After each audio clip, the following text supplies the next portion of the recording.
How you doing? We're live. How are you? Yeah, pretty good. Just booking stuff for my flight to or my holiday in Indonesia. Um, and what else is going on? We're going to be doing a stream this weekend, aren't we? And next week is going to be I'm going to do a stream with Michael Jones, who I haven't streamed for about 2 years, because I think we kind of had I don't know if it was a clash. I think it was a clash last time, but there's a new approach I'm going to have, which is finding what we have in common, like getting common cause to save the morality of the West and save the West, really. So, and that comes from a stream he did with a famous Muslim podcaster or YouTuber who basically said, "Why don't we get together to save the world rather than fight each other? Because we've got a lot more in common than different." So, it's an interesting Right. So, perspective. so you were Yeah, you're streaming with Michael Jones. Did I hear yeah, right? yeah. That's right. Yeah, Wow. the following week after yours. Yeah, Right. And what will you yeah. be discussing? How to work together, basically. And also there's so many small things. I'm not going to have like the usual format because I kind of want to discuss things with him, pick his brains, and then I want it to be like a long-term relationship, which would be good. Because like, how can you work together if you just stream once? So the first stream will be like trying to understand his approach. And there's so many fascinating things that he said in it was either the stream on Odyssey that you sent me, or and he said, but basically he said a lot of interesting things on that stream as well as the stream with the Muslim podcaster. So many insights about things that I was questioning and I couldn't understand. Like, why has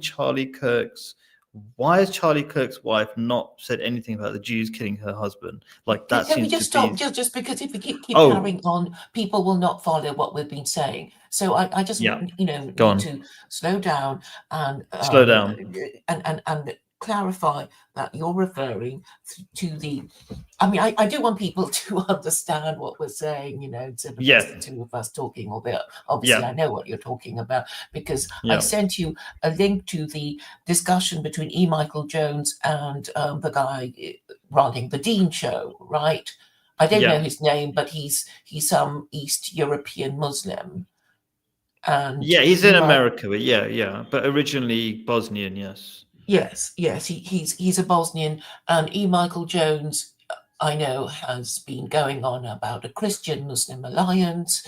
It's not the first time he's mentioned it, and he's talking about Rahania Ali, the doctor who got into trouble with the GMC, the General Medical Council, for tweeting opinions about Zionists, if you remember her. I don't remember her because I just remember what he talked about in his last stream. Yeah. He did mention Dr. Rahania Ali, the Pakistani doctor who has gotten into trouble because of her tweets against Zionism. Oh, okay. I missed that bit. Okay, I didn't watch the whole of the Odyssey stream. I think I listened. Yeah, I listened to the whole of the stream with the Muslim though. Yeah, and it began with Michael Jones giving his theory about why he thought Charlie Kirk must have been murdered by Mossad or the Yeah, Jews, or yeah, yeah, yeah, and um, but anyway, that seems to be what most people think. And you will be what I've been noticing is that there is a tendency to now be weaponizing Christianity against Muslims. So I think we should expect that, and particularly getting Protestants to move on over to Catholicism because the Pope is now American. He will be well. I mean, he's against Trump, And I guess a lot of the American ruling classes don't like Trump, and they may well be weaponizing Catholicism against Protestant Americans. It's just a theory at the moment, but things are afoot, and I think there will be weaponizing it against Muslims too. The kind of, Hmm. let's start another crusades. Let's really have a go at these Muslims whom we can't stand living in our country. How dare they? That kind of attitude. Yeah, I think that's an interesting topic because I did a whole stream on how I noticed Christianity is being weaponized against Islam, like paid for by Zionists. So I'll probably ask him about that as well. I think I'm not going to really. I'm going to try to avoid debating him so much in this particular stream that I'm coming up with, and ask him a bunch of questions. Because I think that format worked really well with the stream with this famous Muslim and in the Dean show. He just asked questions. He didn't even debate, agree, whatever. So that was an interesting format. And he came up with. I'm really interested by some of E. Michael Jones's theories. Normally, I got bored at some point when he just always blamed the Jews about everything, but he had a lot of facts or logic behind. New logic that I haven't come across, and explained a lot of things that I was confused about, like why. Would you like to say what you have in mind? Well, yeah. So I couldn't understand why Charlie Kirk's wife has not said anything about the main theory that the Jews killed her husband. Right, that's a major thing. She's not in a position to say these things. You get into so much trouble, right? I mean, she's got to wait for the trial. I mean, people don't understand. You have to wait for the trial. You can't just, try, the Jews and without even the trial of Tyler Robinson having taken place. So it's waiting for the trial of Tyler Robinson to end. Well, yes, to take place and to end, instead of saying it's the Jews again. I mean, you lay yourself open to accusations of anti-Semitism. It's like, there hasn't been even a trial, but you're just assuming the Jews are guilty already. Or, I mean, you could say the CIA, because, the CIA, I mean, E. Michael Jones was talking about a patsy, right? That, because the CIA are known to have this method where they, they're not going to send a CIA agent to actually kill the target. They're going to, persuade some crazy person who doesn't like, the victim to, maybe take shooting lessons, give him weapons, tell him where to go, etc., and then kill him after he's done the hit. Yeah. Well, he doesn't even have to do the job. It's like very unlikely that he did the job, but he would just take the hit. And then they'll say they'll make him say that they'll basically say he was suicidal and kill him, basically. Yeah, or in the case of Jeffrey Epstein, well, who's a Jew, right? He suddenly killed himself, and he wasn't being watched properly. And Jeffrey Epstein is a Jew. So, I think Jeffrey Epstein was just working for the CIA to get, all the celebs onto Epstein Island and then film them compromising themselves and then blackmail them for the rest of their lives. This would be, totally in keeping with the CIA's modus operandi, which is probably nothing to do with Jeffrey Epstein being a Jew. I mean, but anyway, people want to concentrate on particular groups because they're kind of obsessed with them. But I think if we understand American foreign policy and what it's trying to achieve, which is to divide and rule and stop people from complaining about Israel or Jews, because they as I keep saying, Israel is the most prestigious colony you could hope to have if you're Muslim or Christian, right? Because I it's don't a know about holy prestigious. land. Okay, that's a point. It's prestigious because it's a holy land, but there's a more holy land called the Mecca, basically, so more prestigious. But yeah, it's prestigious. I've no intention of ever going to this particular Holy Land. It's not that interesting, so it's not that prestigious, and yeah. But anyway, yeah, it's maybe I don't think that is. You're making it sound like all Muslims really want that land desperately or something. They just don't want to be killed. That's all, or genocided. That's all it is. And yeah, but anyway. Yeah, but obviously, being the Ummah, they sort of feel they should care of, Muslims, particularly in the Holy Land, because, we know that once upon a time, Muslims did face Jerusalem when they prayed until they were given instructions to face Mecca, right? That was the story, as I understand Yep, it. that's correct. That's correct. I Mhm. mean, but I think I'm not sure if I've never really called Palestine the Holy Land. I think that's more of a biblical thing. People don't. Christians mainly call that area the Holy Land. Muslims can call it the Holy Land because of biblical reasons, mostly because of biblical reasons. Yes, but so you would expect it to be disputed because of geopolitics and everything. And I remember decades ago, people were saying, if World War III breaks out, it will be because of something happening in Israel after the founding of the State of Israel. Because, when you think about it, it could be a global religious war, right? That is the actual No, significance of Israel. I know you don't. That's not it's how not you religious. present it, but this is what it From ultimately a is Muslim about. perspective, it's not a religious war at all. Zero, nothing to do with it. Why not? Because Because you're it's just disputing with about. Jews, you're disputing with Christians. No, we're not. That's wrong. That's completely wrong. So there's Jews that are on our side. The Christians are What Jews are original on your Christian. side? Loads of Jews. Haven't you seen so many Jews disputing against the Zionist movement? It's really a fight against like atheistic imperialism, you could call it, because Zionism it's not a religious movement. It's not really. I wouldn't describe it as that. But they're It's a now religious Zionists, right? I mean, but they're all kinds of that's just Zionists.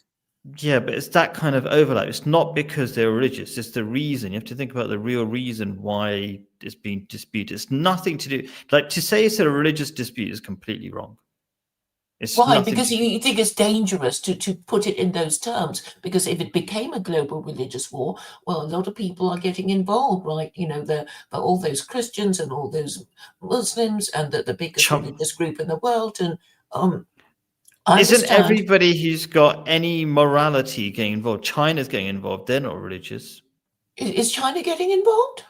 Well, they're getting involved in giving their point of view. I don't know what you mean by getting involved. Most people are not involved. That's why Israel's getting away with it for so long. So, in what sense are people getting involved? Well, I guess the people who are getting involved go on these demos, which the government ignores anyway, right? Or they And say, they're oh, not look at all religious. these anti-Semites on their pro-Palestinian That's like most of the demonstration on world. London Bridge or whatever, Westminster They're Bridge. mostly not religious people. I mean, I don't know what Yeah, because they percentage are hate religious. they hate one or the other, right? So the pro-Israeli group, they really hate Muslims, right? It's like we don't give a shit Yeah, there's if something wrong with them. Yeah, sure. Yeah. I mean, yeah, but normal I mean, we people just need who are to not understand religious. the dynamics of it because the other day I was just saying What these about the European. pro-Palestinian? Just characterize the pro-Palestinian group. Can you characterize it? Because I'll be Yes, shocked yes, if you because consider they it are religious. Gentiles who hate Jews, who want to throw the corpses of Palestinians at Jews because they hate them so much, right?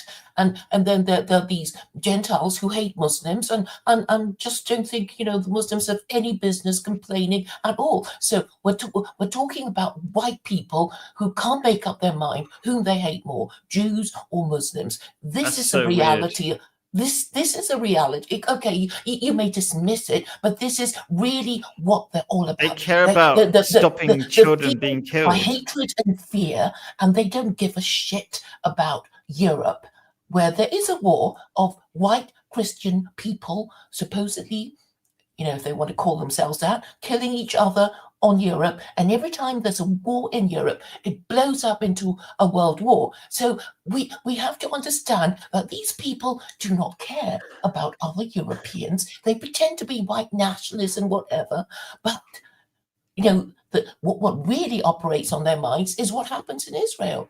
In Europe, there's actually a war in I'm Ukraine so going on. They confused don't give right a now. damn, right? They don't give a damn. They don't go out on demos saying no war in Ukraine. Every time there's a war in Europe, it comes World War III. They don't give a shit, right? But Jews and Muslims, let's go. No, I mean, okay, let's pick that apart one step at a time, because I don't want to say you're completely wrong, but the way you put it all together is so confusing. Like, okay, the number one reason. You don't agree, but it's not confusing. I'm just saying these people hate and fear more than they reason, right? They're stupid. They can only respond to, oh, I hate Muslims, I hate Jews. I can't make up my mind whom I hate more. The reason, I would say the number one reason, and then let's just step by step, because maybe you can tell me how I'm wrong. The number one reason why people go in pro-Palestinian marches is because, I mean, let's put it really simply, probably because they hate children being starved to death, and we're complicit, and Western countries are complicit, sending the weapons, and they don't want to be part of it anymore. Is there something wrong with that? Is there something wrong with that? I don't say that none of these people do it for reasons of compassion, but I'm saying that most of them have an axe to grind with one or the other religious groups. How do you know that? How do you know? So because I talk to them. No, okay. So are you saying most of the people are not going because they feel sad for the poor Palestinian children? Obviously, I don't know the exact composition. People go for a range of reasons because they're concerned of all these Gazans getting killed, but quite a few of them go because they are for or against one or the other. And you already know, surely, that most white people have a problem with Jews and Muslims.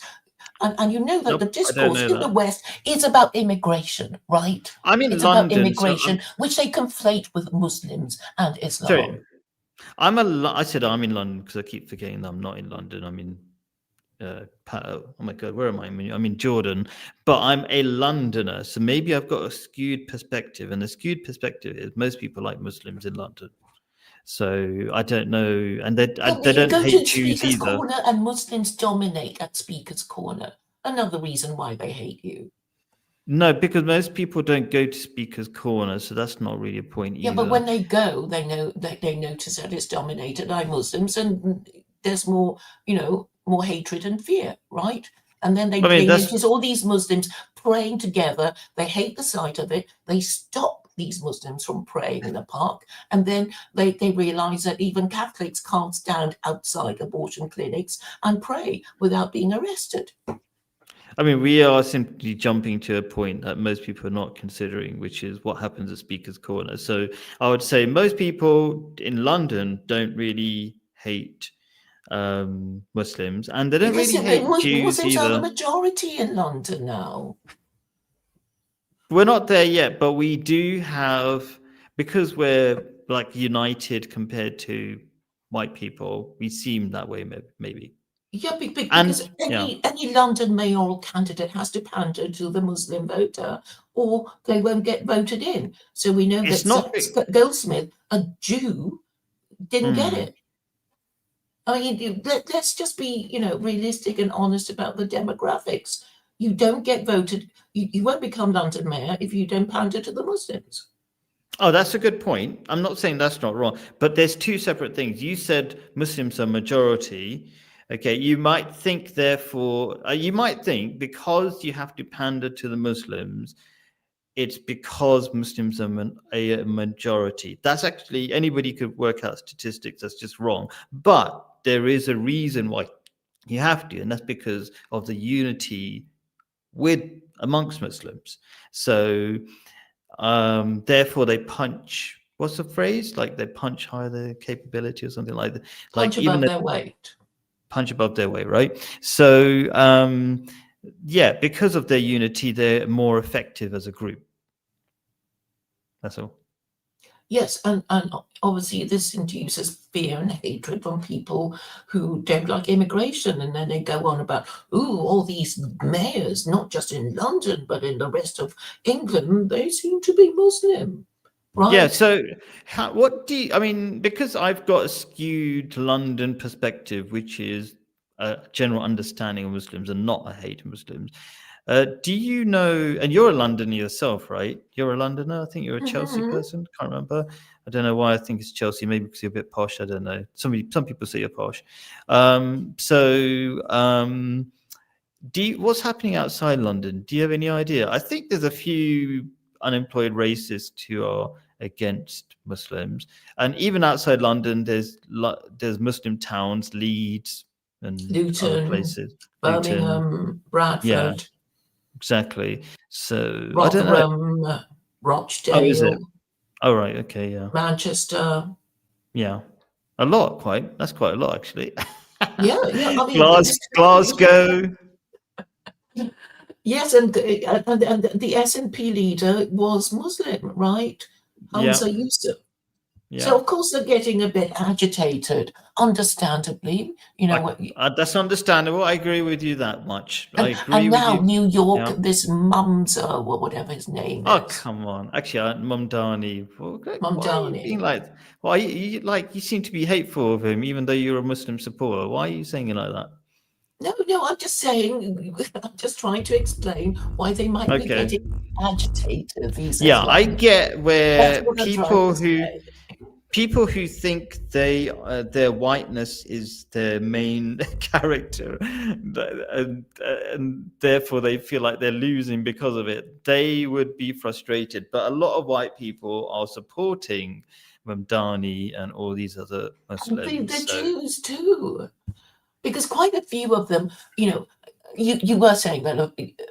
I'll grant you this. A lot of Jews living outside Israel in the diaspora are saying, we don't want all this hatred from people about Israel. We don't even live there. We would never want to go and live there. So leave us alone. We're anti-Zionists. People like Duvik, whom you'll be speaking to on Sunday, right? I'll be speaking to him. Yeah, not this Sunday. I'm speaking to you this Sunday. Oh, yes, sorry. Yeah, but in a few Sundays, yeah. Mm-hmm. He's a regular, yeah. Yes. I've known it makes sense to be anti-Zionist, well. yeah. So, but the thing is, if you really want to, blame some more people, you can blame Americans. It's like, it's your bloody government. Why are you whinging about the Jews and the Muslims? It's US foreign policy. You're all guilty. So, do something about your crazy mad government that's going to start another world war. And look, but they are. You know what the number one thing I think is happening now is everybody saying, yeah, it's time we fix our foreign policy, and we thought we knew how to fix the foreign policy, but now we really know how to solve the foreign policy, and that is anybody who takes AIPAC money, just don't vote for them. Now it's it's become crystallized what they have to do. Well, it takes more than to not vote, right? Because not vote. Just vote for somebody who doesn't take AIPAC money. So it's made it a lot clearer. Both parties, have to submit to AIPAC because there is this ritual, right? The no, they don't. Mamdani is an example. Mamdani is just like an example of how to move forward. He's just a mayor. He's not becoming, he's not president yet.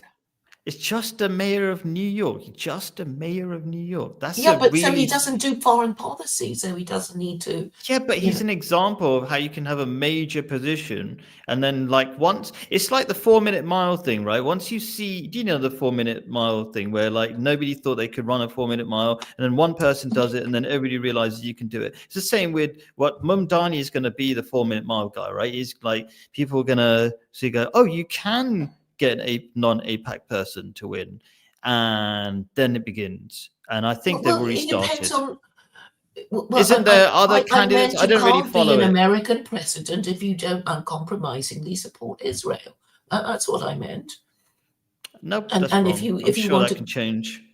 yes, I'm I mean sure you things get do. assassinated like JFK a little bit, but then Well, eventually, and I'm glad you mentioned assassinations because, of course, Charlie Kirk. I mean, you're the one with this theory that the Jews killed Charlie Kirk, right? me, You were everybody. the one who said it.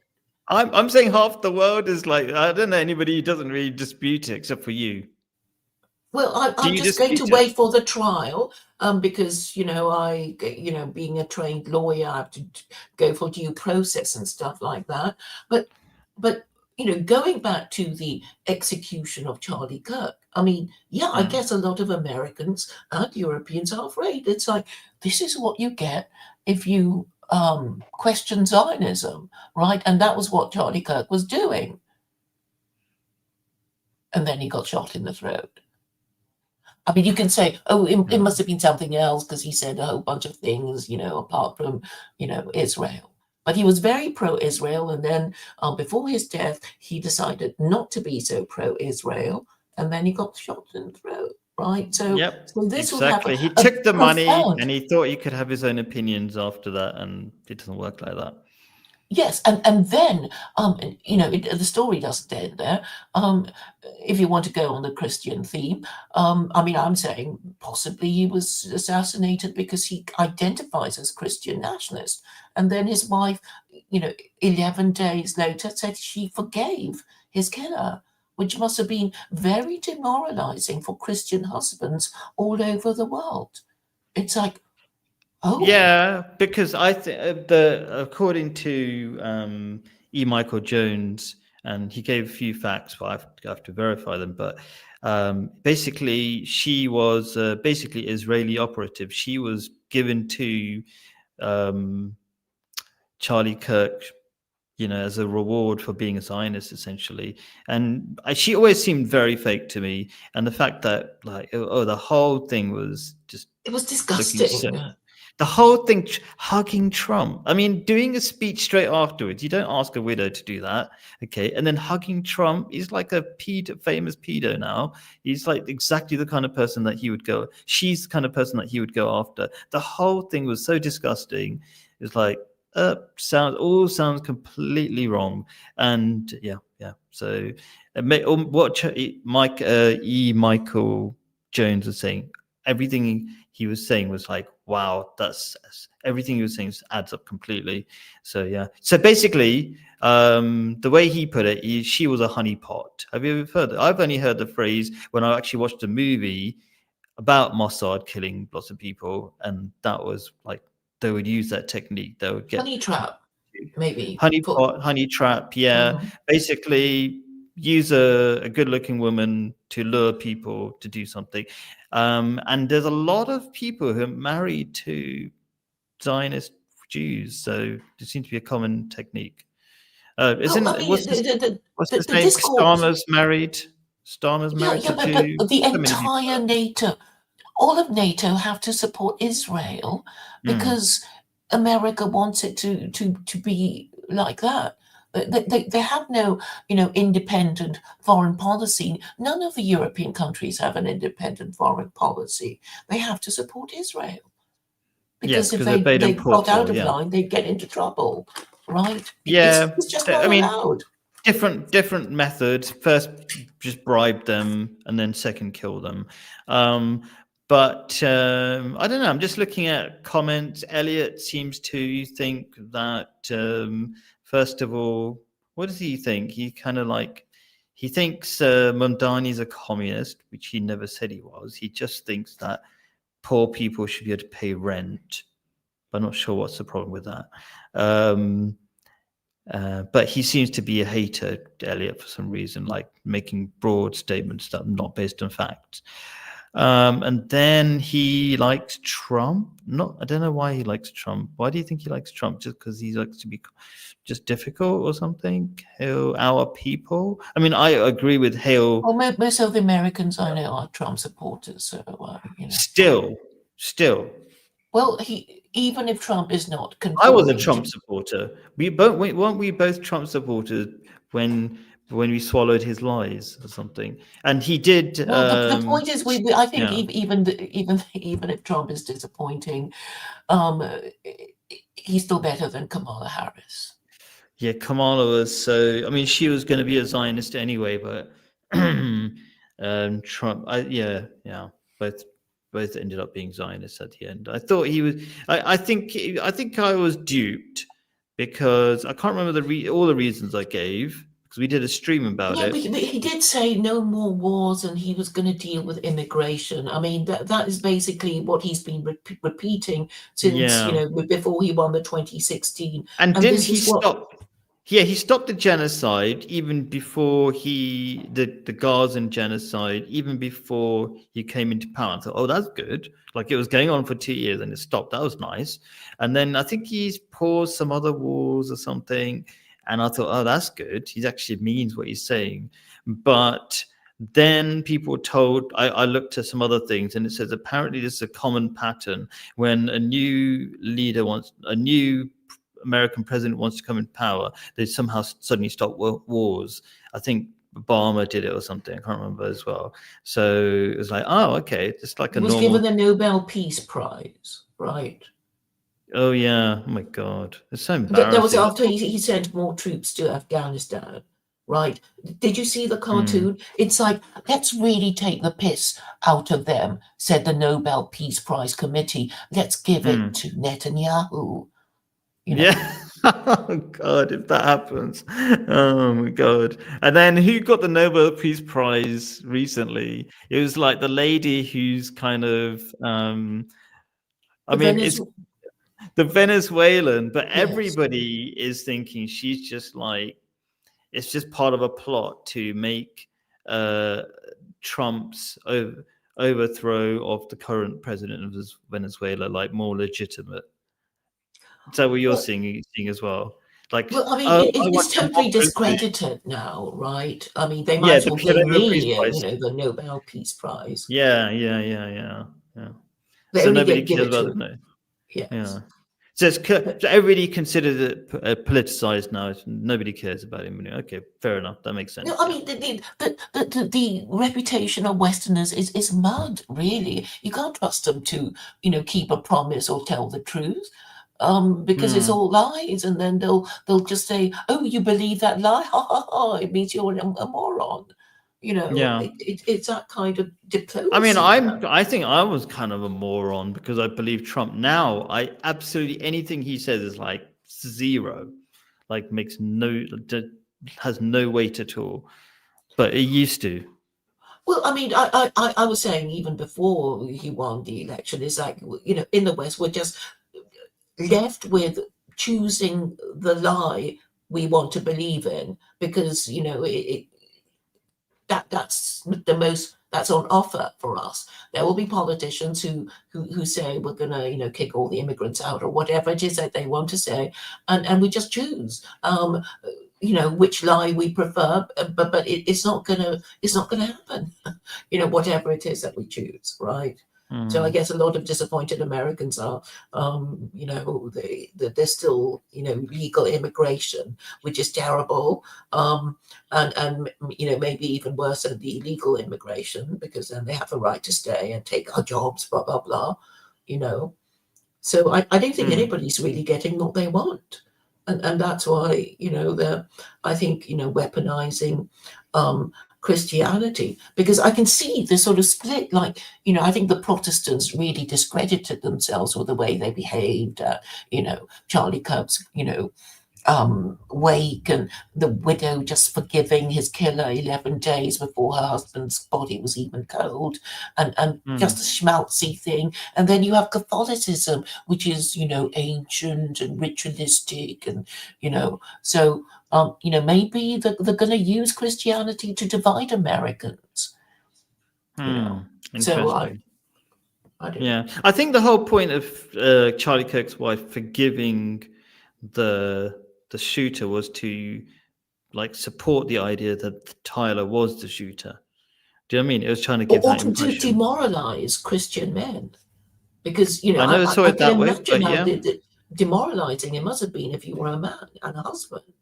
It's like, yeah, I could get killed and my widow forgives him in 11 days and everybody claps, you Yeah, know? yeah. I never saw it by that way. I never saw it that way, but it makes sense. Yeah, terrible. I mean, I was so focused on the fact that, like, anyway, the fact that she's basically supporting the essentially debunked idea that Tyler killed her husband. But yeah, cool. I'm kind of looking at the comments all the time as well, but I don't really get them anymore. They seem to be having a fight between themselves or something. Yeah. Yeah. I mean, the Kirk affair, it was kind of like, kind of a combination punch or something. It's like, being hit in the stomach could be equated with Charlie Kirk getting, shot in the throat.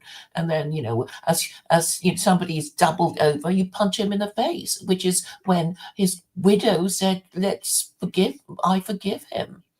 I forgive the murder of my husband. So, it's kind of like, oh, the Christians must be so demoralized, the Christian men who think they can, go anywhere with their Christianity. They've been, knocked down for six, as the English might say, or whatever the expression is, in case I got it wrong. So what do you think about the forgiveness thing, though? So is it bad to forgive? I mean, I'm just opening it as a kind of different line of discussion. Well, I'm so glad you mentioned that because the whole thing about Christianity is that the idea of priestly absolution. So if you're Catholic and you've done something wrong, you go to confession, and the Catholic priest says, say 100 Hail Marys or whatever it is, and then you'll be forgiven. And then you think, but what about the person you actually wronged? Did you say sorry to him or whatever? And the thing about Jews is that they have a kind of four-stage process. It's like you realize you've done something wrong, you stop it, and then you confess it, and then you say you'll never do it again, and then you try to make amends. So it's a four-stage Oh, that's process. the Muslim way as well. Yeah. Right. So you're not going to forget that you said you were wrong because you had to admit to everyone around you that you done wrong, kind of thing. But the Christian, you just go to confession in the privacy of the confession booth, and then the priest just says, oh well, don't worry about it, you'll still get to heaven, but only if you donate to some Christian charity. Forget the person that you wronged, he doesn't matter. That's right. So The same thing that the widow of Charlie Kirk did. It's like, what do you think Charlie Kirk would feel? I mean, if you were murdered and your widow forgave your killer in 11 days, might you not be turning over in your grave? Or would you think, oh, well, it's just being a Christian, forgiving Christian, Yeah, it's not a practical teaching, just to forgive everybody, because you just encourage it. You encourage murder and stuff like that and lawlessness. Yeah. Yeah, so I think that Mrs. Kirk totally damaged the utility of Christianity for Protestant men. Anyway, maybe the Catholics think they have some fight in them left, but then America is not is not a Catholic country. And if you talk to Catholics, it's like, oh, we've always been treated as second-class citizens and blah blah blah. But what I'm trying to say to Americans is that neither Catholicism nor Anglicanism will get you, or Protestantism generally will get you what you want, because they're too divided, right? And therefore they have to live under Sharia, which protects their freedom of belief and raises their standards of sexual morality, which is secular Quranism. So that's my spiel. Yeah, it makes sense. Yeah. Cool. So that's kind of one area of discussion, I guess, which is who killed Charlie Kirk and should we forgive and all that kind of stuff, and what did his wife end up doing? Yeah. What else? Well, I suppose we could talk about, solutions. I sort of sense there is a slight movement towards, I don't know, the general topics that I want to discuss. So before the stream, I posted to you this discussion between Duvet and a woman called Jen, Church of Entropy, and she was talking about Modern Day Debate, which is a YouTube channel that has some celebrity debates. And the trouble with these debates is nobody really knows who won the debate, right? And I really would like some rules to be established. Like, how do you know if somebody won the debate? Because if you ask anybody who was listening to it, they'll just say the person that I agree with won the debate, right? What's wrong with that? There must, huh? What's wrong with that? People don't want to be told who won the debate because they want to decide for themselves. Well, I'm saying that you can work out objectively who won the debate by working out how many sound arguments were being made by the person. I don't know if you're familiar. Does that ever happen? No, this is what I'm proposing should happen. So yeah, but people dispute everything. That's a problem. They'll be like, "Oh, that's not a sound argument," because people are not logical. They're so far from logical. But I mean, maybe you're right. It's not that hard to teach, is it? I mean, do you know the difference between a valid and sound argument? Yeah, but you have to look at one argument and people. Yeah, I mean, okay, you know what? You're right. We should make an effort to do that, but it's not ever done. I've never seen an Oxford Cambridge. Was it the Cambridge or Oxford debate? Yes, the Oxford Union debates. They're terrible now. They used to be much better, but now nobody interrupts. They would have interjections and points of information and stuff like that. Now they don't even do that. It's really disgusting how much because they have got low-level intellectuals like Charlie Kirk turning up, but before it used to be a higher standard, maybe. Well, a dialogue is better because people suffer from ADHD, so they don't have the patience to listen to one person speak for 5 minutes and then remember all the stuff, and then the other person, speaking for 5 minutes. So the best thing that we can do in ADHD times is to have a dialogue. So person A says this, and person B responds to what person A says by, not talking about irrelevant things and changing the subject. And out of this, discussion, this transcript of this discussion, we can count how many sound arguments each of the But when are you going to do made. that? When you're not going to do that live, are you? You're not going to do that live. You won't even have it yet. It'd be like a legal proceeding that would take so long that nobody could hear it. I think it doesn't have a flow that's practical for YouTube. It would take like days. Well, no, I don't think it's that hard, because what you do is you have the debate, it's over, and then you have another stream, right, to discuss, how many sound arguments, debate. Yeah, anybody could do that. That's like the job of any YouTuber who has that interest, and that's the style of their channel. Yeah, but it hasn't been done. I mean, the point is, you said it hasn't been done. It could be done. Maybe it has. Okay, sorry, because I didn't know what you meant. Okay, now I know what you mean, because it hasn't been done like it does. It's not Oxford debate, whatever group they are, that provide an official result. But there probably are loads of YouTubers, because we don't know all the YouTubers in the world, right? Okay, that probably have attempted that process, but because it's so unpopular, you don't know about it. Okay, as far as I know, nobody has ever attempted to do it, but I don't see any harm in doing it, because you should do it if you want to do it. But I'm saying your view ranking will be low. But because Jen, who was the one talking to Duvid, and I long ago had a debate, and actually I did all the transcripts and things, and maybe I could just give it to you, because I'm saying I have more sound arguments than Jen, and maybe you'll agree with me. But it's not that hard, because it's like I speak 5 minutes or 3 minutes or whatever, and you just get the transcript, and then you kind of underline the sentence that contains a sound argument, if any, right? Hmm. And then you can have another stream discussing whether these arguments were indeed sound, or not. So Jen and I also had a discussion about valid and sound arguments, and she got it, the other way around, and so she didn't really understand it even. And then she deleted all the discussions we had. But the point is, it's not that hard to understand. So for people who are not quite clear about valid and sound arguments, let me just say that a valid argument is logical, is just logical. So, for example, toasters would be valuable if they were made of gold. That's the logic of my statement. So if they were made of gold, they would be logical, but they're not made of gold, so they're not valuable objects.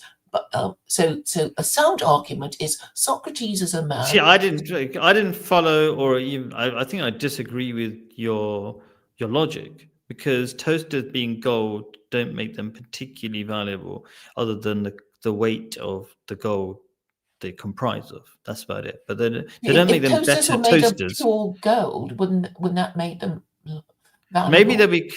I see. I don't know how toasters work, but I'm worried that the toasters would melt. Would they melt? Yes, they would. Probably, but let's pretend that a whole toaster is made of pure gold, and if that were the case, It's valuable as a objects. block of gold. Yes, because gold is a valuable metal. But the thing is, that's the thing. There's all these. Yeah, you're going to say that nobody would do such a thing, but I'm not saying that. There's like every debate, every point has got like it's not like a binary necessarily. That's the problem. It could be like a slight range. It's like, what do you mean by? I don't want to go down the whole Jordan Peterson, like, what do you mean by hello? What do you mean by Christian kind of thing? But like some degree of like, what do you mean by a good toaster, for example? Like the toaster. No, we're not talking about good toasters. We're talking about toasters made of gold. Yeah, we're making fine. If they were made of gold, they would be valuable objects, even if they didn't work. Okay, even if they didn't work properly, and you would never use them to toast anything, but you'd think, wow, it's a really valuable gold toaster. But we already know that nobody makes toasters made of gold. But a sound argument is actually true. If Socrates is a man, all men are mortal, therefore Socrates is mortal. That's a sound argument. That is the difference. Okay. You don't agree either? Oh no, I was kind of looking at the comments as well. So you were saying I think there's a famous set of like logical statements. So syllogisms. Yeah. Oh, is that what they're called?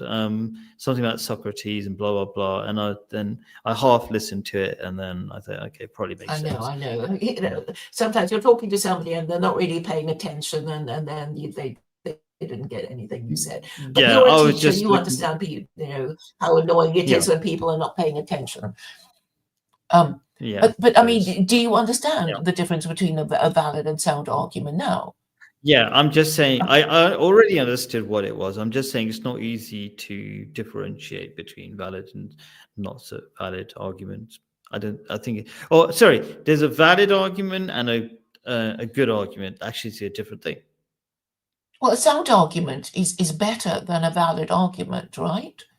Because a valid argument is only hypothetical. If toasters were made of gold, then they would be valuable objects. But they're not. So, but I mean, unless you're actually proposing to make toasters of gold, and then people say, well, why the hell would you want to do that? So which one's better, a sound argument or a valid argument? They sound like the same thing. A sound argument is a better argument than a valid argument. That is merely logical, but not true. I see. Sound because it makes sense. Okay. Yeah. No, because it's true. Socrates was a man.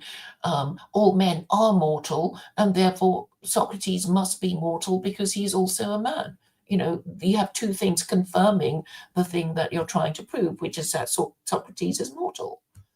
But the next stage, Colin, and this is actually quite important because we're talking about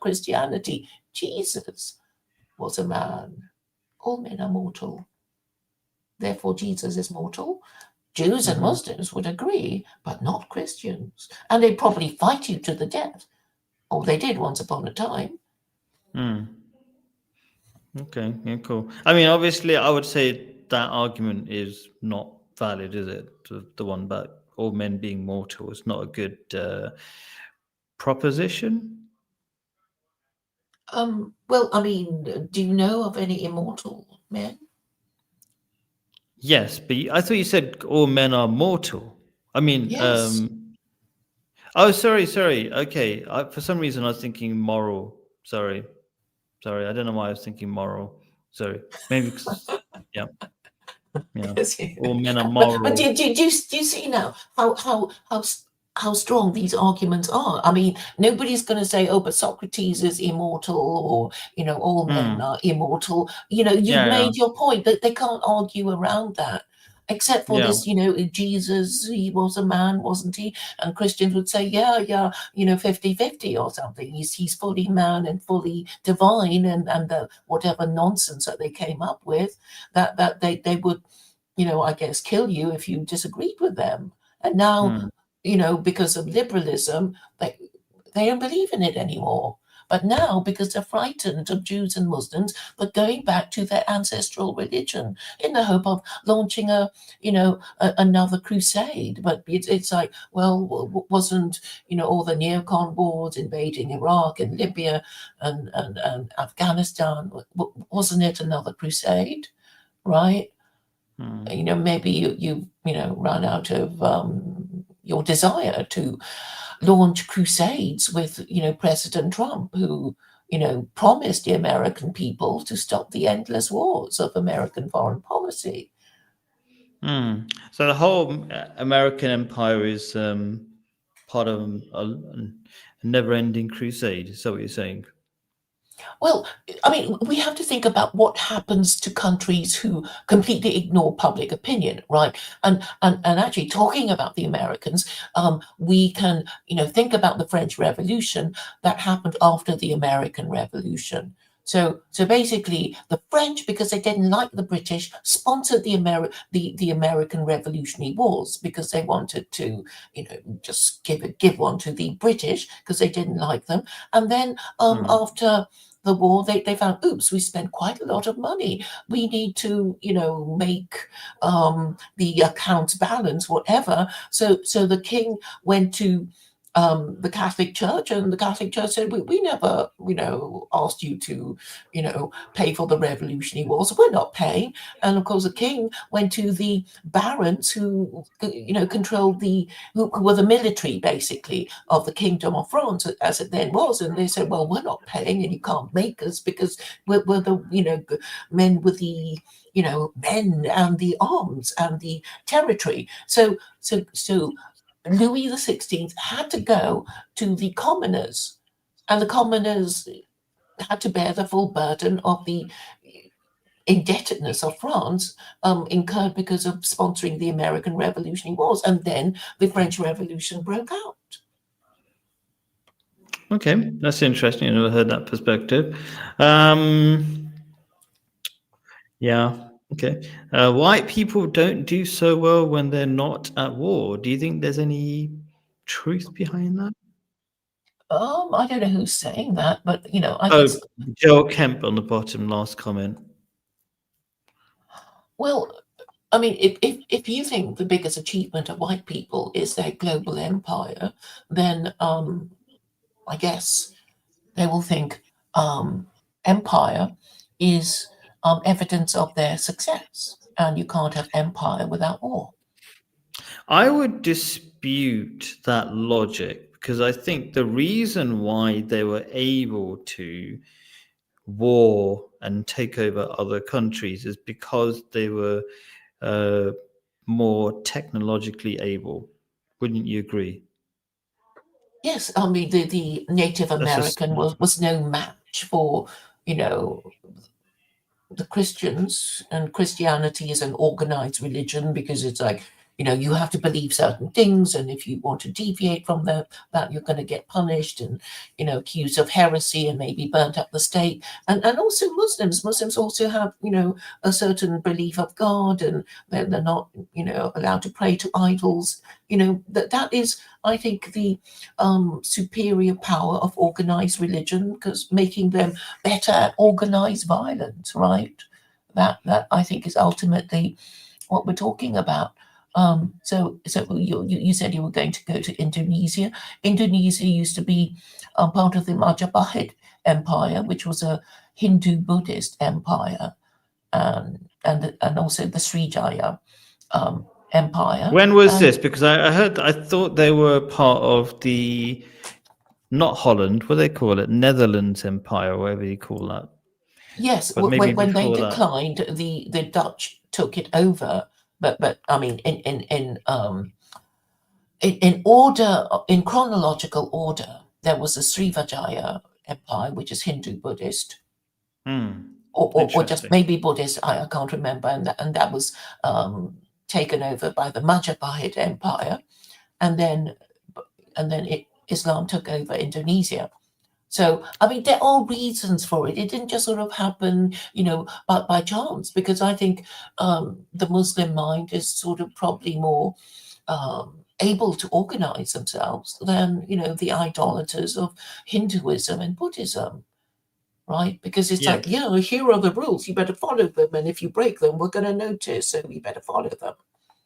Yeah, you need some level of organization. You need rules, not like a Buddhist philosophy is like, if you don't like somebody, just stop talking to them because they are, what's that silly word that people use in the West all the time? They're toxic. Oh no, I won't. Like, that's not really in a particularly useful way of going forward in your life. Yeah. So yeah, but Islam, I think Islam just logically works in so many different levels. At an individual level, gives you more mental strength and a why of what you're doing. Like Christianity just doesn't work because it doesn't make sense. But at the same time, I'm going to have an interesting discussion with E. Michael Jones. Like, I don't want to all out have a go at Christianity like I normally do. I mean, I've always tried to support Christians becoming more Christian if they can't be Muslim. But yeah, I'm gonna. I think you're doing the equivalent. Okay, I haven't been very good at going on by idolatry with E. Michael Jones, but the thing is, you're kind of allowing people to eat food that is unfit for human consumption, right? It's like, we already know they don't believe in it, but they only go back to it because they're scared and they're full of hatred for Jews and Muslims, and they think, the Crusades, was when they sorted out all those Jews and Muslims and slew them right, left, and center, and they'd like to do it again. And that's the only reason why they want to return to Christianity. And then, of course, they don't know how oppressive Christianity was towards their ancestors, because, of course... So I think it's Islam's trick, because you're like, Muslims are allowed to marry Jews and Christians, right? Muslim men are allowed to marry Jews and Christians. The reason why men only, because they kind of essentially dominate the relationship and they make sure the children become Muslim, right? Mm-hmm. So it kind of finishes off that line of Christianity within that family lineage, right?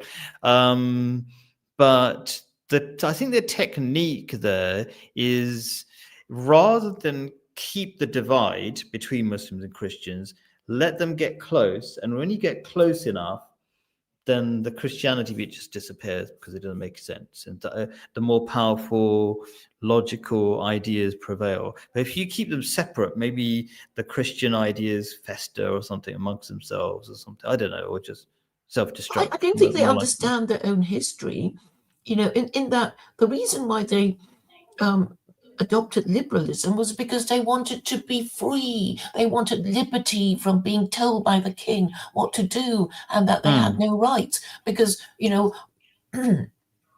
you have an absolute monarch, then his whole kingdom is his, including the people who live on it, and they had to follow his religion. right? Hmm. That was the whole point of being a Christian king. And then they had the wars of the Reformation when they couldn't agree about being Catholic and Protestant, and it was a very bloody war, with lots of white European people killing each other over, some doctrine of Christianity that they don't even know about or care about now. But once upon a time, when they took their religion seriously, I think Christians killed more Christians than they killed non-Christians, in their history. I mean, you think of the Interesting. American Civil War, and they just can't get along with each other, let alone people outside their group. And I'm just trying to make the point that the Christianity has been disastrous for white people, and even this sort of war in Ukraine. That all these hypocritical white nationalists saying that they care about white people, but they want the war to carry on because they hate the Hmm. Russians so much, and the Russians are white and Christian, supposedly. Interesting. Yeah. Yeah. So the hypocrisy is unbelievable, really. Yeah. I'm just looking at Mark Passio, who wants to join in. What is he saying? So he's made a few comments. Maybe it's worth to have. I can stay in for a few minutes and then see if he's got any interesting points. I don't know. I don't know. Okay, What do you feel like? I'll What do you feel like? post the link so he can join and ask his question. So his And Elliot point. also wants to talk. But Elliot's just being abusive, really. Not that Okay, interesting. well, I'll Is Elliot? Have I spoke to Elliot? Was he like the Jewish guy or something? if you have spoken to Elliot, it would be through Luke Forward.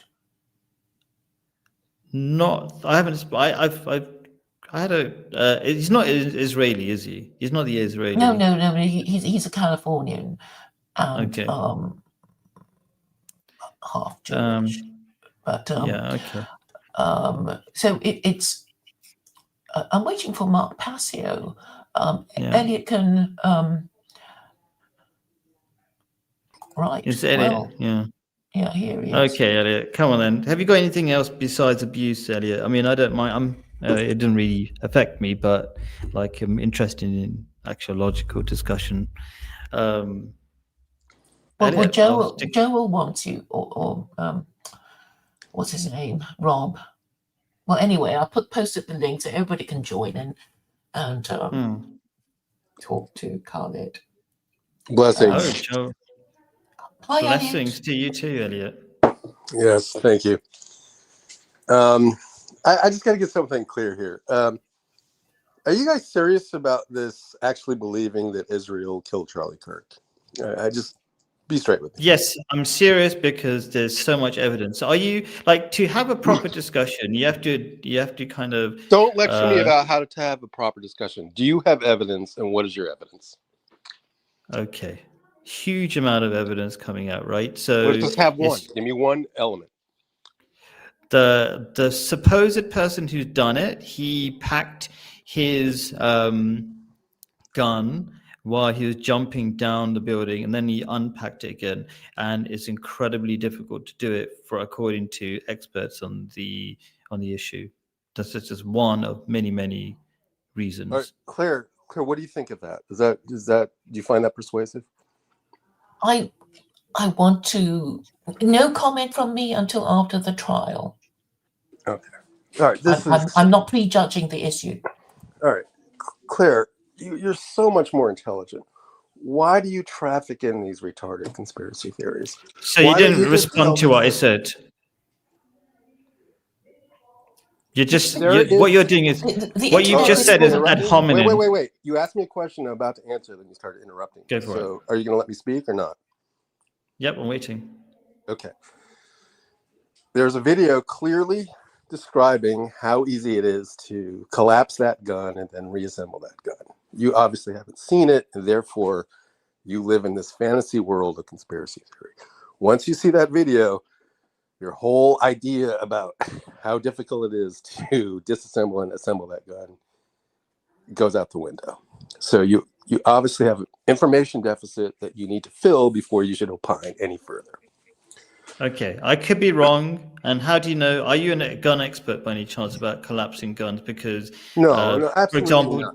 So so that's fine. So you could be suffering from the same problem I am. So we could be both wrong. Could be both right. I mean, no, but I saw a demonstration about how easy it is to collapse that gun, and you have not. So I have more information about this than you do. I don't know if you have more information because Joe Rogan, he's a famous hunter and knows about guns, disagrees with you. So Okay, so you're bringing he- in Joe Rogan. Joe Rogan, the famous gun expert. well, somebody who's got a lot of experience with guns. Yeah. All right, so Claire, do you understand my point? Do you understand why I get so agitated? You know the internet is full of conspiracy theorists and people wanting to spurg out about them. I'm not joining I know, in but you're any intelligent conspiracy enough. theory, but I You can't are stop people from intelligent expressing enough to beliefs see in them. through nonsense like this, aren't you? You're intelligent enough to see through nonsense like this, aren't you? I literally refuse to comment on it until after the trial. Okay, fair enough. Okay, so let's change topics, right? Even though we have so much evidence that this tranny killed Charlie Kirk, let's pretend this is somehow in doubt. Let's move on to a different topic, and the communist in New York. So, Claire, do you support this communist candidate that's running for mayor of New York? I really haven't looked into him. I don't know. I think he's going to make a lot of people very poor if they have property to rent. Right? I think that's a problem with him. So he's threatening to basically expropriate the property of New Yorkers to pay for the lumpen proles that want to live in New York and don't want to work. So this is communism flat out. So either you support it or you don't. You look into it, you understand it, or you don't. And it seems so clear that this is going to be a disaster, and yet you allow yourself to be talked into, and you allow people on your program that think that advocate this as if it's not naked theft. And you need better guests, Claire. This is actually the first time I've spoken about Mamdani. Yeah. This is literally the first your boy time. here thinks Mamdani is like just a great Muslim who's just going to simply take property from people because what the hell? They have it and they need I'm it. waiting for you to finish so I can respond. We've gone. I'm done. Okay, so the whole city cannot work if you don't have people who can work in the city and you can pay their rent. So that's a very simple argument, and it's unaffordable. So, well, how do you respond to that, Elliot? The city does work. Yes, rents are high, but so does that, because rents are high because the place is a desirable place to live, right? Supply and demand. You can't just simply say rents are too high, therefore I'm just going to take your stuff. You can live outside the city. Okay, so that's an interesting argument. So for the fact that it's currently, let's say, working, even though people have to do 3 jobs and they can barely afford to live, you call that working. I would call that slavery through uncontrolled capitalism. What's your response? Part of the reason rents are so high is that New York has a huge population of people who are kept in homes because they receive government subsidy. So you have people paying taxes to support people who don't work, which in effect raises the rents. This is a simple problem of welfare. This is the problem of welfare coming back to bite you. And if you just think about it logically, right? The more welfare, if people had to pay their rent that weren't receiving government subsidy, they wouldn't be able to live here, and prices would come down for working people. So if you're interested in working people, you would stop the subsidy of non-working people, and that would bring the economy into line where wages would basically correspond to rent. But right now, you have too many people on the dole distorting the market. Your turn. Oh, interesting. I didn't know that. I thought that was kind of like a problem in the UK. So I didn't know people are subsidized so much. So yeah, interesting. Yeah, so if that were true, would you agree with me? So you can do your own diligence and see if what I'm saying is true. And if it is true, would you change your position on Mondami? I would have to look at a couple of things because I haven't paid too much attention to it, but like there were some key things that made me agree with him generally, right? Just a couple of things. So one is that he doesn't take APAC money, and I think APAC is a great danger to the world and not just America. So that's one thing. It did make sense that people should be able to live. Essentially, his main argument is that people should be able to live in the country, the city where they're working, right? So if that wasn't it, so he does give reasonable arguments when people debate him. So maybe that should be put forward to him, and then since he does seem to know the facts on the ground, maybe he can respond to that. So yeah, so you could be right. You could be right. Where do these ideas come from? People should be able to live where they want.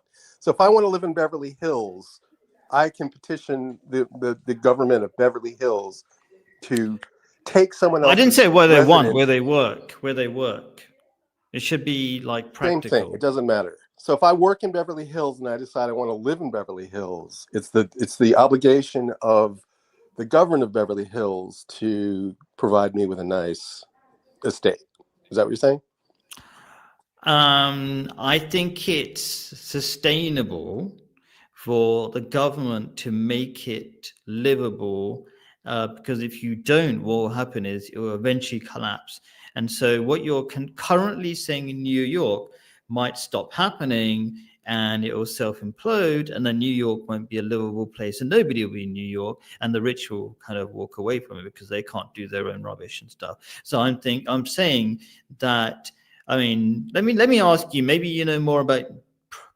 You sound like you're an American, from what I understand, Californian, which is the other side of New York. But you might still know more. You probably know more about it than I do, about America than I do.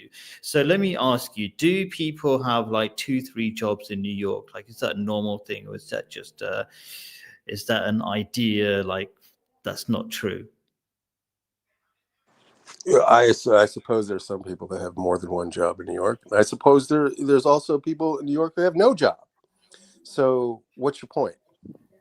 My point is that you have to, if you're a responsible government, you have to have a sustainable way of running the government. And so it's not practical for people to have 2-3 jobs, because I see lots of videos, but I haven't been to New York. I haven't verified all the facts because it wasn't interesting enough, right? I'm not, if I was in New York, you'd be able to verify the facts myself and then decide on myself, right? So my point is that if you're a responsible government, you have a sustainable way of dealing with the people so they can live reasonably well. The people who are currently employed there, so they're wanted there. Somebody wants them there. They've employed them. Okay, so there should be a sustainable way of keeping them there. If you don't, because from an Islamic point of view, we're told in Islam that take care of the people at the lowest ranks, because actually society stands on them. And we experienced that during COVID. Like we used to in England clap for the garbage people, we call them dustbin men. We used to clap for all the people who got really low wages, because we realized that society depended on them. For example, if the rubbish men or the garbage men stopped working, we would have disease all over the country, and there would be no country, essentially. So in Islam, we value the people at the bottom, because actually people don't realize how much we depend on them. So that's why I think it's really important to take care of them. So let me ask you a question, because we don't have to make it a debate. I could be wrong, right? And we don't have to be insulting either, Elliot. It's like you just have to accept that I might not know, right? Have I insulted you? Yeah, you just call me like a low IQ or something. You not No, I not didn't. valid. Did I just call you? Not Oh, did I orally? Did I call you? and somebody. Yeah, so it's the Are same you thing. reacting Just to be. the chat? So, did you tell me? Did you comment? Maybe it was you or somebody else. Did you say I had low IQ, Elliot? Well, not in this conversation, but in the chat. I certainly In the implied chat. it. So just be honest with me. Just be honest. Just Yeah, something you I'm said. Doesn't honest matter. with you. I don't think you're thinking through things carefully, and I think you're not So rigorous. exactly. So that's yes. why I'm So saying I no ad understand your feelings hominems are and be hurt. polite. Wait a second. You Be spoke for polite. 5 minutes solid. Do I get to speak, or do you want to just continue speaking? That's just how conversation goes sometimes. Just be patient a little bit, right? So anyway, so carry on. I'm just saying be polite, and then you were just making excuses. I'm very for yourself. polite. Don't You make just don't like what I'm saying. Don't make Okay? excuses for Claire, yourself Claire, when am you're I being rude in polite the or am I comments. not being polite? Let's not argue about, Anyway, carry I on with ignore it. all the Carry on. insults, right? Because otherwise we'll just be arguing about the No, insults. I'm just Now, saying. I'm just saying the way to move forward All right, if so you want to fine. make All right, progress. let's Go on. continue then. Let's forget all this petty Carry gay on. shit about insults, okay? Let's just continue on Okay, with the you economics. said. Let's continue on with the economic argument. So if I want to live in Beverly Hills, I can go to Beverly Hills, get a job at a 7-Eleven and say, okay, Beverly Hills, you owe me an apartment now because I'm living here. Is that what you're arguing? Because that's what it sounds like you're arguing. No, that's not what I'm arguing. So a good way to move forward is to understand my point of view rather than ignore it. So my point of view, I already said, was if you're a responsible government, you want to maintain the way you want to maintain the you want the government, workforce to work society. near the place of work. Yeah, you want it to be reasonable so it doesn't collapse So and that's fall why apart. we have council housing. Right. So In the UK, I'm saying yeah. to sure. So Claire, there's do you different support methods. council housing? I think in America you call it the projects, right? The homes for poor people. Yes, yes. So the idea is that you get the poor people to live near where they work, right? They don't work think though. she's And in talking projects, by Okay, definition, okay, if you're but living in a that- project, you don't that's a work. welfare You're state you're problem. collecting subsidy. Okay, but the point is, the whole point of council accommodation is that you need to accommodate your workers. Okay, even if it's for the convenience of the rich people who need, their servants. So in the olden days, the servants, there would be a servants' quarters, and they would live in the attic. Because you need a staff to run your big mansion, right? Okay, so if I go to Take me home. Beverly Hills, right, and I work in Beverly Hills at a corner store, and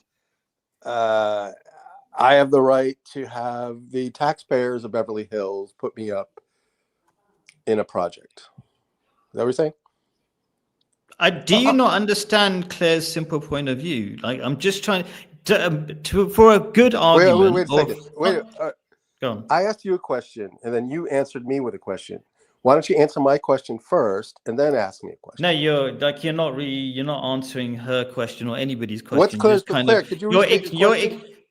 She didn't even make it. She made a point, and if you want to make I don't know, like what your intention is, right? Okay, but if you actually want to make progress, what you'll do is you say, "I see your point of view, X, Y, Z, and this is how I respond to it." You didn't say, "Do you not at all understand her point of view or my point of view that you have to have a sustainable way of maintaining the workforce?"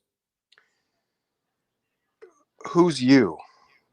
You have to have the government. I talked about the government. Okay, so the government. I'm not talking about you, I don't Elliot, necessarily particularly. agree. I don't necessarily agree because it's such a vague thing. Maintain a sustainable workforce. What does that actually mean? It means if people can't afford to live where they work, then they won't eventually, and then they'll work somewhere else. Or they might find it that there is no option because there's no work anywhere else. And then therefore, as I said earlier on, they are slaves through capitalism. So that's why I believe there should always be rules, not pure capitalism. So let me ask you a question. Do you think it's possible? Go on. I mean, can I ask you a question? Because then we can make more progress. You've asked me lots of questions and you never let me No, I didn't answer, I didn't answer you. I made a statement which I already made. I've just reiterated. Okay. So you're saying that because can I ask you a question? Just one question. Sure. Ask me a question. Okay. Do you accept that you can actually enslave societies through capitalism if there are no rules on that capitalism? That's a retarded question. Do I think I can? What does that actually mean? That was an ad hominem response. Can you Yes, respond to fuck the that. question? You're asking a bullshit, vague question. Ask me an actual question. Do I think I can enslave people through capitalism? What does that actually mean? That means nothing. You're just word salading me. Okay. The question is, Okay, how maybe does you this don't actually understand work? it. Rather than How get does this upset, work? normal people would just No, say, "Can you explain that further?" No, That's no, the because normal way you do of this. discussing. You do this. But maybe that's just how you are at the moment. Okay, so forget it. You don't want to have a conversation? You ask a vague question with no real answer. Do I think that I can enslave people through capitalism? What does that actually mean? Answer me. You've never heard of that. Okay, maybe that's my fault for not No, explaining it you further. can't explain it. Don't put it on me. How This do is you your know I can't deceptiveness. explain it? This is your essential deceptiveness. How do you and know this I is why can't people explain hate it? You me. just have to give me a chance to explain it. Go ahead. That's- Yes. Why would you? But why you would do you all the make the talking, so assumption? why should I butt in, right? Just continue. But go on. Do you want to say any more? I'm waiting. Just for you. answer the question, Khalid, instead of No, it's just that he's complaining that I'm talking, and Yeah, then this I is the say, "Okay, I'll fucking- you pause." do This is you the kind of essence talk the even deceptiveness of this guy, you do. right? I mean, I do get cross with you because you're not really saying anything. You're just talking for the sake of dominating the conversation. I'm not but saying I'd anything. appreciate So, if you'd answer his question. okay, to explain how you can be enslaved through capitalism. Yeah. Yes, please. So we've got lots of people, like there's a famous example, the people who work on Amazon, they can't have breaks, okay, because they have to pee in a bottle, right? Okay. Now, would you not consider that a form of slavery? Because it's not a great job. It's not a great job, but it's also not slavery. Okay. So at what point is something slavery? Because slavery, people, even slaves were given food so they can keep walking and be slaves. What's your point? You think that you want me to just tell made a Amazon? point. Yeah, I just made a point. Yeah. Claire, what's the point? Could you interpret it for me? I was typing in the chat, so I wasn't really listening. Look, I think, Carl, it just means that you have to treat your workers properly, either by, giving them a decent standard of living through subsidized housing or cheap and good public transport, one or the other. Khalid's a And if you leftist. don't, You're telling me that Khalid's a leftist, right? Are you a leftist, Claire? no. I'm a Muslim. That's my position. I'm not a left or right. So, Claire, are you a leftist or a Muslim or both? I think that the problem with Marxism and capitalism is basically a fight over material things. I think Islam has a way of making things seem fair enough to the rich and the poor so they don't fight. So I guess I'm closer to, well, you know that I support Islam. Yeah. Quranism. Sure, Elliot, because I really have to go. I mean, I'm happy to talk to you, and I think the discussion is actually getting better. I presented you with a real challenge. I really have to go, right? But the point is, I think the conversation is getting better, like as we're giving each other time to talk, and we're kind of making a bit more progress as we're getting to understand each other and each other's positions. Now, all I want to say is, can I ask you a question? Like, religiously, where are you? Are you an atheist or what are you? Because I'm interested in having you on my streams, and we could have more discussions, and we could pick topics. So 2 questions, Elliot. Are you an atheist or religious of some sort? It's not relevant. I'm not answering. Not relevant. Fine, that's fine. Would you be interested in joining live streams on my channel, which I do every Sunday evening, 7 p.m. UK time, which is, I think, about 2 p.m. New York time? It'll be a nice change from Duvid.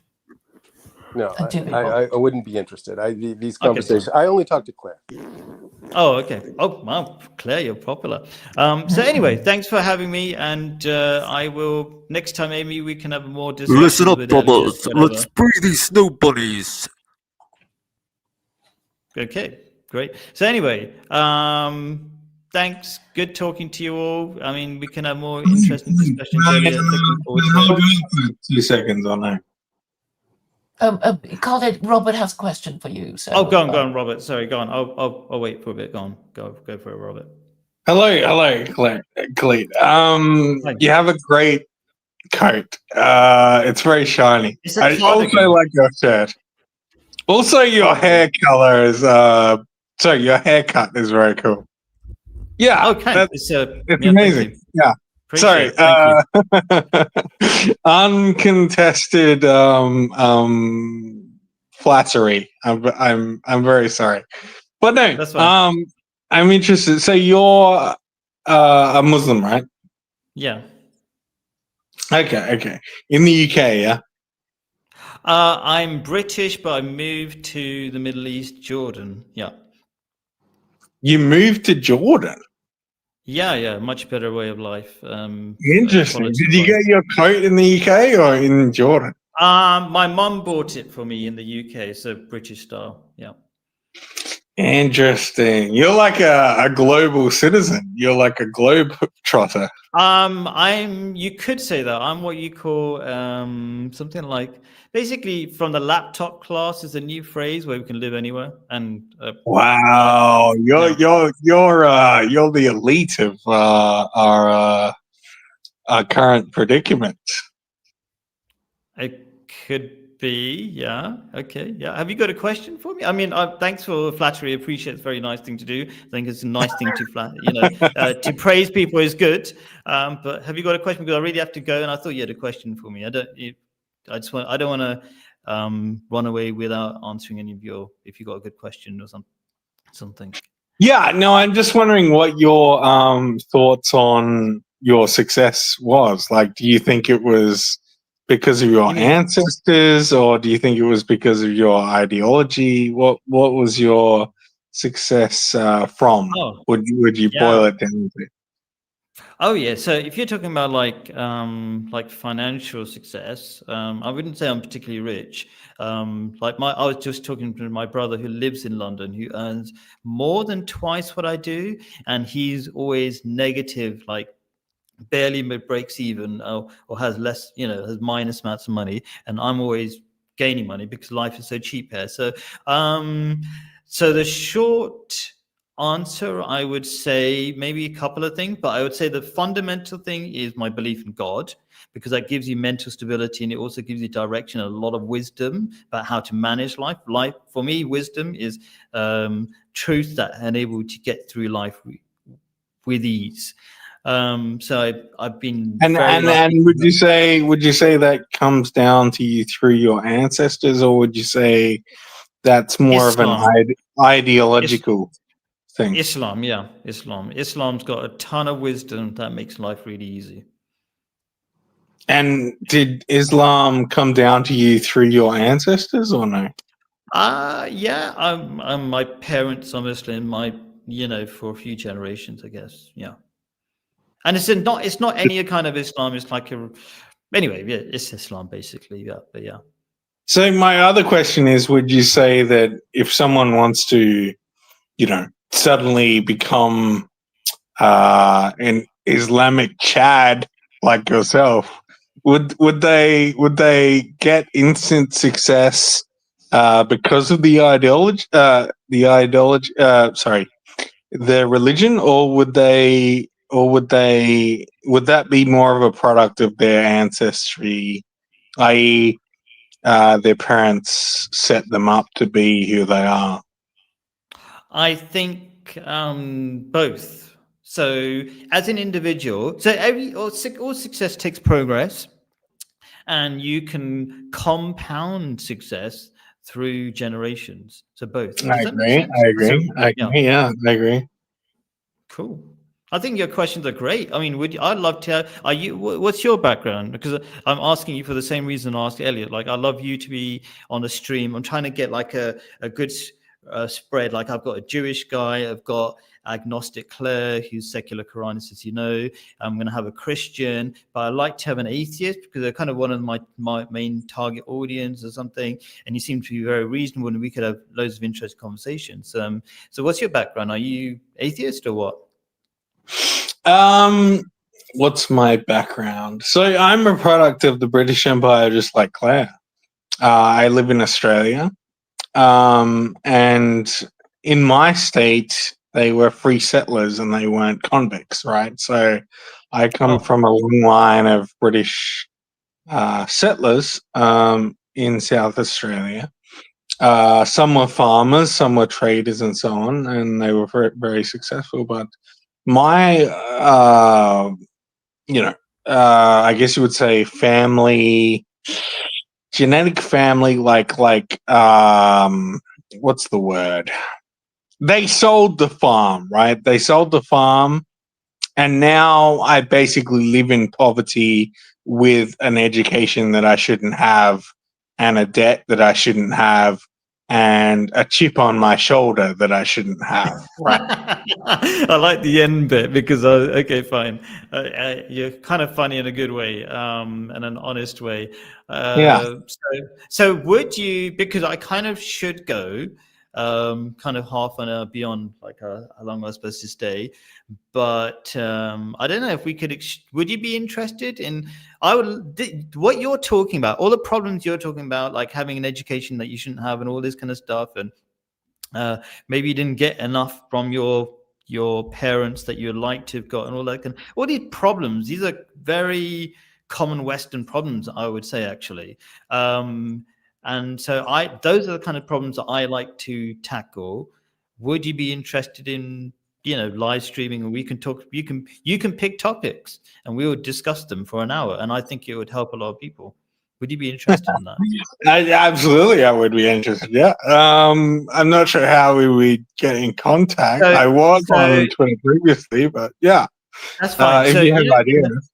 Yeah, sure. So I'm gonna send in the private chat. I mean, even though there's nothing private about my email, I can put it in the public chat as well. So I've just given you my email. Can you see in the private chat?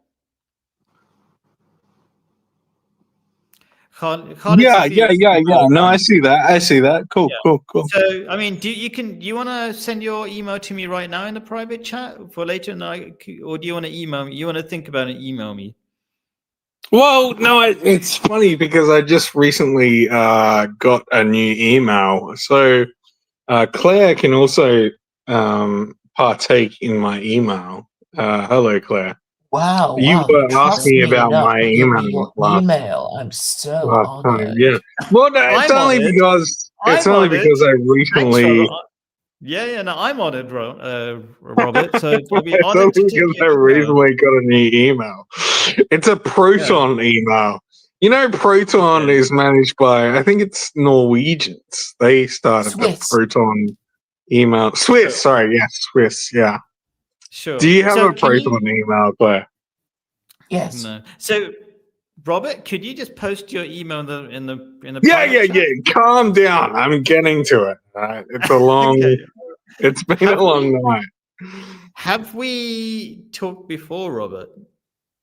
Well, I was just spamming your lives with Claire, but no, I don't think we have. No, no, I don't think so. Okay, fine, cool. What's the other Australian we've come across, Claire, that's a regular on your channel or something? Jim Bowden?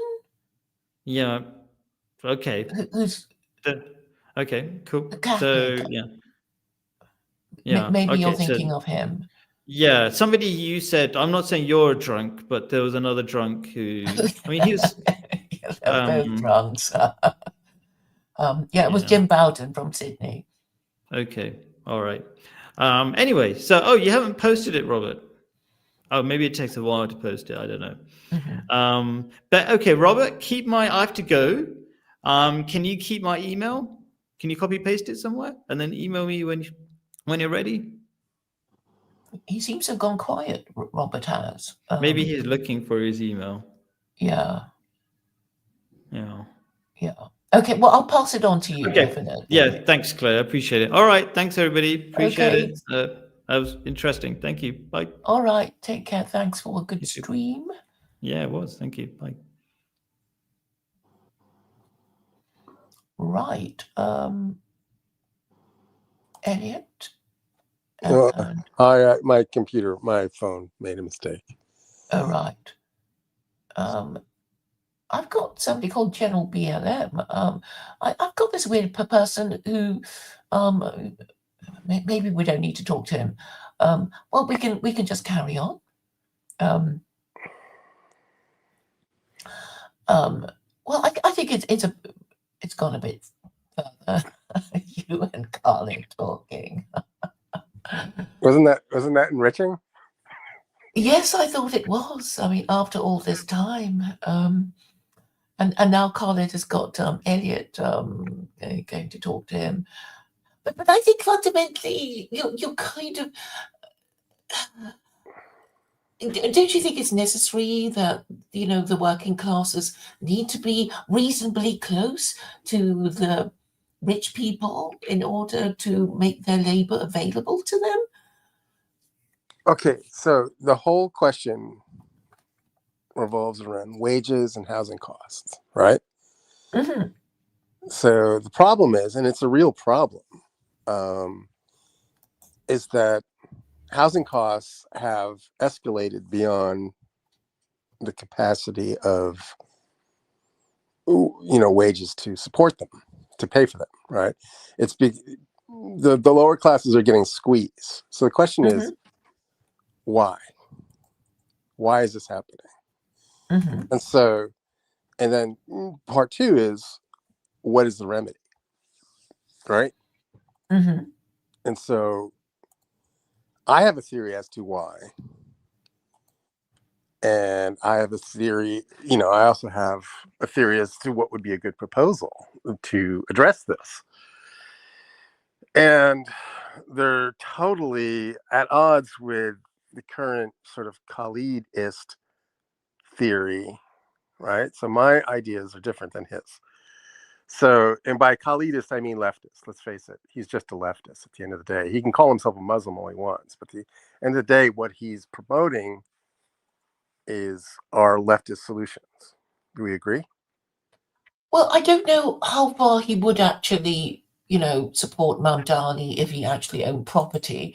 I think, it divides even the Jews, right? Because one of the things Rabbi Mizrahi has been saying is that even the Jews are voting for this Mamdani character.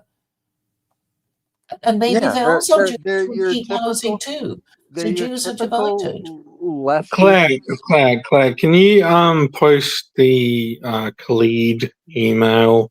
Sorry, I had to step out of the tab. Yeah, I've sent an email. I've done the email exchange thing on my email, so it is already done. Okay. Do you know what my email means, by the way? No, I would have to look it up. All right. Sorry, Elliot. Sorry, Elliot. What do you think? What do you think? Well, can Elliot see the private chat or no? You should be able to. It's probably in the other tab, but I have the StreamYard tab up right now. Yeah. So Elliot, what do you think it means? The words that make up my email. I have to switch tabs. I don't want to do that because it'll risk disconnecting. Yeah. Okay, fair enough. Well, maybe I'll just say it. Yes. What is it? Wait, we're live on YouTube. Okay. We're live, and we Elliot and I were talking about something. It just basically means champion of the Bright Lands. Right. Champion of and if you can interpret that via old German, I'll read the chat later. And Old Norse and or Latin, then you will succeed, my child. All right. Okay, I'll look into it later. Thank you. Okay, so Elliot, we were discussing how Jews in New York were divided amongst themselves because. Elliot, are you a Jew? I'll have to remove you from the stage. So, Elliot, let's finish our conversation because Robert is clearly drunk and has no won't be able to control his impulses. I applaud your kicking. It was well done. All right, so where were we? We were I was We saying were that talking basic. about Jews in New York being divided even amongst themselves, because I'm sure there are poor Jews and rich Jews, and Jews who own, property, and Jews who just want affordable housing. So, Right. so it's divided even amongst Jews, and this is really the problem. So, what do I think Americans really want? They want a caring government who can make it possible for workers to work near their place of work with, acceptable, efficient, cheap transport costs, who care enough to do all this sort of thing, right? I mean, I think, Okay, yeah. but 90% of people in New York live near where they work, and they have access to cheap. I lived in New York briefly for like 3 months, and the subway is everywhere, and it's efficient. And I haven't been there in 15 plus years, but it's efficient. It gets you where you want to go. Consequently, the rents, New York is an expensive place to live because it is so efficient and effective at getting people to where they want to be and need to be Mhm, for work, right? mhm. So this is simply just a supply and demand issue, that lots of people want to live there and there's a finite number of resources. Therefore, prices go up, right? Now, also, there are jobs in New York City which do not pay much, right? And so people working in those jobs are really going to suffer because they're not going to be able to live in Manhattan. They're going to have to live in Newark, New Jersey, or Stamford, Connecticut. They're going to have to live far outside the city if they want to make that job feasible, right? Mhm. I mean, economics, supply and demand drives everything. And so to think this is some sort of mysterious force called capitalism and somehow interjecting itself and then destabilizing and distorting the market beyond reason isn't true. It's just a failed apprehension of the way the real world works. And so people that come along like this Mondami guy and all these sort of leftists slash Muslims slash Marxists who think that the fundamentals of the economy can be adjusted to suit the needs of the lumpen proles, is flawed, and it's always going to lead to what it's always led to, which is chaos. And we need to be clear-minded about this. Yeah, because I mean, there are lots of token Muslims and token Catholics and, token Jews who don't really take their religion seriously, who, get elected. It's like, yeah, we'll, let you be part of the ruling class, but only if you express properly, liberal opinions and leave your religious convictions behind. And so Mamdani is probably another token Muslim, like Ilhan Omar. Well, let's just keep the whole Muslim consideration outside of this conversation because it doesn't add anything really at the end of the day. We're talking about an economic issue, and just to muddy the waters with discussions of Islam versus Christianity versus Judaism and so forth just doesn't help anything. It doesn't bring us any closer to understanding things clearly. I'll let you finish your point. Okay, so that with that preface, let's talk about what Mondami, what is he actually proposing, right? Free buses, free subways, right? State-run grocery stores. These are all communist initiatives.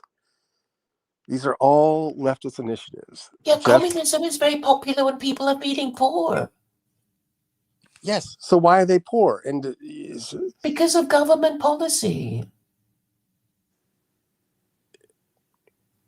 what policy?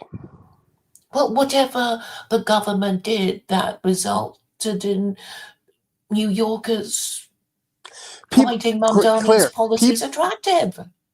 people want to live in New York because it's a nice place to live, right? It's got a lot of economic opportunity.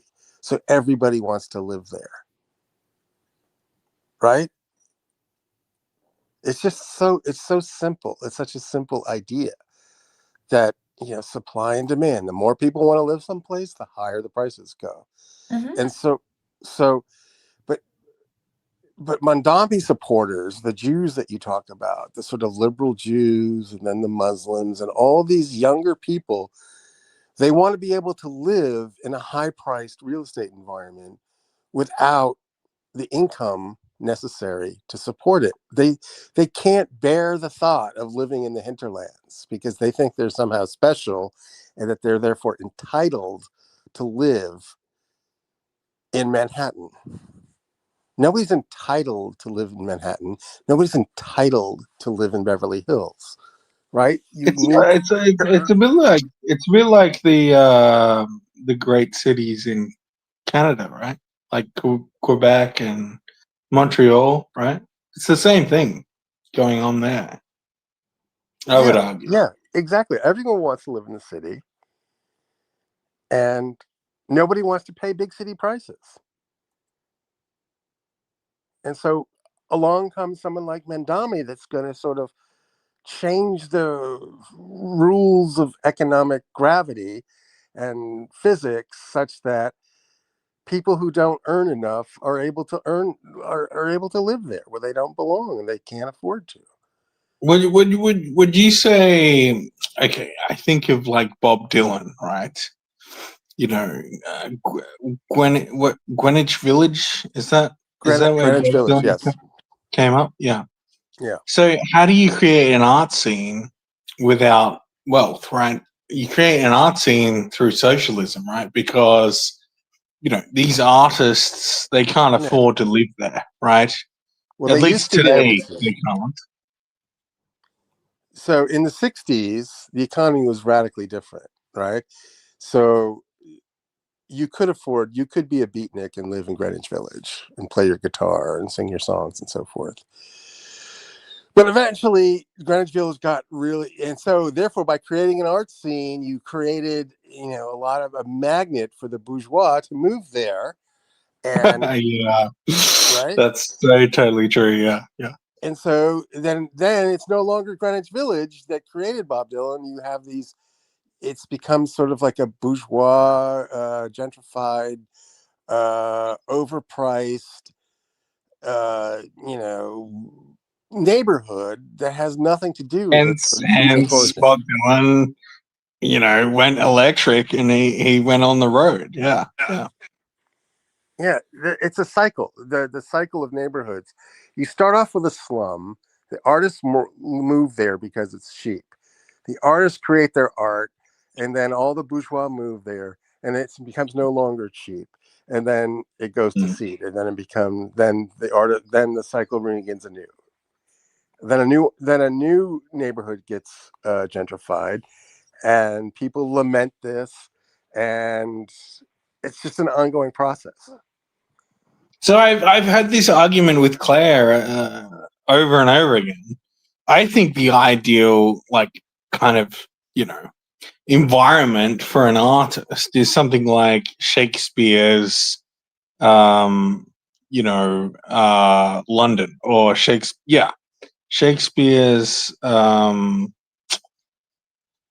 if we have a true genius, i.e. Bob Dylan or Shakespeare, able to do their thing in an environment,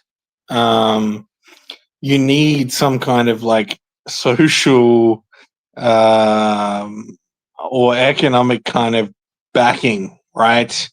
The society needs to be strong, at least in that aspect of the environment. Yeah, do you know what I mean, Claire? Like I was talking about Shakespeare a long time ago to you, and you kind of fobbed it off as some kind of aberrant thing within Western Well, we society. don't have a time machine to go back to Shakespearean times and live in a time of Shakespeare. So I'm not really sure what you're suggesting. Well, what I'm suggesting is I think there needs to be an order. a social order in order for geniuses to thrive, right? And this is very kind of foreign from a Chinese mind. We I need a could be wrong. I'm sure meritocracy. there are some Chinese geniuses, but sorry. So we need a meritocracy, and in theory, America is supposed to be a meritocracy, but it's turned into a matriarchy, and it's, you know, and that is not a meritocracy, right? Yeah. What do you think, Elliot? Do you think New York has ever been a meritocracy? Is it a meritocracy or no? No, New York's dead. New York is done. It's over. It's no longer a meritocracy. It is a bourgeois stronghold. There's no creative energy in New York. It is filled with zombies and welfare recipients. It is an absolutely disgusting place to live. I wouldn't wish it on anyone. So, and by the way, What Bob about Dylan- Hollywood? Wait a second. Is Hollywood a meritocracy? No, Hollywood is cooked as well, right? You can't. Bob Dylan is from Minnesota, by the way, very rural place, and you know That's just a myth, Elliot. Elliot, come on. Do you honestly believe his memoirs? Come on. His name was Robert Zimmerman. I mean, let's be honest. I know. Well, He didn't come from Minnesota. That was just a myth to make records. He literally grew up in Minnesota. There's Jews outside of New York, bro. Just trust me on that one. But the point is he grew up in a low-cost environment. He was able to hone his skills, and then he moved to New York, and became who he became because the economy and the times were ripe for what he had to offer. But this idea that you could just subsidize every artist who declares themselves to be an artist, and then you're going to get millions of Picassos. It's not true, right? Only very few people have the inspiration to work hard enough to become great at what they do. And there's just hierarchy is real and exists in all domains. And so just all your Mondami voters thinks that there's a subsidy waiting for them, and all they need to do is get it, and they can sort of be the artist and writer and musician that they believe that they can be. Over to you. Well, no, it's interesting to me that we think, I mean, okay, we can talk about Shakespeare, and maybe that's a different example, a different time, as Claire said. But this idea that, like, we can give, like, freedom to people, i.e. monetary freedom, i.e. houses and an allowance, right? the state can be the daddy, right? And then for some reason creation happens. I agree, maybe this isn't the way creation happens. I think maybe creation happens through struggle and making your own way in the world despite the welfare state, or against even the welfare state. Right. I mean, one of the great kind of artists now who is doing like folk music, i.e. Bob Dylan style, is this guy, what's his name? I can't remember names. This is one of the problems I have when I drink. I come up with a great idea and then I can't remember the example of the idea. Do you know who I'm talking about, Claire? Maybe I mentioned him to you. No, maybe Can not. you sum up the thing that you are trying to express again? All I'm saying is creation, i.e. Elliot's point, creation doesn't happen through socialism. The idea that we can give everything to someone and then they will create good stuff is a myth. I think creation happens through struggle, and I think almost like the greater the struggle, the greater the creation, right? Yeah, I mean, the thing is, there will always be, cheap neighborhoods, and people who can't afford, to live in a nice neighborhood will go to a cheaper neighborhood. What's the problem there? They will be colonized, for, is it being about to be gentrified, or, Yeah, you need something cheaper? I just remembered the name of the artist I was talking about. Jesse Wells. Have you heard of him, Elliot? Jesse Wells. He's no, like I the haven't. new Bob Dylan. No, I haven't heard of him. I haven't heard of him. But can I steer this back to a point about economics just a little bit, just off the artist track for a second? Please do. Okay.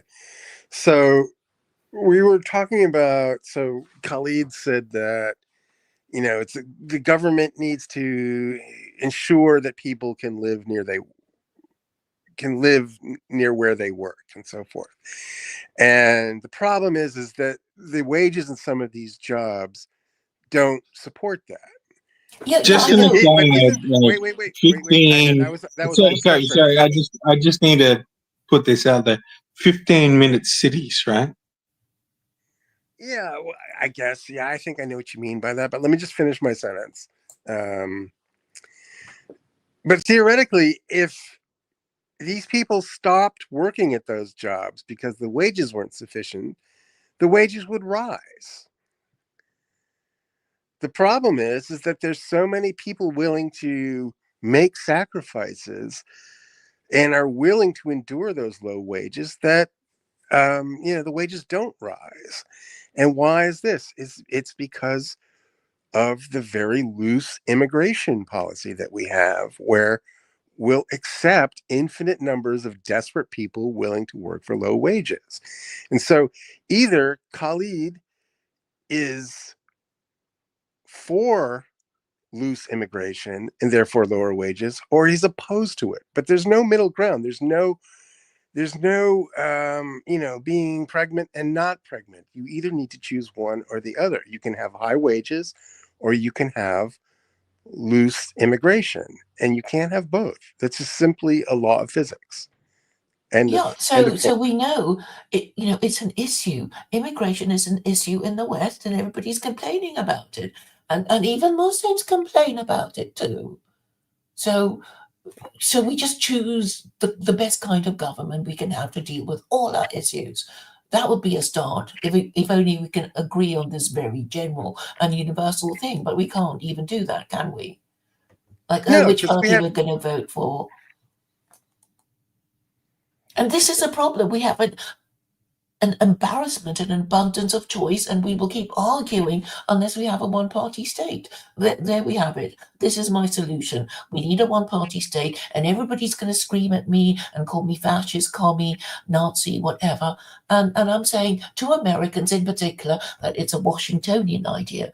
George Washington warned all those years ago in his farewell speech that Americans will crash and burn if they start their political parties nonsense. But they ignored him. We need a return of the king.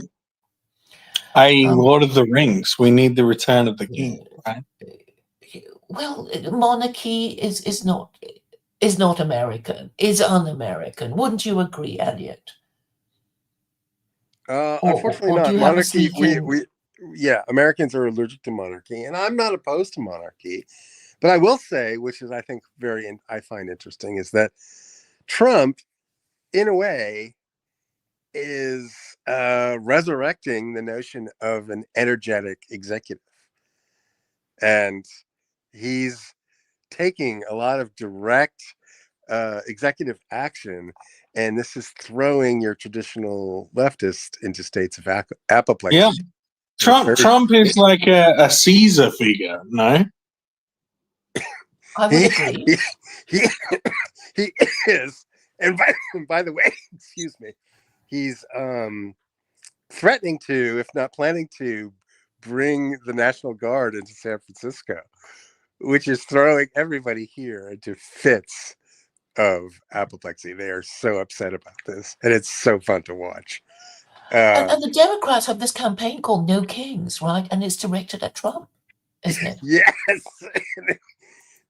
And it's so idiotic.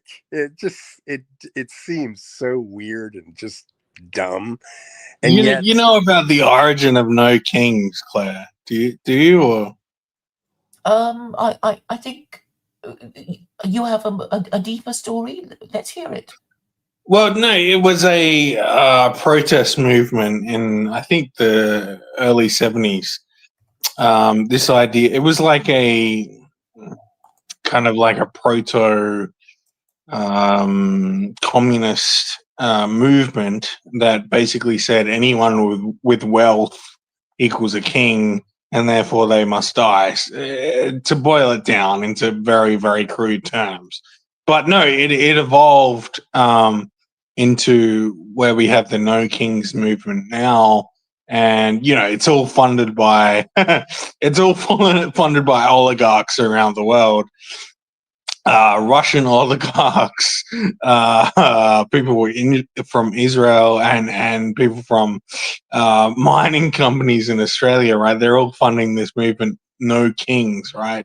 And I'm sure you've heard of the website, Elliot. Maybe you haven't, but in the US, there's this massive kind of new, I guess you would say, new socialist movement now called No Kings. I think there's a website called nokings.com or something. Yeah. That's do you know what I'm talking about?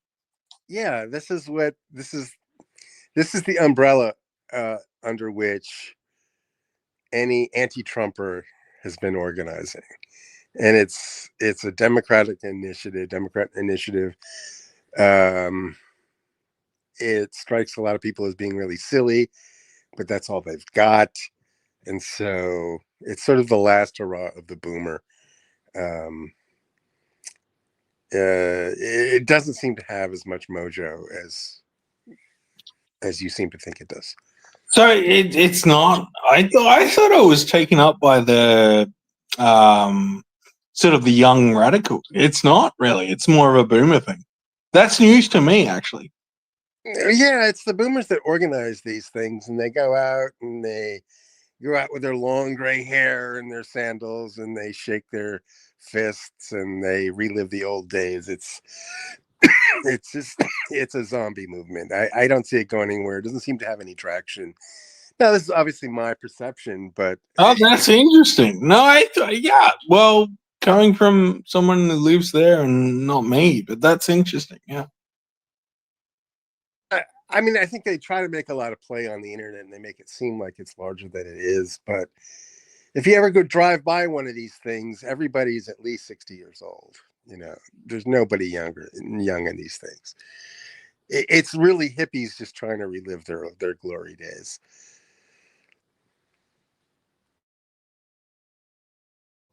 All right. Well, that's actually good news to me. I'm glad to hear that.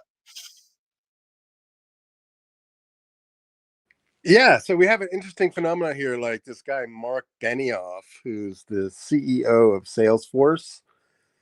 He's one of your, San Francisco billionaires, but he's been traditionally behind a lot of leftist causes and so forth. But he's basically become a turncoat, and he's now applauded Trump's efforts to bring in the National Guard and finally clean up San Francisco. It's incredibly funny. Looks like the revolution will be televised. Indeed. If you're here, you just sort of know the people involved, and the type, and how they are when they get outraged. It's just so funny. I wish I could express it better. Yes, and there was that tweet from the White House about targeting Antifa. Yeah, did you see that? Yeah, of course. Yeah, I've seen that. Pretty sure Antifa is dead in the U.S. now, right? Like, have they been active? I don't know. Well, they're sort of active in the Pacific Northwest, meaning Seattle and Portland. Seattle, Washington, Portland, Oregon, And these places, I haven't been in years, but they're formerly incredibly beautiful places, but now they've been sort of overrun with your usual lot of fentanyl addicts. And Trump has done a crackdown on Antifa, at least in Portland. But the problem with Antifa is that it's just such a loose association. It's not like a formal organization with a strict hierarchy like you'd think of like Hamas or something. So it's one thing to say you're against Antifa, but Antifa membership is easily denied. It's not like they hand out membership cards and things. Excuse me. So yes, to answer your question, there is a general crackdown on Antifa at the federal level.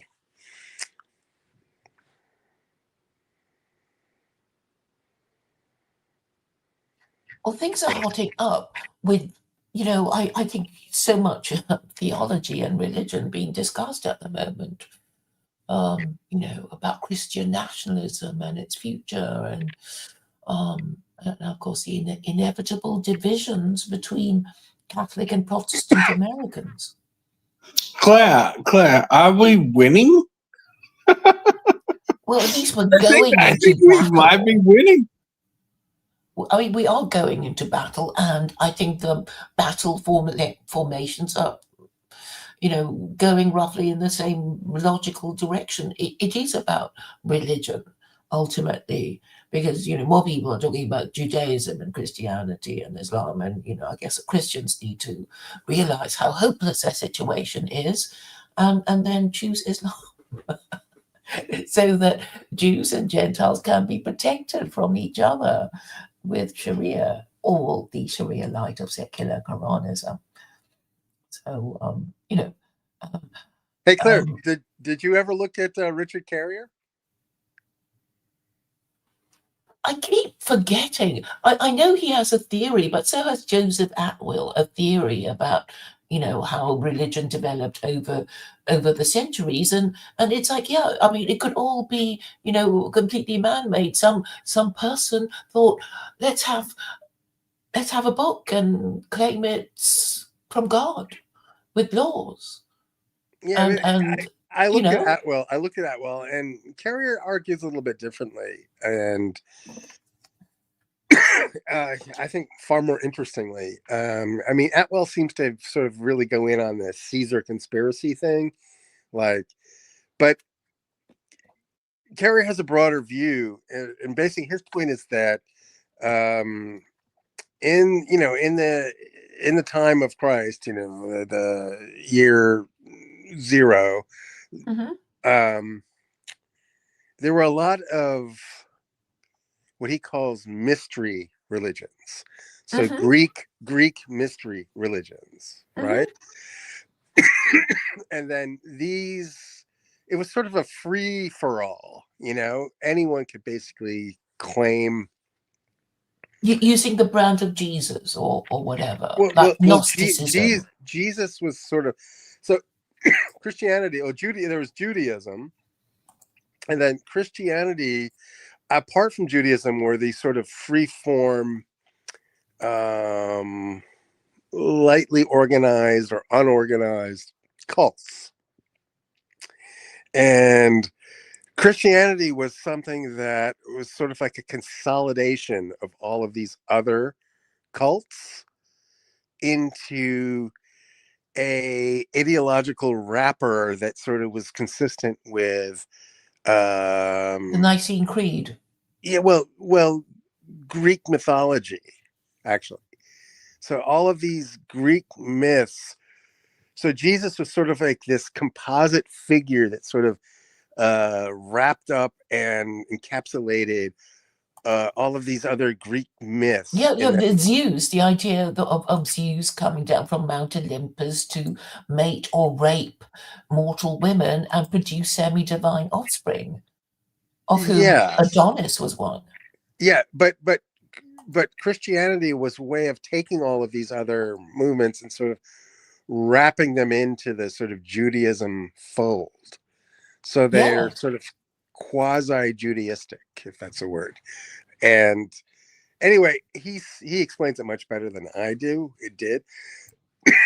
But if you look at it through that lens, you could really understand Christianity and Islam a lot better, because Islam is another such example of one of these things, these sort of Judaized pagan religions that were sort of brought into the Judaism fold. Well, yes, because we know that before Arianism or the Trinity, Christianity existed as a form of Gnosticism. That was the older form of Christianity, and not Gnostic means what secret mystery religion kind of thing, right? And we also, yeah. So also we get the word knowledge, gnosis, knowing, right?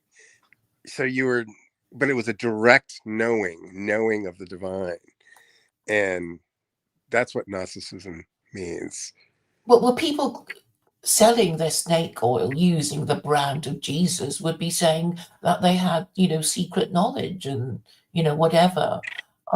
So I guess, what Constantine the Great was trying to do when he called the Council of Nicaea is like, all you Christian bishops come to Nicaea, you agree on a doctrine, and then I roll it out through the Roman Empire.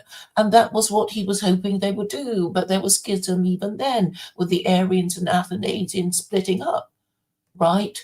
And then actually, it was E. Michael Jones who said, well, I find Arianism easier to believe, which is, basically the story that was that Jesus was the son of Mary, who was impregnated by God and gave birth to, this semi-divine son, because, people have already been accustomed to this story of Zeus, coming down from Mount Olympus to mate with mortal women. So it was easy for the Greco-Romans to believe in that sort of thing. But unfortunately, they realized later that the Jews would come for them and say, oh, hey, Christian, you worship Jesus, don't you? And the Christian would have to say yes. And the next question would be, you worship Jesus because you believe that he is the Son of God, don't you? And the Christian would have to say yes. And the Jew would say, our God, the God of Israel, is the son of your crucified Christ, who is infinitely more powerful than your, mortal and crucified, executed blasphemer. So we win.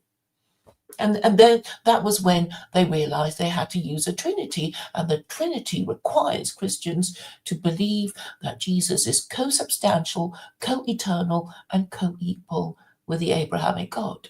And this is my explanation of the mystery of the Trinity. What?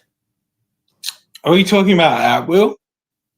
Oh, you haven't even listened to it. Elliot, did you understand what I was saying? I did. I think I followed. Thank you. And obviously, Robert was thinking of something else. And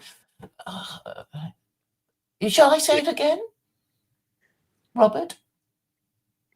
No, I'm just interested in this idea of Joseph Atwill. Yeah, Elliot said this before. Joseph Atwill basically said that the Romans were famous for their propaganda department. And that is true if you've heard of Virgil's Aeneid and the Georgics by Virgil, because it was poetry basically commissioned by Augustus, right? So if you read the Aeneid, and I have because I did Latin,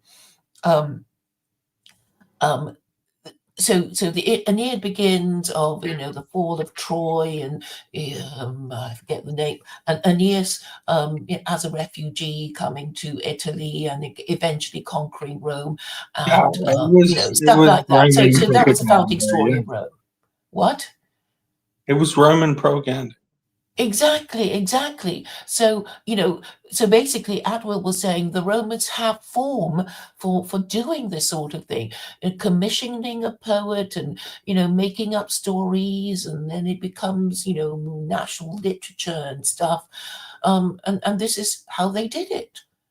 Because really, when you think of the Catholic Church, it it's so ancient, it goes back to Roman times. And that's why the Catholics put on such a great show, and that is, impressive even now. I mean, even the Jews say, "Ooh, these Gentiles, they sure know how to put on a good show," and and we're just sort of, doing this sort of Jewy thing and bowing and whatever. But obviously the Catholic Church had the the whole power of the Roman Empire behind them, putting on gladiator battles and whatever. So of course they would have the art of showmanship that somehow the Catholic Church retains. Yeah. But the It's like theological it's like the bread to the circus, or the circus to the bread, right? Yeah, so the bread and circuses idea, I'm so glad you mentioned it. It was that after the success of the Roman Empire, they got in all those slaves, right? They got in all those slaves, and the rich people of Rome preferred to deal with the slaves because the slaves had no choice. They didn't want to pay an honest man's wage for an honest day's labor because it would cost more. They just preferred to buy cheaper. Pay for cheaper slave labor, and this was really Sounds like how Elon Musk or Amazon today, right? what? It sounds like Amazon or Elon or any other Oh yes, delivery big corporation. boys. Name Yeah. a big corporation today. Yeah. Yeah, and Machiavelli basically said, because he had time, to write his book because he was exiled for whatever political reasons. And Machiavelli said that the fall of Rome can be attributed to using mercenaries.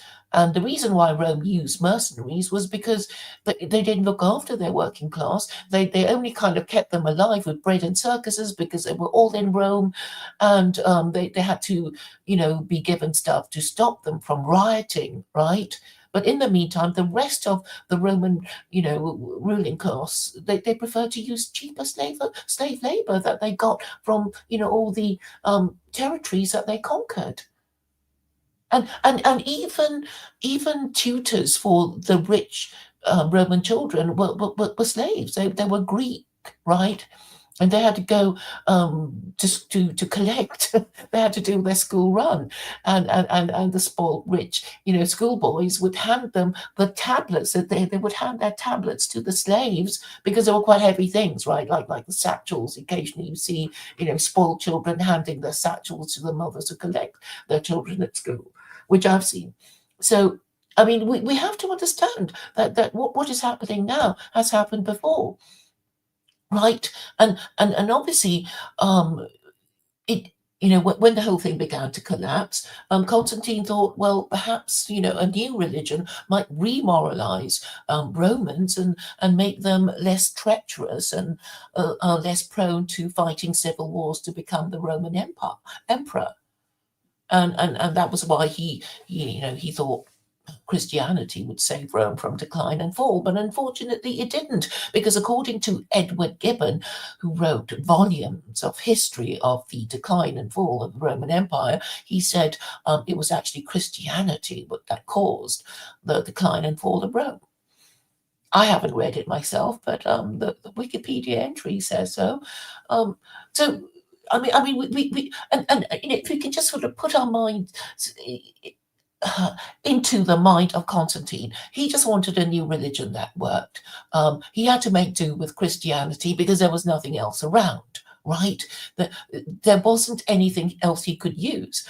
So he used Christianity, but I mean, we in the 21st century, we don't have the same excuse. We actually have the Quran revealed 1400 years ago. And I really don't think we have any excuse not to use it. Because the fact that it is so hated by so many people actually gives us a kind of fairness. It's like everybody hates it, but we all have to follow it because it's kind of the best thing that most people would agree with. Otherwise, it would be, my secular political ideology, and you would be having your own and fighting me. And if you can say, well, it's God's laws, then we might just sort of stop fighting amongst ourselves and say, all right then, because it seems to have a pretty good track record of keeping these annoying Muslims around for 1400 years at least, while, liberalism, I don't think, will enjoy that long track record, and certainly not Nazism, and certainly not fascism or communism.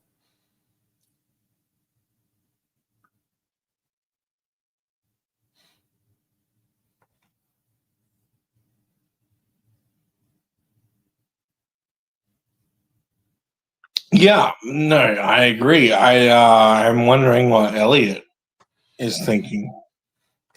He might be eating his breakfast. I No, don't know. no. Yeah, I'm here. What is Elliot thinking? Elliot, yeah, I broadly agree with what Claire's saying. The Quran part's a little irksome to me, but whatever.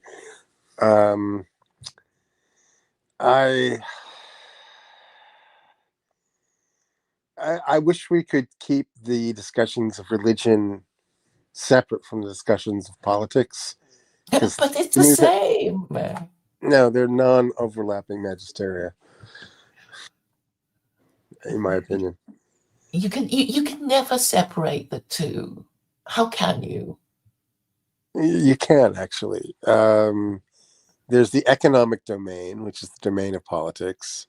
And then there's the spiritual domain, which is the domain of religion, properly understood. But when you start conflating the two, I think that's where things go off the rails.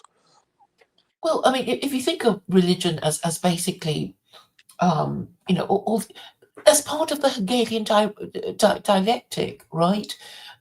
So, there were the Jews saying no idolatry whatsoever, and then the Christians came along and we're going to use your religion for our idolatry. So you have, Judaism as thesis, Christianity as antithesis, and then the Muslims come along and say, our religion is a synthesis. And I think that's really how ideas develop over the centuries. Yeah, well, we've had this discussion before, but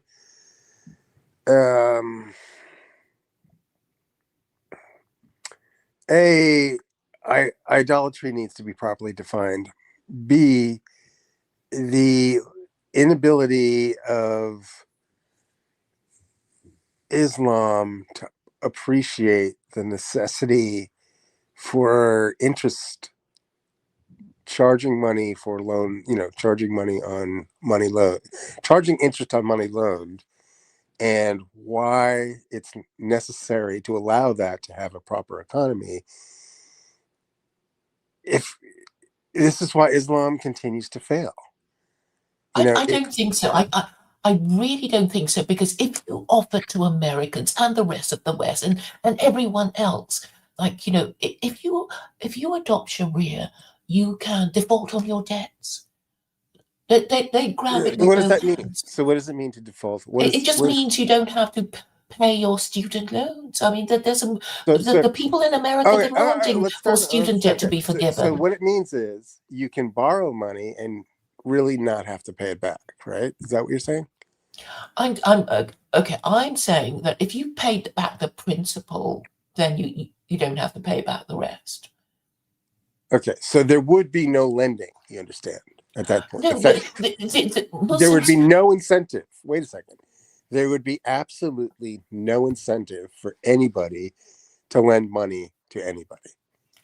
Well, actually, there is a verse in the Quran that talks about loan agreements. So obviously, you can charge a fee, or there's actually a lot of Islamic ideas about joint ventures. Okay, let's start that. Like that. You're going too fast. You're going too fast.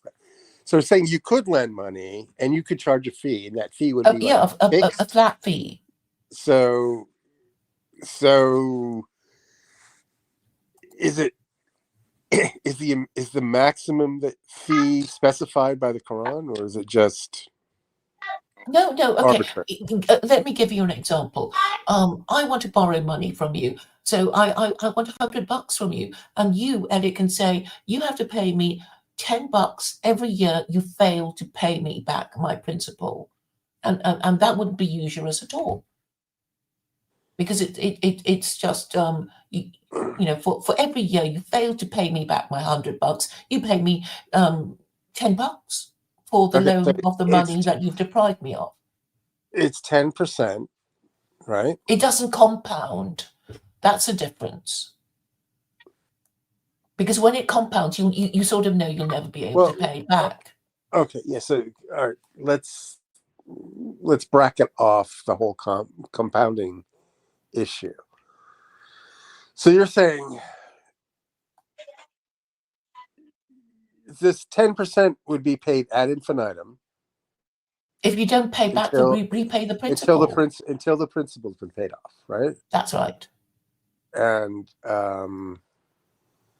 so would that increase the incentive to lend or decrease the incentive to lend? You admit that, you know, people charge interest in proportion to the amount of risk they're assuming, correct? Well, actually, there's been a scandal in the UK with bankers actually wanting your business to fail so they can get your house. Because if you want a business loan, you'll be asked for security, and there has been a scandal of bank managers actually. So let's distinguish legitimate lending from predatory lending, because they're two different. You know, there's definitely an interest in curbing and making illegal predatory lending practices. I think I agree. Loan sharks and people like that. Mm-hmm. Yeah. So there are two categories, and there's a spectrum too. Loans can be more or less predatory, right? Yes. So I'm trying to tell you that you know, if this thing that I want to be, you know, like, oh, let's go to the South Seas and I don't know, get the spices which are going to, you know, you might decide whether it's going to be a good investment, a viable venture, and then you think, okay, I want to invest money in it, and then we'll get the ships and whatever. But that's only because you think it's a viable thing. Not, oh, I hope, you know, I'll lend Claire the money because Claire's, you know, going to secure the loan on her house, and I hope it fails so I can get her out.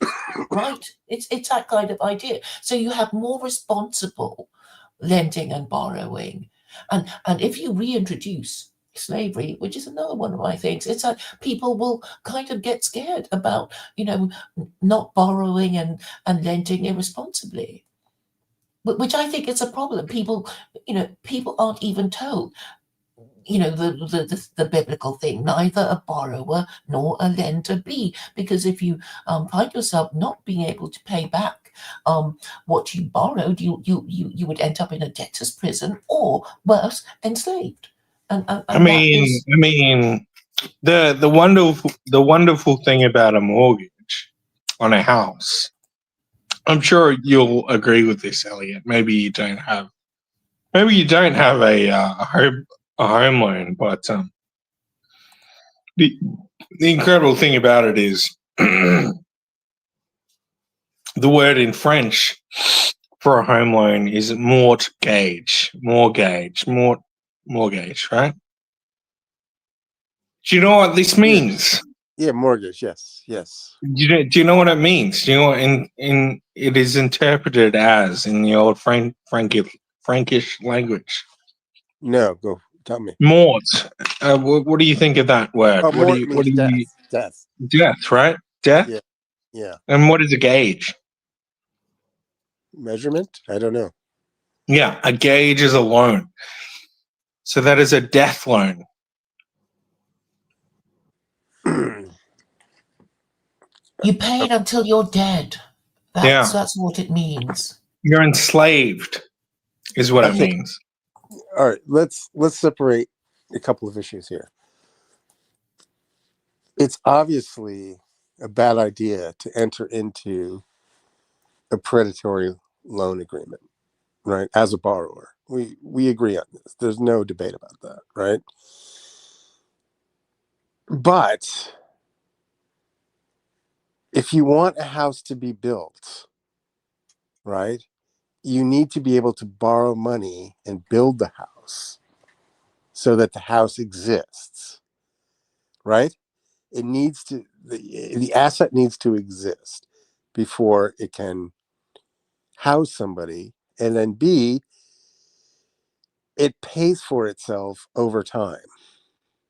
This principle of the idea of being able to create an asset in the present with the expectation of being paid over time must exist if you want to house people.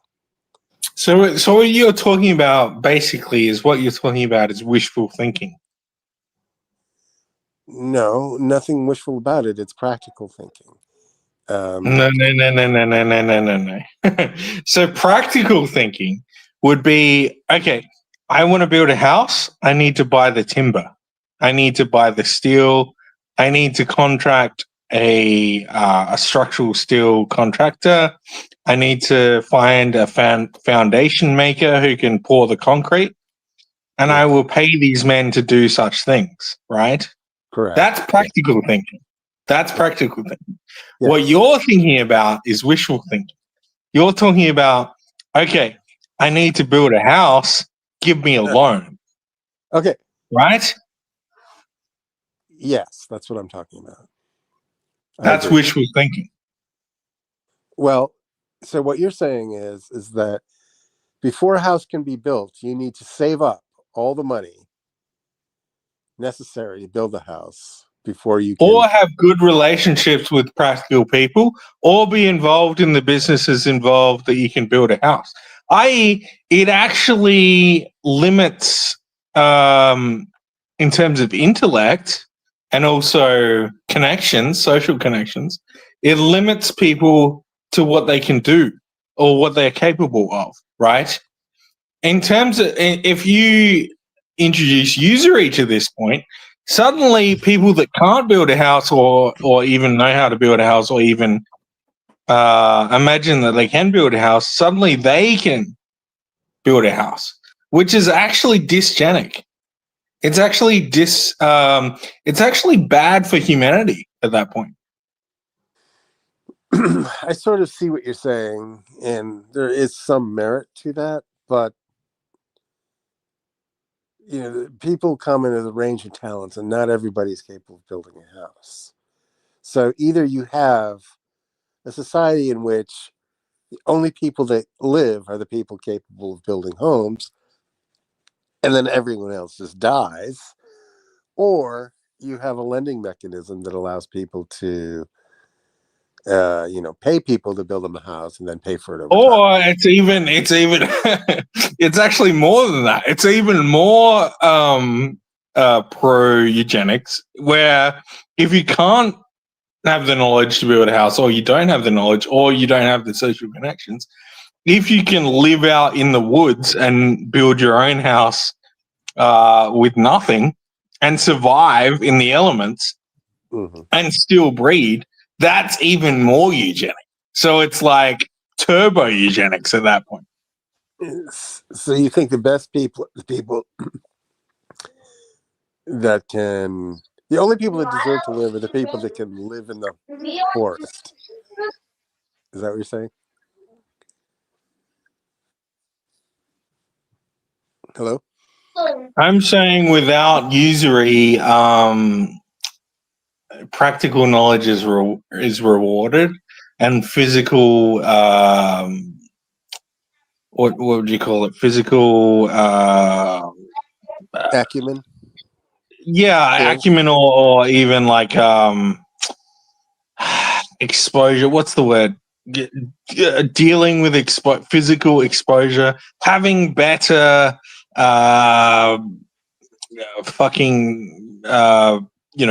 physically being better, right, is rewarded, right? Yeah. Hey, listen, I have to go back to bed. I got up early. It's 6 a.m. here. I got up at 3 to have my little tete-a-tete with Claire and Khalid. But I'll be listening, but I'm going to have to drop. Hello? There's other people That who was called. hey, Elliot. It was very, very cool talking to you. I'm gonna have to get in contact. You have an interesting mind. So thank you for talking. All right, next time, brother. Every Thursday night or morning, we shall have a conversation. Okay. Good talking to you, Robert. Blessings. I'm not sure if this is working at all. Is it? As far as like, can you guys hear me? All that normal stuff. I can hear you, Nathaniel. I'm not sure where Claire's gone. Wonderful. She's I disappeared. good. Well, maybe Anyway, just what's won't up? work. What were you? It sounded like What's well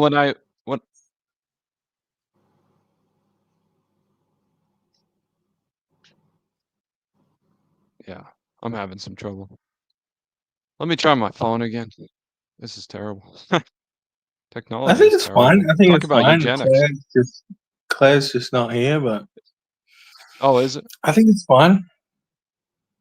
Okay. Well, it sounded like you guys were talking about. It's funny because when I left, you were kind of going through church history and whatnot, and I wanted to come in and say something about that, but it sounded like you got into my topic about usury, and even led into eugenics and whatnot.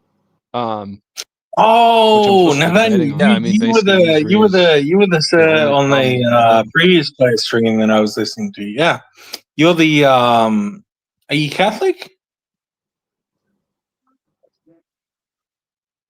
I am Roman Catholic. That's me.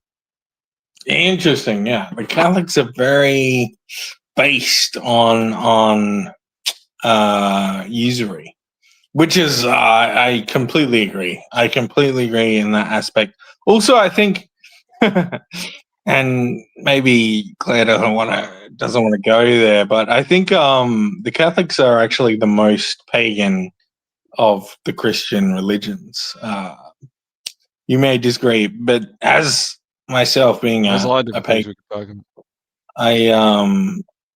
I am very, very intrigued and/or respectful of the Catholics. I have a great Australian Catholic friend who is studying law, and he is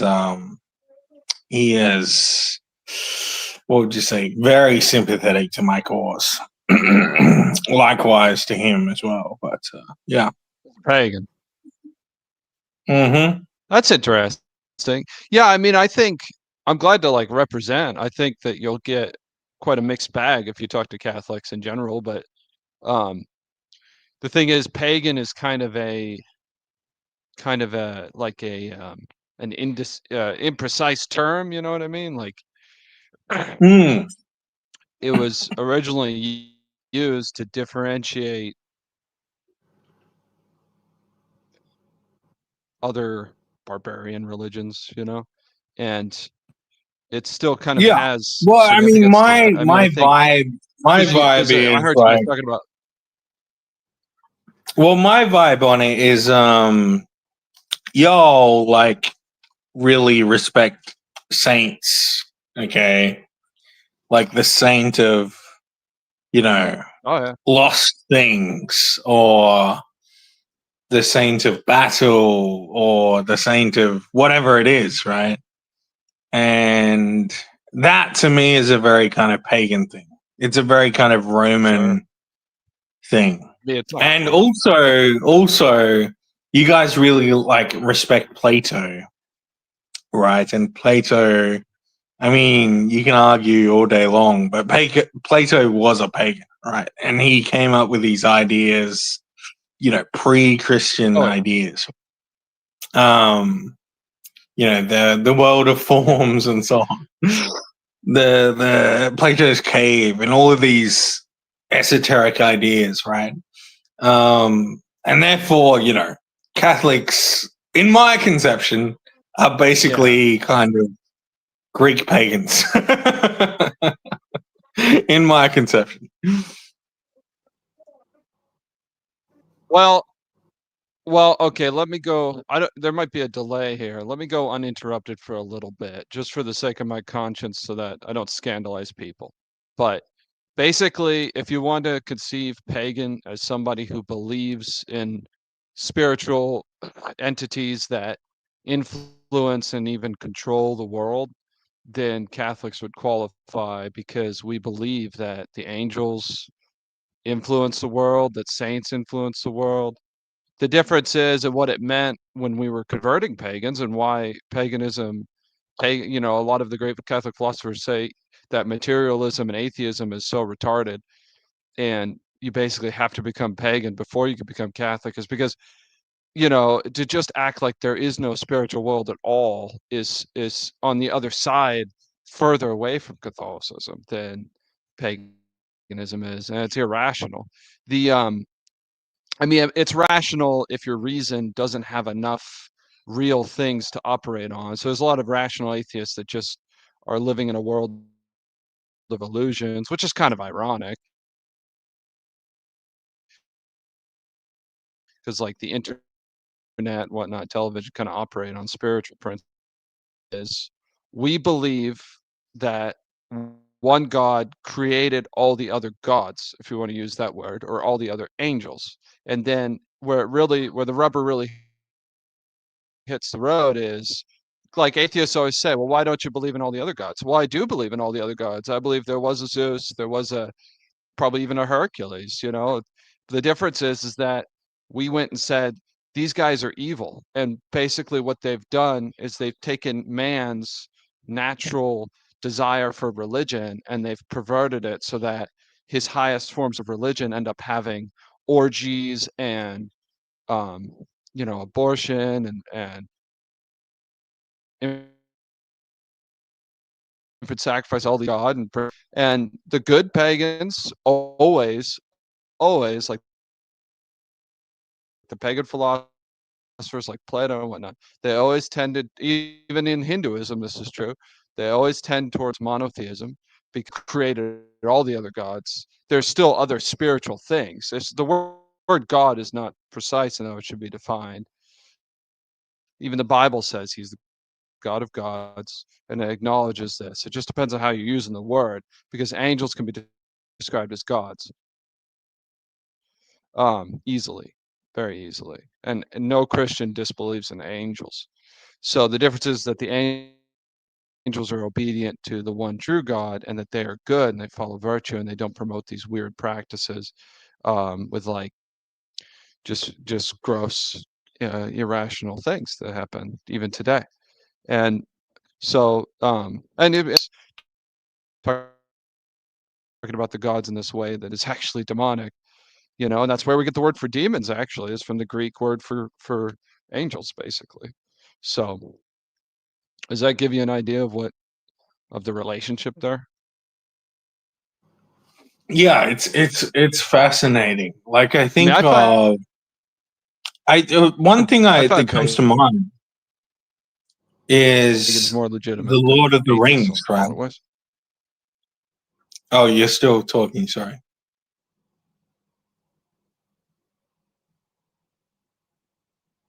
You have a Maybe the delay.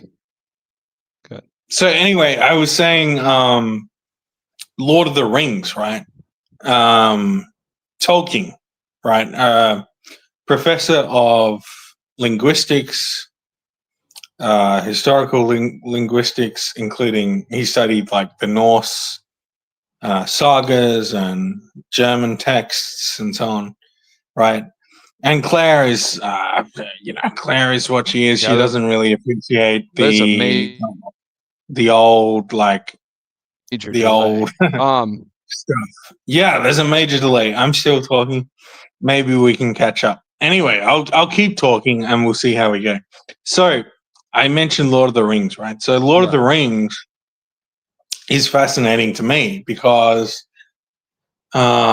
it's basically a kind of modern distillation of the surviving pagan texts that we have from the Nordic and or the Old English and or the German world, right? Into a story, into a narrative, which basically is Christian. And a lot of people would say that, you know, the Lord of the Rings isn't Christian. Oh, he's left. Okay, well, I'll continue, I guess. A lot of people would say that the Lord of the Rings isn't Christian. I think it is fundamentally Christian in a number of ways. But it's also fundamentally pagan. And I think this is, you know, this is one question I ask to a lot of Muslims is like, who are the jinn? Do you still believe in the jinn, right? And they all say they do because it's in the Quran, right? It's in the Quran. The jinn are these desert spirits. They interact with every now and then. And this is like the same thing in the Irish Celtic world. The fairies, right? The fairies that live out in the garden or live out in the woods. The same thing. The elves in Norwegian lands, the dwarves. These things are all real things. Everything pagan is a real thing. You know, and then the Christians say, well, you know, we codified all of these things into, you know, one God, one law, and so on. Well, it's fine. I'm not saying, you know, I'm not saying you're wrong. I'm just saying the Western conception of religion is, I guess you would say, more moral than any other form, right?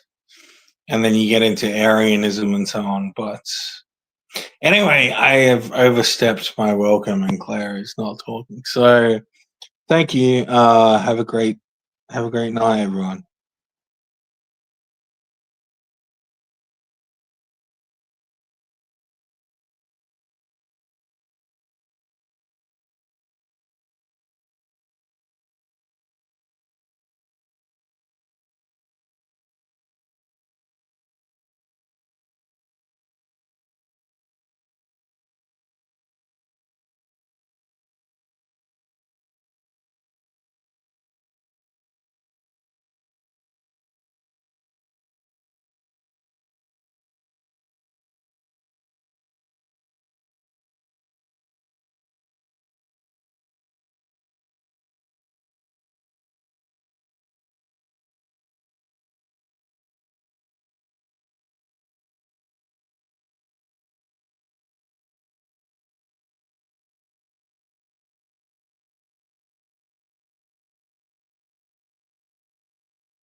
I'm a stubborn man. Always have been. All right. Hi Nat, I'm back at the computer, but I need to go down again to get my lunch. So Okay. feel free to talk to the chat or whatever. I won't be here for a minute or two, and then I'll probably be eating my lunch. Hold on. Yeah. Okay. Hello. I'm I'm just okay. This might trigger here in a second. Sorry. I'm here like trying to manage children. I'm a dad. My technology just breaks anytime I try to use it. I think you know, and I'm pretty stubborn, so I basically assume that that's the devil trying to stop me from saying the one thing I think that people should know. And I think Catholics, it was interesting to hear, here, all right, children, take this. It was interesting to hear, I think Robert, Mr. Robert there. Yeah, I got to turn it up. Okay, I'm working on it. Just relax. I don't, oh, it's because this. All right. We found some documentaries of old Irish traditional crafts. So children. And they crowd me. I'm on the phone. They just want to see what I'm doing. And course, I'm talking about gross pagan stuff. So. Okay, let this work. Okay. So anyway, so basically, and it was unfortunate because I heard a lot of stuff there about church history. Usury is my main topic. I'll tell you about church history that Catholicism's always been the religion of the poor. It always has been, and whenever it failed to be the religion of the poor, that's basically where Islam came from. Islam is also the religion of the poor, and there's been other instances of that, like Arianism and whatnot. But let me basically tell you about church history. So to kind of counteract some of the things you heard, scholars have all kinds of crazy ideas now, and they predicate it by assuming that miracles don't happen. But if you read the historical record, like I do almost every day, you'll find countless recordings of miracles. I mean, people, especially after Christ came, especially people raised from the dead, blind having their sight again. St. Martin's famous for raising people from the dead. But in the time, and this was just regular. I mean, even up till today, there's still a lot of miracles that are regular. It's less after about 1960. It's been less, but there's still miracles. It's constant. And there was a certain school in historians that came about in the 1800s where they just said miracles are not possible because of the scientific method. You can't repeat them, and they just were skeptical prima facie, and that was the assumption they went in. So then they ended up, and this especially influenced the Germany and England, because of Protestant theology, basically, because it helped to explain at first it helped to explain the Protestant cause, because the Protestant cause being that the true church was not the Catholic Church, was the only one there was for 1,500 years. So they started eliminating miracles, so they wouldn't read any history. They would just say it's not true if it involved miracles. So a lot of our understanding of history now and all the innovations and whatnot come from that assumption in the 1800s that has been so strong up till today. So in church history, you had heresies from the very beginning. You had Simon Magus, who's typically understood as the father of Gnosticism. And if you read the book of Acts, which is a history book, you will read about Simon Magus. He offered to pay the apostles money to receive the Holy Ghost.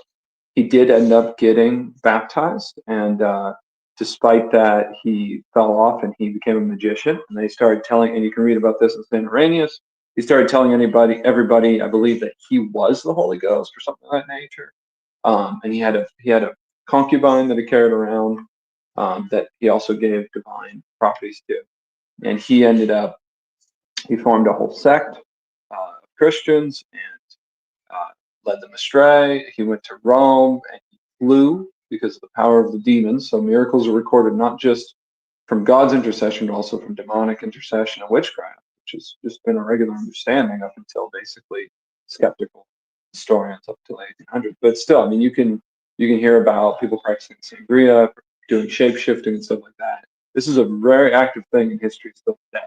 So Simon Magus was flying in order to impress the emperor, and Peter and Paul at that time were in prison, and they prayed, and the demons lost their power, dropped Simon Magus, and he died.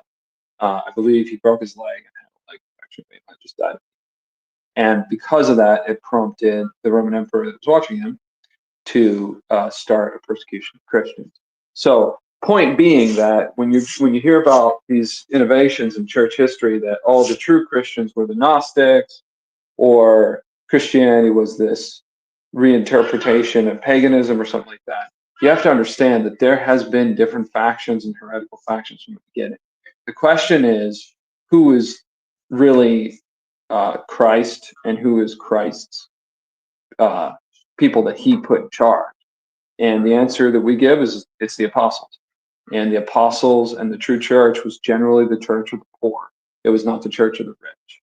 And so Arianism, for instance, was heavily supported by the pagan aristocrats that were in charge of Rome, with the kind of the weakening of the actual Roman power. Barbarians had become emperor, and then they put their generals in charge. And so people that were not ethnically Roman or even ethnically Italian, ended up running the empire, and that's actually the origins of the Christian kingdoms. Is the Germanic tribes came down and they converted.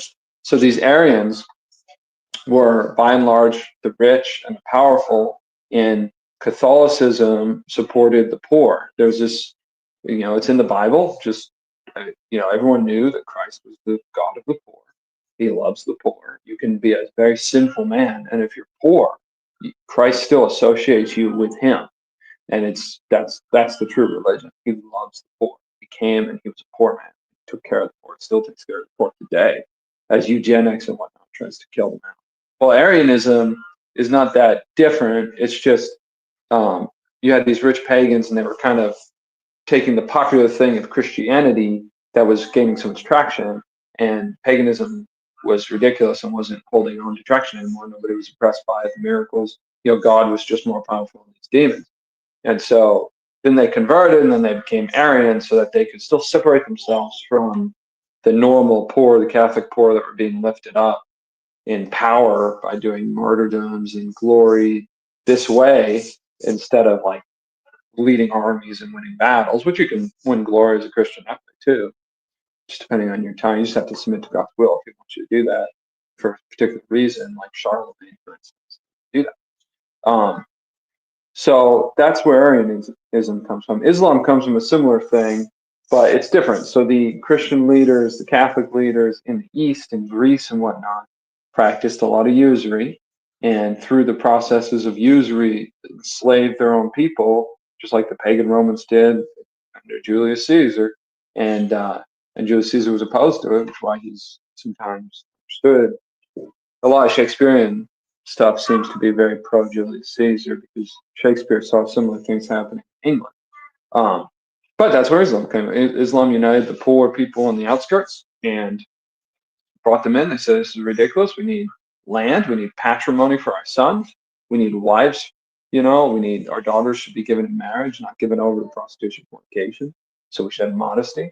And then that's why the Eastern Empire collapsed. That's why God gave over a lot of Christian lands to Muslims, is because of that moral issue that he had with the church, particularly the political leaders in the church who are practicing this way. So that's true church history. And then people go back and they kind of reinterpret things with these errors, and they come up with all kinds of other ideas. But the main thing about usury, I'm going to be arguing about eugenics, is usury does support the popular and the rich. Those are the ones, people that would not survive in the wild. Like I kind of caught a little bit of what Robert was saying. But the difference is it's not just your strong men that are supported by the normal operations of the economy. If the economy doesn't have this parasite usury on it, then it supports everybody. The point of economy is to manage the household. So family, community, natural affections support the baby, support the poor, support the weak, support mothers, the elderly, pregnant mothers, all these people that need support and can't just survive in the woods on their own. They are taken care of by natural community. Usury breaks down community. I mean, you can see this just by looking around. Look at your town, wherever you live, and ask yourself, where are the men all day long? Well, they're at work. Why are they at work? Because they need to pay the bills. Why do they need to pay the bills? Because of usury. Did a man have to come up with paper money every month in order to keep a roof over his head? No. He generally inherited his house from his father.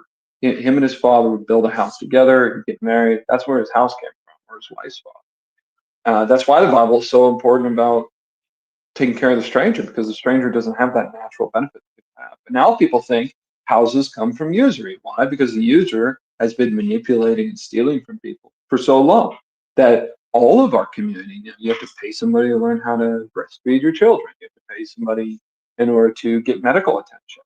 Well, in the Catholic world, there would be doctors that would do it for free because they love God. And most of the things that you would manage is not paper money or currency. Paper money is ridiculous. It's with currency and gold and whatnot, these things that hold value over time. The whole point of currency is to hold value over time so that you can also pass to your children that inheritance, also have that as your patrimony.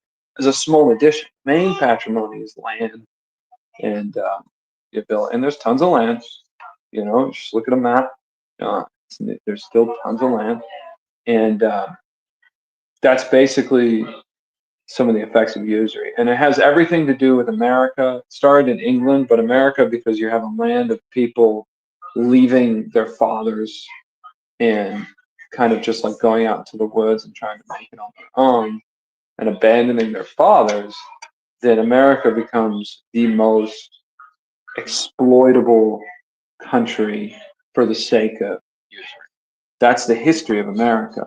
The Irish were sent here as slaves because of religion and because of eugenics. Charles Darwin basically saying that the blacks and the Irish are closer to monkeys than the English are, what Charles Darwin said.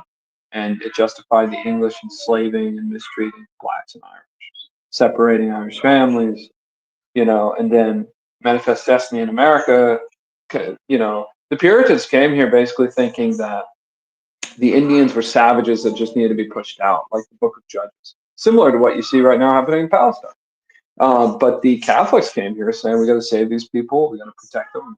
They intermarried with them right away. It's what Mexicans are, it's intermarriage with the Spaniards and the natives. And that was the right choice. But what's really interesting is the amount that God has prospered the descendants of the English, starting with the Spanish Armada, in order to make sure that the British Empire and then the American Empire runs the world through usury. And I can kind of understand it in modern history because, like, for instance, when America gained Spanish lands, California and Texas and whatnot, well, it's because the Mexicans had some moral error, especially like communism and atheism, basically. And they were stealing church lands. And in America, the church was protected from at least that persecution. So Our Lady gave over American lands to, or Mexican lands to America. But I don't understand. One of the most interesting things in history to me is the Spanish Armada and being sunk by Queen Elizabeth the heretic. Is I don't understand why that happened, and I'm very curious to find that out. So why would God allow that to happen? Besides the fact that He wanted history to go the way it has for different reasons, but it must have been some kind of moral error that He was punishing. It's the only thing I can think of. So I think I have to go because my children just are not staying put, and I have to feed them. Thank you for Yeah. for coming, Nathan. Next time I'm going to ask you how you propose to ban usury without Sharia. Oh yeah, that's the most interesting question, and I'm working on it. But thank you, Ms. Caw. I'm sorry for all the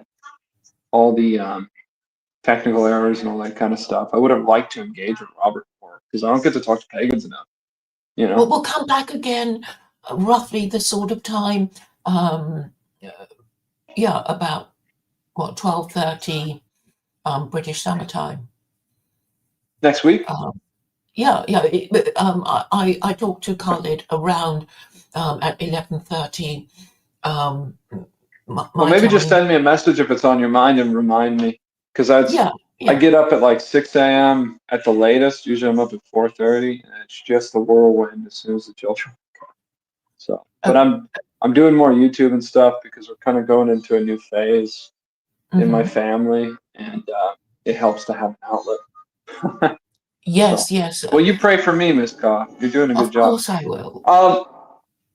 I mean, to briefly answer your question, people haven't been interested in a while, but I think the main way you destroy usury is just through business principles. I think this is one of three things, though. But I think that the assumption that you should do everything from the top down is a very modern assumption.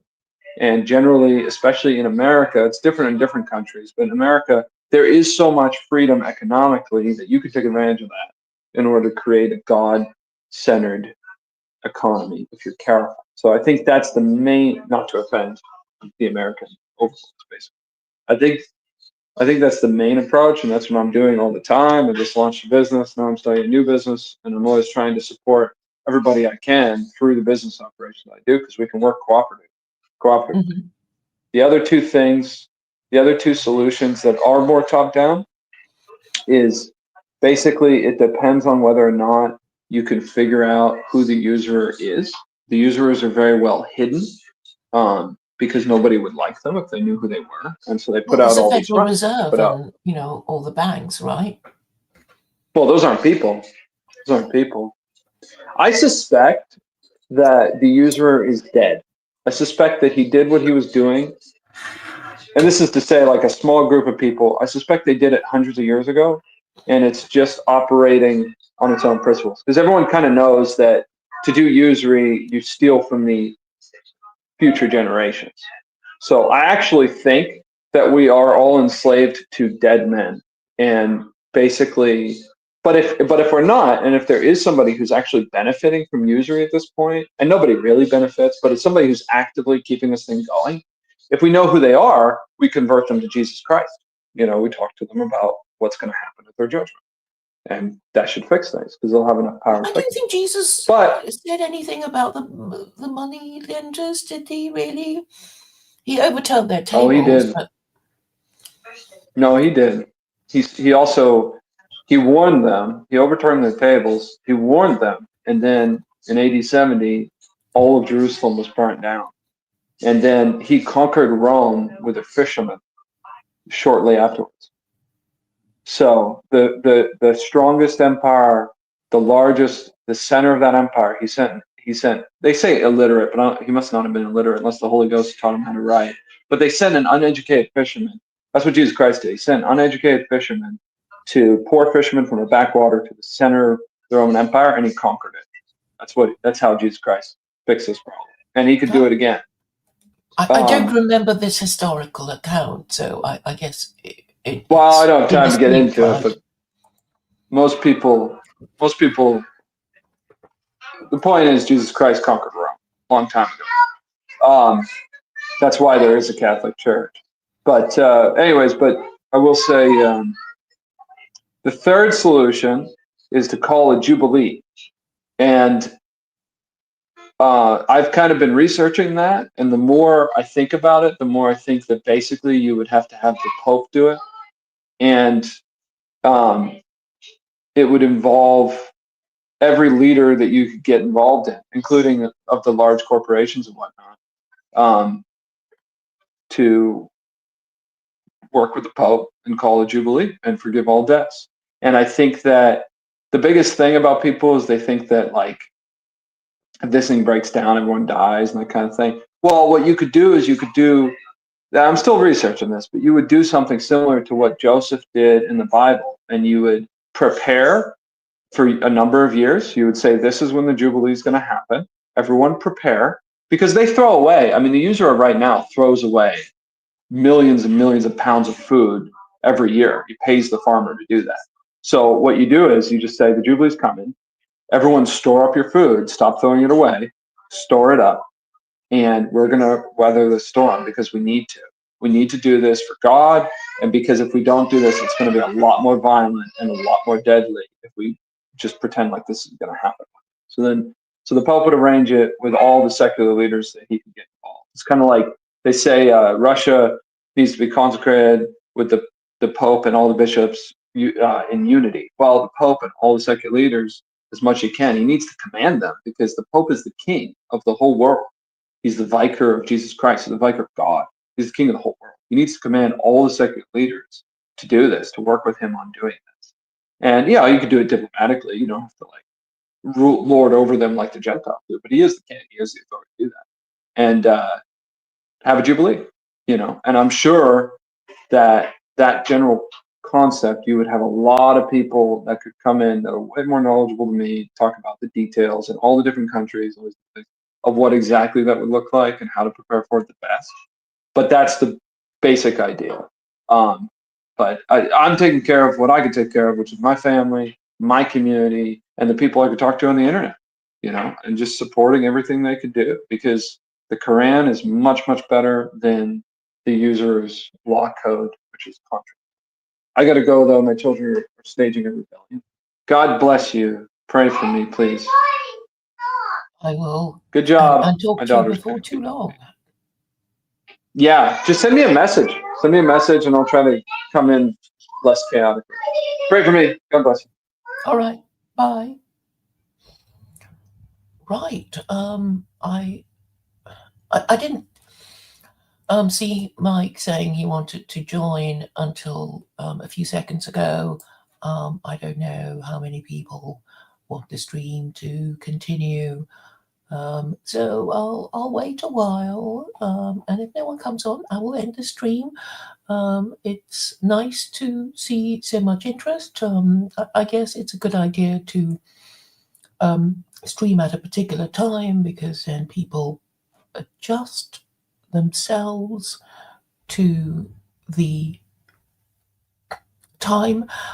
Mike says I'm backstage, but I can't see you anywhere, Mike.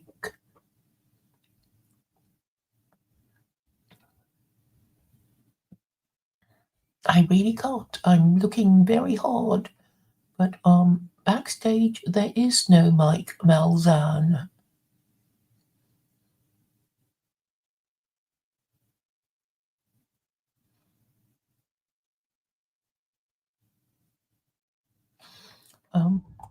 What does IC3 say? The banks do a kind of jubilee every financial crash, correct?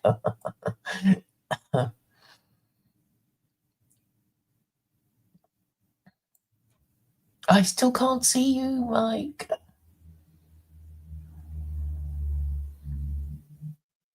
Maybe you haven't been keeping up with your interest payments.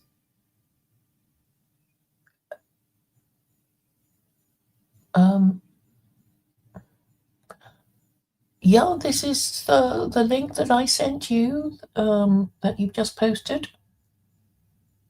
My new link. Okay, I'll resend the link. I don't know why you might be having this problem. I mean, I haven't got the link from. 9 people, 11 people watching now. My goodness. If you have a message, please. It would be useful to say it now. but I think I think they come. Oh, here we go. Mike is here. Mike Malzahn, the Cradle Catholic. So I can imagine how you would be disagreeing with Nathaniel, who is a Catholic convert. He certainly has a zeal of a convert, does he not? Oh, absolutely. He's a great Catholic, I'm sure. Not one of those cafeteria Catholics. He's against birth control. And apparently he's against interest. No mortgages for your house. It was interesting. He said the son inherits the house. Well, what if you got 3 sons? Who gets the house? Yeah, the Muslims have financial instruments that I did look up some time ago, but I've forgotten how they work. Mudaraba and all that. It's pretty funny, actually. I was at the Islamic Society of St. Petersburg, I don't know, 10 years ago or something. Would have been pre-2015. It was actually for a guy called, I can remember his name is Aaron Treverson or Trevor Aronson. You might like his book. He wrote the FBI Terror Factory, about how post 9/11 the FBI created all these, supposed Islamic terrorists with informants and whatnot, con men. But it was sponsored by an Islamic, Sharia compliant bank. And they had a little table outside. So I go up to the young guy there standing there and said, okay, explain to me how you buy a house Sharia compliant without interest. And he says, well, let's say the house costs, $300,000. The bank buys it. You live in it. You pay the bank back X amount of dollars over a certain period of time. So in words, I just started laughing. I'm like, well, that's exactly what a mortgage is. Well, except that the amount that you pay every month is the same, right? Sure. And there's fixed interest. So it becomes more you can budget more easily if you know exactly how much your outgoings are going to be, Yeah, well, almost all as mortgages opposed do to a that. variable rate mortgage. Yeah, well, you don't have to get a variable rate mortgage. You can get a fixed rate mortgage. I mean, So why do people get variable rate mortgages they then? hope the interest rate goes down. Hmm. But they're gambling that And then they get rates it would- wrong. And if they get it wrong, the interest rate goes up. Yeah, I remember a guy pitching me an ARM, adjustable rate mortgage, when I bought my first house when I was 23. I said no. And interest rates at that time were 9%, which everybody thought was great because they had just been lowered. You know, in the 70s, interest rates got up to like 20%. People bitch about Mhm. interest rates right now. They're at like 4 or 5%. It's like, you're crazy. My first mortgage, I bought the house. It was a non-qualifying and assumable FHA backed mortgage. It was at 13% because the guy had bought the house in 1984. And I refied it down to 9%. Because I remember my payment went from $503 a month, because the house was only $33,000 back then, down to $333 a month. But interest is great. It's like I tell the Muslims, watch It's a Wonderful Life to understand what interest does for people, right? Because most people, this guy talks about, well, the son will inherit the house. Again, people used to have 10 kids back then. And what about the girls, right? You got to marry them off, obviously. But, you know, the Brits, you know, the second son got nothing, right? The eldest son gets title and all that. Primogeniture. So, but they, I guess they have the benefit of a good education, but not the family estate. Right. Right. And that's the, you know, the aristocracy. The poor people are just poor, you know, and they rent their whole lives, you know, without taking out a mortgage. Most people are destined to just rent and not have anything to leave to the next generation. They just become renters. You know, this guy's like, oh, there's all this land out there. Well, not arable land, not land where it's easy to make a living, you know, not where you can grow enough crops where a large family can survive. And as generations go down, it gets larger and larger and larger, you know. Even the, Nathaniel's a Texan. Oh, yes, you're Floridian. Hmm. yeah, well, Yeah, there's lots of land in Texas, but not everybody can nobody wants to live there, find maybe. oil. Mhm. Yeah, I remember Rush Limbaugh saying something like, you know, if you took all the people in the world, you could put them in a 2,000 square foot house and just take up Texas. Well, that's not how it works. You know, it's like a tiger needs like something like 70 square miles to survive. You know, humans need not just the land they sit on, but land to farm and produce all sorts of different crops to get a balanced budget or a balanced diet. Mhm. You know, it's not, you know, I mean, my parents, I remember years ago, probably in the 90s, my parents went to Egypt and they came back and they said, yeah, it was funny because all the houses all had rebar sticking out the top. The what? Taken up? The houses had rebar, you know, like to pour more concrete sticking out the top, because every generation would build another apartment. Oh, another story. Yeah, another story. Exactly. Mm. You know, so, but guess what? Cairo's pretty crowded. You know, Yes, so they were planning ahead even then. sure. And then I guess eventually your family own a whole apartment building. Right. With just the family in it. But again, it's only for the sons, you know. You end up with a poor lesbian daughter, doesn't want to marry a man. She's kind of stuck. Yeah. We in America like to get away from our parents and set up. It's actually funny. My parents are just now selling their house they bought in 1968. They finally, Dad broke down. They moved into the old folks' home. But he asked who benefits from interest. Well, I benefit from interest. Anyone out there who wants to, go to raisin.com. They have savings accounts that are giving over 4% right now. You know, savers benefit from interest. The point of interest is, so I put my money in the bank gives me interest, right? 4%. They then turn around and lend it to somebody at 6, 8, maybe 10%, whatever. They buy a house. They pay the bank interest. The bank pays me interest. The bank obviously makes money. Banks do quite well for themselves, but it's a win-win-win. Without the loan, most people are destined to rent their whole lives. It's the worst thing you can do. Read Charles Given's Wealth Without Risk. Worst thing you can do is rent your whole life. You build no equity. You're all you're doing is buying time. I used to own apartment buildings. Trust me, these people are morons. They rent their whole lives. They never create any wealth, and then they die, and their children inherit nothing.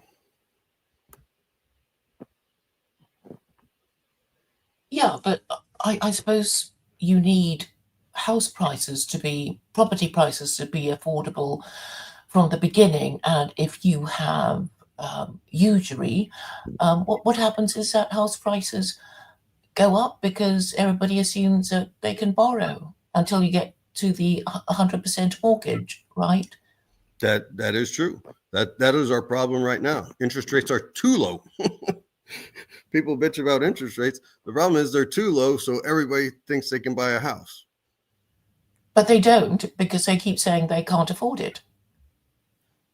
Well, that's why the housing prices are up so much, because the market of buyers is so high. Although it's coming back down right now in Florida. They say it's a buyer's market. But the other thing is we need to deregulate a lot of stuff. We need to make construction cheaper. The cost of labor is like crazy. Maids in Florida get $25 an hour. Forget skilled laborers. They're making $50-$60 an hour. How much do maids get in Florida again? My sister pays her maid $25 an hour. Right. So labor is part of, the fixed cost of any product, right?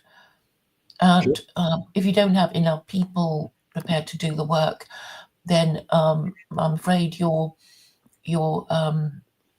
fixed costs also go up. And Absolutely. people don't seem to understand that. So that's why people need to have children. That's economics 101, the supply and demand graph. Of labor. Of labor, goods, anything. Mm-hmm. As supply goes up, if demand remains the same, cost comes down. If demand stays the same and supply goes down, costs go up. That's economics 101. White people with Western values have different family values, correct? That's probably correct. We like to strike out on our own, at least here in America.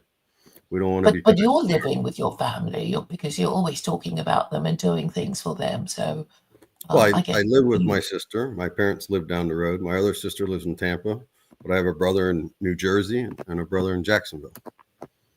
We all haven't lived in the same. I moved out of my parents' house while I went to college when I was 18 and never returned. Even my sisters, after they went to college, never came back to live with my parents. My dad owned apartment buildings. I think both my sisters lived in the building in Pinellas Park before they were married. My oldest brother got married right out of college and bought his mother-in-law's condo. And my other brother, when he got married, he bought a house that was up for auction. We're big on buying right away. I bought my first house when I was 22. Well, it helps if you have capital behind you. And well, like I said, that house was kind of an anomaly. It was a non-qualifying assumable, which, according to the realtor, were only written in 1984. After 1 year, the government stopped doing that because so many people defaulted. Because it literally, you did not have to qualify. Oh, is that the Fannie Mae and Freddie Mac thing? Probably, yeah. The FHA is Fannie Mae and Freddie Mac, government-backed mortgages. Yeah, I was so literally. The government was doing it in the time of Clinton, to curry favor with black voters, or is that the reason? I'm not really clear about it. No, it was before the CRA or whatever, the Community Redevelopment Act. That was Clinton. Like, actually, a lot of people would blame the Great Recession on that Clinton made money too cheap. It was in '84. It was under Reagan. But like I said, if you go back to Carter's time, in fact, like Saturday Night Live does a skit on inflation where Dan Aykroyd is playing Jimmy Carter, and he's like, inflation's not bad. Don't you want to be a millionaire? We can all be millionaires. Don't you want to drive $1 million car? You know, making fun of just everything's going to get more expensive, but everybody will make more money. It's all relative. So anyways, during the recession during Carter, because inflation was so bad during Carter, the main way you fight inflation is to raise interest rates, right? You restrict the money supply. Everything's getting more expensive because everybody has too much money. So you make money more expensive by increasing interest, which is the same thing the Fed did after the Great Recession, although they didn't get very high. They maybe got to 7-8%, and now we're back down. So you restrict the money supply by raising interest rates. So that's what they did in the 70s. So I think some people were literally paying 20% to get mortgages in the 70s. By the 80s, it had come down into the teens. Like I said, the mortgage I assumed was written in 1984, and it was at 13%. Under Clinton, I think I bought that house in 93, I guess. Maybe I was 23, 24. And the rates were at 9%. And people were like, wow, that's crazy. We haven't seen interest rates this low in a long time. Then they got down to under Bush after. I blame 9/11 personally for a lot of it. They kept making money cheaper and cheaper to stimulate the economy, right? Then you pump money into the economy, and then housing rates go skyrocketing, and then you got to reverse the trend. Yeah, and in the UK, there was something called negative equity, when the house you bought is worth less than you sell it for. Yeah, the Japanese are at like negative interest rates. I think they pay you to borrow money, something crazy. It's like when oil went negative during COVID there, or whatever, for the first time ever. They were paying people to take oil off their hands, get it out of the tankers. But yeah, since the lost decade in Japan, right? And prices went crazy in Tokyo in the 1980s. I think they claimed 1 square foot was like $10,000 in downtown Tokyo. And then their economy tanked in the 90s. They call it the lost decade. And I don't think they've ever really recovered. It's funny. You can look up, I think Japan's debt is over 2 times their GDP, yet somehow they can print money still. Our debt is 35 trillion, something like that, over 100% of our GDP. Yet we're still printing money. So who knows how all that works. But well, I suppose it needs an event to make people think, oh, they're never going to pay back all that they owe us, so we're not going to lend them any more money. And that's when the whole thing collapses.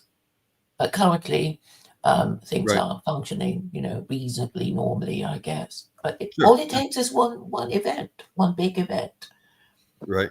Well, they claim the Saudis were going to pull out of our bond market, and that was going to tank us. Although I looked at it, and they're only like 1.5% of the bond market. But you get these big markets, 1-2% can really ripple them. But yeah, if people stop buying, American bonds, we can stop printing money. Our money becomes worthless.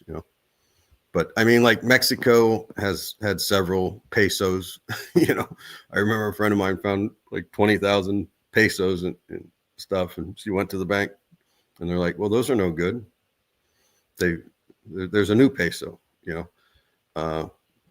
didn't Modi revalue the money in India or something? And it was during the wedding season where people had all this cash paid up or gathered up. And it was like, you got to bring in your old money and exchange it or it's going to become worthless. They do that in South America all the time. Brazil, Argentina, those guys default on debts all the time. They're just like, we owe the World Bank or the IMF, $10 billion. We ain't got it. Write it off. Their economy tanks for a while and then somehow it comes back. Because I suppose people think that country will start being credit worthy again after their previous debts have been forgiven. right? I mean, I guess that's how it works. But as long as you appear able to have some kind of value to your country's products and the labor of your people, I guess people will be prepared to lend you money, if only to enslave you when you fail to pay back your loan, maybe. Right. Well, there's no debtors' prisons anymore, and they can't enslave you. Although, if you Google like slaves of Pakistan kilns, brick kilns, apparently these guys take out money they can't read. They write a contract, they sign it, and the kiln owners enslave the whole family for generations because the guy pays them, however many bricks they're supposed to make every day, and then the owner goes, well, you barely paid down the interest. You still owe me this much money. You got to stay here. Yes, I think that might be the reason why Jews keep being kicked out of all these countries that they were in, because I guess there was a time when Christians had some inhibition about practicing usury, so they thought, well, we can borrow money from the Jews, but we can't practice usury on each other. And when they got tired of paying the Jews, they'd kick them out. Sure. The Merchant of Venice. Mm. Yeah, there's a Muslim guy, I think he's Australian, who does things on Islamic lending and riba and what's allowed and whatnot, and he's big on So the Jews aren't allowed to lend each other money, and the Christians aren't allowed to lend each other money. So the Christians would go to the Jews for money, and that's how they became the bankers. And sure, it creates resentment when you constantly have to pay them back, and if you don't ever actually get anywhere, Well, and you think if you're never going to pay them back, you will never clear your debt, Okay, well, and that's when you kick them out, I guess. Well, nowadays people usually get their mortgage paid off. I mean, criminal usury is not allowed in most Western countries. You can't have excessive interest. Although we had car loan titles for a while there, it's a whole nother story. But interest rates are governed by the state.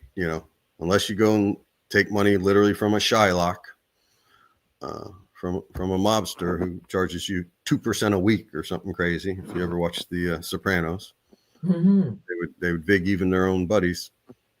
And but to pay 8%, which is in the mortgage rates right now, but it's better to pay off a house in 30 years than to rent it for 60. But do they now, loan sharks, do they now call themselves payday loaners? There are payday loans. Yeah. I don't know what interest they charge. I'm sure it's excessive. I'm sure it's worse than a bank. Nowadays, they use the term underbanked. I don't know if you ever heard that term. Like on Shark Tank, somebody was pitching something. He said, well, this is for the underbanked. And they're like, what the hell is that? But it's like people who can't go to a traditional bank and get a loan because they don't have a good income. They don't have a work history, whatever. It's like pawn shops. I remember when Pawn Stars first came up. Well, there are quite a few of them now popping up in the UK.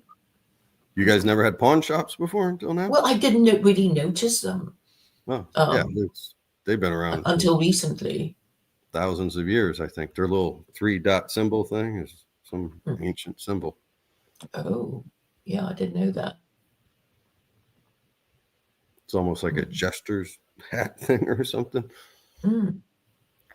But yes, I think the traditional Muslim view is that you avoid borrowing irresponsibly, and that you will avoid the condition of a slave, because obviously, if you as an individual borrow money you can't return, you will find yourself in indentured servitude.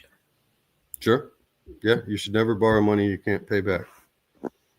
That is 100% correct. You shouldn't buy things you can't afford.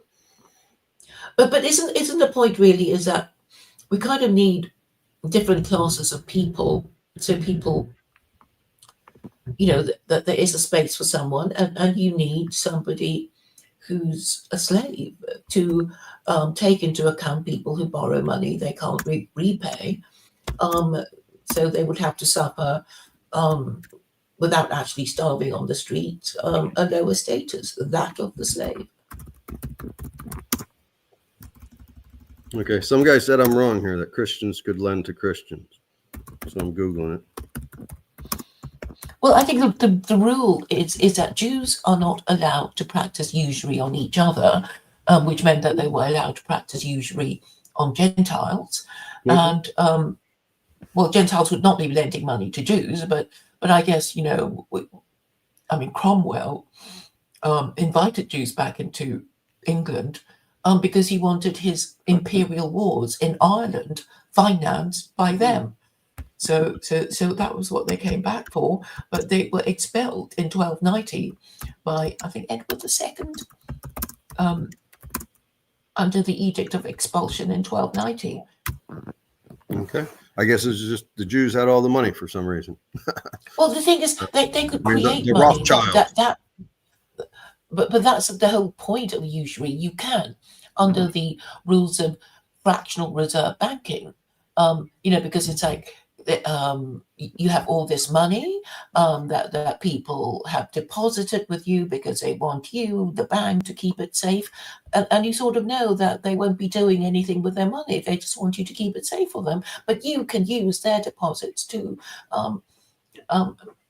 make loans to people who want them, payable on interest. So Sure. Well, it's money for nothing. Again, I could be wrong, but I'm pretty sure fractional lending is a fairly new thing.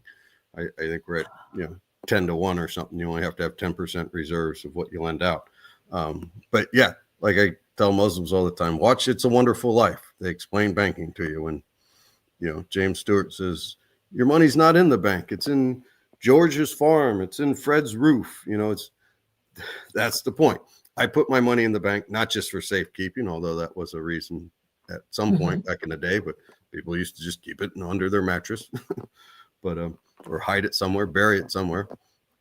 But the bank pays me interest to put money in their bank, unless you're an idiot and you only got like $300 and you pay them fees to use a checking account. I've never understood that. But, if you put in the minimum deposit, like I said, anyone who's not afraid of interest, go to raisin.com and you can see high yield saving accounts at 4.1%.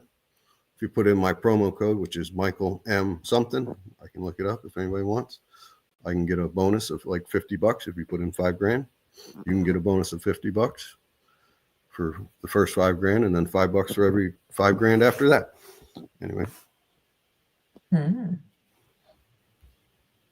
Yes, it's a behavioral addiction, I think, because if you think you can just go and shake the money tree every time you're feeling like you need funds for some thing that you really want, you'll never stop, which is why, that you need this religious prohibition, or people just won't be able to stop themselves.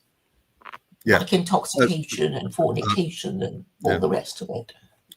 All terrible ideas. You're going to drag us all down to the lowest common denominator. I remember I had a boss one time back in the day, and he's like, "Oh, I got to take out another mortgage on the house. My wife wants to go to Italy." I'm like, "George, you keep doing that, you'll never pay your house off." He's like, "Well, I got equity in it. This is what we do." Yeah, he just keeps refinancing. I shouldn't be dragged down to the stupid people's level. Leave me to make my interest.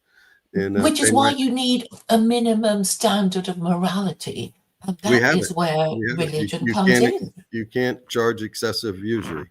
It's called criminal usury. We have a minimum. Yeah. So the husband would then say to his extravagant wife, "Well, I'm afraid it's not allowed," or whatever. You don't want me to be a criminal, do you?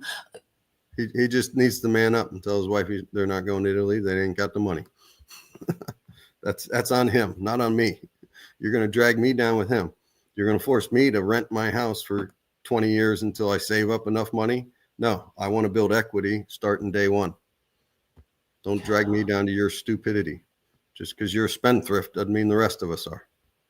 Well, that's why you need, disincentives against irresponsible borrowing and lending, such as the prohibition against usury Yeah, and gambling and, all Yeah. kinds of other things. it's called staying poor your whole life. It's already disincentivized. If you're too dumb to realize how you're shooting yourself in the foot, that's on you. These are self-inflicted wounds.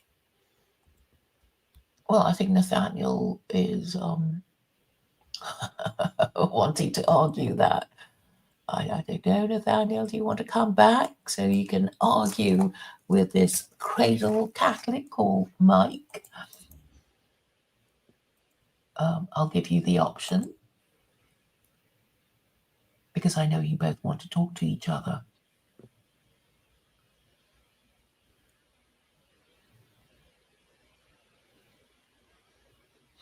Hopefully there won't be a huge delay. He's here. Oh, sir. I only saw like the tail end of what you were saying, but it seemed like we were just talking about two different things. But I guess I agree with you that that people can be really stupid and suffer from poor financial decisions.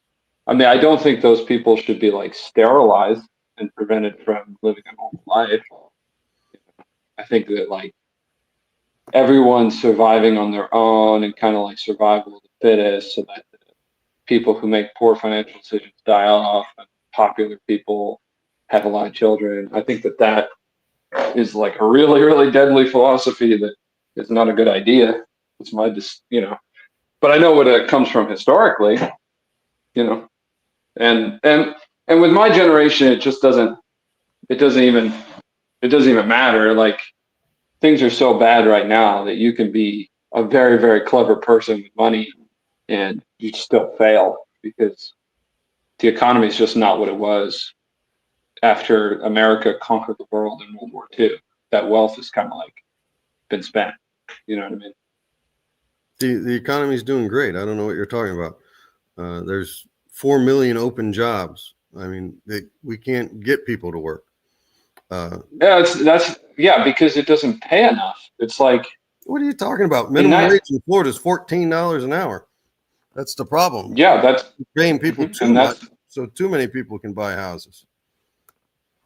I mean, I have 4 nieces and 4 nephews. They're all doing great. My oldest niece is a doctor of microbiology. She works for the University of Maryland. She's getting married to some guy who's trying to shoot a laser through this, whatever. Anyways, I have a veterinarian niece. My one nephew works for the NSA. He makes $150,000 a year. I mean, that's probably what you need. That's good. I'm guessing how'd they get to college? Don't mind me asking. Their parents paid for it. Okay. I mean, did you go to college? I did. I went to 3. How much did? I never graduated. Wow. How much did it cost? It was in the 80s. It wasn't that bad. But my dad paid for all 5 of his children to go to college. My sister went to law school as well. Cool. That's good. Yeah, I mean, that's basically how you succeed. And my dad was the first person in his family to go to college. He got a master's in electrical engineering. And, Yeah, my dad did that too. Yeah, and my mom. That's really interesting because I have a theory about that. But well, what about so let's say if our parents were stupid and made bad decisions, and so we didn't get that opportunity to get help going to college or get help buying a house or something like that. I mean, sure, that sucks. Yeah, I remember I had a female roommate back when I was in college, and she'd bought a brand new car for some reason. She was a waitress and she was working her way through school, and I naively said something about, well, can't you? She wanted me to take her car off her hands and just take over the payments. I'm like, I don't want a brand new car and those payments. I mean, you know, it's a decent deal. Right. She'd already paid a year on the car, you know, so it wouldn't have been a bad deal. But it's like, I can't afford that. And I'm like, well, can't your parents help you out? And she's like, well, my dad says girls don't need to go to college. So yeah. Oh, there you go. That happens. Yeah. Parents, some Um, are like, get out of the house at 18, go make your own way. You're cut off. Do you remember, like, yeah, I mean, that's what my parents did. I mean, they also got divorced. So, like, that ate up Yeah. a Divorce is ton of money. an economic killer. It's the number one way to fall out of the middle class. Yeah, I kind of think,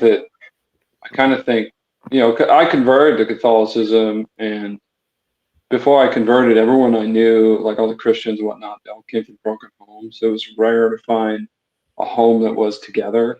And I think, and then after I became Catholic, it was like all my people in the parish and whatnot, they all were together. There were a lot of people that had remarried and stuff like that, older folk, where I was. But when I was meeting people my own age, they all seemed to have like their parents, you know, like, oh, I'm following my father into the construction business. My father's helped me go to college. My father's helped me get a house, you know, this kind of thing. And so it's hard for me to relate. So I kind of think, like, you know, because that's the thing about usury is it doesn't operate like people understand. Like Republicans understand this when they talk about paying off the national debt. Kind of thing. It doesn't operate on one generation. It operates generationally and prevents people from having children. That's what it does. I mean, it squeezes them to death. Because, like, do you remember how much that car used to cost that she was trying to get you to buy? How much did that cost? It was a Dodge Laser, probably about 25 grand or something. All right. Do you think that cars were made better back then, or are they made better now? They're made better now. It's one of the few Think things so? that's made better now. I remember my dad's 68 Lincoln Continental when it rolled to all zeros because it didn't have, you know, 100,000. It didn't have a space for 100,000 because cars, Wow. you know, cars didn't run 100,000 miles back in the day. You know, I know everybody thinks everything Right. was built better back in the day, but not cars. Now, obviously, they got fuel injection. They don't have carburetors on anymore. They got computers in them, but you plug in the diagnostic computer, it tells you what's wrong. I got a Tahoe. I got 180,000 miles on it. I expect it to run 250,000 miles. Your Nice. Toyota Corollas. I mean, Well, it was the Japanese that made us make cars better. But anyway. Right. What do you think that let me think. I'm just trying to get a feel for you because yeah, a lot of people think things are built better back then. Some people think things are built better back now. I've got my own opinions. Like the first house I bought was 100 years old. This house is 100 years old. And you know, there are some things wrong with it. I mean, what's interesting is the amount that I paid for it is not what the first person who bought it paid for it. You know what I mean? So right there, it's like 100 years ago, I wasn't born. A 20-year-old man, you know, he'd be 120 now if he was still alive when he built it. I'm sure it wasn't so expensive, and then sold it, and then next person sold it, and so on. And now it's very, very expensive for me to buy it, even though it's the same house having worn down on it. That's kind of weird. You know what I mean? So I mean that right there. Well, and the reason why I had to buy it. Good. When your house was built 100 years ago, people were making $1 a day. You know, I remember my dad tells a story about his grandfather saying how, oh, I'm going in the hole building this house. He was paying the carpenter $1.25 a day. He was only making $1 a day. So he was going into debt to build his house. You know, but yeah, my parents are currently selling their house they bought in 1968, the house I was raised in. They got it on the market for 550 grand or something. I think they paid 18,000 for it in 1968. Right. Yeah. Well, that's very interesting. Yeah. I mean, when they were making $1 a day, did he buy his food from the grocery store? I assume so. Yeah, he wasn't a farmer. He didn't grow a little garden or anything like that? I'm sure they had a garden. Yeah, I mean, we're Germans. They ate a lot of rabbits. Germans used to keep rabbits up in Wisconsin. My dad tells a story about during the war when Grandpa was off in Germany, and he was like 6, and his grandfather, it snowed the night, and he couldn't make it up the hill to the house to kill the chicken, so Dad had to kill the chicken. When he cut its head off, it flapped around, and he said it ran around on the pure driven snow, spurting blood everywhere. He remembers it well. So yeah. I mean, Okay, so they raise their own animals and stuff? Yeah, I mean, through the 50s, I mean, my parents grew up in Wisconsin, so yeah, everybody raised some animals. You had victory farms during the war, victory gardens, I guess they called them. It was pretty common to grow something, but you didn't grow all your food, Okay, so they bought, well, so it's just like, when they talk about $1 a day, when I go through and talk to people and I like research the history of it, it's like they didn't have to buy food for one thing, they knew how to kill those animals and stuff like that. I had to pay, I know a lot of people who have to pay $1,000, $1,200 just to go and learn how to like raise an animal and kill it because, grocery store prices. So, and that's just food. I mean, here's another example. Because do you like the government or are you against the government?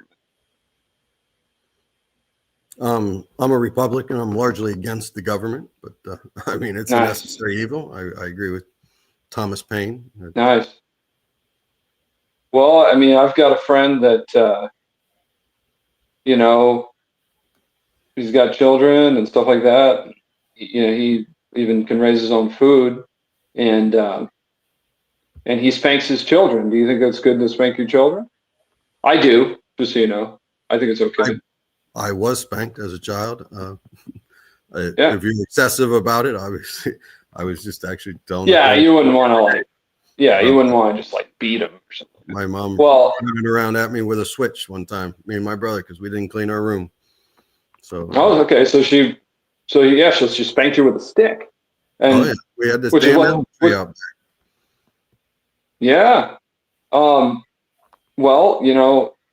my generation kind of has different things to worry about. It's like so he spanks his children, he raises food, feeds them food, and a Catholic called Child Protective Services on him, and they came in and the first thing they checked was the refrigerator. You got to make sure you bought enough groceries in the grocery store, and they asked him all about spanking. They basically told him you can't spank, and here he is afraid his children might be taken away.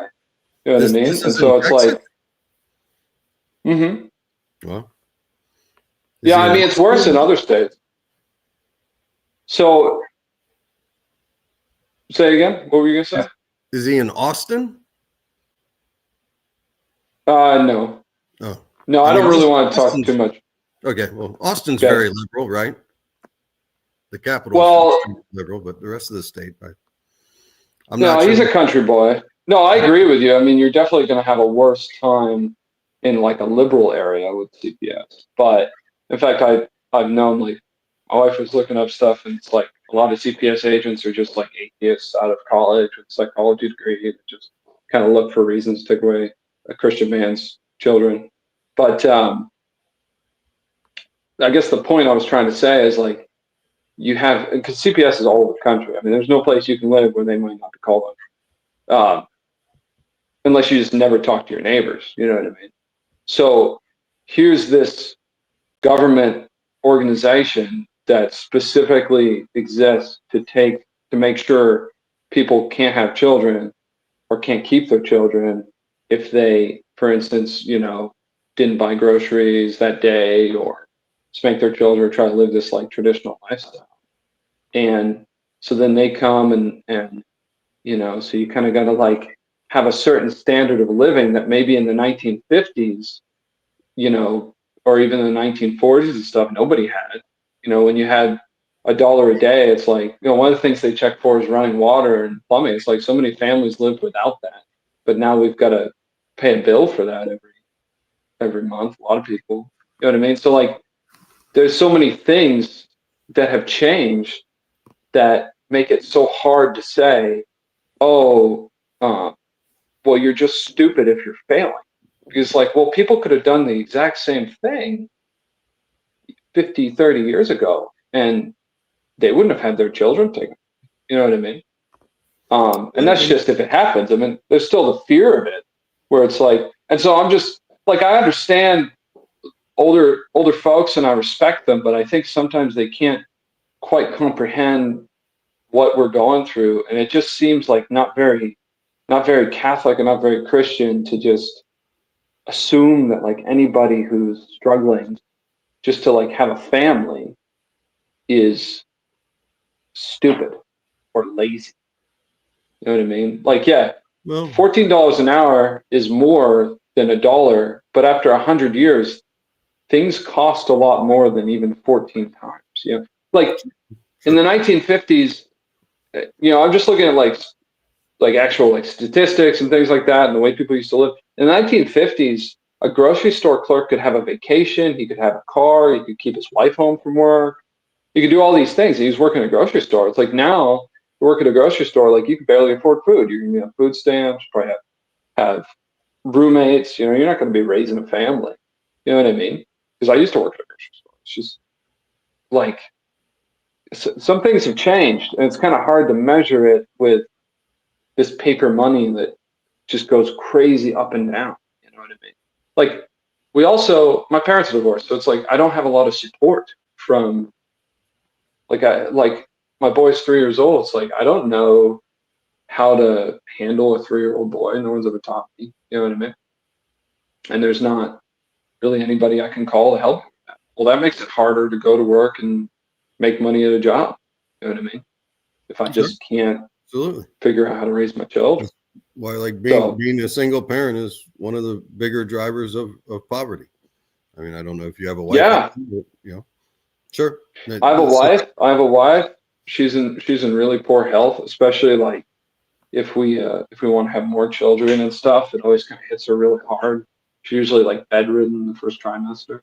So I can't get out of bed. Like I sleep 12, 14 hours. Yeah. So it's kind of like I'm almost a single parent during that season. Gotcha. You know what I mean? I think you're painting the past a little rosier than it was as well. Children were taken from parents all the time for being poor back in the day. Oh, really? My brother's in the Knights of Columbus. He claims it was founded by the Irish, the Catholic Irish, because like if the man died, the British would come in and try to take the kid away, and they'd say, well, you have to post a $10,000 bond. Well, of course, nobody in the 1816, 1700s, whatever, had $10,000 to post a bond to show they can raise the children. Right. I mean, they were right. Well, I think this stuff has been going on a long time. I just think it's gotten a lot worse now. That's what I think. Because back then, it's like you had Knights of Columbus and they would do something. I had a leak in my roof I'm trying to fix. I went to a local Knights of Columbus group. I said I got trouble. They won't come out and do it. They're too busy playing cards. You know? Yep, they do like to play cards. Although my brother says the new priest, they got a Filipino priest that came in, told the Knights of Columbus no more drinking at the meetings.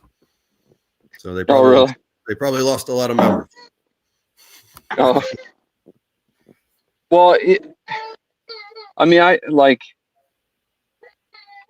I don't know. A lot of my friends really, really like detest the older generation, have contempt for them. You know, and I get it because a lot of the older generation has contempt for my generation.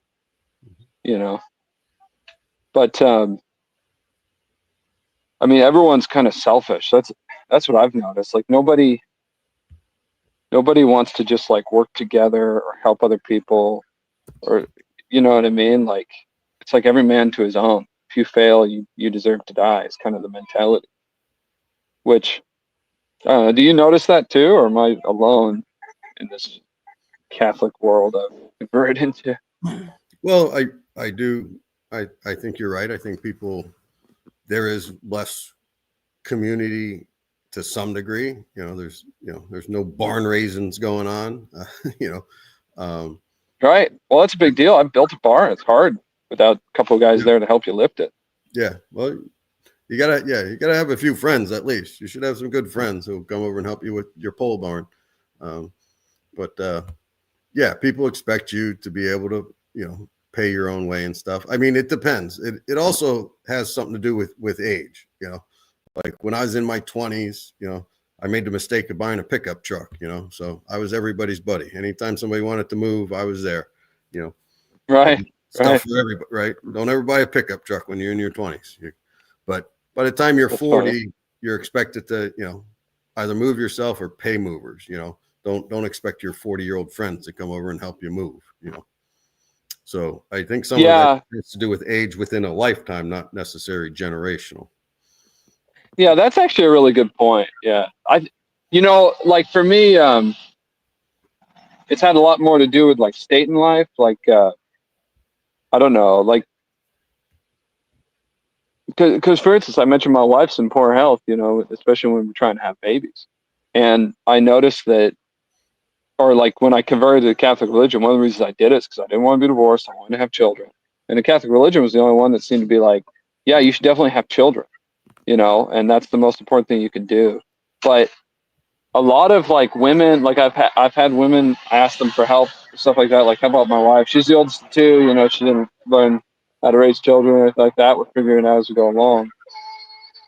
But I don't know, they kind of like, so I asked these older women to come and advise my wife, and they're kind of like telling her that she just needs to like man up, toughen up, and kind of like run the household, and that's it. And well, we followed that advice one time, and we immediately had a miscarriage. So maybe some women need that, but it seems like we're kind of different. And I don't know. It's just like the main thing, it seems to be like we should have children, not just work and make money all the time, because I'll work hard, man. I'll work 16 hours a day, and my wife's just at health. And it just seems like there's this mentality, like when you're married and having children, like you're still supposed to be this fully engaged member of the economy, trying to build up the GDP, even if it means like you're going to have a miscarriage.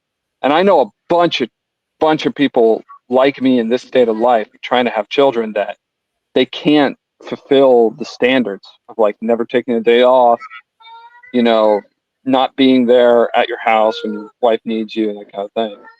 You know what I mean? Whereas, if there are men and women from my local church that would like come over all the time, my wife could probably make it. You know what I mean?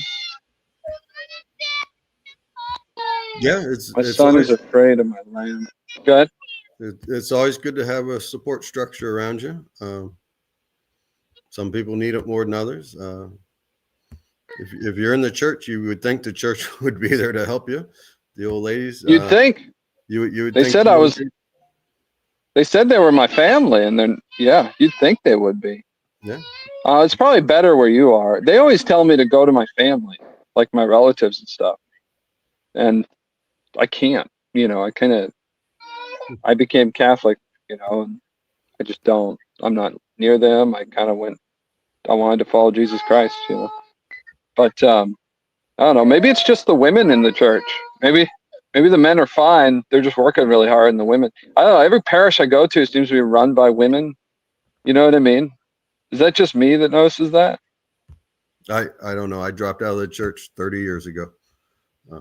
Oh, okay. Well, fair enough. Well, I mean, what made you drop out? I read the Bible. I'm an atheist, so maybe Claire called me a cradle Catholic. Maybe you thought I was still a Catholic, but no, I'm an atheist. Yeah, I did. Well, good. Okay. I kind of get along better with atheists nowadays than I do with Catholics a lot of times. What about the Bible made you drop out? Numbers 31:4. Which one's that? Moses killing the Midianites, whatever it was. Really? Slaughter all the Midianites, I think. Midianites, yeah, not the Amalekites. I mashed two of them together, but a lot of genocide in the Bible. Well, but The genocide? because they conquered Canaan. You can't conquer, territory without killing people. Yeah. But the You whole see, point of the story of the Jews is that God was on their side, right?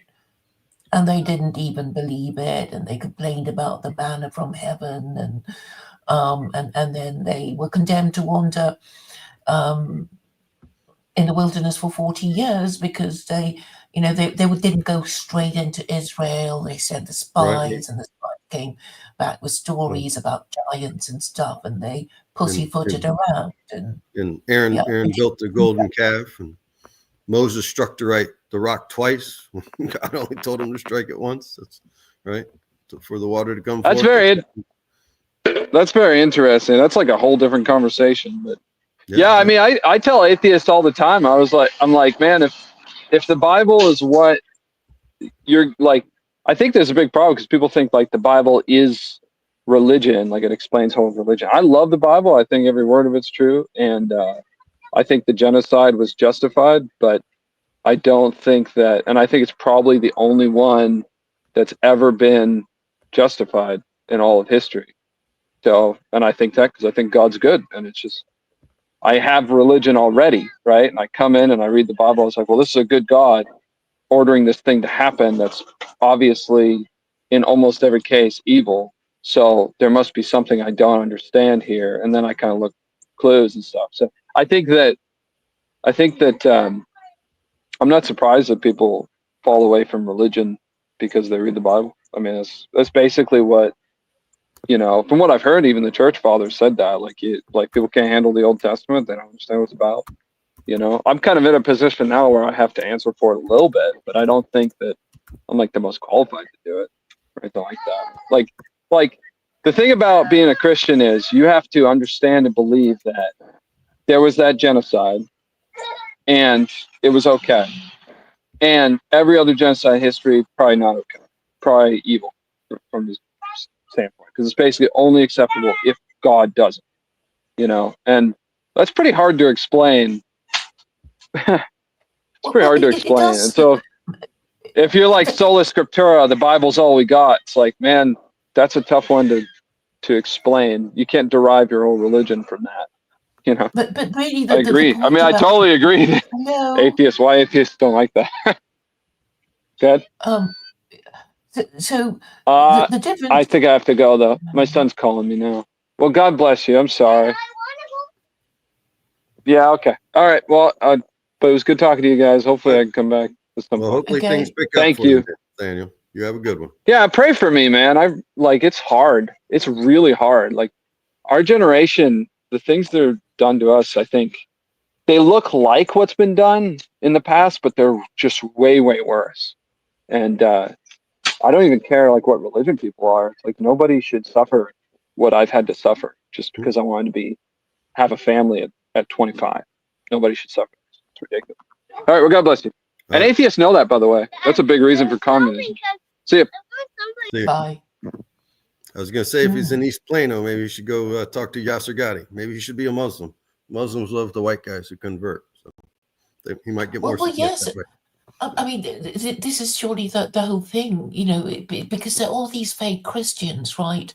And they're only pretending to be Christian because they're scared and angry with the Jews and the Muslims, but they don't really follow their own rules. And I was going to say that maybe the power of the Torah is simply that Jews were told to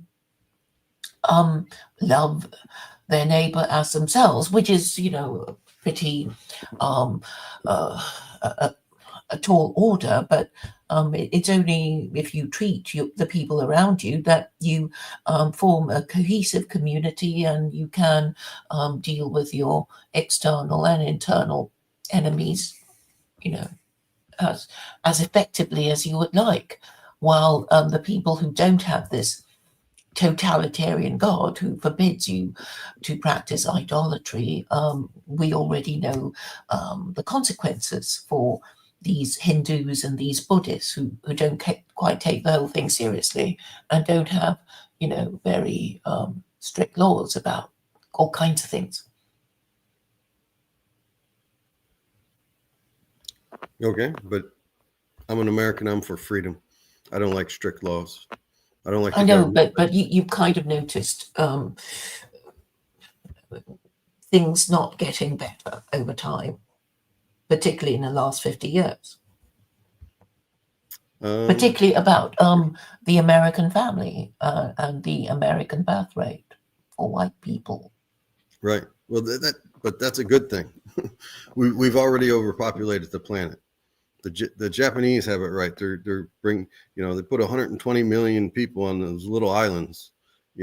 Again, back to, like I said, you need acres and acres, probably thousands of acres to support one person in a modern, lifestyle. This guy's talking about, not having running water. They're going to take your children from you. That may be. I don't know if they do that or not. I worked for Shore Acres Neighborhood Center one time, and we had this one kid who was a total klutz, and he was on a field trip, and he walked right into a telephone pole. He had this big knot on his head, and so the teacher called DCF, Department of Children and Families, and they came to investigate, and we're like, no, the kid did it to himself. They're like, he's always showing up with bruises and stuff. It's not a bad thing to have a government agency that's making sure you're not beating your children. Do they get excessive at this point? It seems like it. In fact, my sister, when she was engaged to a guy who had custody of his 2 teenage daughters, the kids now know. They call DCF, the father, grounded her or something.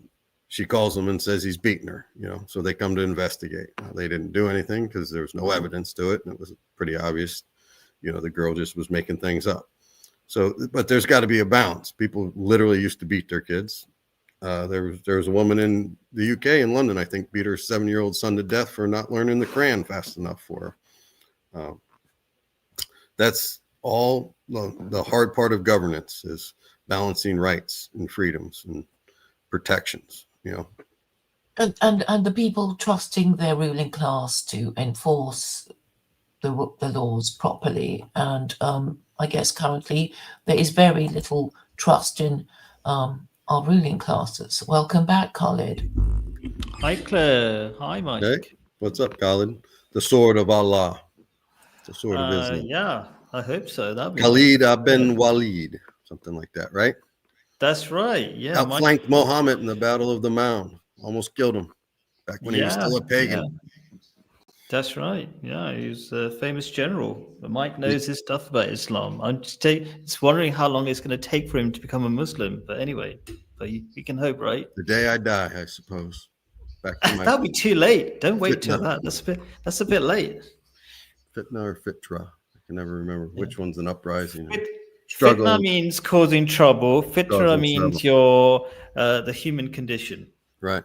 I got them intertwined. My human condition. Yeah, they sound the causes same, trouble. don't they? Yes, it's very similar. Yeah. Ironic. So I'm trying to understand the topic. I thought it was interest, but Nathaniel went off on his sick wife for some reason.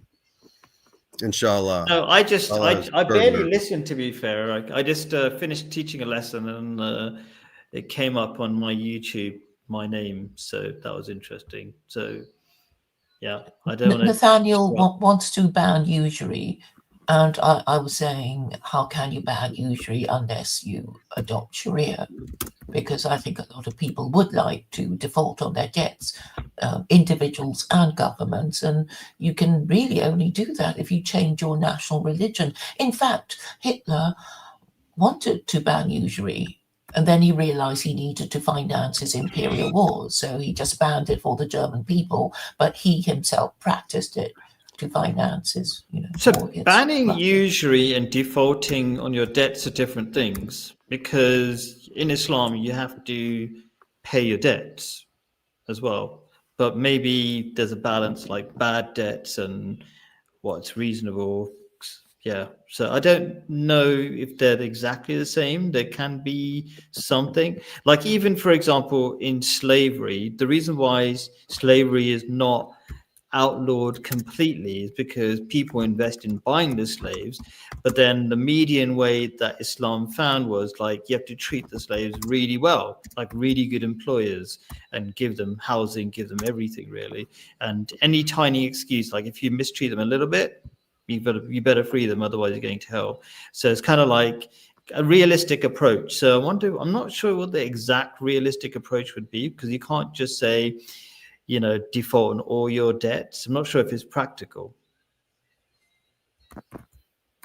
But I get the point about usually messing up society and messing up economies. Yeah. that much Okay, so you can't afford to buy a house, right? I can't right now, but in the Okay. 1950s, when my grandparents came into London, it was very cheap, £5,000 for a house. The same house is worth more than $500,000 now. Sure.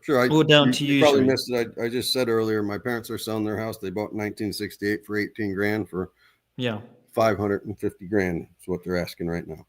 yeah, exactly. Yeah, we all understand that, but also like when my first corporate job, minimum wage was $3.30 an hour. That was 1986 for Albertsons. Worked in the deli. Now Yeah. minimum wage in Florida is $14 an hour.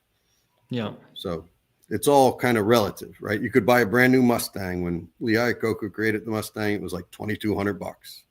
New car now, like a nice kind of sporty car, is going to be what, 60 grand, 80 grand? I don't know.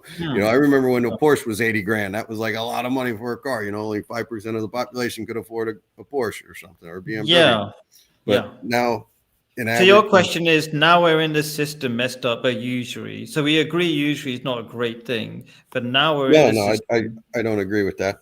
I think usury is a good thing. Interest is a good thing. It allows you to buy large ticket items.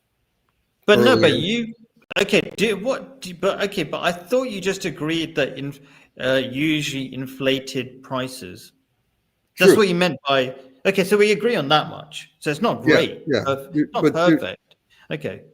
There's a natural inflation that happens, even. Why do you call it natural? What's natural about it? It's caused. It's not natural. It's caused by the usury system. Like increasing people's ability to buy increases the price, supply and demand.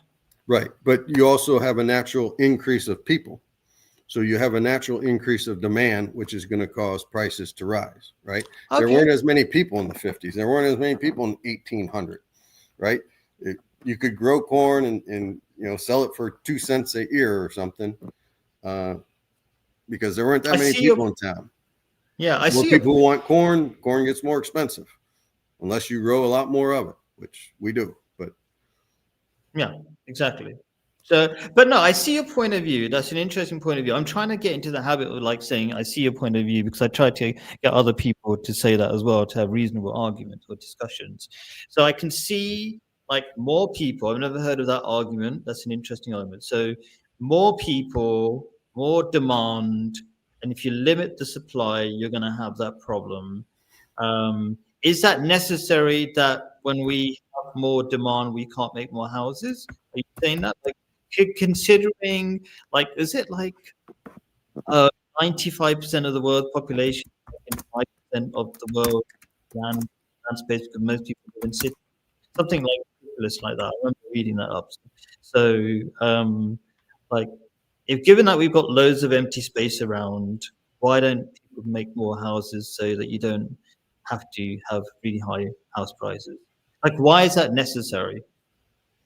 Well, again, it's supply and demand, and it has to do with the location of the house. I remember I 10 years ago, I was looking at some property and stuff. You could buy an entire block in West Baltimore for 30 grand, like a whole thing of row houses. You can still buy houses in Toledo for 20 grand.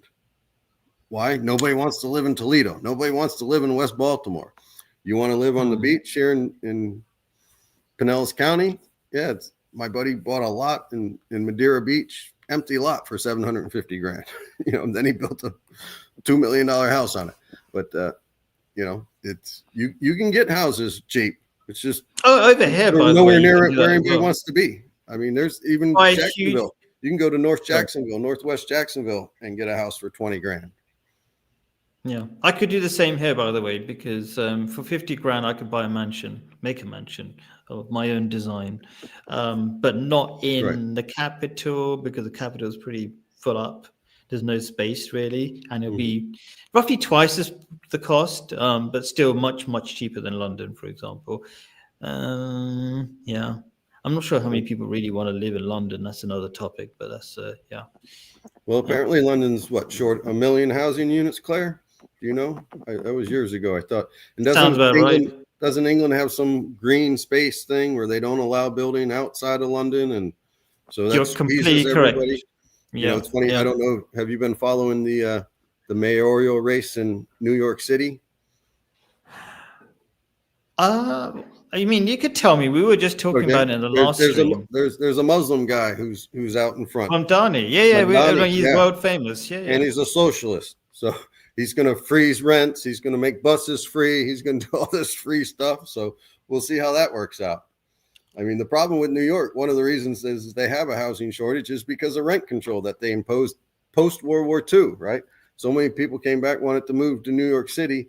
They froze rents in a lot of buildings. You know, I mean, you watch Seinfeld and all sorts of sitcoms, you know, Friends, and everybody's about the apartments in New York, you know, and then, oh, it's rent controlled, you know, people are looking at who's dying next in the rent controlled building so you can take over because they pay $400 a month in rent when, you know, it's $3,000 to get a little studio in a non-rent controlled building. But then who wants to build more apartments if you're going to only let them charge $500 a month, you know? So the socialist rent price controls have never worked. Even Nixon did price controls to try to fight inflation in the 70s. You know, well, we got inflation. Well, guess what? You can't charge more than $1 for a loaf of bread. Guess what happens? Fewer people start making bread. All right. The communists had bread lines. They had to line up for toilet paper, right? In Russia back in the 80s, 70s, and 80s. I mean, I'm surprised. I think because Claire and I are British, we're more socialist because I think we were both agreeing with this idea that you should have controls on rent. And the argument we were giving in the last, it was another American from California. You're in what? Florida somewhere, right? I'm in Florida, Tampa Bay. Yeah. So the argument we were making was that you need controls on capitalism. Otherwise, you abuse people through capitalism. Like you can have forms of slavery, you know. And so the Islamic point of view, I always try to give an Islamic point of view. There's like 4 basic rights. I think it was food, shelter, and a few other things. I forgot what they were, right? So shelter is one of them, right? And that's how you protect people from being abused. So you give them some degree of shelter. It's not a mansion, but some degree of shelter. So maybe a form or an example of doing that is reasonable priced rent. Otherwise, life is really impossible. Now, from what I hear of New York life, people can't afford the basics. So shouldn't we have some compassion as one level, some compassion for people who are really struggling? And they're the people who keep New York running. These are not just random people who are doing nothing. But maybe my understanding is wrong. I mean, correct me, Mike. Am I portraying the situation in the wrong way? Because it's your country, it's not mine. I don't know about it. I'm not that, right. Never took that much interest. Right. Well, the people in New York City who keep the city running are already paid more than anywhere else in the world, right? So we have a national minimum wage. Personally, I disagree with. I think you should let the market, you know, the invisible hand, Adam Smith, The Wealth of Nations, let the invisible hand do its work. But largely, first of all, New York hasn't ground to a halt, not even in the 70s when it was the apple and decay and stuff. There's still people willing to do the jobs. Now, a bunch of them are immigrants, but part of that is because we've created this whole, you know, social welfare net, and we actually pay people not to work at this point. You know, a lot of, you know, they say, well, Americans won't do that job for that price. Well, that's because we feed and house and clothe them already for doing nothing. So when you disincentivize work, people aren't going to want to work. So what you're talking about is, you know, Maslow's hierarchy, whatever the basics, food, shelter, clothing, and now people say medical care. So if we provide all that for you, why are you going to work, right? I always ask the socialists, well, how do you determine who gets what job, right? There's a famous thing, some Mao went to shake a sewer worker's hand or something, and the sewer guy's like, "Oh, don't shake my hand. I work in the sewer." And Mao said, "Well, your job's just as important as mine." Well, if I was that guy, I would have said, "Well, let me have your job. You go do mine." Right? Who determines who does what under the socialists? If everybody's given basic means of survival, why go to work? So if it's basic, people want more than the basics, Some do, some don't. and some don't, right? So Yeah.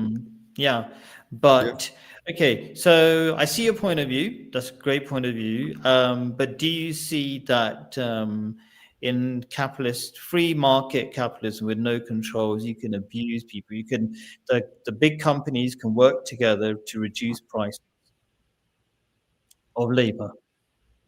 That's the danger we're concerned, and that happens too often, I think. Right. And that's why we Well, I allow could be unions. wrong. Okay. So you believe in so you don't believe in government control, but using unions so people should organize themselves. Is that what you're Well, saying? I'm not a big fan of unions, but they are allowed. And yes, if you feel you're being treated unfairly in your job, you can unionize your shop or go get another job. Right. I mean, if your employer is that, you're right. Could all the employers get together and price fix things? Sure, it happens sometimes. It's illegal. The airlines can do it. But there's government regulations against it, and hopefully they're doing their job. But yeah, if your working conditions are so bad, yeah, you got to go get another job. I suppose you could say, well, what if there isn't another job? Like I said, currently we have 4 million job openings in America. Really? So this is something I didn't know, actually. I had the wrong idea because I think in Europe, you could tell me, Claire, if I'm giving the wrong impression, but I had the impression that in the States, they don't really help people. But you're saying there's loads of people being paid not to work in New York. Is that right? And is that the impression you get, Claire, as well? Maybe you know more about America than I do. But that's the impression I got about America, the States, that they don't really help people. You're left to fend for yourself. Do you get that impression as a European, Claire? I think America started with their welfare state thing. Oh. Hasn't the government, Wow. Mike? I mean, I think there wasn't quite so much welfare before, but over time, the welfare state has become bigger. Isn't that so, Mike? Absolutely. It was, the New Deal under FDR was the beginning of it. Johnson, the Great Society, expanded further in the 70s. Actually, Nixon, a Republican. I remember my parents were out at his library, and my mom said, I didn't realize Nixon was so liberal. He also created the EPA. But anyway, our state programs have expanded. California has more than Texas or Florida. New York, Illinois has more. There's state programs. Back in the 90s, I owned a 9-unit apartment building, and I remember this woman, Mrs. Coleman. She was 19. She had a 5-year-old daughter. Her rent was $450 a month for a 2-bedroom. She paid $7. It's called Section 8 housing. The government paid the rest. And then summer came and her $7 check stopped coming, and I didn't, no big deal, but I was down doing some work and I saw her and I said, I noticed you haven't paid your rent. She's like, oh, well, I'm out of work. She was a teacher's assistant. I'm like, well, I didn't really think about it, but anyways, I'm like, well, maybe next year save up $21 so you can pay your $7 a month for 3 months. And she says, well, I'm not going back to work. I think I can make more money on welfare. Little did she know she didn't read her contract because her Section 8 was contingent on her having a job. And so I ended up having to evict her. But that is the mentality of some people. It's not a majority. It's not huge numbers, but it's getting larger and larger because now her daughter probably, this was 1990s. Her daughter's now probably having kids and think that's how you live life. You live in, we built housing projects. We're now demolishing them because we figured out it was a bad idea to put all the unemployed people in, in Chicago. They made these skyscrapers and the gangs took them over and the cops wouldn't go in at night. And, the projects, right? If you watch the sitcom Good Times from the 70s, they lived in the projects.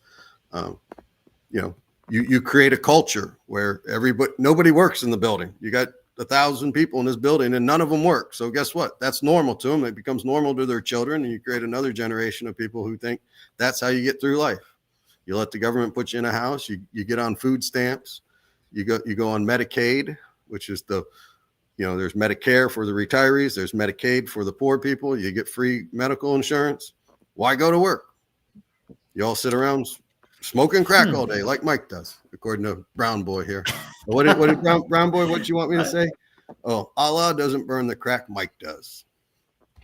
Before I forget, Mike, you mentioned EPA. What was that? The Environmental Protection Agency. Okay. So I've got the wrong impression, Mike. I think that people in New York are doing 3 jobs and they're doing really well and they're quite comfortable. Are you giving that impression, or am I misunderstanding something? Because Mamdani seems to be standing up for people who can't. The way he describes it, just cannot barely live, and they're working really hard, which doesn't seem right. Right. Well, again, New York's a big place. You got the 5 boroughs. Manhattan, obviously, is where probably mostly white, where the educated, executive type people who make a good living live, right? You live in Manhattan. Then you go out to Brooklyn, has become where the hipsters have gone and stuff. The Bronx used to be called Bronx Zoo. Again, if you watch like Taxi Driver or something, you don't want to go into the Bronx at night, right? You got Queens, like if you watch All in the Family, that's where Archie lived, out in Queens. And then you got Long Island and Staten Island, or, it all depends. Long Island's more suburban type, I assume. I don't know. I've never been there. I've been to Manhattan like 3 times, but I never left Manhattan when I was in New York. Never went to Brooklyn, never went to the Bronx. Harlem, I think, is on the Manhattan Island. I'm not sure, but, then you got Spanish Harlem. You got Harlem's where mostly is black, and you got Spanish Harlem, right? So it's like a microcosm of America. You got rich, poor, working class, really poor, really rich. You go to the Trump Tower or, Park Avenue, right? Where the Jefferson. So I'm guessing the poor people don't. So the poor people don't live in Manhattan, but do the poor people service parts of New York in the richer areas? I guess they do, right? And they're providing some value. I suppose my question is, okay, so you're saying there are poor people, there are rich people, and I'm getting the impression that the poor people are keeping New York going in many ways, and so they're going to the rich areas. Is that the right idea? That's probably. You're not an expert on New York, but I think that kind of seems to be the case. So should we? Let's assume you agree with that. Then shouldn't we make their lives a bit more reasonable, because they kind of have to be where they are, and there's limited choices and compassion and not just compassion, but the idea of having a stable society makes sense, right? You support these people that want to keep your society going. Well, the poor everywhere support the rich. It's always happened. Domestic servants, the Irish came to America, they worked as maids and whatnot. Now often, obviously, you go back to like manor houses or big houses. There's an HBO series right now, The Gilded Age, based in late 1800s. But anyway, yeah, you need a working class. There's no doubt about that. You need somebody to, pick up the garbage. You need somebody to cook the meals. You need somebody to, change your tires, do your mechanical work. That's a little more skilled, but you're saying they should live side by side with the rich? No, I'm saying they shouldn't be abused. Would you agree with that? Yes, they shouldn't be taken advantage. No one should be abused. Okay, cool. So we agree. We just have to find a way of achieving it, right? And so what works and what doesn't work. So how can we make reasonable labor, costs, or pay people well enough so they can do your job, but they don't get too lazy either? Can you think of a solution? Again, you got to let the market do its thing. Like probably missed it earlier. I told Claire, my sister pays her maid $25 an hour. Come clean the house. It's unskilled labor. Anyone could do it. In fact, she had a college girl who came for about a month and then stopped showing up. Didn't want to do it anymore for $25 an hour. That's more than I make. I just went back to work. I make $14 an hour. So you're saying unskilled labor, because you might be misportraying things. It could be unskilled labor within a certain sector. You get a lot of money if you can get the job, the $25 an hour thing. But you just said, I don't think you're unskilled. You're very clever, right? And you're getting $14. So maybe you're misportraying things, possibly. I'm trying to figure things out. Regardless of my skill set, the job I took is an unskilled job. I work for U-Haul. I'm a customer service rep. People come in, they rent a truck. I put their name in the computer, boom, boom. They rent a trailer. I go hook up their trailer. Any idiot could do it. So that's. But still, maybe that's maybe. Oh, okay, fair enough. Because you're semi-retired, so that's why you do that. Okay, so because I was thinking maybe even if you're skilled, there's a job shortage or something. But then you're saying there's not a job shortage. Like in New York, there's not a job shortage. There's surplus I don't know jobs. about New York itself. I would. But what did you say earlier on? I said there's 4 million job openings in America. Our last couple job reports were kind of down, but let's Google it. Okay, maybe there are 4 million crap jobs that they're not paid well enough, so they don't really count as proper jobs. Maybe, who knows? It's hard. Yeah. As of August 2025, there are approximately 7.2 million job openings in the United States. Sorry, my numbers were low. Yeah, out of what, 350 odd million in America, like the population. Right. And you got to look at retirees, right? You got to look at children. You got to look at non-workforce, mostly women. Our unemployment rate, I think, is like 4.1% or something. People looking for jobs. I don't know how they know if you're looking for a job or not. I suppose.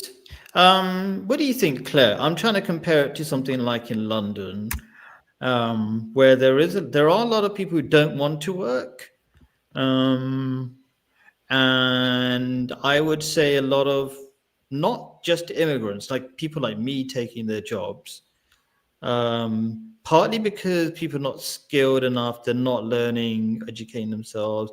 Partly because they're not willing to work hard enough. Like I would say, when you come to London, McDonald's always taken by the immigrants, or brown people. Sorry, immigrants is wrong. Like my son works in McDonald's, for example. He's doing really well. He's going up the ranks. He's only like 20 and almost a manager. Like he's already a manager. Okay, so and like, where are all the other people who could be doing those jobs? Why are they mostly brown? They're on the welfare. Which is why it should be abolished and slavery reintroduced. I do say that, and people don't like it, but I will say it again. Because you need a class of people where, it's like you haven't behaved properly, you haven't borrowed responsibly, and you can't pay back your debts. Therefore, you are now a slave. That's the only way to stop people from borrowing money irresponsibly. And this includes government as well. Because it's going to be awkward when, if you only can live by borrowing, or what happens if if the lender says, well, I'm not going to lend you any money because I don't think you'll ever repay all that you owe me, so I'm going to stop now. I'll cut my losses and no longer lend you any money, and crystallize them, but I'll write off the debt, instead of just carry on lending you money, knowing already that you'll never repay it. So that person just says, right, I'm not going to lend you any more money, and I don't expect to get it back from you, but you're on your own. I mean, what happens to that country? But a kind of enslavement. I mean, the richer countries will come in and say, I'll buy your port, I'll buy your agricultural land. Obviously, when I buy, big bits of your country, I'm going to be running it, including your banking system. Well, interesting too. Khalid said his son works at McDonald's, and it's mostly brown people working at McDonald's. That's true here in Pinellas County or in Tampa Bay, right? You go into McDonald's, it's Mexicans or blacks. But I lived in New Smyrna Beach, which is on the East Coast, a small town, 25,000 people or something. You know, from 2008 to 2022, you went in the McDonald's and it was white high school kids. There was a dive bar I used to go to on Friday nights, and the roofing crew that came in was all white guys.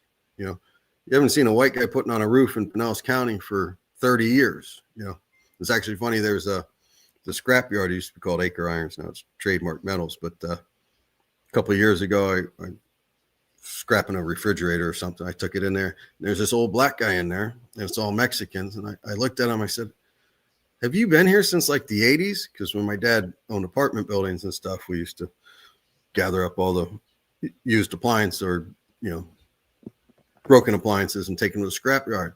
And he's like, "Yeah." I'm like, "Yeah, this used to be a dirt road out here, blah, blah, blah." And I'm like, "You're still the only black guy." And he started laughing. Well, in the 80s, he was the only black guy because everybody else was white. Now he's the only black guy because everybody else is Mexican. You know?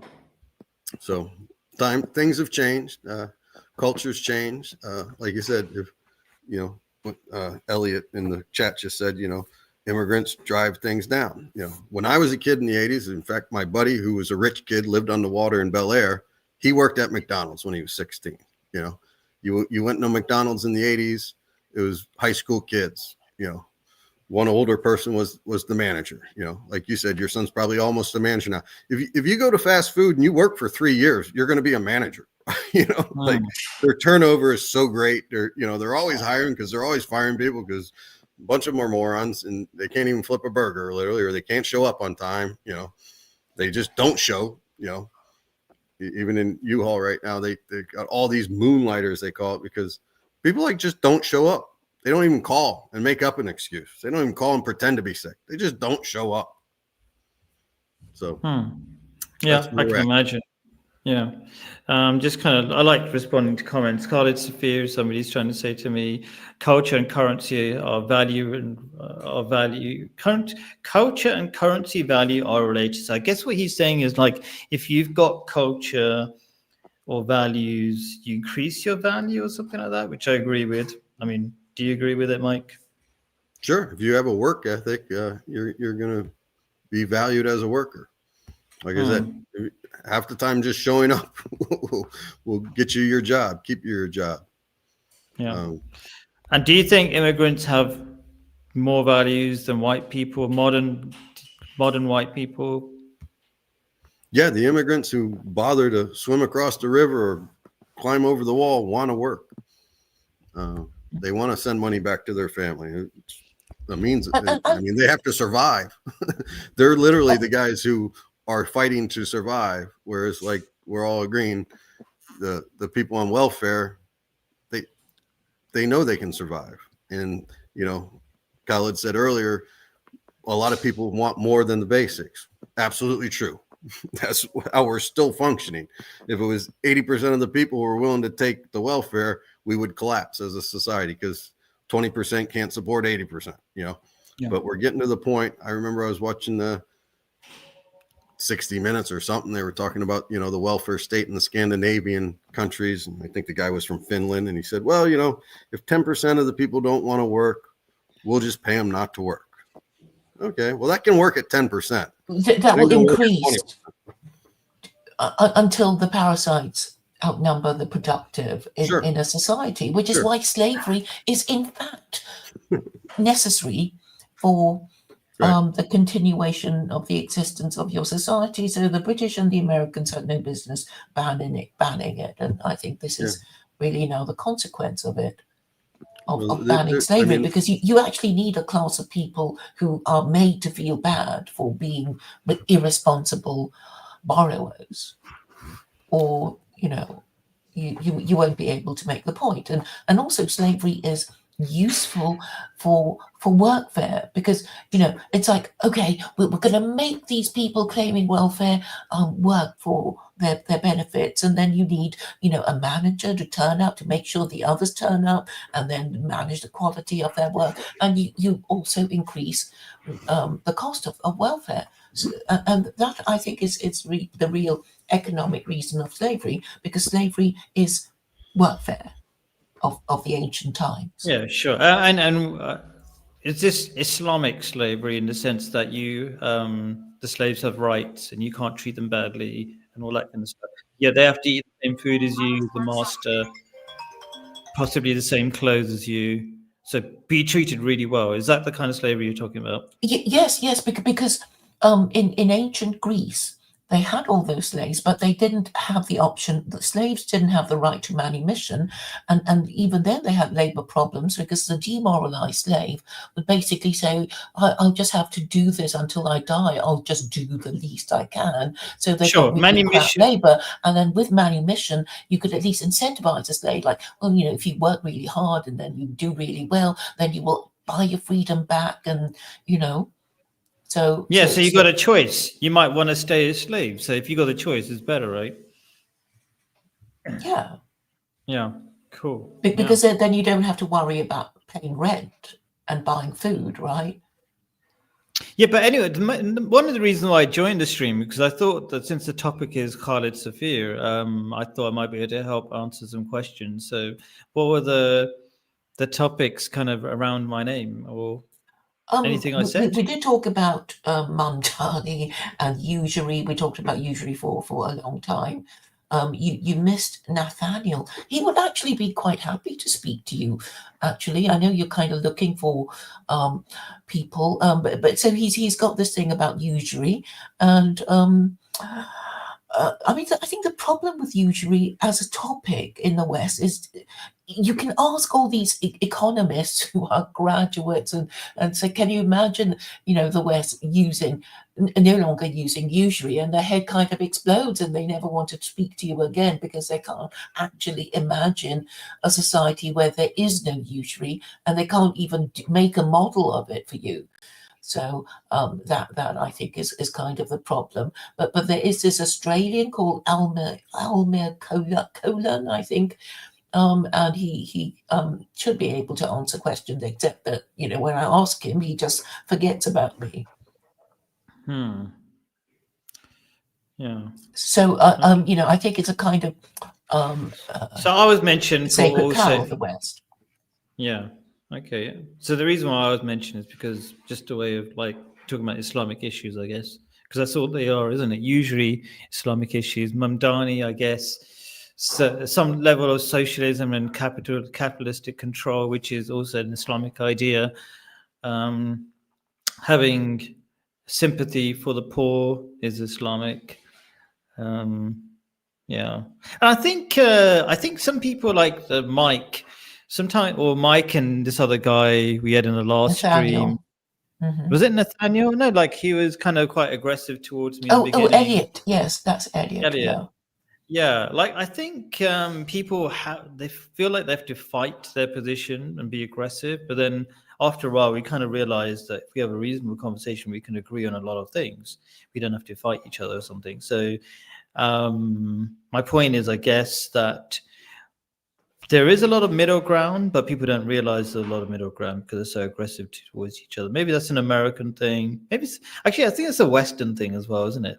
Like I remember when I was debating somebody like what's his name, Dust and things. Everybody has to win or something, but actually it wasn't too bad. Like Mike's quite reasonable.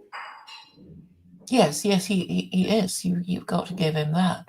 But yeah, I guess a lot of people are mostly, fueled by hatred and fear, so they sort of come in, fighting and waving their swords and guns and stuff. So, but I think when people start to talk, they will eventually find common ground, if only to agree on a bigger common enemy.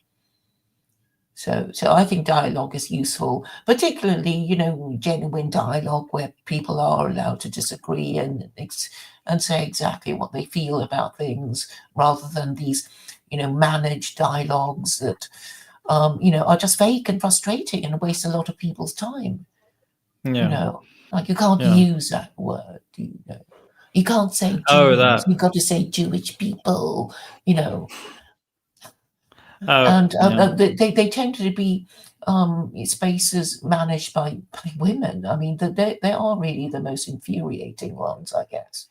Because they can't follow the argument, and then I know you don't go to Twitter Spaces. They don't follow the argument, and then they see hands, because in Twitter Spaces you get hands, and it's like yeah you've talked it long enough already, and we're gonna let somebody else speak because it's their turn. It's like, but I haven't made up my point, and you allowed everybody to interrupt me, and nobody will understand or remember anyway because they're stupid. So so I think the key to a good debate is a proper title. I know it's just your name, but I think people get, know that, there'll be Khaled's hate watchers who will disagree with everything he says. So. I don't think I really have hate watchers until I get to your channel. Well, I mean, that's great. I mean, at least I get to talk to people. Yeah. So do come and hate me on my channel as well, please, guys. Claire's going to be on my show on Sunday. I will. You know what? I've been missing, Claire. I haven't been doing the the Office of Secular Quranism. So people, so my videos with you and pop up more often. We should do that. Yeah. Yes. That would be useful. Yeah. I think this has been quite a successful stream, just because we do it we do this every Thursday, and then people expect it, and then they want to jump on, and it's now nearly 5 hours since we. Is it the same stream? Yes. Oh my god! I thought it was another stream, and I've just looked. I'm like, that's why you're successful, I guess, because you just stay on forever. I mean, I just do 1 hour. Yeah, I don't. Okay, the other people who are online all the time, but I think I want to manage a conversation, enough to allow people to make their point, even if I don't agree with their point, and so that people can follow. And this is what I try to do anyway. And so I guess it's better than other people who don't even get that. So I don't know, on X in Spaces, it's just a queue of people waiting to whinge, and what they want to whinge about, usually has nothing to do with, what the previous person has said, and this is also frustrating. Yeah. So I haven't heard white Muslim broadcast. I thought it was going to be white Muslim women, but it's the same sort of peacock. It's the same icon. woman. It's the same woman. Person. Yes. Slaves who are disgruntled. Yeah, I haven't spoke to her for a long time. So you were going to say? Well, yeah, I did send her the link, but maybe she can't join us at the moment. But yeah, Carol is another Californian, and I don't quite know who this Nat Turner is. I know she doesn't like my idea of reintroducing slavery. I understand that this is an inhibition common to many Westerners, but I think it's actually. I think you could just rebrand it a little bit, call it something else, and then they won't realize what you're talking about, and then indentured servitude or some. Yeah, give it a long name, I guess. That doesn't sound too good though, but maybe a different name. Yeah, like a nanny. A nanny is kind of a slave. They work in a house. That's isn't it? Yeah, because you don't have your own accommodation. So the English call it a tied cottage, right? So if you're a lodge keeper, your employer provides your accommodation. Yeah, but a nanny is a sought after job for many women, right? And that's a slave according to Islamic ideas in many ways, because you stay in the person's house, you get treated well, but you just don't call it a slave. You call it a nanny. Maybe there's another name for men doing it, and then. Butler, housekeeper, maid. Yeah, that kind of stuff. Sort of yeah. Well, maybe. Because they provide your accommodation, right? Yeah. And this, I think, is the essence of it. So if you have a right to manumission, then it means that your employer is giving you a sort of some nominal amount of money, and he's basically saying, oh, Khaled, you're my slave now, but if I get out of you, I don't know, 100,000 hours of your time, you will have earned your freedom, something like that, some nominal amount, and then you work towards that, and then you get your freedom. Or you might say, I need to stay for a deposit on a flat or something, and you carry on, and then they actually give you the money. maybe. Yeah. I mean, yeah. that's how it would work under my system. Cool. But yeah, because Carol, aka White Muslim Broadcasters, like the idea she's talking about all kinds of bloody slave rebellions. But I'm saying, you can treat them nicely, and then they'll want to carry on, like in Gone with the Wind. I don't know if you ever watched that, Khalid. Did you? I've watch never that? watched it. No.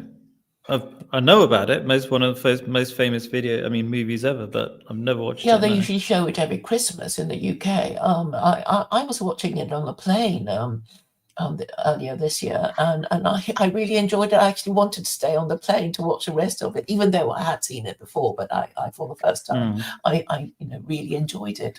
But yeah, eventually, I think even the English say that eventually the servant can become the master, because the servant or the slave will have made himself or herself indispensable.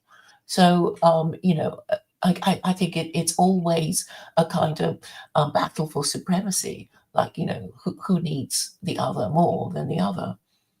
So Yeah, and that's actually how the UK is being run in many ways, and why Muslims are taking over, because they make themselves indispensable. They just do their jobs well, I guess. Yes, and I keep trying to explain to white people, the reason why your government is treating you so badly is because you're not useful. And the reason why your government is being so nice to these immigrants is that they are useful, because they're prepared to do all kinds of work that, you welfare, dependent people who know your rights refuse to do. Hey, Hi, white Carol. Muslim woman. But cool, good to hear from you. How is your internet connection? I think that's often been a problem in the past. Assalamu alaikum. How are you, How's it Carol? going? All right. Good. No, I didn't mention Nat Turner. I just mentioned Nat Turner as a example of people rebelling against something that they don't want to deal with, that they don't want to do anymore. Yeah. Do you agree that's a different kind of slavery than what we have in Islam? Well, it depends on where in history you're looking at, I guess. No, you're right. Generally in Islam, I'm talking about the mostly it best was, examples. The best Huh? examples I'm talking about, like in the early Islam, when people generally accept that it was practiced properly, not badly. well, I don't know if it ever was practiced properly, but what Jafar Sadiq said was that 6 months was long enough to keep a slave. That should be over, and I go by that. I mean, there's some logic in that, but there's It was also the slave's choice. mostly you had battles, and then it was assumed that people would buy their prisoners back, and if they didn't, then they kept them and worked them. We had similar stuff during World War II and stuff that had workers, like the prisoners of war and stuff, were made to work on farms in England, and I think in the United States too. Sure. Here in Florida, they claim the orange industry was largely created by the German prisoners of war. Yeah, but I don't believe in the creation of a slave class of, inherited slave and selling them and this sort of thing. Yeah, well, you're allowed to sell them under Islam. I mean, Muhammad auctioned a slave off, right? Some guy died and he manumitted his slave, and a Muslim came up and said, Well, that guy owed me money. He was stuck with what was going on at the time, but he didn't sell slaves to make money. Prophet Muhammad did not. He would buy slaves and let them go. Yeah, I would agree with you, Carol, white Muslim woman, that the idea of, I don't think it's a hard and fast rule that you have to get rid of your slaves within 6 months, but it's along the style of Prophet Muhammad, who made it any excuse to free people. Like if you taught somebody to read, you're freed, that kind of thing. Well, Jafar Sadiq never ran a state, but Jafar Sadiq's opinion was 6 months. It's long enough. And I think, they could have something like if you have a jail term that you could work it off. Something that's sort of similar to being an indentured servant. When your time's up, it's up. That like restitution. Islamic law was based on restitution a lot too. So, I don't have problems with that, but anything that resembles slavery, like what that did down in the South, nah, forget it. United States doesn't want this. We don't want to see that again. Yeah. I think Claire is trying to bring it in because she says there are too many people who are stuck on, we call it the dole, like free money. Is that right? Is that what you're trying to do, Claire? Is that why you're trying to bring it back in? Because Islam doesn't use that to start slavery. But why would you want to start slavery? Because you need a kind of a class that is a lesson and a warning to others, right, of not borrowing irresponsibly and ending up being a slave. Right, that's what it's for, and you need workfare to make sure that the people who are slaves actually do the work, and if you just want to pay them to stay at home but want them to sort of work for their keep, you add to the cost of the welfare state by requiring managers to manage the work of these benefit claimants that you want to work for their benefits. But I think in Islam you can get some degree of basic benefits without having to be a slave. Well, I don't know about that. I'm talking about these extreme situations when I guess in the olden days, if you didn't want to starve on the streets, you might offer to sell your labor to somebody just to have a roof over your head and food in your belly. Even if it's but you shouldn't. You shouldn't be okay. So I should find the verses of the Quran. There's like some basic things that you are given by the state, and that's including food, water, shelter, and there's one other thing I can't remember what it was. Right? Lineage. So is it honor, wealth, lineage, honor. No, he's saying that the state clothing. I think clothing, maybe clothing. I think clothing. So there's no real reason, I think, where you can be forced into slavery. In fact, it's really hard to get into slavery. Usually, if you're in a battle, and also if you're the kind of tribe that would put other people into slavery, then I'm just supporting the principle of it, and I know that it makes a lot of people deeply uncomfortable, but I'm saying neither the Bible nor the Quran forbid slavery. So if God, who forbids so many things, didn't get round to forbidding slavery, then clearly it's not something that should be forbidden. And I think there's a verse in the Quran that says, do not forbid what God has allowed and do not allow what God has forbidden, with the implication that if you do one of them, you're going to suffer the consequences. Now, Khalid, you know IC3, don't you? Do you recognize him? Do you see him? Are you the guy who puts the chairs out and the chess club and Yes, that's right. Yeah, Speaker's Corner. Wow. I was thinking not many people have that kind of hat and stuff. Oh, you've been. I used to be there. Yeah, I'm a friend of Dust. You know Dust. Right. Yes, Dust. Yeah. So how you're Muslim, correct? Yeah, I'm Muslim, but I'm now in the Middle East in Jordan. I like the weather here. It's better. Less rainy. Right. So how come you're friends with Dust? I'm friends with everybody. I'm your friend as well. Yeah. I would have had a chat with you at one point. Right. Okay. Yeah, because your face looks familiar. Yeah. I was there for a year. Yeah. Okay. You stayed in the UK for a year? No. I was at Speaker's Corner for a year debating, and then I left the country. Right. Yeah. So you're in Jordan now. Okay. Yeah. So that's how we met. That's how Khaled and Yeah, I met. I met Claire Oh, at right. Speakers Corner as well. Yeah, Right. you meet a lot of interesting people at Speakers Corner. Some crazy people, but a lot of intelligent Crazy people like as me. well. Yeah. Well, I'm a bit crazy as well. I think that's there's a bit of crazy, so it's all good. So you see secular Quranism as a Muslim is a good way forward? I think Islam's just kind of winning anyway. So, but it's a nice might help some people. Yeah, They Islam might, is you know. winning.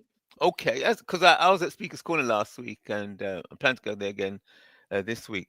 And there was a big debate where they were saying Islam is winning because they were saying, I think it was Black Pigeon was having a debate with a Muslim, and they're saying, and the Muslim was saying that by 2050 or so, that there'll be more Muslims than Catholic, because the Catholic religion, it's a more population, more people, but then the Muslims are going to take over from the Catholics.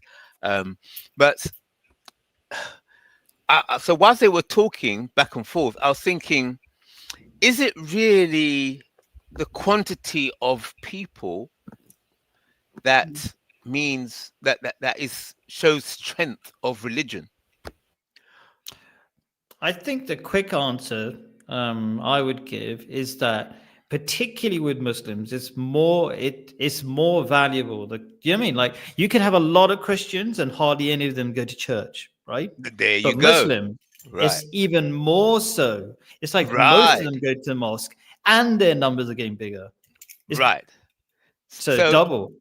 Right. So my view is I like what Claire's secular Quranism is that I from my perspective, I believe that all the Abrahamic faiths have been taken over and are now subject to the system of white supremacy. So it's like a silent power in the background, and because when you think about it, there must be a relationship between the temple or the church or the central place where people, because the old scripture says, wherever your treasure is, there your heart will be also. So there seems to be a tug between the banks as a temple, because the banks seem to operate as a temple, as a ritual. There's an identity. Right, you have to go there. There's a ritual to extract money and draw money, and then to be a membership, to give a credit card, yeah, and then that could. But do you notice that Muslims try to avoid all these strings? I get try. that there is is that word? Try. No, but we okay. No, you try because I agree to some extent. You got limitations, like you have to borrow money to buy a house in London, right? You can't afford it because it's kind of like £1 million nowadays, right? Mm-hmm. But Muslims try to avoid borrowing money on interest on credit cards, for example, because they know it's haram. They keep away from it, right? And so we're not completely. I think Muslims are a lot less controlled, and you have to have the positive kind of way of looking, or let's say hopeful way of looking, that eventually, if there's enough Muslims going the other way, the system will change, and I would say it will happen. It's just a matter of time. Like it didn't exist before, and then it came, then it will go away. Everything has its time. Interesting. I wonder what would happen if the big central bankers, like the Bank of International Settlements and Bank of England and all this lot, decided that secular Quranism is good for international affairs, and then they put their financial power and clout behind secular Quranism.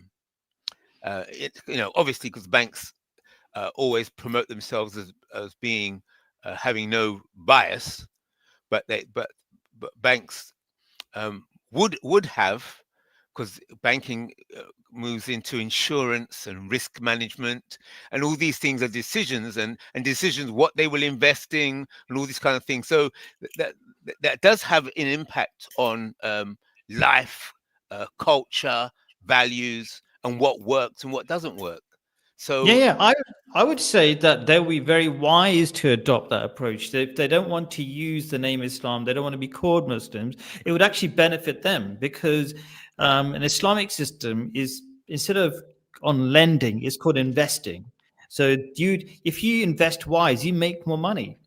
So it's a good system for banks. If you got lots of money, you should invest it to make more money.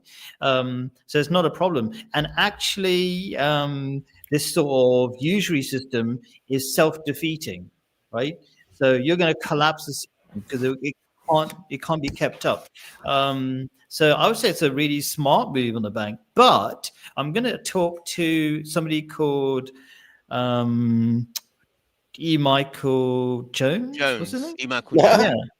Yeah, you're gonna be talking with him, debate with him. Yeah, not this week, but next week. And he said, he makes an interesting point that Jews are irrational. Now, I kind of see that, because they're really smart. They can make money in the short term, but they have a really destructive approach. But if they use their intelligence, they could work with Muslims and they could do really well. Muslims would say, yeah, you do your thing. You do your money systems, whatever, but do it in a healthy long-term way. That's great if that's what you do. Because in Islamic ideas, we accept that there are different groups of people capable of different things. In the verse of the Quran, it says we have created tribes and sub-tribes so that you may learn from each other. So I'm going to be nice and racist since you're black. I would say that, have you noticed black people are the best at the 100 meters race, right? There's definitely different strengths and abilities within different groups. Does that apply to the Catholics then as well? So the way you're speaking about Islam, you accept Jews can fit in. So can Catholics fit in as well? Into Islam? Yeah, they're famously do you not know how Prophet Muhammad wrote this famous contract of protection for Christians of all time? Have you ever not heard that one? I've heard. I know. During the battles of the Crusades, I think I was the Crusades that Saladin said that the Crusaders could go back or something. Or but that's because of Prophet Muhammad. The Crusades came centuries afterwards, but it's the same value kind of thing. Yeah, like Salahuddin, he would give medical treatment to his opponent, the king. Right. Because everybody knew the Muslim doctors are much better, right? Khalid, are you talking about the Charter of Medina? Yeah, I think so. Probably. Yeah. Sounds about right. Yeah. Because there was the treaty under the Treaty of Hudaybiyah or whatever that he made with the pagans first, right? And then they claimed the pagans broke it, and that's where you get 9-5, when the sacred months have passed, lie in ambush for them, slay them wherever you find them, blah, blah, blah. A lot of the verses of the sword. But the Charter of Medina, everyone should read it. It's not a bad document for the 7th century. It seems very pluralistic. It's pretty good for any century, but I won't interrupt you. Shall I read some of it for people who don't know? What's that? Shall I read some of it for people who don't know? Because I think it's pretty epic reading. It's up to Claire. It's her channel. As long as Claire can stay awake. I don't know how long she wants us to ramble about. Go right ahead, Khalid. Okay, cool. Let me see. I thought I had it out. Let me get another link which goes straight to the better short version. Oh, come on. I can't believe it. Okay, never mind. I can't see. I thought you're good. The diverse of the panel. That's right. We've got an IC3 black, an IC4 Asian, and the IC1 white. The white man. The white man is here. I'm representing. Straight out of Compton. No, straight out of the trailer. They say Christendom is really white and not really Middle Eastern. It's the European aspect or flavor to Christianity. Right. So I was watching a video that said that Christendom. Did you ever see where Christopher Hitchens says you never hear the word Christendom anymore? Really? Secularism had won out against the Christians. You don't hear much about Christendom anymore. I guess there was a British woman on Glenn Beck's show talking about bringing the Crusades back to push the Muslims out of the UK. That's right, because this video they were saying that Christendom is Christendom is pronounced. Pardon? Christendom. Christendom. Sorry. The T is silent. Oh, right. Sorry. Yeah, Christendom. That's it. Christendom. Yeah, Christendom is very white. It's not Christianity. It's Christendom. Is the Western flavor, and that seems to be the foundation of the Western world, as it were. Rome. Yes. Nat is back here again.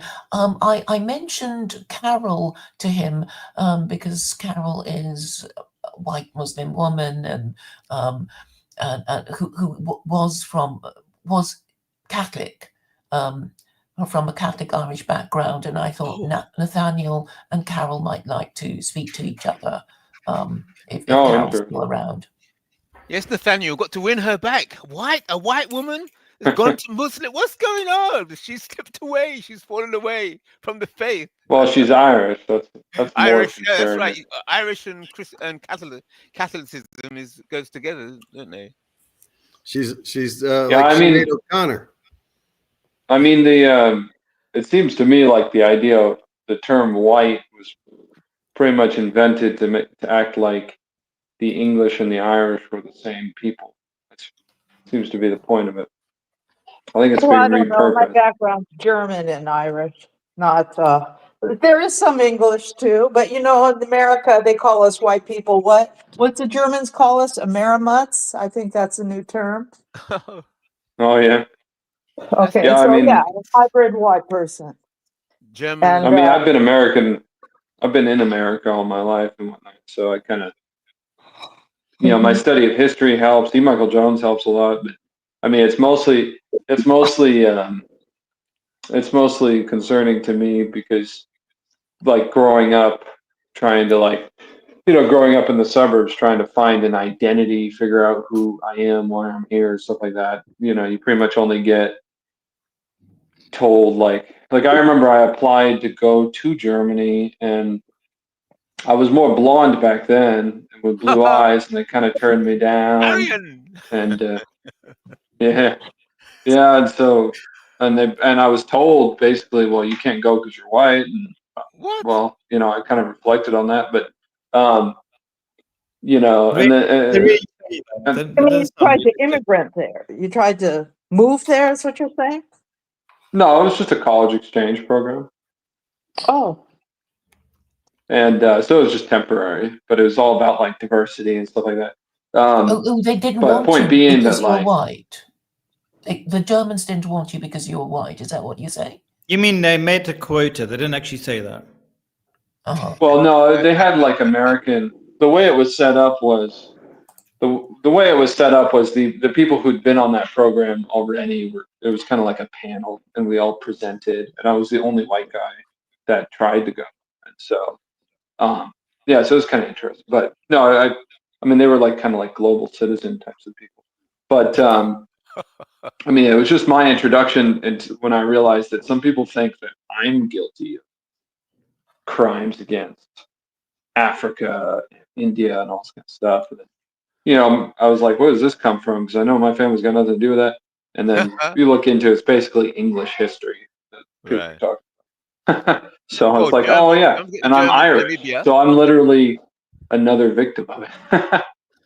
What was that well, again? You're in the club. You see, once you're white, once you're classified as white, then you're associated with whatever whiteness does. So it's the white supremacists that are doing everything, but sometimes the white supremacists will sacrifice white trash or just white people for the greater good, of the white Oh world. yeah. So Yeah, I mean it's no different than any other identity. It's just, they kind of like they put their cannon fodder out on the front lines. that's You know, right. That's right. I went to it's the poor really that we're talking about. I went to the American South from from Seattle, and thinking that here's the heartland, here's the promised land where people are going to be Christian and have good morality and that kind of thing. And I just found out how much of a joke that is. I mean, I was working at a factory in North Carolina. It was my first factory job. Very educated family and everything. And Corona hit in 2020, and I was like, "Here's the land of rebels," that just don't trust the government. And everybody put on a mask in like half a second, and I was the only one that didn't. And I got through, and I bought a house.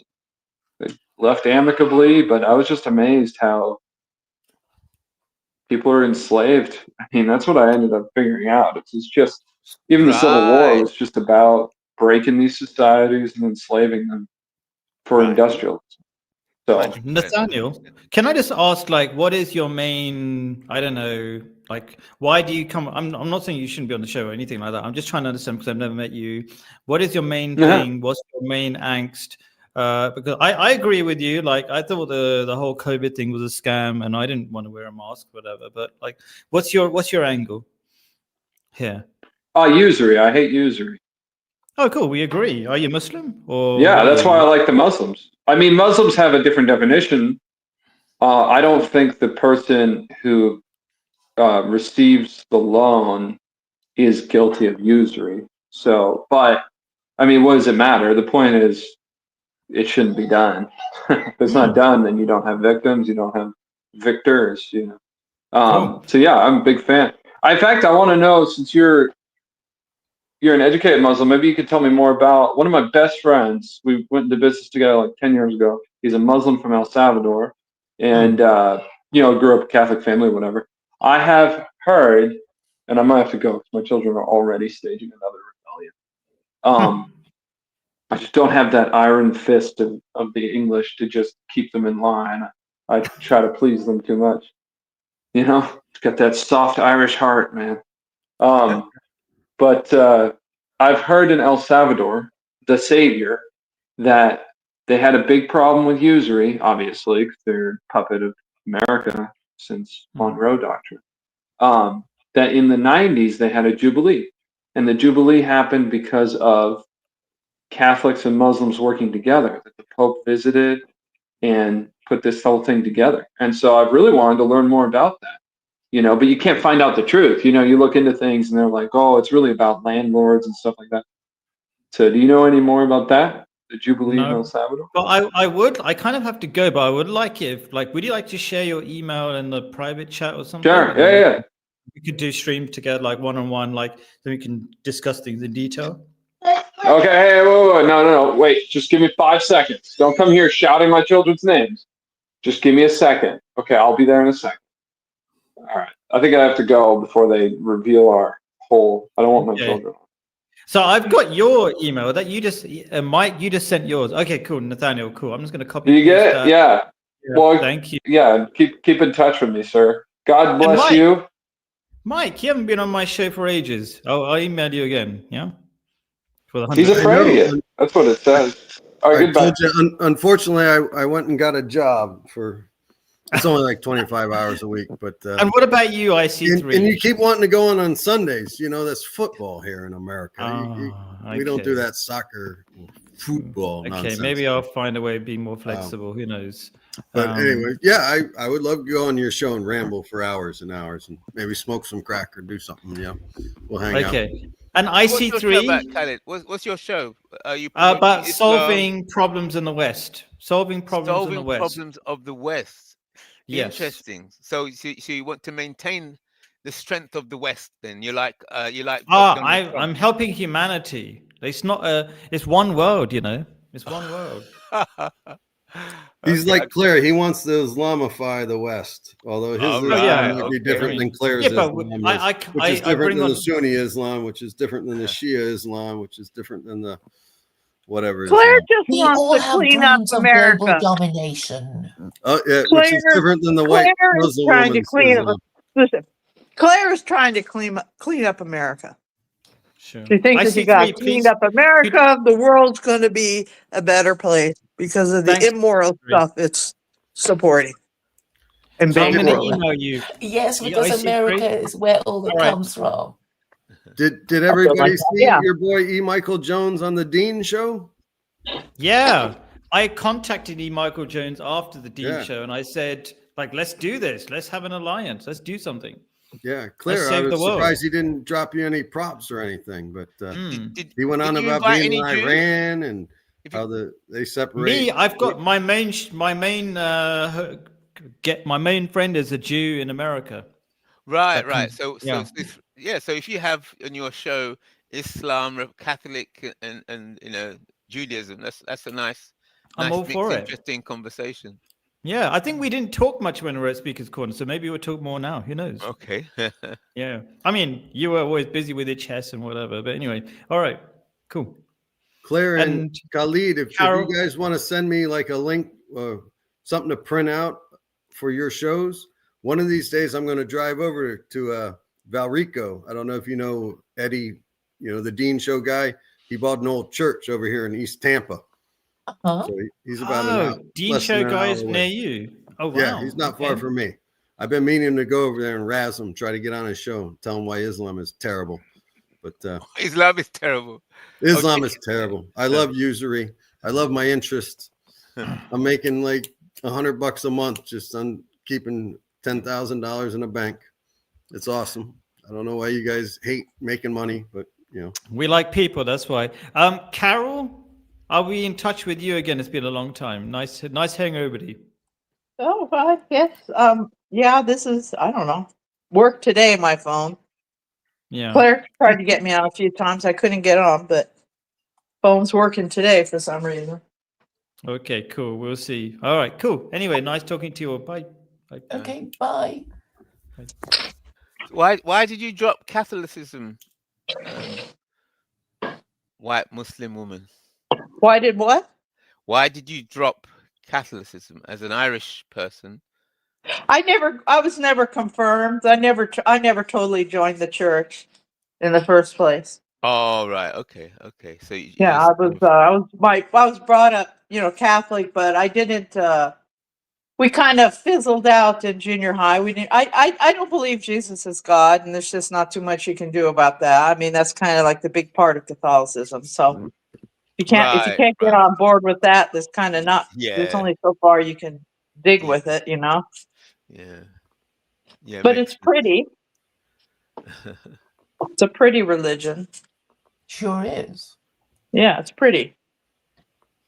So yeah, so I just don't. What are you supposed to do? I mean, you can't just keep pretending. You know what I mean? And I Right. never believed he was, even as a kid. Even when I was very, very small, I did not believe he was God.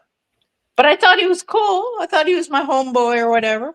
I thought, Right. Jesus was cool, but I just didn't believe that. And I never got really on board with Protestantism to get all into that either. Like, some churches in the United States, you don't have to believe in the Trinity and all that, but I never felt an urge to join one of them. Right. Yeah. So it was mainly Okay.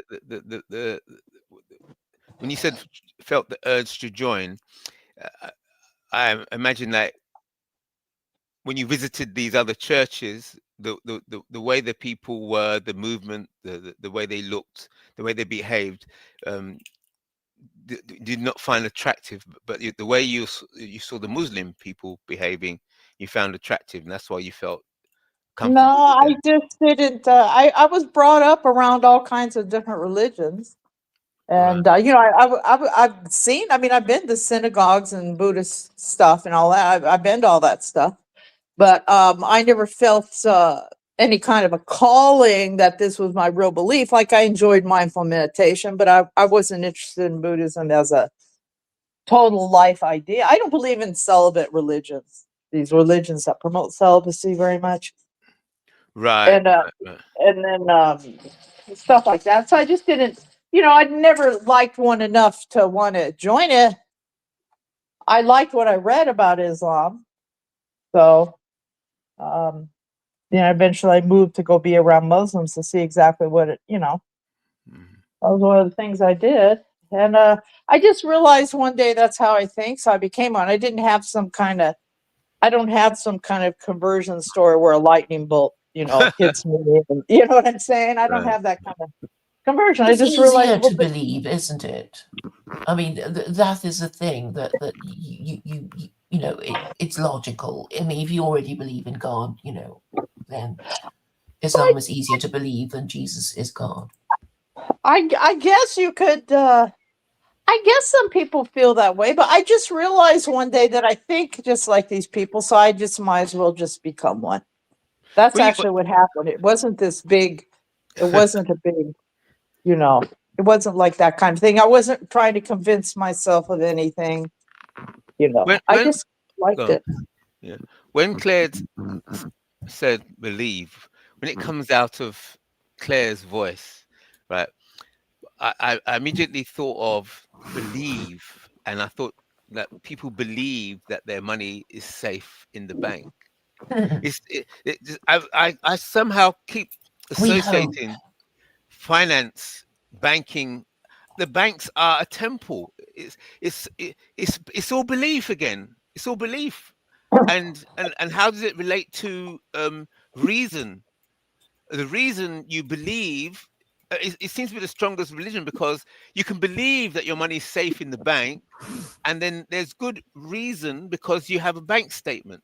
So it seems, I don't know any religion that can trump that. I can't see it. Well, I mean, all current money is called fiat money, as in you have faith in it. I mean, whether it's in the bank or under your mattress in paper bills, you know, if you don't have the actual species, if you don't have gold or silver or whatever, you know, I assume nickels were made of nickel at one point. Pennies are made of copper. They're no longer copper. They're zinc with a copper plating on them. But it's all faith. It's all faith within the government, the faith to repay you. Sure, the whole system could collapse at any time. But if you return to gold, there's only so much gold in the world, right? Gold came from outer space. It hit the planet. There's only, I think they say it's like a football field, like 3 feet deep. That's all the gold in the world. You're not going to get more gold. It's kind of like Bitcoin, right? Bitcoin's become a big thing because there's only so many Bitcoins you can mine. So one Bitcoin is now 110 grand or something. So regardless of whether it's fiat money or gold, some people are going to hoard it or not, right? If you don't have any gold, you're screwed if that's going to be the means of exchange. I'm in Florida. There's never been an ounce of gold found in Florida, right? We're a big sandbar. You got to go up to Alaska, the Yukon to mine gold, you know. So where are you going to get your gold from? It's interesting. You should say you brought in that word hoard. So we're moving from faith, value, currency, gold, faith in the banks, and then you put the word hoard, and I start to think, wow, that's interesting. Is it possible to hoard? Can that word be applied to religion? That hoarding, how hoard gold, and then you're relating gold to value and faith in banks. I'm trying to think how would that word map onto the concept of faith? No, you can't hoard faith. Any individual can have their own faith. So therefore it would be maybe hoarding, maybe a relic, maybe a religious relic, or maybe like in Islam, the hoarding the black rock of the Kaaba, you know. And then in Catholicism, it could be the hoarding of this sacred relics or sacred spaces where you want to live nearby them because the statue of Mary or the Madonna was there. So maybe hoarding, the hoarding of faith is really the equivalent of trying to materialize faith. Does that make sense? Yeah, absolutely. I mean, you could look at the 5 pillars of Islam. The 5th is to make a Hajj, to make a pilgrimage to Mecca. Yes. Right. I would say that's a hoarding of the faith. I mean, kissing the black stone. There's been, I think, a Shiite guy went in and stole the black stone at one time, killed like 20,000 pilgrims. How did you get in there? he brought his army in and he pulled it out and he tried to redirect the Hajj to maybe Basra or something, maybe in Iraq. Right. Wow. So yeah, there's all sorts of crazy stuff the Muslims have done with the religion and the hoarding of the faithful. I mean, they all have to face Mecca. I don't think you have to pay to do that, but that could be a hoarding of a weird rate. But certainly the pilgrimage. There was a guy on, I don't know if any of you have ever watched The Thinking Muslim. He does like hour-long things. He is literally an intellectual thinking guy. But he had a guy on who built the clock tower in Mecca. Oh, right. That looks he very financed much like, it. Right. Oh, right. Through Where's he from? Deloitte Touche or something, and now he regrets it. And I don't know if you guys know they're redoing Mecca. They're building hotels all around it, and it's becoming like Disney World. Right. Right. So you could call that a hoarding of the faith. Exactly. Right. I mean, the Nigerians, there were a huge lawsuit from a bunch of women who didn't have a wali to travel with them. And they'd paid thousands of dollars to do their Hajj, and the Saudis wouldn't let them in and didn't give them their money back. I mean, second to oil, I think that's the big thing for Saudi Arabia is the Hajj. Right. So Yeah, Claire, how would hoarding? They won't let you go if you're under 40 without some kind of a wali. And usually they sign over something to the tour guide where he's like a wali in substitution or something like that. So I don't know what happened with these Nigerian ladies. Yeah, it might have been a fraudulent tour guide guy who wasn't licensed or something, but that was maybe 5 years ago. It was maybe not a big news thing, but I saw it somehow. I read strange news sometimes, international news. Well, I don't think you can go through anymore with the independent tour guides. I think you have to use the Saudi government's. And I think it's been more than 5 years that's been in, but I could be wrong. Okay.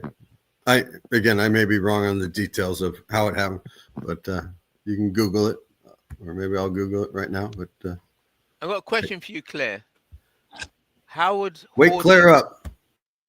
A question for you, Claire. How would hoarding, the possibility of hoarding, spiritual hoarding, manifest in secular Quranism? People wouldn't have to go to the How it is Kaaba. possible to hoard, things like faith, right? It's always, immediate. You either feel it or you don't. You either have that conviction or you don't. And therefore, if you want a religion, and I think all groups need religion, you want a religion that is easy to believe and also worships the most powerful deity conceivable. And that means it has to be the Abrahamic God. And there's only two to choose from if we're Gentile. So that's why I jump up and down and, I'm so frustrated with people who don't get it. It's like, look at these, white Europeans and Americans. They don't have a religion that they take seriously, which is why they've done, all kinds of things like Nazism and communism and fascism and feminism, and it's all gone wrong. And all they can think of to do is blame Jews and Muslims. Without kind of realizing, like, why are you always complaining about these Jews and these Muslims? It's because they have this, religion thing that makes them marry before having children and maintain all these middle class values, which is what they are, right? Being respectable and having a job and marrying before you have children and staying together for the sake of the children, even though you're bored and irritated by the person you married. It's really just, making people behave again. So, when just listening to what you're saying there always seems to be in over time that most faiths, they have a kind of some place that they have a totem pole or obelisk. Egyptians have their obelisk, or there's always some material thing that's the center of the faith, even though they say it is not, the faith is not based on that material thing, but that material thing is only there as a kind of guide or direction. So with the Christians, you'll have, you know, the Crusaders, Jerusalem, you know, they were fighting to get Jerusalem. Then they gave up with when they lost Jerusalem, the Crusaders lost Jerusalem. Then you have the Muslims and the Kaaba, and then you have so what are the Catholics? What would their place? I suppose it's Rome itself, correct? Yes, because I think Roman Catholicism is really the Roman Empire living through the Pope and Catholics. Yes. Which is why it's so ancient and mysterious, and why the Catholics put on such a good show. They do, though. It's Rome. It is Rome. Just that's why it's lasted for so long, because it has its that physical thing is Rome itself, and that word is still there because it carries all that history as well. Well, I would say the Vatican over Rome. Yes. It's a little small speck. No. It was Rome. And I'll tell you why it was Rome. That entire city was built as a symbolic testimony to God. The entire city was built with that idea. Yes. And Latin that they used was the dialect that was used in that city. Right. That was translated into was from that. And it was the symbol of the Roman Empire. Rome was. You know, that was the big city, the big symbol, even before Christianity. It was Rome.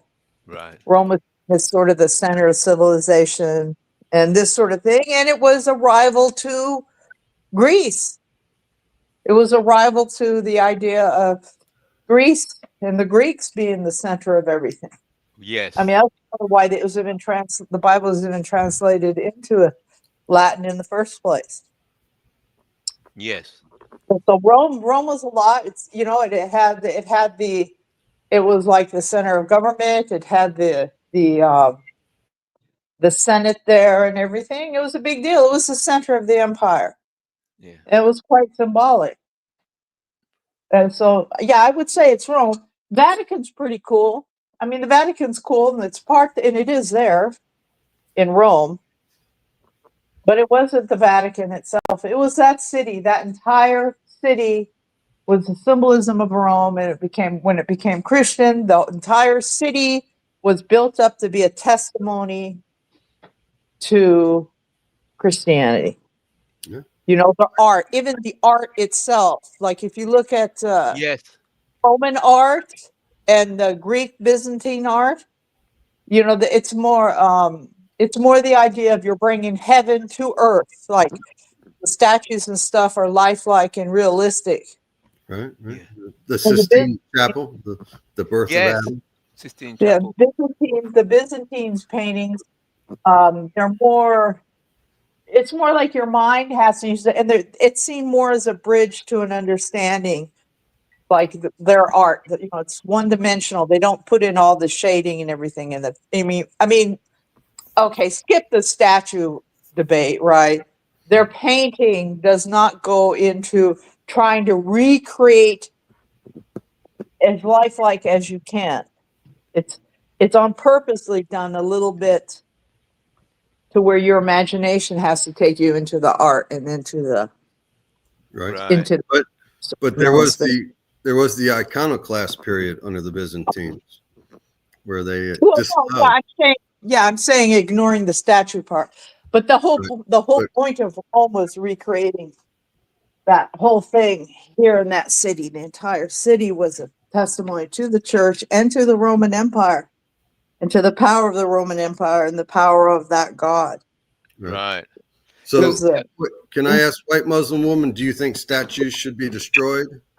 Paintings should be disallowed? No. Oh, okay.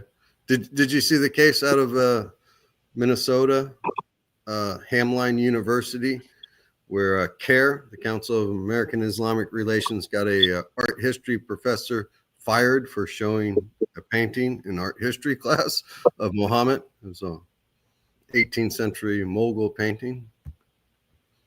Well, that's just an extension of the woke culture that's taken over. True. The Democrat Party and everything. I mean, yeah. Well, He shouldn't have been. He shouldn't have been fired or whatever. That whole thing's ridiculous. What's going on in the universities is ridiculous. What's going on in the United States is ridiculous. So Claire's idea is that to bring the law back in, and she has a point. You know, Right. there's different levels of Islam, and one level is the law, and Right. so that's seen as the the boss. The law is the boss. But which law? That's the problem. Claire's talking about secular Quranism. Okay. She's talking about I'm talking about her idea.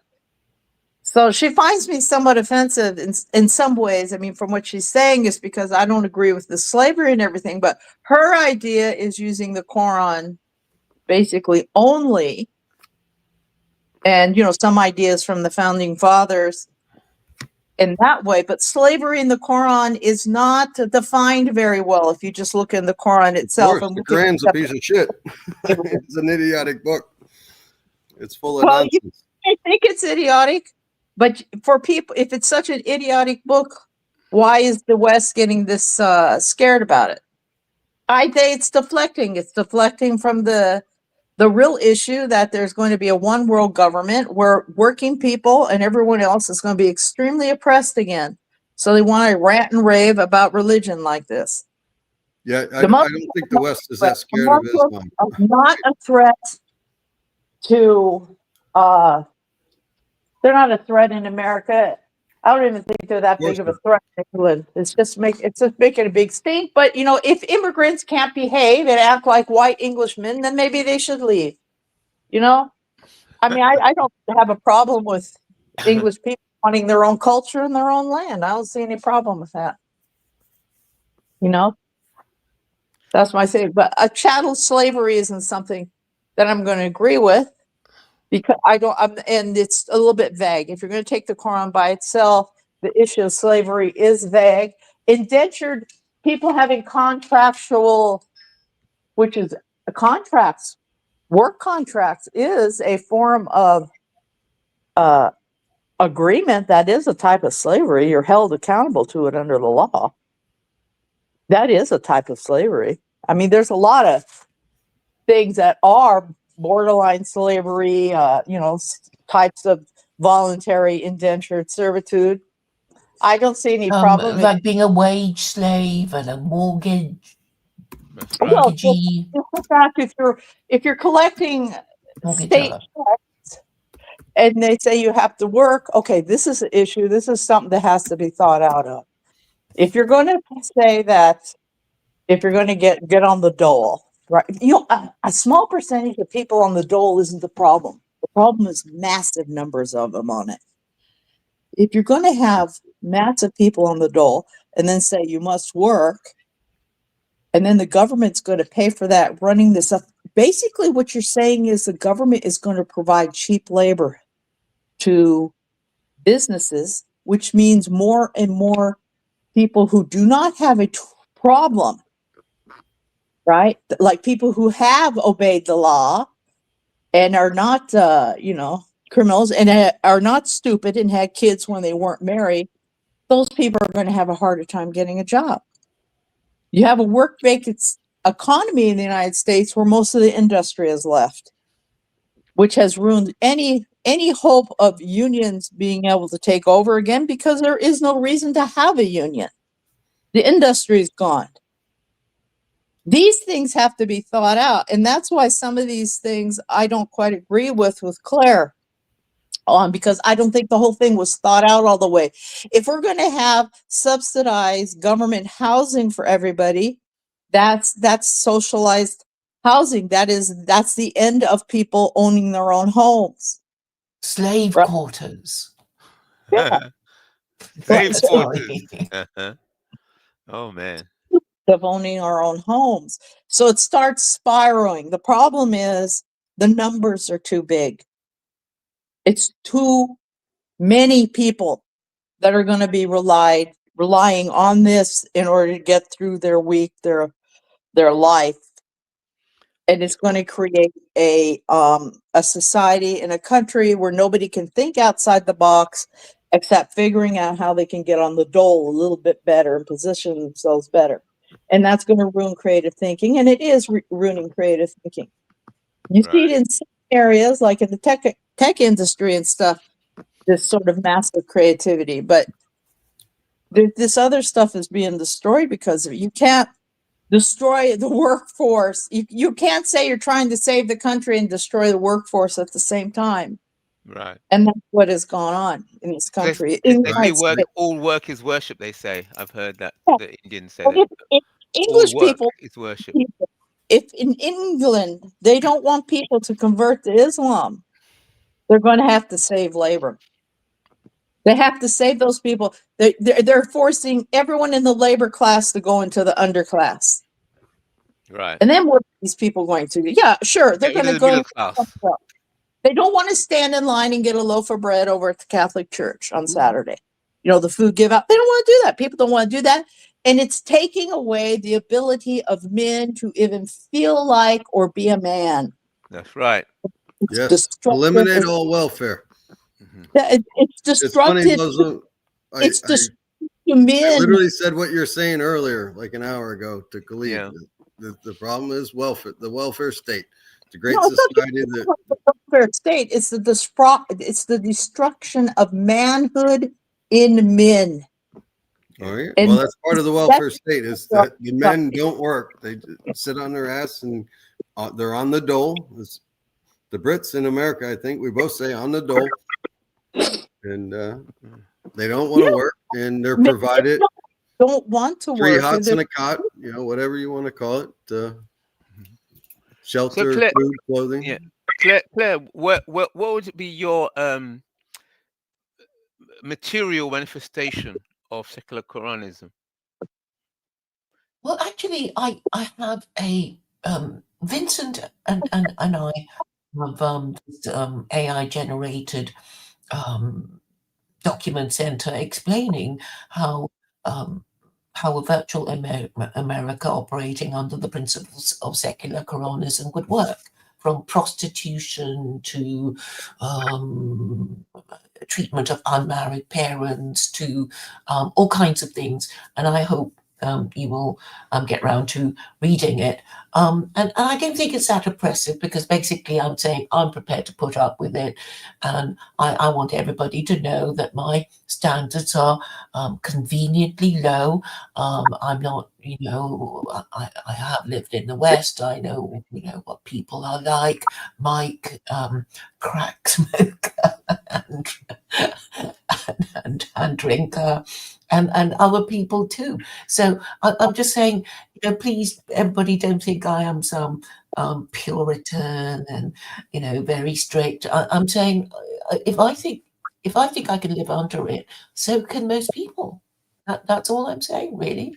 All right. So are you saying then that the material manifestation of secular Quranism, or the new Kaaba, or the new Rome of secular Quranism would be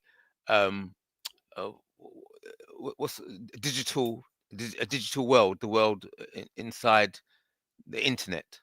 No, the secular Quranism is the reinstitutionalization of the nuclear family as the total foundation of the society, and the end of this irresponsible behavior of creating kids and not taking care of them themselves. This is what secular Quranism is promoting. Yeah, okay. But that has to happen. That's all that happens to happen in the United States. I can tell you that right now, for every single man to stand up and tell the government off and create the economy they need. That's all that has to happen, and nobody wants to do it. Nobody wants to have that family. What you're saying, that families still have to have this central physical manifestation of the faith of the people in the nation. No, they don't. They just need a symbol. They don't have to have a physical manifestation of an object. They have to have the symbolism. They have to internalize the symbolism as part of their psyche, which in the United States would be the Constitution.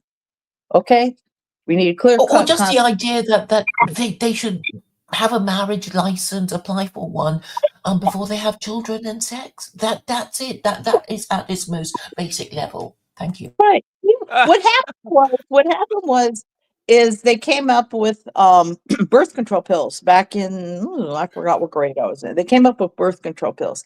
So then single women started getting it, and then people started having sex all over the place, and then people started having kids out of wedlock.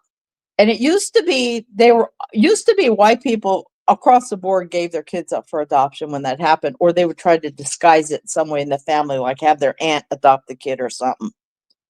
Right? That used to be something that was such a horrible shame that you had to cover that up somehow, or you would have to move somewhere and pretend like your husband died.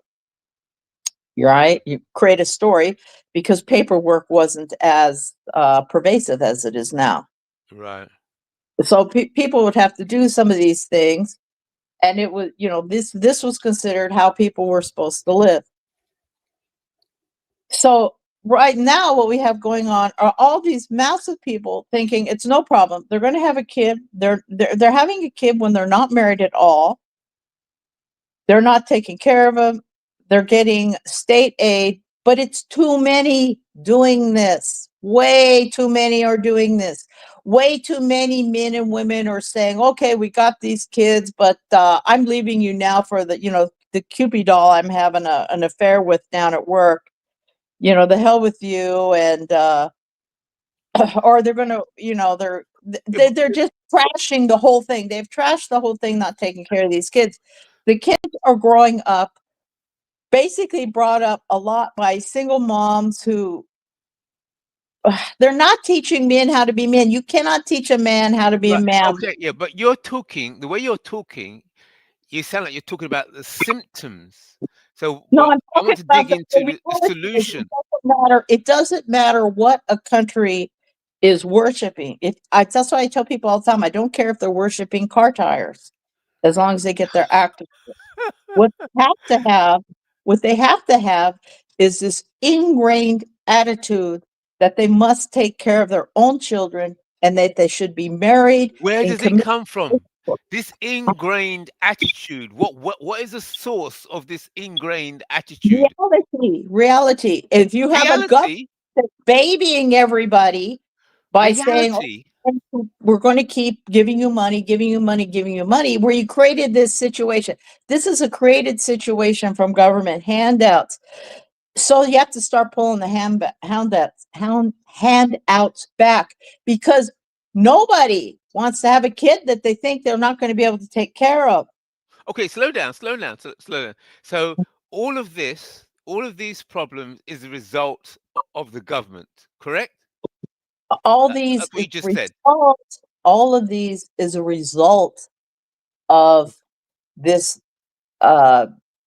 situation where men have been babied for some reason. It was something that spiraled out of control, that happened from, in the 60s, late 50s, 60s, after 70s. The war. It had to do with after birth control came in and people started having free sex everywhere. People were not running around doing this. There were illegitimate kids born. Yes, absolutely there were. Yeah, I mean, I knew. You're only talking about sex, as if everything's about sex. Well, you're talking about kids, and kids come from sex. Okay. That's what we're talking about. We're talking about basically the problem of continuous bastards being born this is the norm. Yeah, but how did that come about? What if this wasn't, you said it came about in the 60s. Universal birth control for anybody. Anybody could get it. You could go into a men's, and buy condoms. I mean, whose fault then? Whose fault that allowed that product then? Seeing that you're going to pin it down to a product, right? The government must have allowed that product to come onto the market, to be correct? It's not that the product's in the market; it's the thinking of society. And when they thinking of society. Extreme, yes, it's the thinking of people. When it went to this extreme, and for a while the economy was so good that you could go, you could be in the high school. For example, not everyone in high school would do this because, you know, you lived at home with your parents or whatever, but you could have lived with a really low paying fast food job after fast food came out, rented a house with a bunch of friends and been living pretty good. That's not like that anymore. Okay, let's slow down. Let's slow down. You said, so we've narrowed it down. It's not to the product, the sex product. You said it's down to the thinking of society. It's psyche and thinking of society. All right. Let's slow down. Let's slow We down. had an economy in the United States that was Wait. Let's walk through this. to be a Let's walk through this. teenager and say screw it to everybody, take off and live any way you want. I don't live through the Okay. era. I Wait, saw what wait. happened. Okay, right. So the thinking of society. Okay. So who is responsible for the thinking of society that resulted in the things that the symptoms that you said? Who's responsible? Everybody is. Hold it. Everybody is responsible for the Yes. thinking of society. Mm-hmm. They're feeding into it. Yes. Mm. And at the same I'm time, not too sure if that statement. I at don't the know. same I don't know. time, It doesn't at sound the right. same industry, Everybody's responsible for the thinking in society. of course, I don't know. I don't know. It doesn't. No. it's collective thinking. It's y'all. Do you think that when you see like a little kid, and okay, people are treating everybody as if it's the same. They're not thinking like this is bad. Like they're not horrified by any of this stuff anymore. The Catholic. Oh my God, she's got 4 kids from 5 different dads. I mean, people. We've seen so much of this that nobody's like gasping when they hear about. They're just like, oh wow. You understand? Yeah. There's an acceptance of it, and and the more and more we allow the state to take over our finances, the more people buy into socialist ideas, the more they will buy into this. It's just a circular effect. State socialist ideas. Oh, the state and socialist ideas. You said talk about the thinking of society. Then you said the people are responsible for the thinking of society, and then you said the state with socialist ideas. Yes, it's a circular problem. It's a complex problem where each thing compounds and feeds into the other. It's not one thing in itself. But if you need a center. So where I'm disagreeing with you is that, you know, what keeps Catholicism together is because there's a center. There's Rome and there's the Pope. What keeps Islam together is a center. That may be true, but there's quite a few bastards in the Catholic Church now. Yeah, but but the principle is, so there's a Catholic society and there's a Catholic Church and there's a center. There's Islam. Islam has a center. Yes, there might be a few bastard Muslims. Yeah.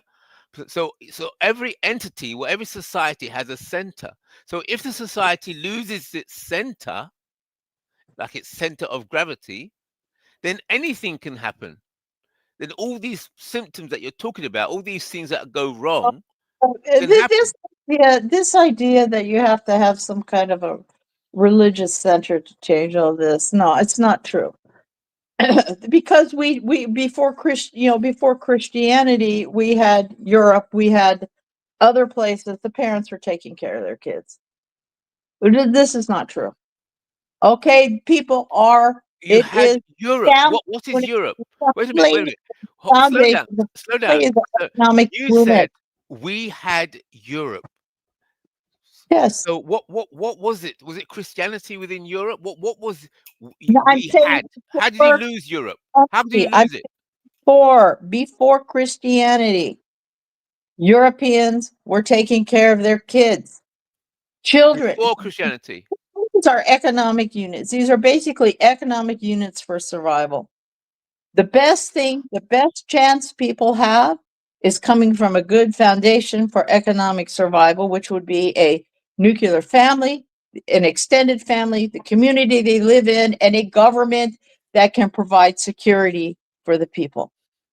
An army. In other words, that can provide some sort of army. Right, you need a center then. You need a center. Huh? Oh, David! Long time, let's see. Anyway, that's my thinking on it. Anyway, that's Yeah, my yeah. thing. So I want to walk through the way you're thinking, because I'm saying that for any society to prosper, any culture, there must be a center. And but No, I what you're don't Yes, saying the is, law. IC3, you just get the law to change people's behavior. You reward certain kinds of behavior and you punish the other kind of behavior. And that's I it. don't. That's it. can the I law function without a center? Can the So law the government function is a without center? center. Pardon? The government is a center. Excuse me, I only have a minute here. I saw you gave me the link, but like, God bless, and like IC3, like, honor to see you. If you could, I'm going to try to find you or reach out, because I'd like to talk to you actually, like, just about chess, or any other topic. But I have to run now. I saw you sent me the link. I didn't know what I was hopping into, unless you had something quick you wanted to ask about last night's debate or something. Yeah, maybe I nearly finished it. That was very enjoyable. It is about feminism. Everybody go watch Church of Entropy on Duvet stream discussing their debate. I mean, you didn't agree with me. Debate on I thought modern-day on the debate. opposite. It was low quality, and it was a sign that modern day debate kind of like sold out to economics, where they prefer low quality debates among influencers with many subscribers to higher quality debates among subject experts that don't bring as many views or money. So I mean, I just thought last night's view highlighted that the preference given to celebrities as opposed to people of quality data research about the topic, subject experts. And Well, I I think that I understand that too, because like I might do the same thing if I was successful like that. I might rather use my success to connect with celebrities. Other, like now I'm a celebrity, I want to connect with other celebrities as opposed to using my celebrity to connect with subject experts. Well, I would actually want a debate to be decided one way or the other. Who won the debate, and why. And you were the one who told me about tracking debates. And so when you participated in school debates, what was the way of deciding which side had won? Well, there's a scoring method. I've talked about that and saying like, and I even like modern day debate. I mean, like really like any American or British, it's a British wisdom. The flowing method, but they just use the word debate. It's kind of like arguing, because there's a classical technical form of debate, and like anybody who studied the classics or looks at historical debate, but generally you don't score the debate who won if you're organizing the debate. You stay neutral and you score the debate if you won based on the viewership and the money that you made. And so the problem is that, like, let's say me, you, or Jennifer might do a well-formed debate, but in terms of the metrics that they're measuring, they want to measure how many views they get and how much money they make, not the quality of the debate. Which I'm saying, I know, but you can't like hold them, okay, like James or whatever. Like, he wants to be famous, he wants to make a bunch of money. He's not out there looking to make high-quality intellectual debates, and like you can't do everything. Yeah, I know, but okay, so let MDD do whatever it is that they want. But I'm asking you Yeah, but how. you don't have more authority than to criticize them. That's all I could do. I'm saying obviously they're going to do whatever they want, and like at most. Yes, I already. I understand that people just And I want the appreciate views that, and the but, clicks, like, but I was asking you Well, I make how my it other was point done. got to Jennifer, who somehow is still on the roster, maybe like white girl privilege or Fed privilege or whatever it is, and she used her privilege to make a shout out to Duvid. It's like, if you want high quality debate, turn into Duvid, not this. Can you let her ask her question? Who, Claire? Yeah, I've been trying to ask the question, but I know it's your technique to talk over everyone until you're finished. But Duvid, how did people decide who won the debate when you participated in school debates? Did you hear the question, or are you just talking over me again? Did you hear my question? Because it's forbidden for a woman to talk over a man.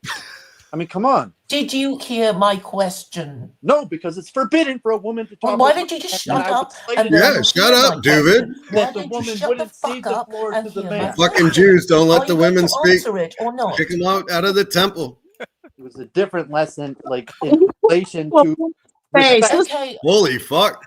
What the fuck? Let her ask her Claire, if you goddamn are a question. good Muslim, you will find a man to speak for you. so David, nobody can hear you anyway. So why don't you just listen and hear my question and then answer it? How are debates judged when people want to judge a debate? Because there's no way you can have a school debate and say, "Oh, nobody won. Who cares?" Right? I So went over this. how There's an would official these scoring, debates be and I judged? had you were on these streams. I streamed it on, like, there's in the Yeah, U.S. well, can you explain it to these people? Can you explain it to these people? Well, I'm on my cell phone. Like, if I was on a regular computer, I'd even like screen share the guidelines for like high school or college You could just debate. But I mean, explain it there's a scoring method where basically you have to clearly structure your arguments, and each argument that there's different scoring methods, but generally, like, you get a point for each argument that you win. And it depends, like, if it's one that the other person just didn't address. So they might, like, you get 3 points if they don't address the argument, or some range from the judge's perception of who won the argument. But it's going to be on some sort of technical system, and it's based on the flow, where the judge has to actually give a score, like boxing, to both sides, and clearly write how they came up with the score. And in a serious competition, you actually have the right to appeal the judge's ruling, and then there'd be an appeals committee that could look over the scoring of the judge and see if maybe it was biased or wasn't fair. But I mean, that's why it has to be technical. You have to list argument 1, 2, 3, 4, 5, and 6, and then the person has to reply to those arguments and make it clear. Otherwise, you can't score it. So, like, last night's debate was not a scoreable debate because it wasn't like clear. Like, this is my point. These are my arguments, series of arguments, and they argue back and forth. And really, they're talking about topics that they're just arguing about topics that are only loosely related to, and it's not even clarified. Like, how does this arguing over what they're arguing even fit into some larger point? So it was basically an unscorable debate because no one made a proper introduction to be saying, I will be, making contingent whether I win the debate or not on the validity of these arguments, where you could score at the end. Well, here was his 10 arguments, and there was the counter arguments, and just the point system, point by point, to give a winner. There has to be a proposition. I think the most important thing is there has to be a proposition. Is X Y, or should X be done, or something of that nature? But if you get all these stupid ones like Jew versus Muslim, Christian versus Jew, or something like that, and of course you can't score a debate because nobody even knows what it's really about. If you want the explanation, you think like Andrew Wilson on Piers Morgan, or the way capitalism in the West, the UK and US, it's largely a pay-to-play system, and the one who brings the most money in for the system gets the mic. I mean, there might be some like you could use money from the outside to privilege which messages, but it's not like when you're in high school or debating, you're pandering just to a judge, the audience. The audience has no decision power in who wins the debate. There's an expert panel of judges, but once you start to the public circuits, it's basically, we've discussed this, the cause of this is politics, because everybody in the West, in democracies, they like debates because they think their opinion about everything is important, because they need to decide who to vote for, and therefore they need to understand the issues. So like in the West, debate is like a political sports spectacle, almost exclusively connected to some sort of, like, it's who likes debate. It's only important because you have to decide who you vote for. And the people who, absent of that, like, oh, I'm a good citizen, I need to decide who to vote for, debate is actually extremely unpopular, and only like 1 out of 20 Americans are interested in formal debate. So it's like, like a chess player or something. If you're a formal debater and you want to make money off of it, you have to become a celebrity. And then at the end of the day, it's if you can maintain your celebrity status even after being defaced. I mean, to say, like, modern day debate does not care a technical scoring of the debate. They do not care if you look like a fool. They care that if you come again, you're going to bring the viewership and the money, and they will keep on platforming you. And that's not, it's just like Piers Morgan or something, like you have to pay for access. So as you get bigger, like Piers Morgan has access to official government figures, but at the same time, if you get big enough, he'll platform you, just like Andrew Wilson. His numbers finally got big enough, bam, he's on Piers Morgan. And Jordan Peterson. no, Andrew Wilson. Well, I'm adding, not contradicting. Oh, I'm mentioning because Claire knows Andrew Wilson. Claire had actually interviewed Andrew Wilson Okay. on the channel. I don't care if she knows him or not. Well, I'm saying that I was trying to interject because you've been rambling for a while. And I don't know what the hell's going on. I mean, I didn't know what you. I don't mind. I mean, because Claire sent me the link, so I didn't know what you wanted. Yeah, But, wanted You're to. apparently walking in a circle in your house or something. Yeah, because The Jew Catholic situation. This is a Jew Catholic going to thing. work. Like, I'm not a Catholic. I'm an atheist. I was just born Catholic. Okay, so I'll box him out. I'm IC3. I'm going to try to reach out to you. I regret my saying email's answer in the Claire's side question. chat. Holy And fuck. my website's also in the side chat. I got a new website.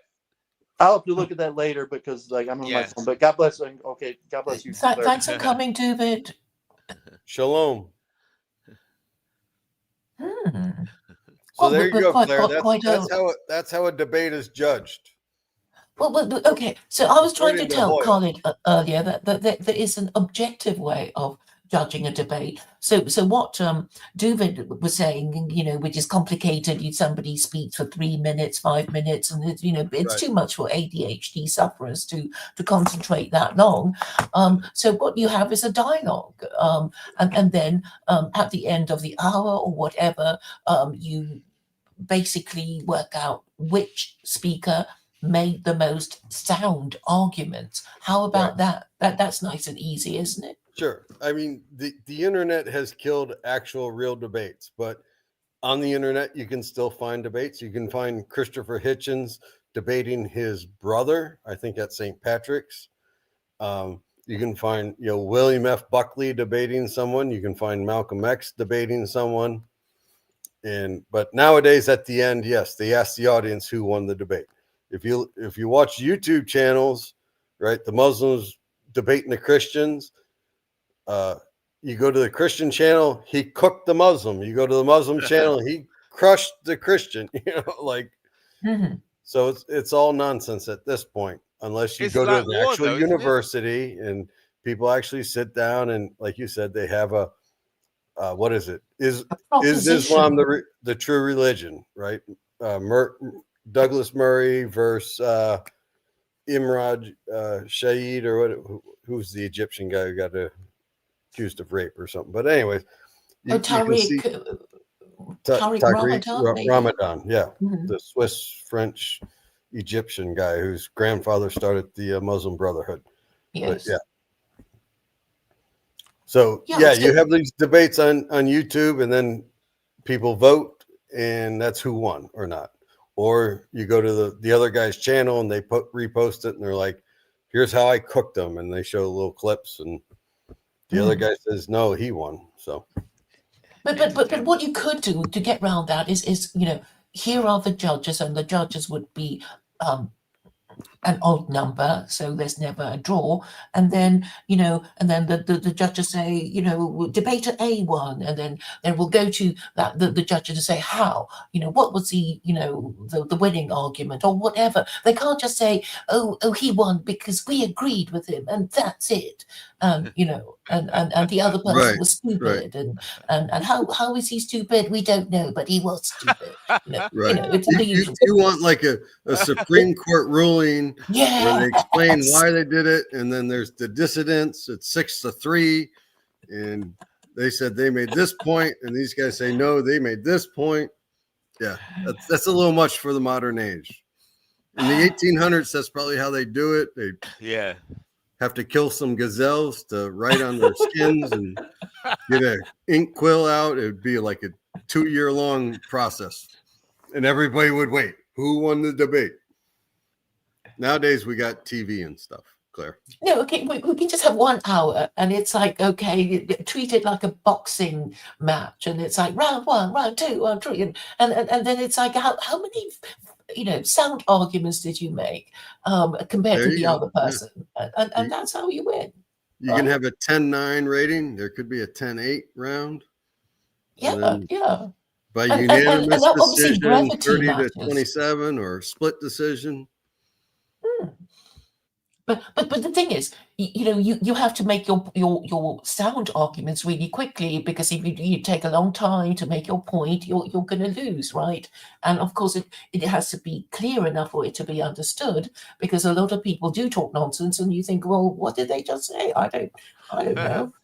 That's Sure. right. And then you save your best punch for the last 10 seconds. I don't know if you ever saw when Sugar Ray Leonard came up with that, where the guys clap with 10 seconds left, bring in a flurry at the end of the round that stays in the judge's head. You can just kind of go monotone for the first 2.5 minutes, then you start kicking it up, and then the last 10 seconds, bring the hammer, you win the round.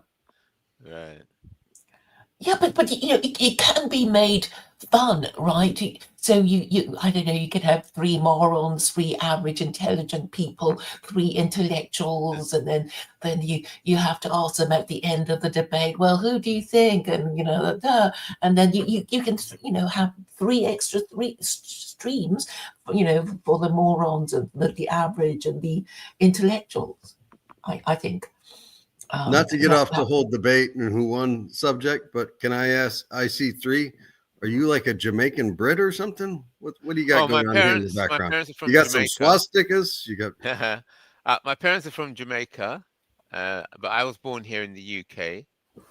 So I'm a national. My position, I'm a national racialist. So when I say racialist, I'm using the UK race and ethnicity codes. So the UK has codified race and ethnicity, just like the American. That there's, to be American, if the official classification is you have to be of European descent, North African descent, or Middle Eastern descent. So if you go to the White House website, the census information defines white people like that. But the British system is different. It defines white people at 2 classes of white. There's the IC1 white, Northern European. That's the Germanic, Celtics, Slavics, and so on. The blonde hair, blue eyed. And then you have the IC2, which is the police code for the Southern European, which is the Greeks, the Turkish, and so on. Yeah, so that's how the UK and the UK does not accept North Africans as white or Middle Easterns as white by UK standards. Sure. By American you don't standards, take the Greeks too. as whites. You can't take the North Africans as whites. Well, according to the UK government standards, Greeks are white. There's an official code for Greeks. Yeah, they come under IC2. So Greeks and Turkish, Spanish, Western European, they come under white. But North Africa is classed as Arab. There's no whites in North Africa, according to the British UK standards. So, in actual fact, if you click on my website, you'll see the actual codes, the official codes. I've put them there, displayed them. As soon as you're going into the website, that's the first thing you see is the UK government codes, and then what we've done, we've expanded it into sub. So there's the first 2 tiers are official UK government codes, and then we've added a third one which expands out the tree even further to subcodes. So the third is our edition, but the first 2 are UK government standard. Yeah. So there's a big clash between America, the US, and the UK over whiteness. Right. Well, I mean, we had the 1 drop rule or the 1/16th rule. That's right. That's right. If you had 1/16th of black blood in you were considered black. Yes, but that changed as well because there's also a clash between the Spanish view of whiteness as well, because they would say they'd have octoroons and all these different, quadroons, Right. so that's the Spanish way of managing whiteness was different from the Northern European, the UK, and the UK way of managing whiteness. And I think America is a kind of a mix of both of them. Yeah. Well, I think we've done away with any of those laws in America. I don't think we care. Oh about no! These things, No? they're foundational. A lot of people think that about the UK, but these things are codified within the government. The average person wouldn't know, but it's actually hard code. I've written a book about it. Britishness is whiteness. That's a new book.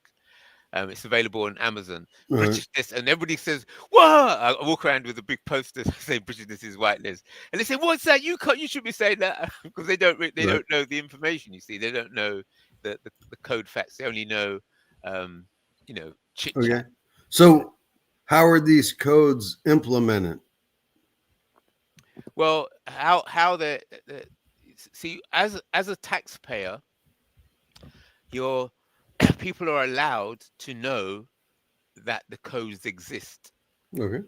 Sure. But one would hope. how the codes are being used, you are not allowed to know unless you're a certain high level member of state, because it's used by the police and the civil service. So the police and the civil service will publish reports where these codes are used, and then you could read about the results of these reports. Okay. So yeah, they're used as to keep statistics. Like in America, I don't know if you ever watched like The Wire on HBO.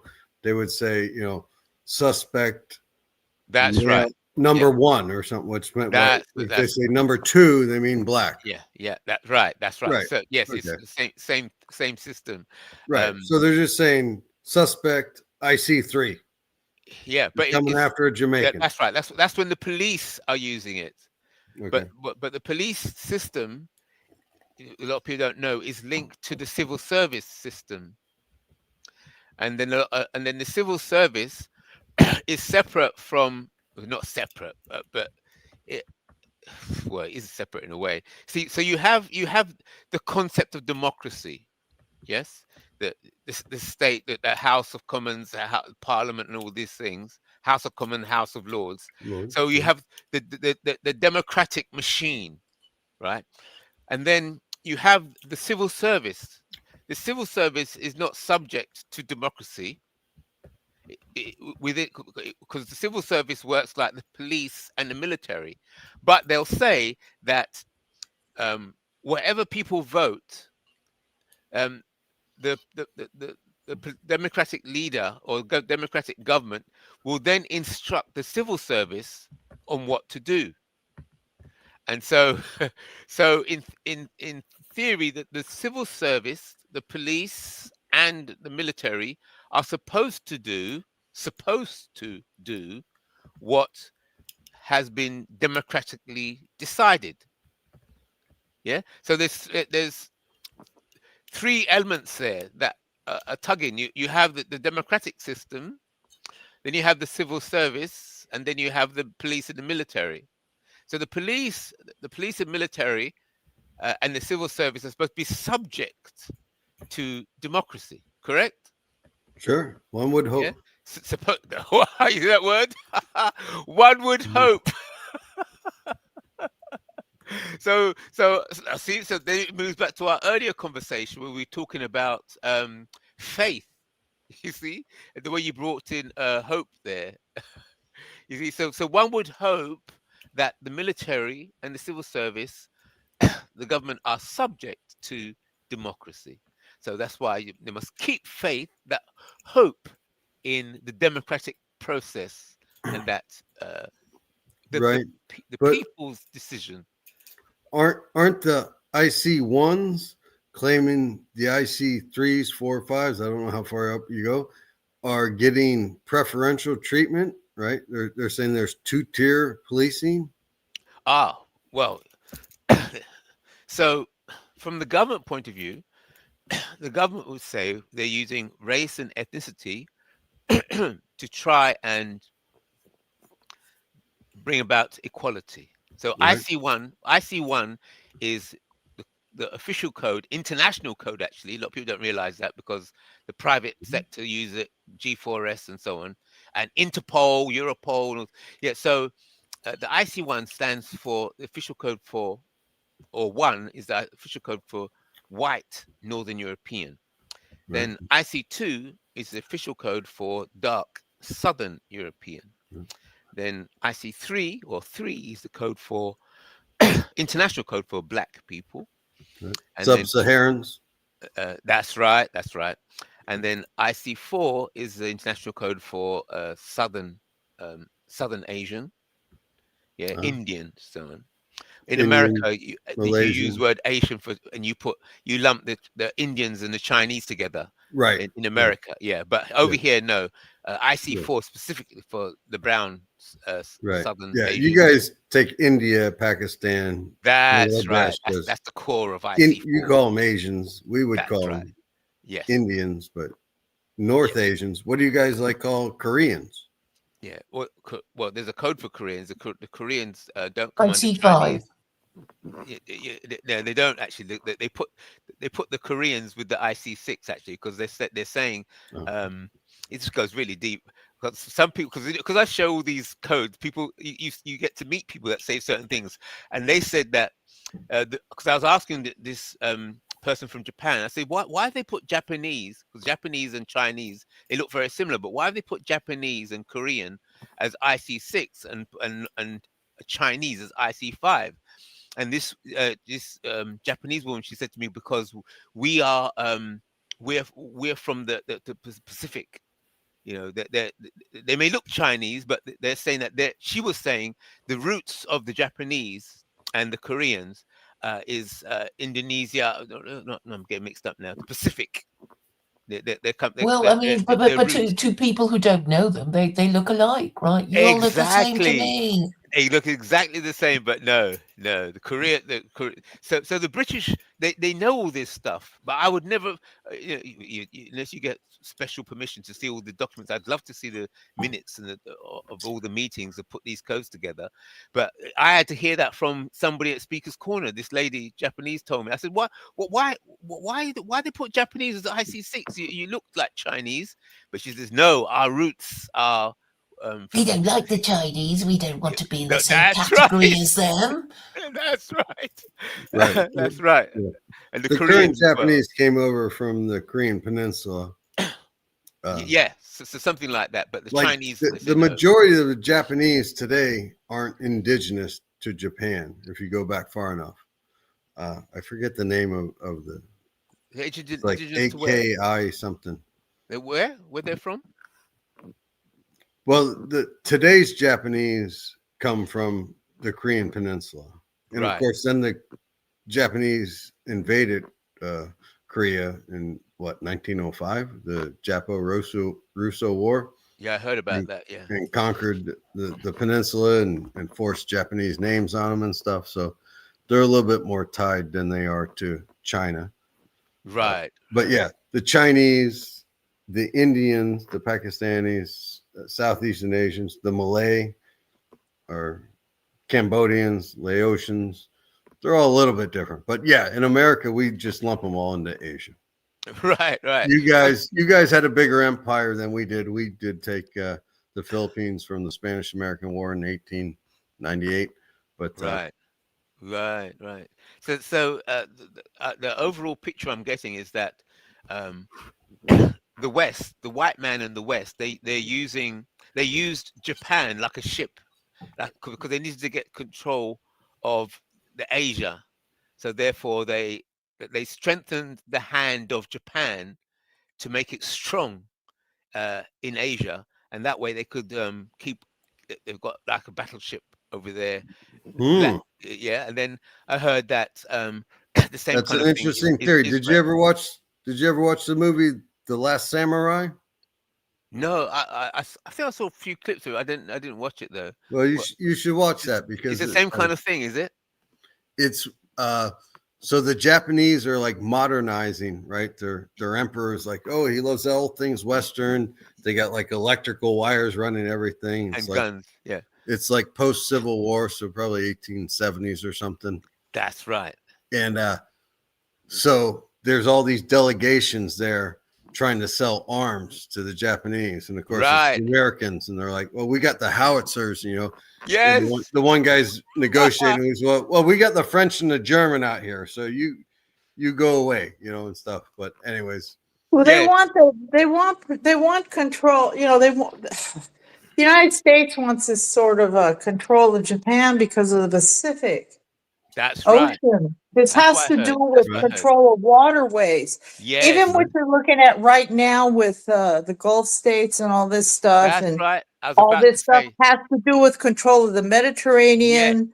That's right. This has to do with these control of waters. well, Yes. sure, It doesn't have anything to do with whether they look like they're Asian or not. right. No, we're in Well, Qatar. well, I think they announced a new base being built in Qatar again, or something. Well, yeah, they have. They want- Qatar has the biggest military yeah, base. yeah, we have in the United biggest. States over We there. got Yeah. to control the Straits. But of if you look at the Hormuz- map, Hormuz, if you look at the map, what you can see is like right now, this thing with Syria, Lebanon, and all this. This has to do with controlling the borders of the Mediterranean to the Mediterranean Sea. yes. right? Okay, Sure. they want control of that. Then they want Absolutely. control of the Persian Gulf, which has the Gulf states But who's the already. they? It's in the, huh? Who's the they that you mentioned? They want control. Who are the they? This globalist thing that's going on. Oh, the Zionists, the And, Illuminati. I'm not talking about the Illuminati. I'm talking about the Oh. neocons. Okay, so Okay, they want right. control over the So the Gulf states. They had the control of one entire side of that. They got the Persian Gulf, Arabian Sea. And Russia is going to be stuck having to use their waters from the north and come down into the Pacific up by Alaska. kamikaze. Russia is being surrounded and tied off. This anytime Right. you hear this stuff, if you Heard about just that. look at the map, you can see, okay, this has to do with control of these waterways. Yeah. Anyway, the neocons have figured out they don't have to take over an entire country. You just need to take over the supply routes in and out of the That's it. country. That's right. That's what I Okay, heard. that's what's going on. Yeah. So yeah, do they It's want smart. control of Japan? Sure, Yeah. they're going to build up Japan. So- They're going to have bases there and all that. So is that a bad thing for America? I think this whole neocon thing is a bad thing for America. I think that the America should be spending way more if they're going to spend their time on international issues. It should have been in South America. This is one continent over here. It should have been Oh. building a really strong continent. I don't think there's any point of being over there messing around with this stuff. We have resources. South It- America has resources. You know, the entire American continent, North and South, can be totally independent. Yeah, They don't it's funny, I need to think be dependent on that. They don't need to be dependent on that, but that's what's going on. maybe Claire can correct me, but someone mentioned the Monroe Doctrine earlier. Nathaniel, maybe. But Oh yes, that's What- right. yeah. That's right. Yeah. Yeah. why limit ourselves to the Western Hemisphere? Why not conquer the world? You have, and but Trump is saying it's too much. It's taking too much out of us. So we're going to streamline our empire from the Arctic to the Antarctic, which is why Trump wants Greenland and Canada Yes. and Venezuela. Right? Greenland, That's his plan. Greenland's is a great location to put missile bases. Oh yeah. Right. yeah. Right on top But of Russia. all people need to do is look at a map instead of all this circus theater that everyone's yakking that's about. right. Look They at the just map. need to That's look right. at the damn map and think, That's if right. I was a That's why I got the military map there. man, what would I be trying to control right now? Yes. And I it's would the say entire globe border over a to map. that Mediterranean, the entire thing to that, the Gulf thing, the Persian Gulf, the Arabian Gulf, all of that. It's gonna get control of Russia by Yeah. blocking them off. The Black Sea, you can't even get the really large tankers out of there into the Mediterranean. Okay, this is really, it's everybody yakking about a bunch of BS, and then they're yakking about Islam's going to take over the world. You got 1% of Muslims in the United States. If everybody became Muslim, well, then so what? Right. Obviously, that's what they want. So what? You wouldn't let me have a drink. You'd lash me for fornicating. You would kill me for blaspheming. So well, what? people need to. Screw Islam. People need to be cognizant of how they're throwing their bodily fluids around. I'm Okay. cognizant. I have no problem. I have no children. I I've don't know what sired no one out of I don't. This wedlock. isn't relevant. The point is, as America, do we want, as regular people, as just a normal human, forget religion, do we really want to subjugate and beat the hell out of people all over that we want to control Russia and get whatever resources they have so they can't have anything themselves or control of that? No, we should be focusing on America, the Americas, Canada.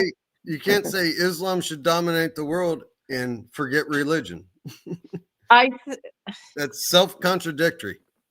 Well, I don't know who you're talking to. I thought you were talking to me right now. I am talking to you. Talk about world domination of Islam. You just said Islam will conquer the world, and who cares? I said I care. If it did, if Islam, actually, if the majority of people in the United States decided they want to be Muslim, that's their choice, and that's what would end up. That it would just fit in. That's just how it would go. No. I'm not saying go force anyone to do anything. Claire, can okay, we but I am to what saying you I said? don't appreciate tax money being used to wage a war on the people in Palestine. I don't think there's any reason for all this neocon nonsense. And I think we can have. I think we would do just fine in this continent if they were going to get into this idea that they're going to try to affect foreign governments. Then think about South America more. Sure, I have no problem. Which is what it looks like they're trying to do now that they lost the ball with Venezuela. Let's go blow their ships up. I mean, whatever. This is what's going on. But what I'm saying is, if you want to look at geopolitics, just whip out a map and then whip out a globe. Right. Greenland is the I know excellent. both of them. Well, I'm the one who mentioned globe. Say that again. Globes. You got a globe? I have a globe. Yes. Right. See, I got the map on the looking wall at there. a I got map lots of maps is here. two-dimensional. Looking at a globe, But you can see on the globe how much closer things are. Like because the world is circular, it stretches out some on the flat map. But you can see You're that the one who said look at a map. I said look at a globe. Yeah, you can look at the globe. Yeah. Yeah, that's better. But if you look at like it used to be like, Inuits used to just go on canoes and paddle across and talk to the Inuits on the Siberian side and trade right there before all the radar. But don't forget, you said you're a white Muslim woman. So whiteness has its own value, you see, and whiteness has to be conserved. Otherwise, it has no value. So, so when you put white and Muslim, that Muslim has its own value based on the Quran and so on. But whiteness itself, that identity, has its own value. I believe in getting rid of all foreign Islamic authority in the West. Okay, I'm a Muslim. I do not believe in following foreign Islamic authority, and basically, I'm a type of nationalist. Interesting. Wow, Yeah. that's interesting. So that you would fit very much with Claire then.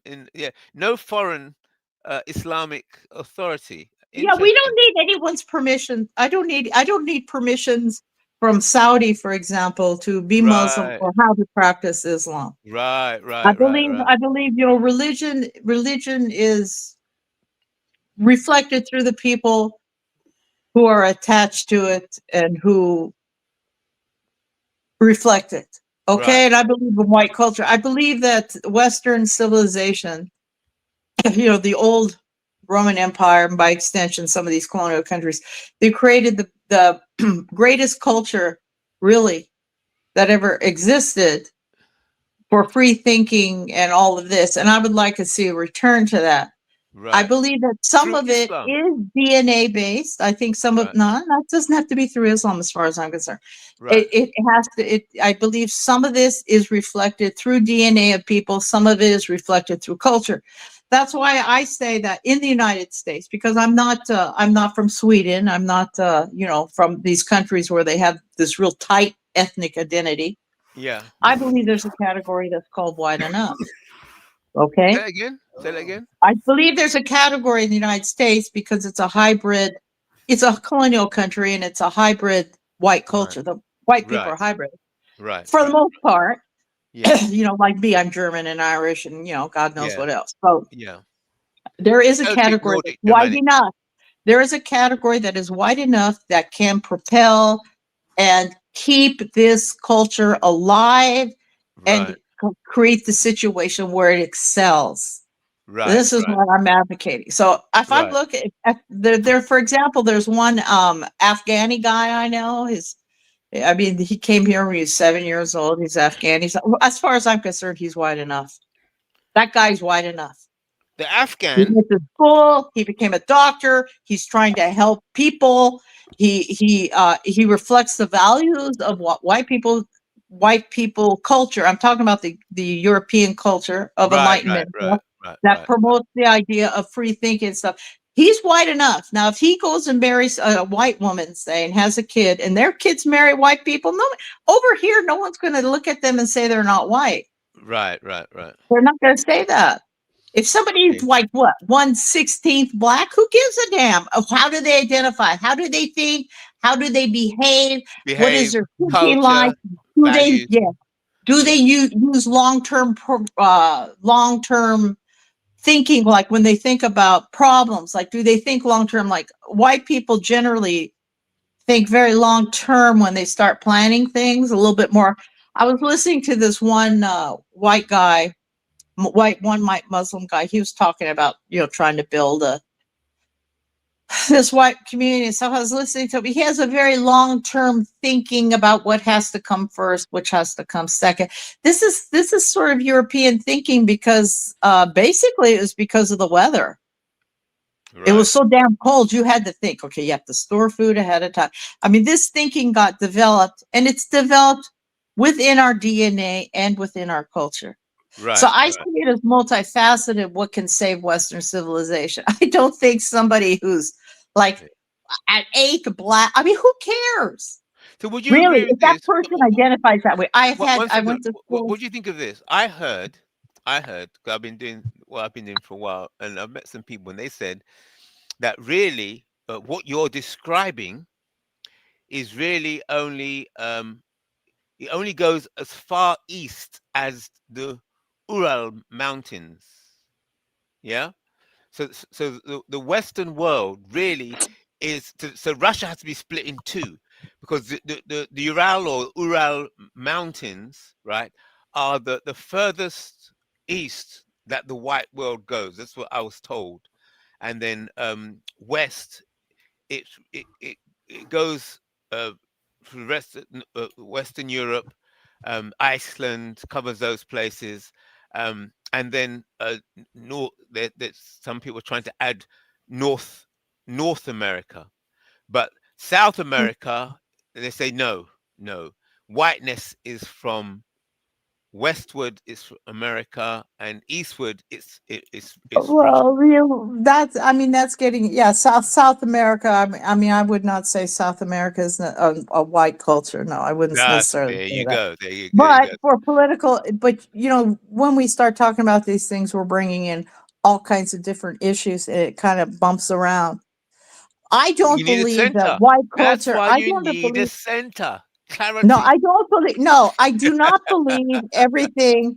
I don't believe everything comes down to just ideology. I do believe DNA has some factors in it, because why did these people survive? Is they had the right mindset for surviving here. So we do have certain characteristics that are DNA, and some that are culture, like some things it's just from culture. Right. But the question is, what would save Western civilization? What will save white people? What will create the right atmosphere for the United States to become the greatest country in the world again? And what will restore morality to it?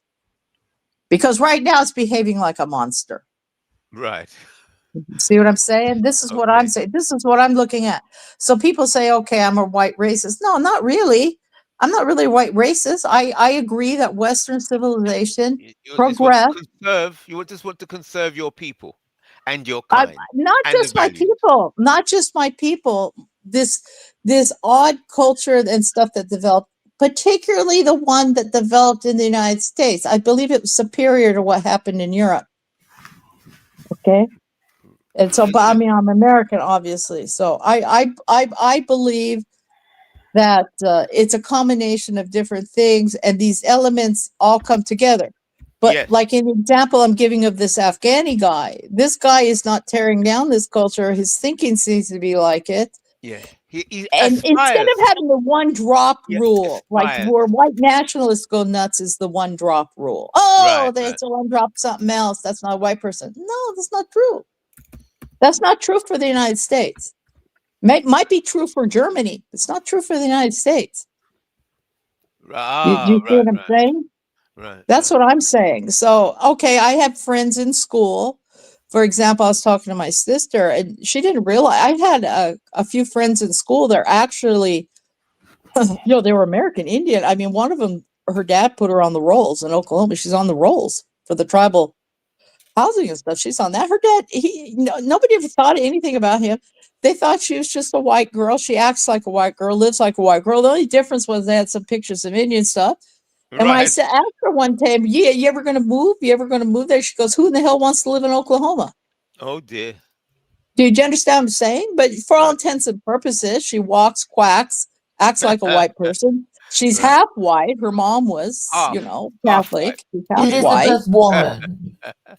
No, Elizabeth Warren is a fake. She's just a fake. You know what I'm saying? But this has to do with the preservation of a particular culture and mindset that built this country great. Right. And so what we have here is an example. This guy showed up from Afghanistan for some reason, and he has the right components that would build this country up into something better. So as far as I'm concerned, that guy's white enough. If he marries white people, he's continuing this thought process. And okay, so let me challenge you. Let me challenge you now on this fundamental argument. I'm saying that for any religion, society, system to function effectively, it has to have a center. Your position is it doesn't have to be a center. No, so I didn't say that. Whoa. Let me make my point. Come on, listen. Okay, then I'll listen to your point. So on my defense, I'll say Rome is a center of the Roman Catholic Church, and there's the Vatican itself, but there's a center.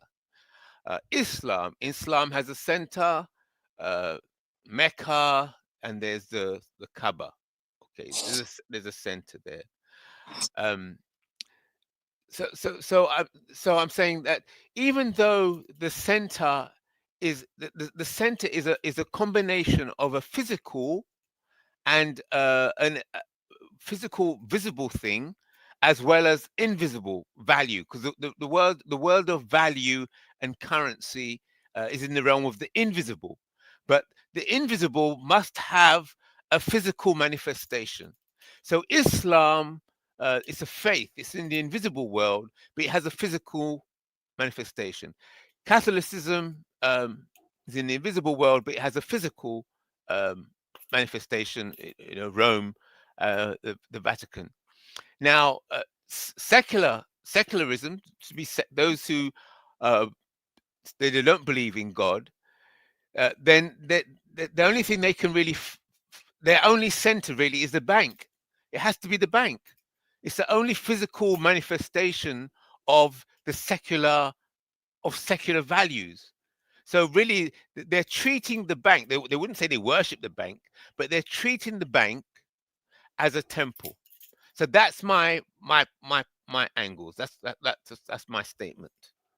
Well, I don't think I totally agree with you, but I don't believe that. First of all, I think some of your examples are off, but I do not believe that there has to be a physical manifestation of values. Oh, how can I put it? Look, there has to be a common mythos that the citizens agree to.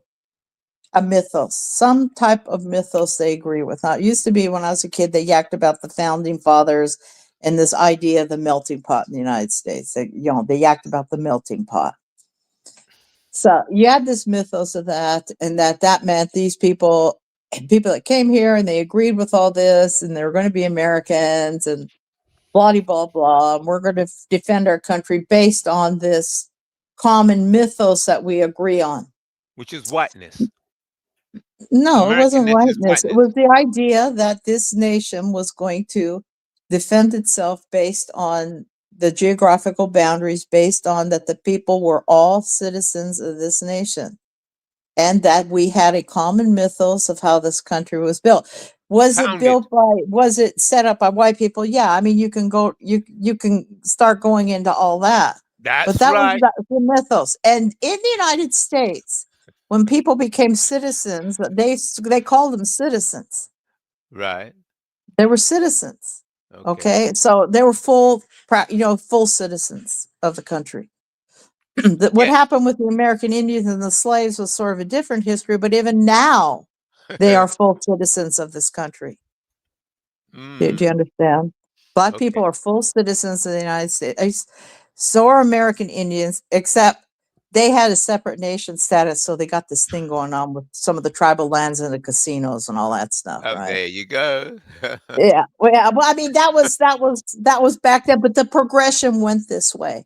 And I think that is what people need to look for. What can create unity in a country? And that is a common mythos that everyone buys into.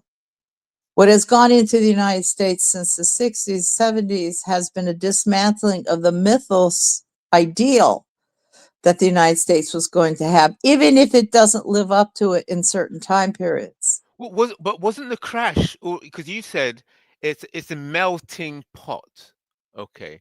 Melting That was pot. that was the idea that you come here. Wait a minute. Right. So if something starts as a melting pot, that means it's designed to destroy whatever goes into the pot.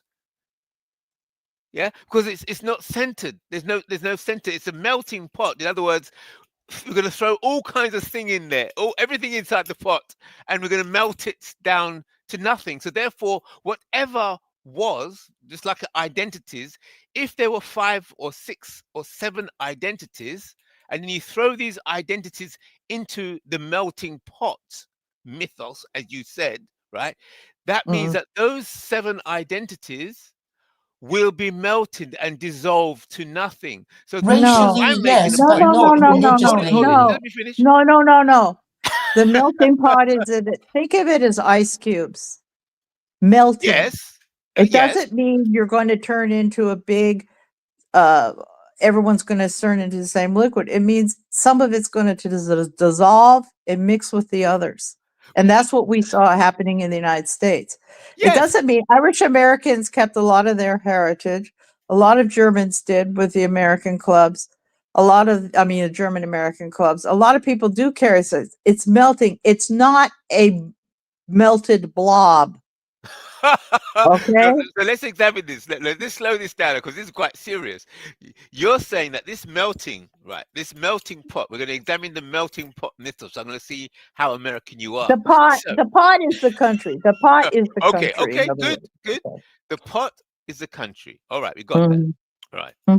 So you illustrated that the melting is, if you imagine lots of ice cubes, but all these ice cubes are all of the same material, and then they melt and then they become just water. Okay.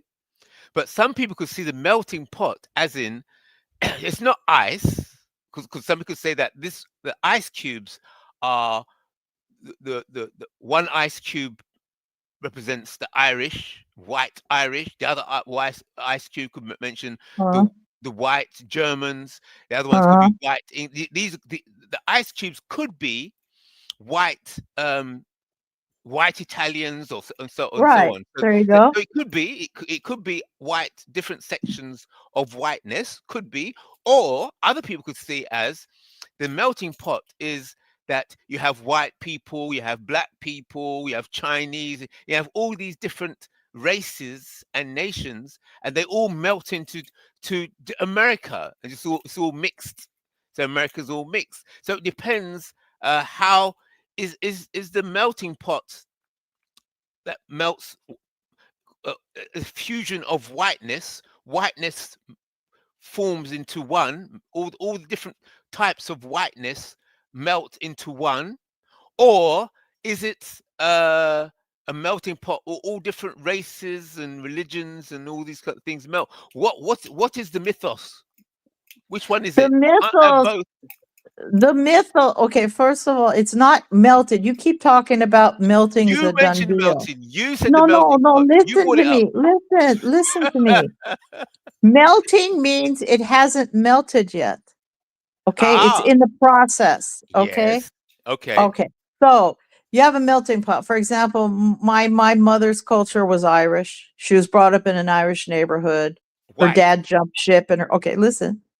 But if I go to Ireland, I do not fit in 100% with the Irish culture. Yes, but It's not transferable in that way.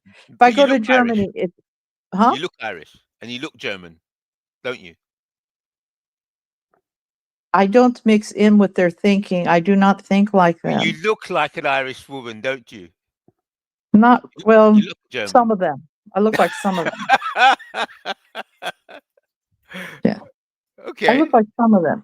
Yeah, So of course. anyway, what I'm trying to say is to say that I am a German or an Irish person wouldn't be true. Yes, but In the you're true definitely sense white. of the culture. Yeah, The you're true white. sense of the I'm talking about the true sense of you want to talk about DNA? It's a hybrid DNA in my case. Yeah. I'm hybrid DNA, Western Europe, all Western Europe. Okay. Yes, you're IC1. You're an IC1. The UK Okay. got it Yeah, but I'm qualified. not complete, but I'm not conducting my life on police codes of in Britain. Okay. You understand what I'm saying? So what I'm saying is we have a hybrid white culture over here. The white culture is what set up the projection of what happened in this country. Okay. Yes. That is true. And it progresses over time. Yes. But this was the greatest power in the world at one time.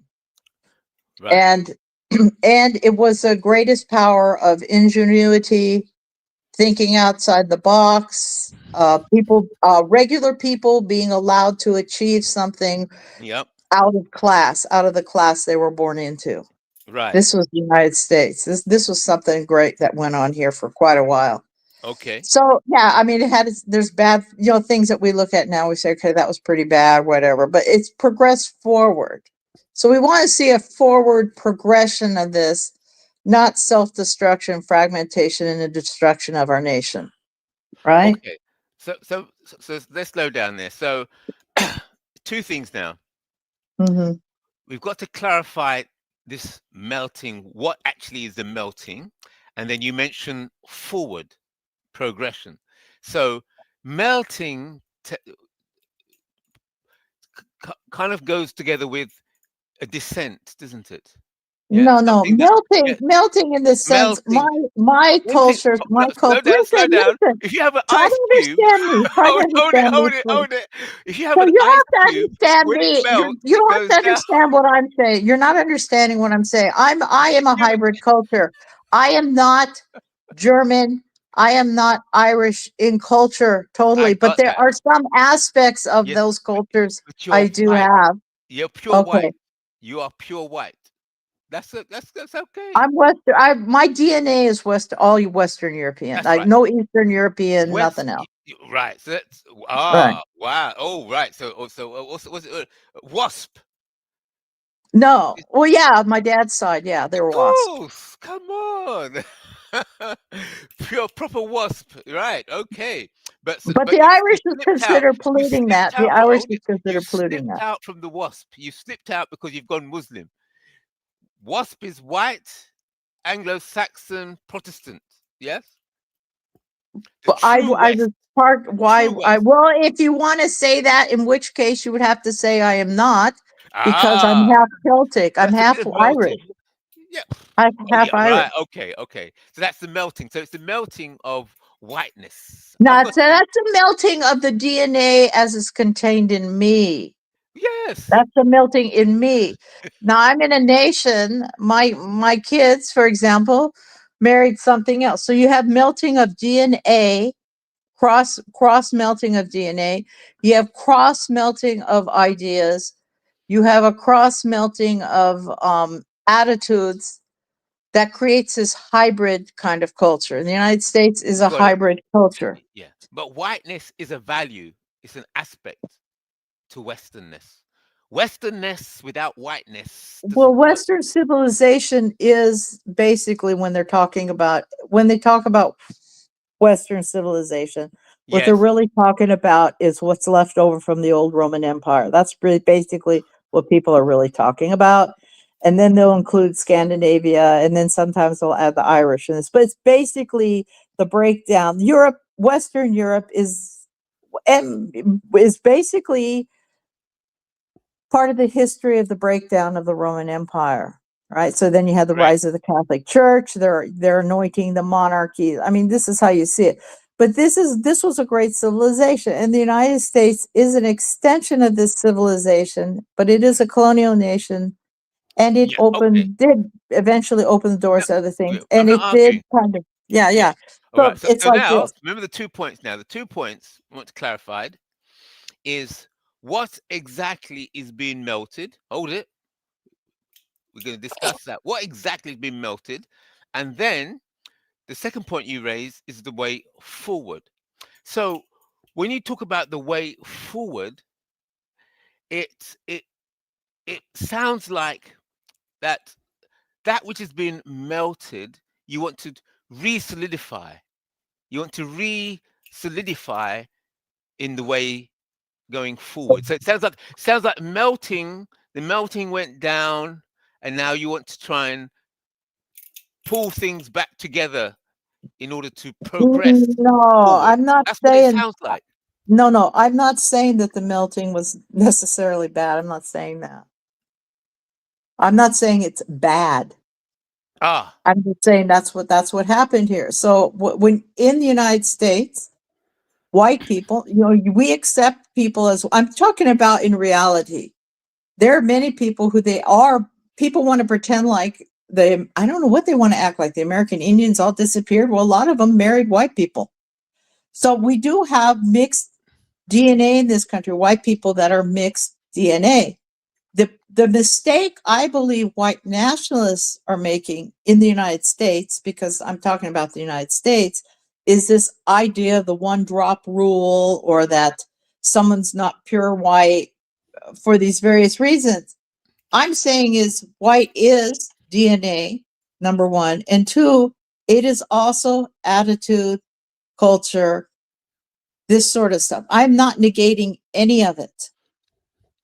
So for me, if I see someone and they're part American Indian and they totally identify as a white person, walk and talk and quack and look like a white person, like a white they person. have those values. They conduct their lives that way. If you're talking to them, they generally have long-term planning when they start discussing ideas. Right. This is wide enough to propel our nation forward. Right. Add morality to that, and we can be the greatest force on earth again. Right. Okay, now does this mean there's no room for black people in this country? I'm not saying that. I know There's no some black room. people. There's no room for black people in that. No. Huh? What? There's no room for black people in that. I didn't say that. Because I didn't no, say I know. that. I'm saying because whiteness itself is an aspect of Westernness. Because it's the founding fathers. Don't It's forget. a description. It's a description of it. But I'm saying is there are black. It's a I'm talking core about the value United of identity. States. I know black people. Okay, black people. If you close your eyes, you're listening to them talking. They're discussing how they live their lives and what they're doing. You wouldn't know they're not white people. And I don't mean they're Oreo cookies. And then you have some that are anti-white, anti-everything. But we are a hybrid culture. I'm not saying the hybrid culture is necessarily bad, but I do believe there's an argument to be made that it was the particular DNA configurations of white people that created the sort of environment where this civilization came up. Okay. I'm saying instead of saying it's all culture and throwing out DNA with the bathwater, Right. I'm agreeing it's all of it. So white people, because they're getting lower, the animosity towards white people in the United States and stuff, I believe they probably should marry each other and have kids. They do long-term planning. And what has happened isn't just that white people aren't having kids. They're delaying because in general, white people don't want to have children if they can't take care of them financially. And so they're being pushed to having kids in their 40s. Right. And Right. who's So to blame for that? Who's to blame for that? it's partly the economy because white people's thinking is they need to take care of their kids. Okay. And so you can play games with the statistics, like they're shoving Hispanics into the stuff with white people. I mean, you can play with statistics all you want, but in general, white people believe they got to take care of their kids. And so the people that do marry and they're trying to build a life because the economy is the way it is, they're like 40 and then scrambling to have a kid in their 40s. These are the most what do you call them? Responsible people. The responsible people in our nation are being forced to put off having children. So we have this massive group of people who are they responsible? Are they responsible or are they chasing money? No, they're responsible. They can't get housing. Okay, they can't get housing and they know it's a problem. Right. I know someone who had a kid recently. They actually they couldn't buy a house or anything, but they had a kid because, biological clock. But they probably would have had more kids if they had gotten housing when they were younger. Do you see what I'm saying? These are people who've been married like 15 years or so. They put off having kids because they couldn't get housing. Right now they're living in a 1-bedroom apartment. Right. That they can barely pay for. And they put off. So you have a group of people that are hyper vigilant about responsibility who are not having kids. Then you have kids like, high school kids or, young people, real young people having kids and not taking care of them, going on the dole. Then you have some people ending up going on the dole because industry has left the country. Right. Right. We have many, many problems in this country. And industry left the country. Hold it. Industry left the country because they wanted cheap manufacturing in China, correct?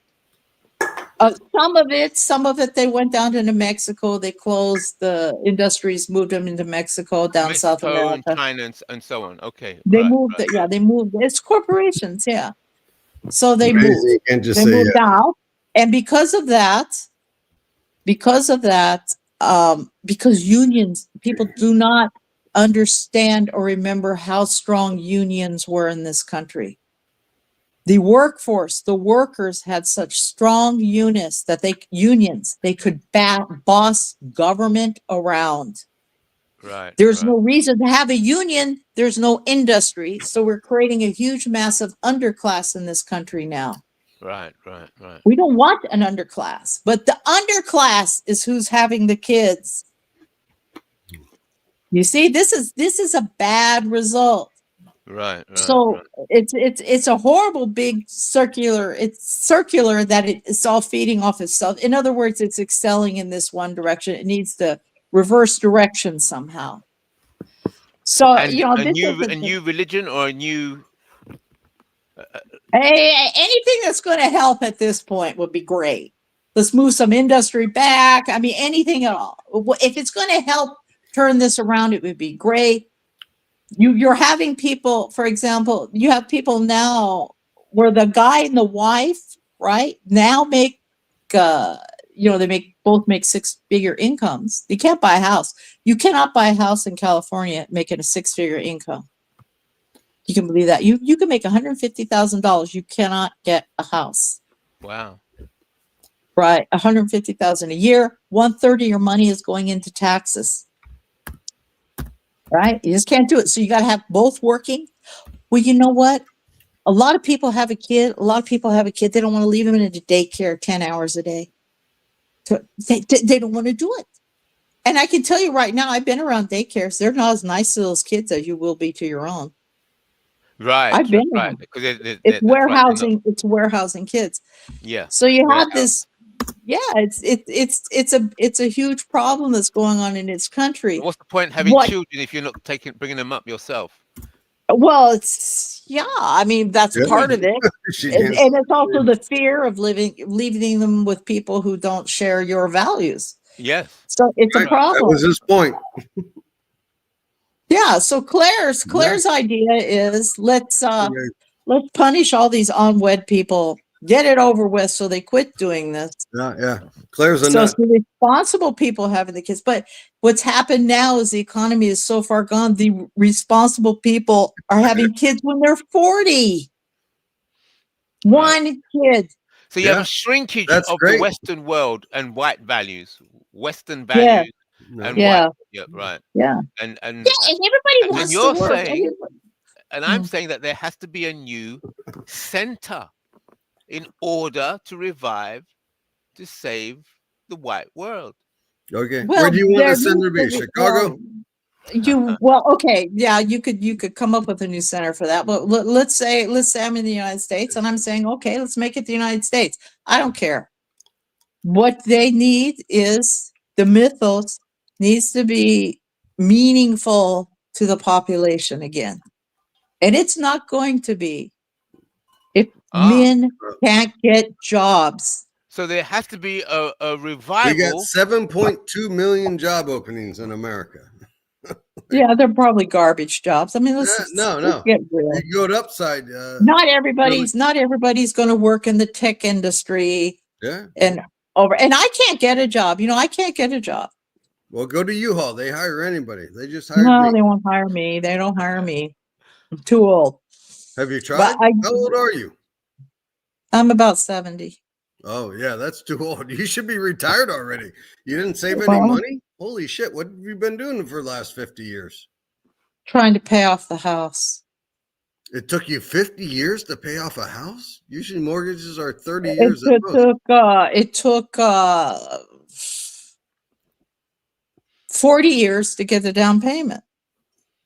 Well, you should have borrowed money earlier. Okay, I don't want to be made fun of over this. Okay. Well, Okay. Yeah, because we're basically making plans to have to move out of the country to be able to live. okay. Well, that's sad. Yeah, well, that's I've lived that's well in what's this going on. country. The country you're degrading. It's I fine. didn't degrade this country. Okay, No, I am a patriotic citizen of this country. Okay. I thought you Now, were just saying because we're I going recognize flaws, I don't agree with all their foreign policy stuff, does not mean I'm a traitor to this country. That's not Okay. true. Okay. So is Okay. America in decline? Well, it's obvious we're creating a two-class society. When it Yeah, used to we've be always there's a been a major two-class middle class, the middle There's always class been an was big aristocracy in enough. the working class. Yeah, it's but always our been- working class Don't was forget the so black people. big in this country. We weren't. It the was class. so big that it had a lot of power, and it had a lot of power through unions. And you can't even revive the unions now because the industry is gone. Sure. Okay, Sure. this is the problem. There's not going to be a print setter union anymore because there's no newspapers left. Okay, Internet. right. So different things have to happen. So how bad is it going to get before people decide to do what?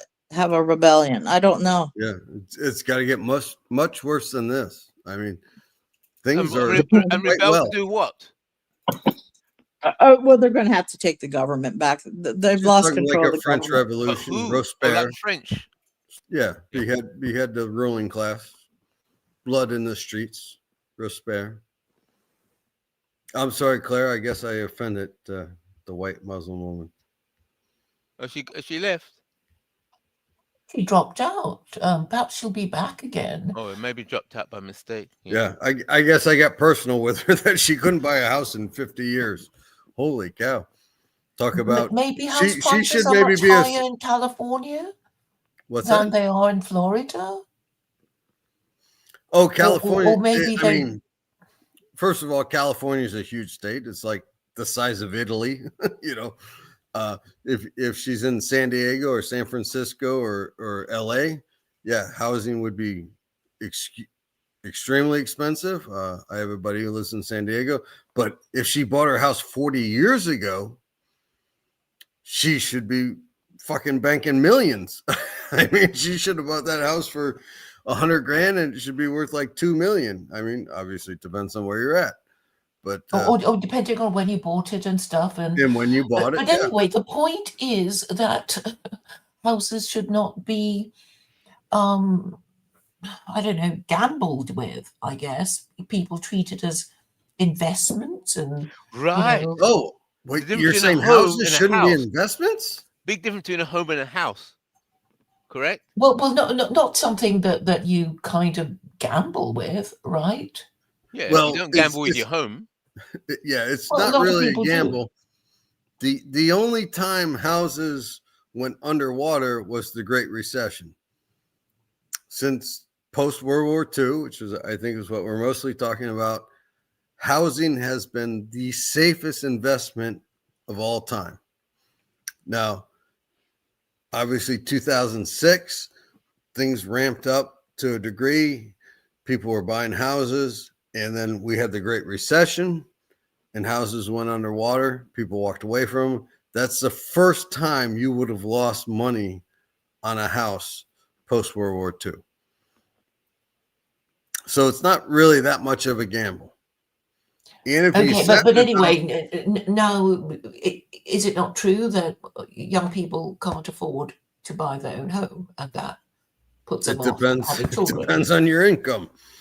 Yeah. I mean, if you're a young person making $100,000 a year, of course you can buy a house. If you're a young person making $30,000 a year, depends on where you're trying to buy the house. Yeah, you probably can afford it. Well, but anyway, I mean, the whole point about the people who complain about immigration is really they don't even ask for their government to support, you know, the people who bother to marry before having children. Because really that's the obvious thing to do if you don't want all these migrants, undocumented or even documented, from flooding your country. You need to, you know, propose an alternative to importing immigrant labor. And the people who don't like immigration have no ideas other than to blame the Jews. Okay. Do you not watch Ben Shapiro, a Jew himself, or Charlie Kirk before he was shot? Not in great detail, but I sort of Okay. knew who they were. Yeah. What's the blonde, long neck chick? She used to be on Fox all the time. Megyn Kelly? No, she's not that hot. She's kind of, Laura Ingraham, not. Oh yes, Laura. well, she's on Fox. Not Laura isn't she? Ingraham. She's written books and stuff. But anyway, she would go around to colleges and say, okay, first thing you knew. Coulter. Ann Coulter. There you go. You got it. Mm-hmm. Right? Ann Coulter would go around and say, first thing you need to do is get married before you have children. Mm-hmm. You know. But she was given a hard time by this stupid Catholic priest who was saying she was being judgmental. Right? I mean, she was really mocked for saying that. And I don't remember that, but I don't deny it. I can dig Catholic up. priests are very There was liberal. this Catholic priest saying, "Oh, you're so uncompassionate," and blah blah blah, and it was such a setup. The But guy of course, in New she's York, right. And Mahoney, that I could- think, is the Irish guy in Boston. You're talking about like I can do Cardinal? a YouTube video and even send it to you, Mike. But the point about Ann Coulter is that, I mean, she does state the logic of her conclusions, and she was saying, well, if American women give up their vote, there would never be another Democrat administration, it just wouldn't happen. So the ideal voter for the Democratic Party is the illegal migrant and the single mother. All right. Of course, she's completely right. I tell you what, I'm going to subscribe to secular Koreanism if you eliminate the women's vote, so we can be Republican from here on.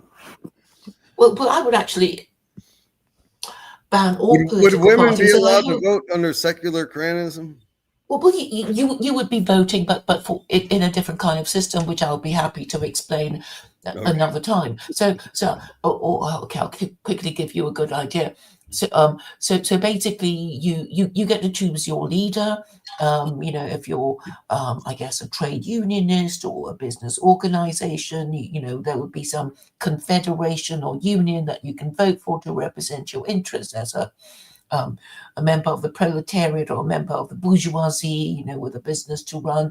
And there will be, other important groups such as married mothers and even bachelors and spinsters, about their condition, seeking representation to the government. So yeah, you can vote for these people, but not for this easy. It's got to be one of the two main parties, because obviously when you keep voting for these parties, you will find that none of the policies ever change, except that you get a different person telling you a different kind of lie.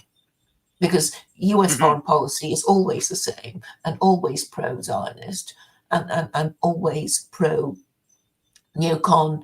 And I guess neoliberalism is a problem when the business organizations think, oh, hey, we can just export our factories to a different, cheaper country. Who cares about, the American people not having jobs? We don't. We only care about our profit margin. So off they go to Mexico and China. And then when the people start really complaining, there's actually no quick way of doing it, because as Carol was saying, you need factories for unions and blue collar workers, which you no longer have. But if you do not have a viable working class within your nation, then of course you'll have to keep importing the migrant labor, right? Right. So you're an anti-globalist? I suppose under my system, we would have reasonably self-supporting regions in trading blocs, like in Europe and NAFTA and that kind of thing, and they'd be different nations, but they would trade amongst themselves, and they'd be good neighbors to each other, and not be invading each other to loot their resources and stuff. And I think America doesn't really need to do all that, because you have so much land and territory and resources. You don't really need to do that, except that, your ruling classes are kind of in the pocket of the arms manufacturers. But say, Africans in Nigeria or the Congo or whatever, or Ethiopia. I don't know if you remember Live Aid in '84. But say they're starving to death. Right? Should we, under your global secular Islamism, should we have to feed them? No, you don't. Should we have to give them work? What would happen? Well, you don't have to do anything you don't want to. So wait a second. You don't have to do. You're a government that says you don't have to do anything you don't want to. Well, you don't have to do anything with regard to helping, people from a different country. Okay, so there would still be nation states. Foreigners. Of course. Right. Okay. So under secular Islamism, Islam will rule the world, but within nation states. And each nation state will have their own interpretation of Sharia? Yes. That's the only way you can do it, because if you say, oh, you've got to interpret it in this way, the way I say it, they'll reject it. But if you say, look, you can interpret secular Quranism with American characteristics, or German or Jamaican, then people will just think, oh, well, we'll have a closer look at it. Right. But if it's going to be just Claire's way, then they'll run away. But how does that make it? I mean, isn't that secularism? You create your own rules? No, you have your own interpretation, and even the Muslims can't agree on their interpretation because they're broken Right. up by sectarianism. So, and they have more than one school of Sharia.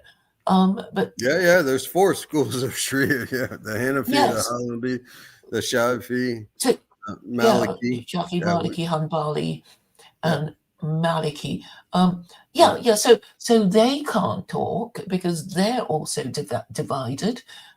So I think we should just divide ourselves into different nations in interpreting the Quran in our own way through our own, legal traditions and our own legal system, and do it that way. And maybe we can have, for example, Europe can have an Islamic European Union Yeah. with Well, Islamic European directives.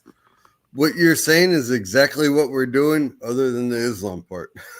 I mean, Yeah. Right. that makes no sense. You're like saying Secular. we need to bring Islam in, but then it's like, well, you don't have to actually do Islam. You can interpret Well, your own. the thing about Sharia is that it will make it compulsory to have a marriage license, to apply to the government for a marriage license Well, before you're allowed you to have can do that children. under any secular nation can say, if you, I mean, we literally had laws against cohabitation. Matter of fact, I think it was like 20 years ago, I saw where Florida retracted their law against cohabitation. I texted some of my buddies who were living with women who they weren't married to. And I Fucking said, up. congratulations, you're not breaking the law anymore. But Yeah. you could make all these laws without Yes, you can, making and it enforce Islamic. them. Obviously, you have to enforce it because they'd be useless Right. if you don't enforce them. That's a Let's different thing. enforce them. Whether you have a law and you enforce it. So it's actually, it's open and shut, right? You've had a kid. Do you have a marriage license for that kid? No. 100 lashes in public. There you go. And in London, it would be at but there Speaker's you go. Corner. You don't where have to all call it happens. Sharia. You can just call it. We're not fucking around. Secularism. We're not fucking around. We lash the bastards, motherfucker. Yeah. So that's what you do, and then people will get the message that married parents are privileged over non-parents, and never married parents will be treated as sex offenders. So everybody knows their place. It's like, we want to be privileged and we don't want to be second class or sex offenders. So Claire, we're going to be careful Claire, where we put it. Claire, can I tell you a story why you are so wrong? Go on. Okay. My Uncle Tom was a bail bondsman. He was a private investigator and a bail bondsman. And I remember I was about 12. And my older brother asked him, why aren't you scared of these guys running away, skipping bail on you? And he goes, you know what? You can have videotape evidence. This is like in the 80s. You can have videotape evidence of them committing the crime, and they still think they won't be convicted. Okay? So you're saying we're going to lash fornicators 100 times. I guarantee you all the people fornicating are going to be like, they can't prove it. They can't, No, that is not a deterrent. It's a horrible only if you deterrent. have It will bastard never happen. children, if you have illegitimate offspring, then Right. then the Well, how are you going to prove the man's fornicated? You've only DNA. disadvantaged the poor women. When illegitimate offspring are produced and there is no marriage license, then the crime is complete. Okay, so The you're going sexual to track offense this is guy complete. down, extract his DNA, which is a modern thing. If you go back 100 years, you couldn't even do DNA testing. You Yeah. think this guy's hanging around to be lashed 100 times? Yeah, so it will always No, be he's the on. woman left holding the baby, and these women will be more careful who they give it up to. But that's the point, Claire. In the throes of passion, they're not like, oh my God, I could be lashed 100 times. Oh my God. It's an emotional reaction. They're young girls. They got the vapors, baby. They're ready to throw down. They'll just And have you to think be. they're going to all of a sudden go, oh, Claire, the Khalifa will lash me 100 times. No, don't put that in. He's going, just a tip. No, No, bullshit, nigga. but what it is, it will be the values will be shown in school.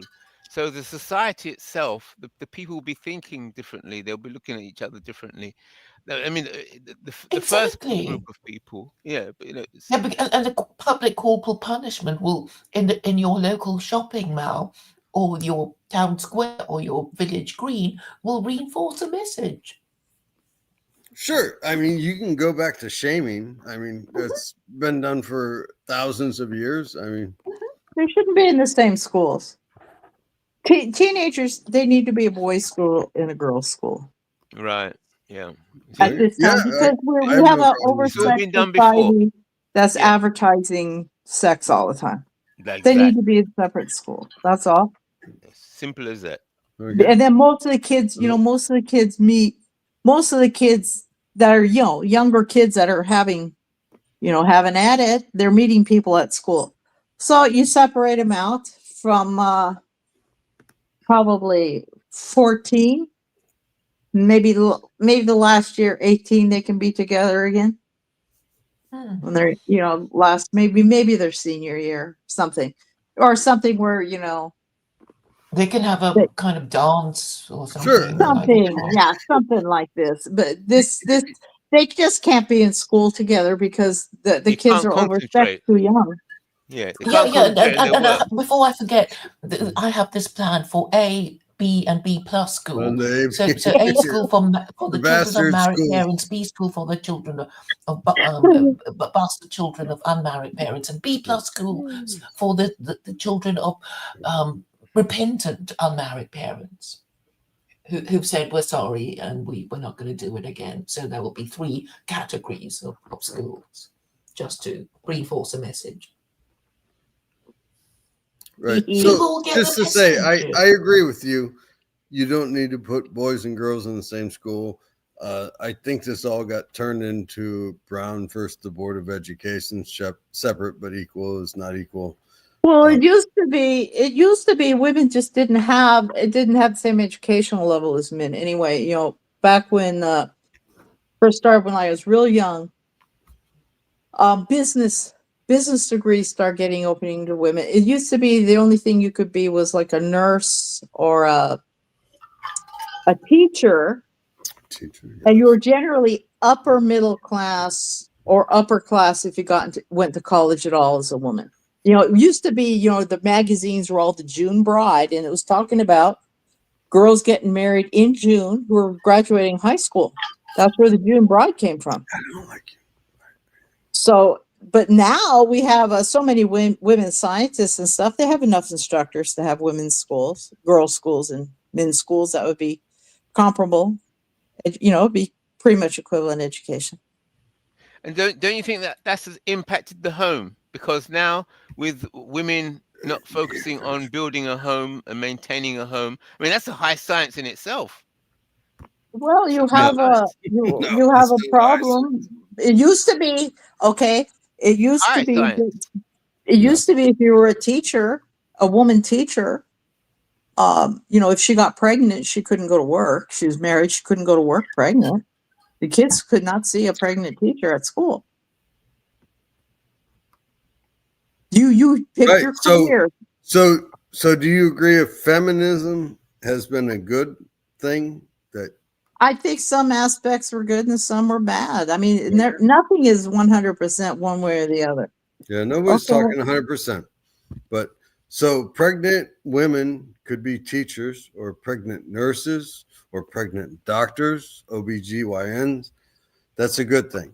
No, I was saying teachers, the women who were pregnant, even if they were married, could not teach their class if they looked Understood. like they were.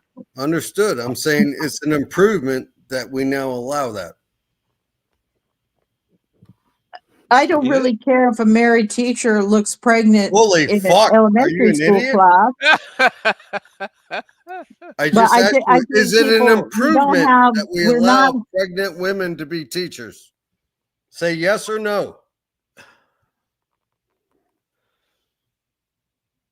I don't think I think if they're Oh, not she married, can't they say should yes or not no. be in the Holy school. fuck. No, Claire, you're this not woman's a listening to moron. me. You're not listening, and you want to I'm force totally my. listening. You're You're not forcing. listening. I think if the teacher is married I don't give a and fuck she's about married or not. pregnant, she can be in the school. If she's not married, no.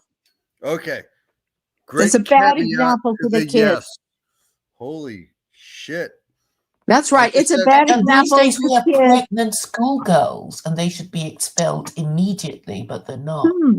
yeah. Hmm. Lash the pregnant schoolgirls. Lash them. I didn't say Tell them anything they- about lashing anybody. You're putting Claire words in does. my mouth, and Claire I just- find it irritating. Claire just spoke. I'm I'll talking see to you all. Claire. See you all next time. Bye. It's been a great Bye, conversation. IC3. See you, number 3. Thanks for coming.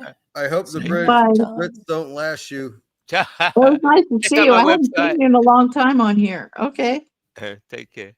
Bye.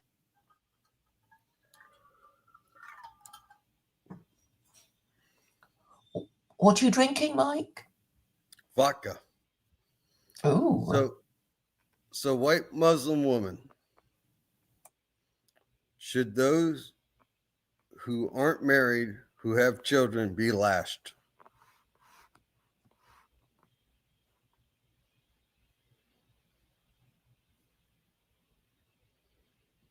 I don't agree with everything Claire talks about. It's Okay. not clear. I It's don't the think. Quran. No. Let's not get ridiculous. Claire Caw's idea is not institutioning Sharia law. It is Okay. not. Have you read the Quran? Are you kidding? No. it's what chapter 24, verse 2 says. I'm not Yeah, making it 24 up. too. Those who commit What zina. about it? We were talking about Claire's idea, right? I'm Claire's asking idea. you. I asked you. Screw Claire. I asked you. Pregnancy isn't proof of anything in Islam. Holy cow! You should read the 82nd book of Bukhari. Oh, you know But- what? I don't want to listen to this. I'm not going to listen to somebody All right. telling me this crap that they think I don't understand my religion when I do. I 100% think you don't understand your religion. So what is 24? Well, then go talk to say? somebody else. Don't talk to me about Islam if you think I don't know anything about it. That makes no I'm sense. here to talk about Islam. Well, I don't know why you're asking me a question then. You seem to think I don't know anything about it. Don't ask me a That's- question about it then. That's what a conversation is. I ask you a question, you answer it. So what does 24:2 say?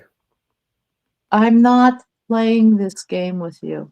You're not playing the game of No, I reading the decide Quran? what I will or won't talk about. And I'm not going to talk to somebody whose motivation is turned a conversation into something else.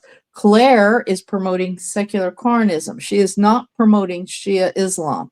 So you won't talk about the Quran. I'm not here to talk about the Quran. I'm not talking about Shia Islam. I'm not talking about transporting Sharia law into the United States.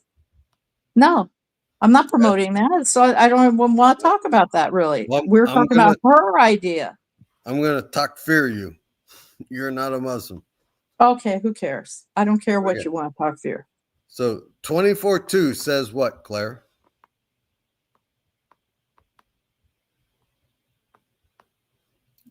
Maybe she Claire? fell asleep. It's really late, I think, there. Sorry, I was reading while muted. Let me start again. This is the Sahih International Translation, which Right. says the unmarried woman or unmarried man found guilty of sexual intercourse, lash each of them with 100 lashes, and do not be taken by pity for them in the religion of Allah. If you believe in Allah and the last day, and let a group of the believers witness their punishment. And do not let does it not say, and do not let compassion with you keep you from carrying out this law of God? Yes. Okay, So- you stopped short there, Claire. That's No, fine. no, I didn't. Well, I can read, the other 6 translations that Yeah, says, yeah. And let not the compassion with you keep you from carrying out this law of Allah. yeah, and Okay. therefore I adopt a literal but permissive interpretation of the Quran. I can't interpret that away, right? So if you have illegitimate offspring and there's no marriage license, you're obviously guilty and to be Right. punished.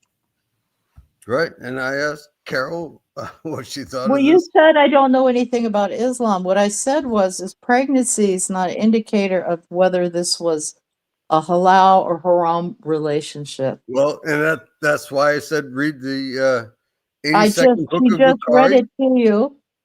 You No, have no. to be taught in Sharia law. There's It's some rules about how to determine whether this was halal or haram, the relationship. all right. Well, And it's two not worth different things. going into all that because what Claire is advocating is secular law based Right. on the Well, Quran itself in isolation. right. She is We all not know going Claire's a into moron. different schools of So thought on religious law.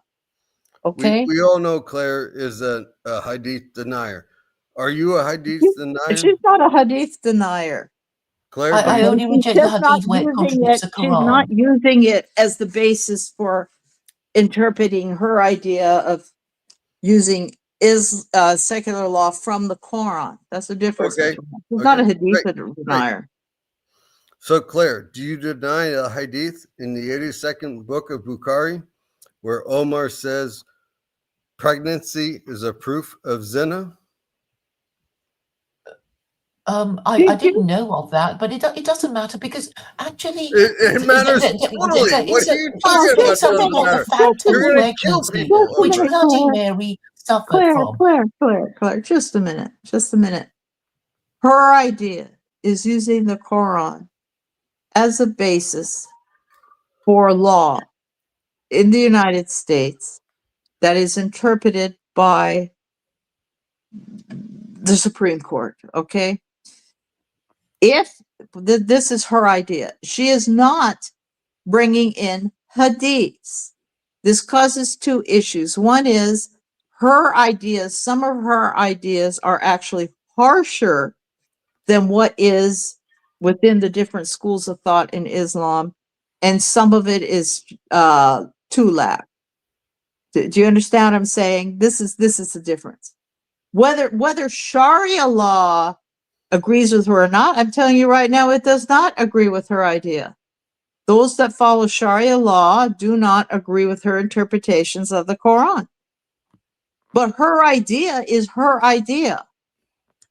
And whether or not something said something in Sahih Bukhari isn't relevant for her presentation and analysis and political thought of using the Quran as a basis for law in the United States. Do you understand? So no, I absolutely understand. Sharia law does not say if somebody pops up pregnant that they're automatically declared that they, engaged in haram sexual activity under Sharia law. Claire's view is if they're not married, they don't have a marriage certificate, they must have done so. That is not Sharia law. It doesn't matter. Okay. You have already decided I don't know anything about Islam, so I'm just telling you this. But you're starting to act like now you're having too many drinks when you're talking for some reason. Regardless of my drinks. So 24:2.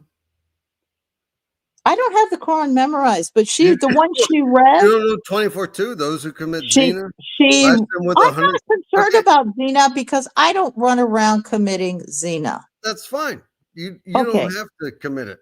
Okay, So I let believe me- if someone's not married, you catch two teenagers having at it in the backseat of a car. Yeah, Right. let's go whip them. Okay. So Okay, you they're being agree with irresponsible. 24:2? They're irresponsible. Okay. So you agree with 24:2. Lash those who commit zina, the fornicator and the fornicatress, or the adulterer and adulteress. If you read Muhammad Hassad's translation, which brings up a whole nother thing, whether or not it's adultery, lash them with 100 stripes and let believers witness their chastisement. So you agree with lashing people for having sex outside of marriage? I think if people are this stupid that they're going to get caught doing that, yeah. Okay. I do. We'll go with that's a yes. I don't know why it's hard for Muslims just to say yes or no. I think I've said yes. Okay. Yes. But that doesn't have anything to do with her idea, other than her idea, she's using the easiest interpretation of it, which is she's using a very, very lenient interpretation of latching that basically amounts to public humiliation, is what Right. she's promoting. So either you So- can listen to her ideas and follow her logic, or you can't.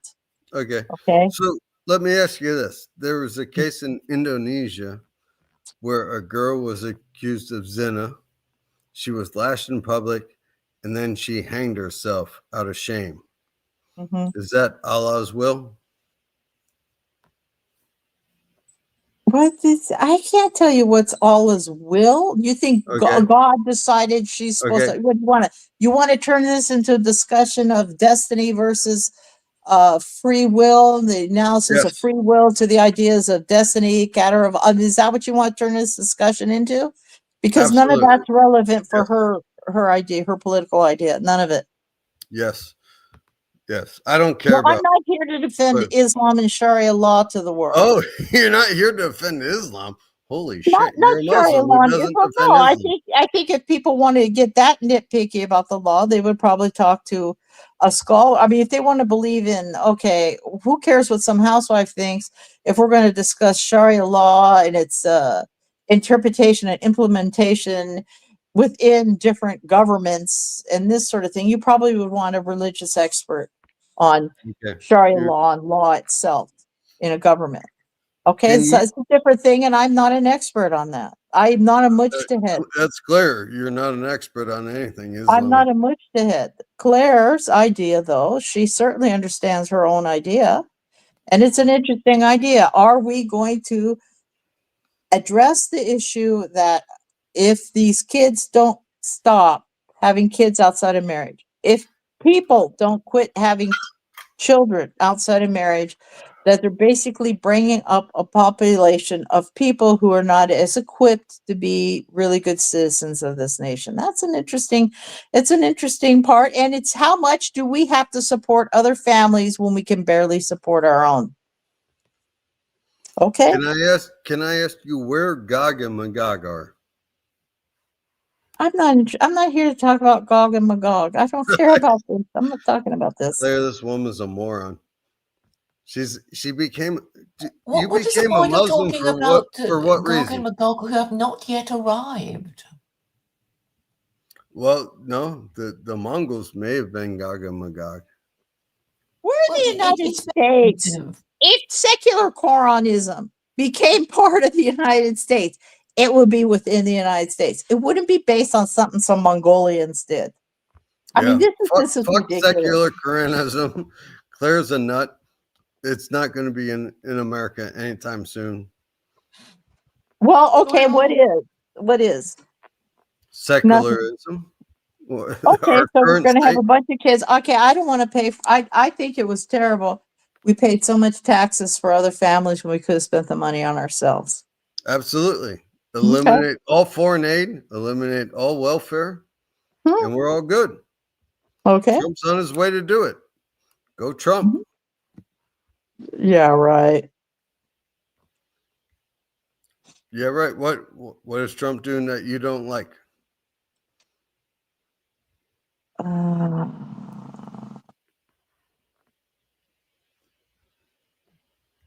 The deafening silence. Okay, Claire, I'll see you some other time. All right, take it easy, white Muslim woman. Okay, bye, Carol. You've embraced a crazy religion. You go for it.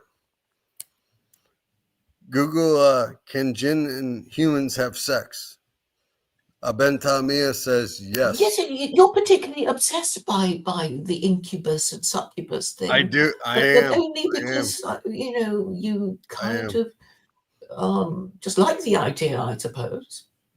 Yeah, I love Is it. that the reason? I think it's fascinating that Muslims are baffled by No, it. but yet it's they a haven't Christian read the idea. book. There's even a name for these things: incubus and succubus. Incubus have Yeah, sex yeah, it's with from the Greek. as someone in the chat earlier said, it all comes from the Greek, although then they said it comes from the Near East. Mhm. But yeah, why are Muslims like upset if you ask them if jinn can have sex with humans? Well, because you're obviously mocking them by talking about irrelevant things. But if they things, believe it, why am I mocking them? because You it's know, not you're the sort so of drunk right now, you're slurring when you're talking. That's true. That's Okay. true. Well, I don't okay. Well, particularly I want think to what talk I'll to do you is wrong. I'll remove Mike, and then I can talk to you in peace. How about that, Carol? Okay.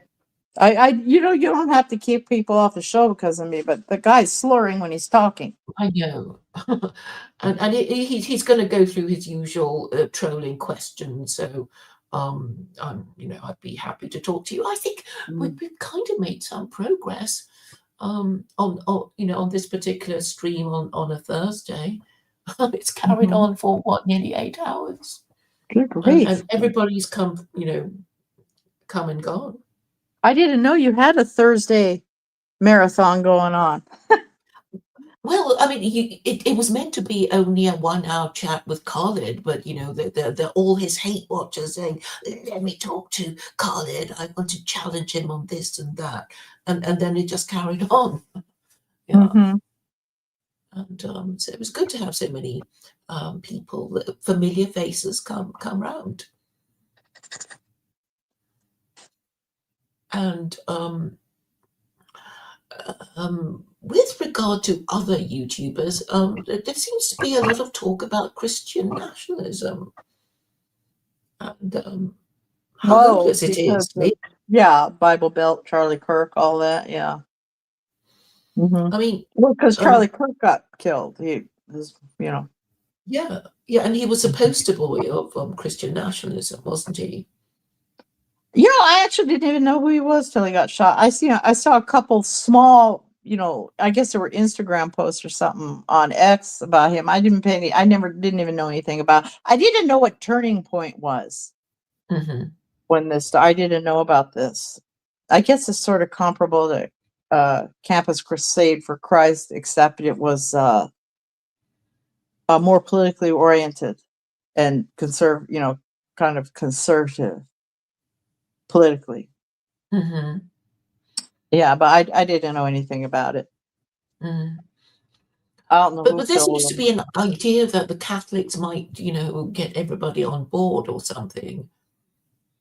Do you get a sense of that online?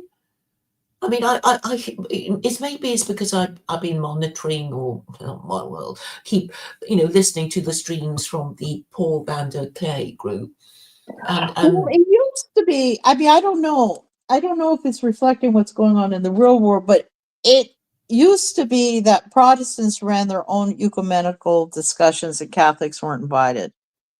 And Catholics just taught, from their church or whatever. Then the church itself, the Roman Catholic Church, started creating ecumenical discussions and stuff. And now when they have these groups together, they have Catholics and Protestants and stuff at the same discussions or the same. You see what I'm saying? Like, I'm not making sense. I'm going you, but they're now could part you of. say it again? Sorry, I didn't quite catch what you were trying to say. It used to be Protestants when they had ecumenical discussions. It was among other Protestants, not I see Catholics. The now. Catholics did their own thing separate.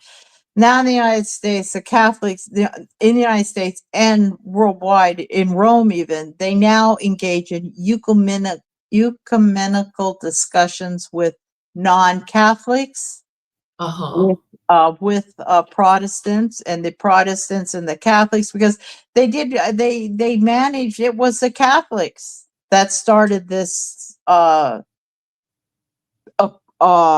opposition to abortion in the United States. It was the Catholics that started that, and the Protestants jumped on board with it. And so it became a kind of a political force. So it is seen as at this time, maybe they need to have some sort of unity, even though they're not the same church anymore. Protestants are not the same as Catholics. So, as being sort of a political force and promoting Christianity. right? So Yeah. there is that, and it's probably reflected in some things, but basically Christian nationalism, you're talking about Protestants for the most part. Hmm. For the most part. Hmm. But some Catholics are, yeah. Yeah. And there's a Yes. sort of blending of ideas a little bit of lay Catholics, lay Protestants. There's a blending of ideas and this sort of thing. But yeah, the church has had a lot of ecumenical discussions. They run classes that people from other countries come to and go take classes in Rome. I knew one woman who took some kind of a class over there in Rome for a while and went back to Indonesia. Mhm. And they do this. They're trying to promote Catholicism, and they're also addressing the issue of did it go all wrong with liberation theology or not? Was liberation theology a good thing or a bad thing? You see what I'm saying? The Catholic Church is heavily involved in emerging nations where the people are pretty oppressed. Well, I mean, it didn't work for the South Americans, right? Because really, if you think of, the Americans, it's like the Protestants colonized North America and the Catholics colonized South America. And the Catholics didn't manage to keep it together. There was the Spanish-American War. They lost, and they got and the Spanish got kicked out under the Monroe Doctrine. But they had a Right. big group. They had a big rise of liberation theology in South America. And that's Perhaps you what could explain Catholics. what liberation theology is for the benefit of people who are not familiar with the concept. It's basically a form of Christian communism. Mhm. It was kind of coming together. It was helping the oppressed people, providing assistance to the oppressed people, having them organize into collectives so they could raise their standard of living and stuff. I'm not an expert on liberation theology. I had a friend whose father used to teach it, Mhm. but I don't know that much. I'm not an expert on it. But South Yeah. America has its own problems and huge poverty areas and stuff. It was trying to lift the people up through collectiveness, which if you look at the old California missions and stuff, you had a mission, they had some Indians living there. It was living like that. It was kind of a extension of the mission idea in some ways. Oh, did you see the movie with was it Robert De Niro? Oh, There's the a movie movie called The Mission Mission. about the slave trade? Yeah, I saw that Yeah, movie, sure. That's a good movie.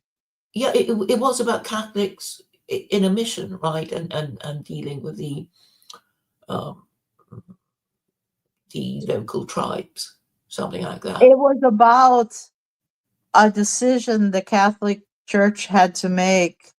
Actually, when that bishop showed up, it was already decided. Or that cardinal, whoever it was, whoever that showed up to do the tour. Something to do with the handover between the Portuguese and the Yeah, Spanish. yes, it Yeah. was they're going to hand were they going to hand over to the Portuguese or the Spanish? I think it was the Spanish. Those two, and the Portuguese were slave traders, and the church, in order to survive, sold those people. They said no. They gave up on those people because I don't remember the exact politics involved, but they were going to lose a lot of more Catholics and stuff. So they gave it up. They gave that up to the slave traders, and that's about the priests. And that end it's about the priests who decided to stay with the people. That's a very good movie. It's about hard decisions people have to make. That's why that cardinal whoever was crying in the movie. It's been a while since I've seen the movie. But it was a hard decision the church had to make. If they had to, when it's lost its power in Europe, which it did when the monarchies fell, that caused the fall of the power of the Catholic Church too, because the two fed off each other.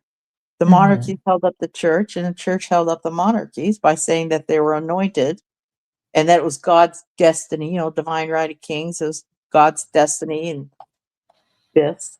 I tend to look at all of it as what happens with an extension of the falling of the empire. Western Europe is the history of of what's happening to empire that fell apart.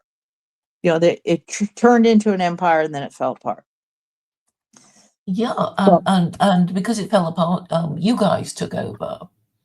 well, stuff ended up in the U.S. and that was, I mean, not. I don't know if they fell up. No, it's still, the history is still going on. It's an ongoing history. It's just a continuation of history that, I mean, Europe is not wiped out yet. You know, No, it's but just, but Christendom ended in 1918. I mean, I keep trying to explain to people, Christianity was only adopted by Constantine the Great in order to defend his divine right to rule, and it failed to prevent the decline and fall of Rome, and then it failed to protect the absolute well, monarchs in Europe. So it's it was, fail. So give it up already. well, and it was to give continuity in a empire that had so many different ethnic subjects and stuff. I mean, it's, I mean, it was a good move on his part. Actually, it was a good move on his part to do that. On whose part? Sorry, doing what? Constantine, it was a good move on his part. He was trying to create a unified Roman Empire. It was so overextended. It was becoming overextended. You know, Well, there were all these Roman generals trying to be, the Roman emperor. And he lived through, I don't know, the year of the 3 emperors, the year of the 5 emperors, and all these Roman generals would, fight each other. And I suppose what he was trying to do was to stabilize Rome with a new religion, because obviously the Romans of the time didn't believe in Zeus and all that sort of thing.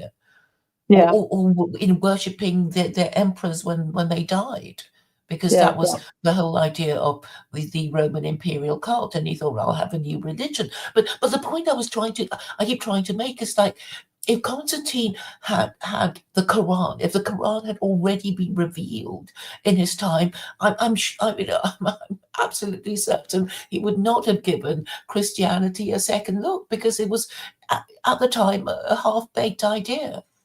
With no, proper instruction, no, message from God telling people what to do. It's kind of speculation. I don't know. I do know that they liked drinking and stuff. I mean, I don't think he could have talked all those aristocrats and everything into no more drinking. I don't think it was going to be as easy to have those rules enforced. And so he was going to come up with a religion that the rules couldn't, that were going to insist on that. What he wanted was something that would insist on him, on his authority, that everybody could buy into. And then in this way, I mean, that was probably the right choice for him, because if he brought in Islam, which, well, he couldn't have done. No, which he couldn't have done. But if he's bringing in a religion that was saying no drinking, no, none of this kind of carousing and stuff, I think it would have been really, really hard to enforce. Well, I suppose, with Islam, its attitude towards alcohol is kind of nuanced, right? I mean, there's a verse says, "Don't come to prayer so drunk you don't understand the meaning of the words," and then there are, verses saying don't avoid it altogether because it does more harm than good, and then the other verses saying alcohol, the vine, is a gift of God. So how, who are we to say no to gifts from God, except sip it delicately and respectfully and not drip down it in one. Well, the Hanafi school back in the day, way back, I'm talking about, I believe it was the Hanafi school way back in the day, did not have drinking alcohol as haram. They just had drunkenness. And like today, it's pretty universal. It's universal among the four Sunni schools is no drinking alcohol, right? But when you just start talking about some of these groups, like some of the Alevis and some of these groups that you still see that were part of Turkey and stuff, they say drinking alcohol is okay. They're really had a different institutional setup. They did not adopt these qadis and stuff that the Ottomans had set up. They had their local people, and they were basically based on older Hanafi law. And then they were just handing it down in a different way, the law. Do you see what I'm saying? But yes, there were Sunnis way back in the day. It, as a minority opinion, it was not adopted by the school itself. I mean, it wasn't a consensus, so it was, yeah, they did think it was okay to drink alcohol as long as you weren't drunk, as long as you didn't get drunk. Mhm. And yeah, so I mean, law does develop over time, and Islamic thought has developed over time.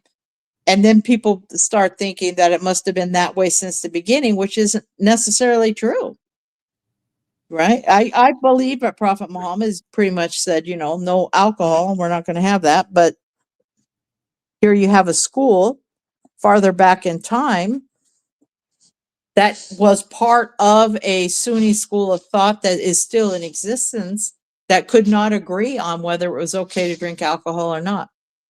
Well, I suppose you can resolve that by saying for some people it's okay because they're not going to, tip over into alcoholism. They okayed it based on not being drunk. You couldn't get drunk. But Hanafi law itself, among the Sunni schools, is the one that takes into consideration the customs and stuff of the people itself. Like under the Ottomans, Shafi law was big. Okay, but those who converted to Islam up in the north, when these different tribes and stuff became Muslim, they did so through Sufi orders, and then they used Hanafi law because they had a lot of tribal customs that they would adhere to. Like some of the Saudi Arabs, for example. I mean, I'm not saying the Saudis were Hanafi. Most of them ended up Hanbali, but they had like some customs about marriage and stuff where if a woman wanted a divorce, she would throw herself to another house, and then those people would have to protect her from the husband and then come up with some kind of group. This is very old tribal law stuff.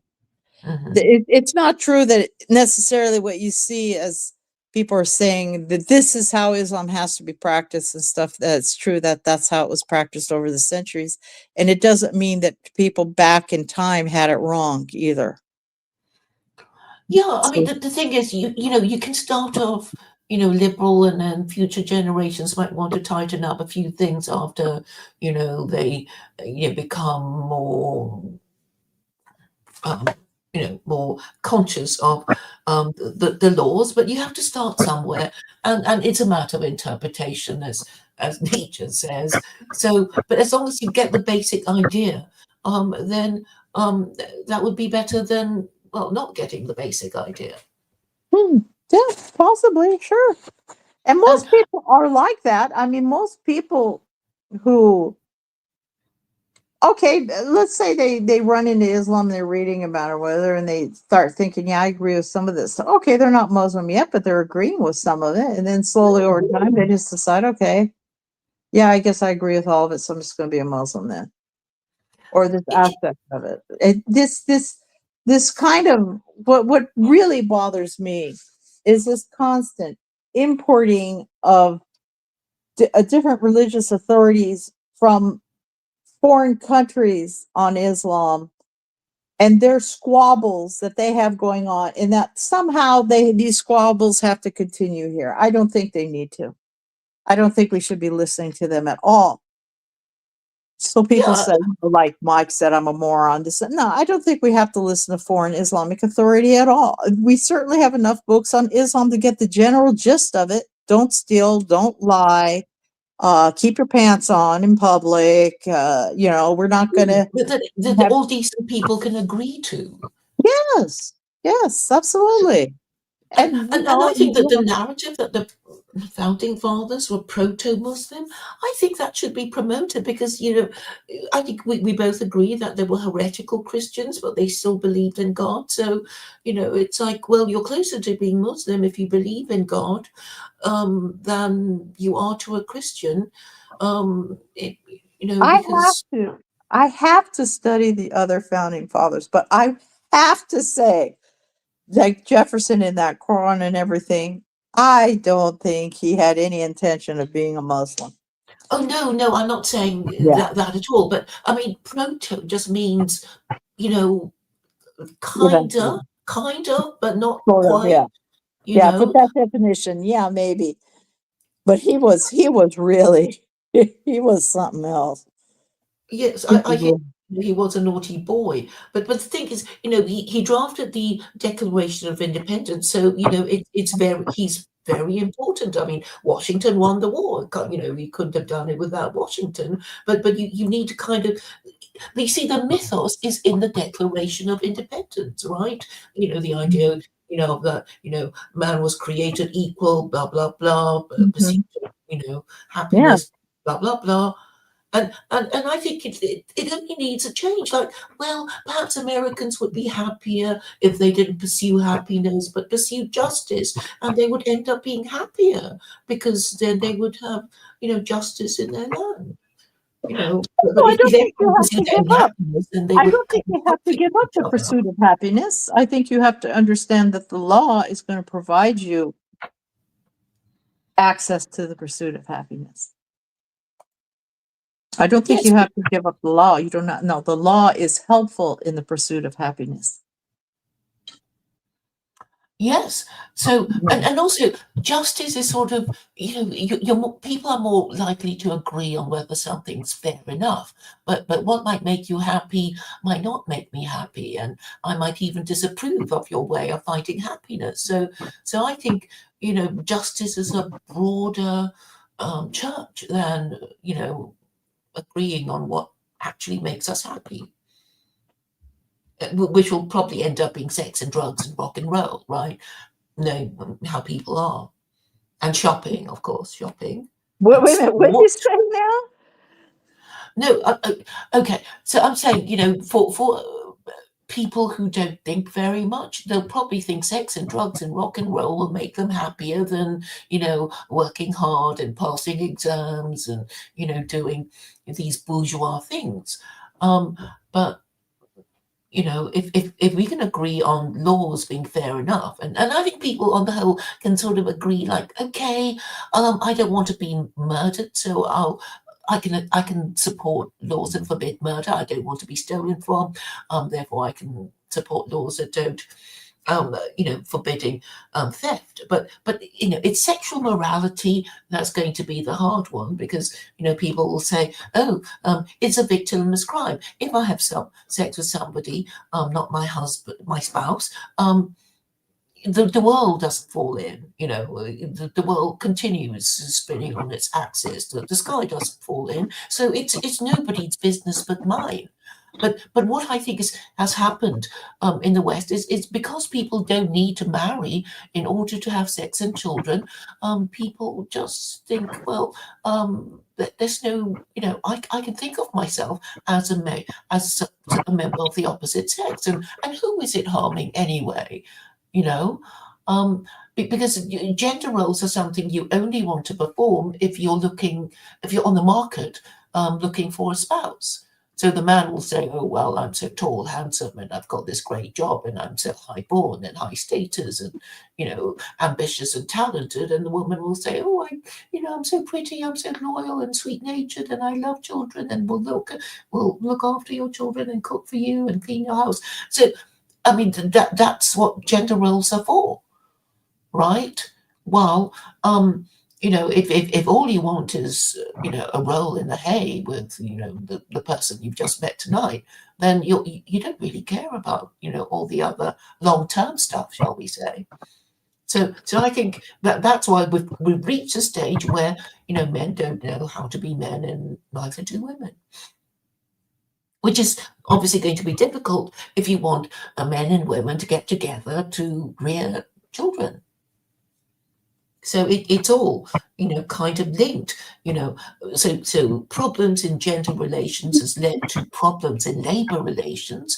And when your, business organizations demand that the government give them labor to, run their factories and mind their shops and cafes and whatever, but the government can't really refuse.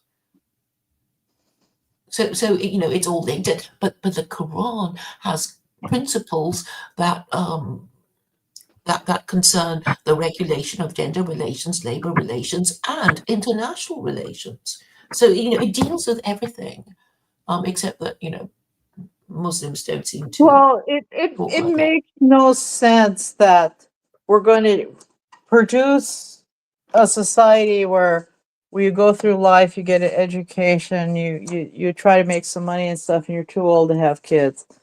This is not promoting the human race. I mean, I think it has to look more simply. To me, it's I don't have to have all these intellectual ideas on it. I can see that if women are waiting until they're 40 to have kids, there's not going to be enough kids. Now, we have a population, sure.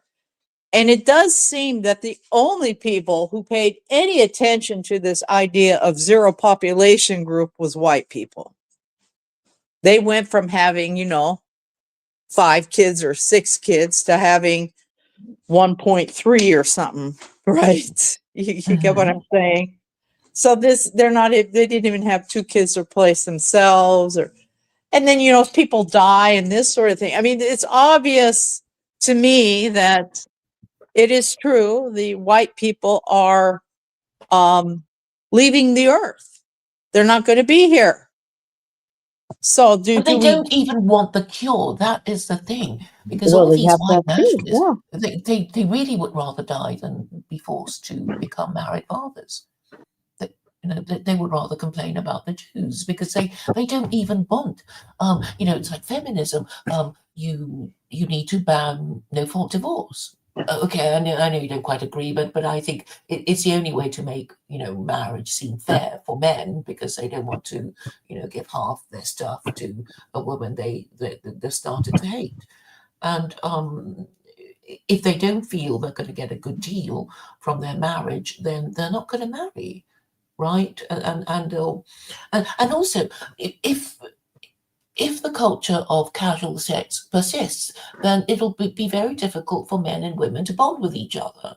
I mean, people, joke about, body count. It's like, what is an acceptable body count to you? And somebody said, well, 50 seems all right, Well, it So- used to be, okay, I mean, right, you have an economy where some people do make enough money, they can pay for all kinds of things, and some who can't. So you have men, they can put off marriage and have marriage quite late.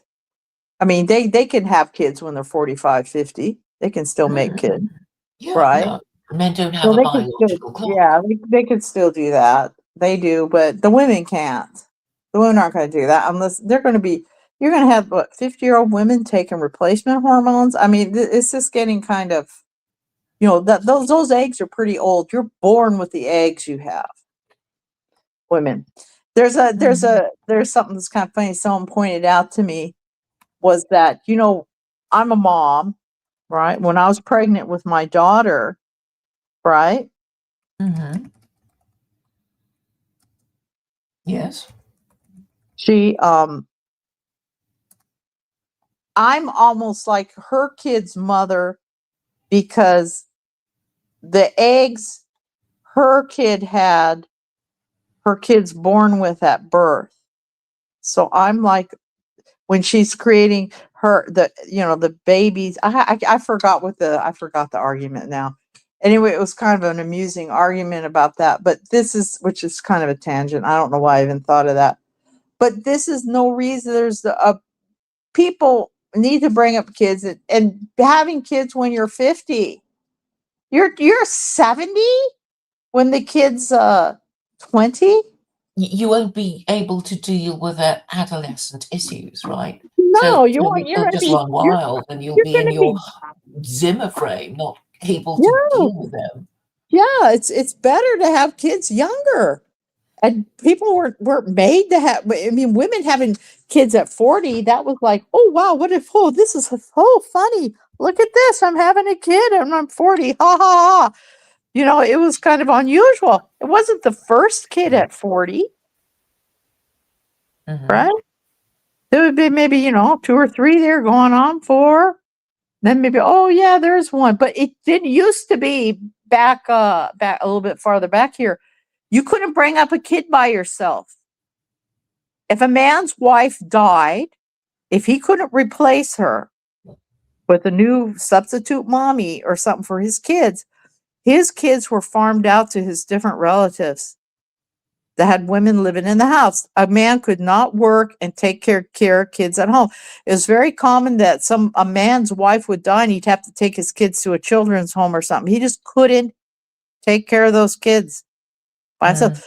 These people were poor in the United States until relatively recently in history, except for some people who actually made it huge. You get what I'm saying? They were too poor. They could not. There were no paying for babysitters. This just wasn't happening. People weren't having enough to eat. So you couldn't bring up the kid as a single person by yourself, and this kept families together. Even if they hated each other's guts, they would stay together to try to bring these kids up. You have an economy now where people think, okay, I can leave and I'm going to get money for my kid. Like they'll make a decision to split up on purpose because they'll make more money. You see what I'm saying? Now that's the problem. That's what the problem is. Or that a kid would plan to have a kid because they think, which some kids do, but it's older people are having kids out of wedlock too. It's not just teenagers, but a teenager with their friends. And we had groups of teenage girls making a pact. Let's all get pregnant, and then we can go get free money. We'll be 18 when we have the babies, and we can all get an apartment together. Yeah, I mean, we hear stories about boomers in their care homes having lots of sex with each other. I've heard that. Well, they're not going to be having any kids, so who cares what the old people but, are doing? Yeah, Nathaniel is back with us. Okay, and I'm sure Hello. he has more questions for you. Oh, I hadn't Or thought of any. whatever. Yes, it's just that Carol it's a real Muslim, and I'm just the. She wants to hear you talk now. Right. No, I get you. That's good. Yeah. Well, you've been going 8 hours. In fact, I can look at your clock and say, I know. Well, you sent a message to me special to invite me back like 3 hours ago. And how are you feeling? I've been doing childcare for 8 hours. To, get my lunch, and now it's nearly dinner time. But I'm still raring to go, and the conversation is continuing. And I think we're so kind of stuck on, basically Muslim matters. And I know Nathaniel has said Sharia would be actually a viable option for him because it protects his freedom of belief while providing him with the economy that would support married, responsible parenting. Is that right? I hope I've correctly stated your position as a Catholic. Yeah, I mean, I still need to research more of it. In fact, I think it was Mrs. Carolyn, or what was your name? I don't want to call you white Muslim. Mrs. Carol. I call Okay, you can call me Carol. That's okay. Yeah, I think your videos are the ones I have to watch, because you did like a reading through or something that Ms. Caw had sent to me. So I need to understand it better. I mean, my thoughts on it kind of come from an historical perspective, and just knowing how bad these current circumstances are, and also knowing that like the world is basically run, by media and by deception and that kind of thing, and illusion painted. And when you start going on the track of, I want conservative values, then you're fed into this pipeline of it's also money, you know what I mean? And then pro-Israel. And then you get a lot of people that are like, I'm fiscally conservative, but socially liberal and that kind of thing. And so when you go down that pipeline towards morality, you get all these other things fed into it. And one of the things they really want to make sure that you hate, that you know is your enemy, is Muslims. That's just like that. You know, it's definitely the enemy. And my upbringing as an Irishman, or I don't know, my dad just taught me to always kind of be skeptical of anyone I'm taught to really, really thoroughly hate for no particular reason. I mean, they give reasons, but you know, they're not very clear. You know, the fact that I don't know what Sharia law is, but I've heard a 1,000 arguments about why we should not have Sharia law, is kind of a sign that, you know, they could have explained to me what it was in all those arguments, but they didn't. They talk about like 9/11 or terrorism or genital mutilation or Muhammad's personal history and that kind of stuff. They never tell you what people are actually advocating for.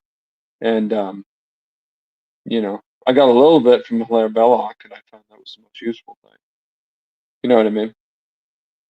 Does that make sense? So that's the origin of my opinion on it. But I definitely have to research it more, because maybe it's the better option. I mean, historically speaking, like, I hope that the world will return to its Catholic roots, but maybe it has to go through an Islamic spell first. I know that the Americans, people who founded America, really did not like Islam from the beginning. In fact, when I became conservative and started like voting before 2016 for like conservative or Republican candidates, and then culminated in Donald Trump, one of the things that conservative speakers kind of talked about a lot was the long history of warfare and enmity between America and the Arab world and Muslims specifically. So I always found that interesting. What do you think of that? Well, it wasn't the Arab world, it was the Ottomans. There was animosity between Europe and the Ottomans were encroaching into Europe. You know, and then Oh that's yeah, why the Turks are terrible. well, that Well, was the problem. What the Arabs were doing had virtually almost no effect on Europe. yeah, Europe. Yeah, well, it was mostly like the Barbers and the like North Africans. It seemed like that the American like there was the like Barber War with Morocco or something like earlier on. Oh, yeah. You know what I'm talking about? Yeah. And so I don't know. I think those people were like friendly with the Ottomans. But I don't It was high And of course, sea the cat. piracy was a problem. Yeah, it's just piracy. Yeah, piracy. Yeah. Exactly. Yeah. Mm-hmm. Yeah, I mean, and I take a lot of inspiration from the saints and how they dealt with the Muslims. I mean, like Saint Francis going to the Sultan and presenting himself basically for martyrdom. Saint Louis, all the ransomers selling themselves into slavery to free Christian slaves, that kind of thing. And I mean, when I read those stories, because a lot of my history basically comes from biography and from hagiography, the Muslims just seems very straightforward. Not particularly, it's like you're either Muslim or you're not. You know, it's very simple. You know what I mean? And the reward is martyrdom if they're really serious. So, does that make sense?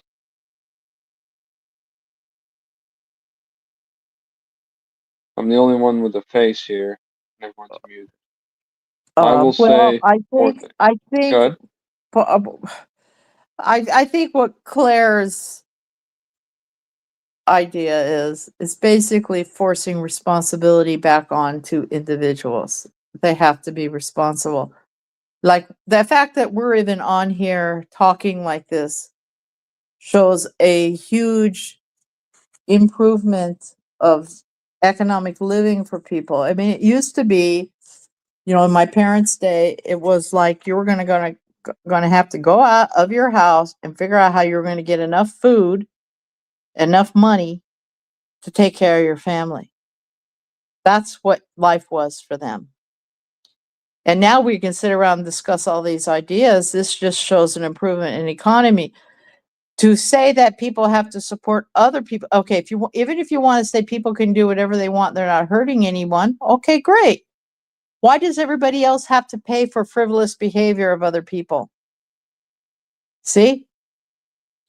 Why Well, does everybody have to pay for the frivolous behavior of people who have decided they're just not going to make that effort?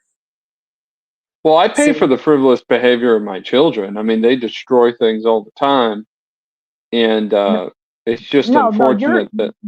you're Good. their dad, but I'm talking about why do I have to pay for frivolous behavior of other people who are having kids, not paying for them, taking all these government handouts, which they're taking the taxes from us. Well, okay, so that's a very interesting subject. I mean, I think there's a lot more to it than just those people. I don't consider it frivolous behavior to have a child at all. I don't think anybody, even somebody who's pursuing lust, has a child in adultery. It's still not frivolous, no matter what. I mean, frivolous behavior is like, I've got a bunch of possessions and I just throw them away for no like reason. But having a child, even if you like commit adultery and have a child, you bring it to term after 9 months. It's a very fragile baby. It's screaming at you. It's keeping you up all night. There's just no frivolity in that at all. Now, so I think like that is largely like a talking point, and I think it's a talking point that comes from politicians, and I think it really comes down to tax and to the systems that collect tax and then expend money. Because if we're being honest, most of that money that's taken from us does not go to, single mothers or people that have children at wedlock or something like that. It's really going to all of the bureaucrats, all the politicians, and also the military complex as well. That's where it's really going to.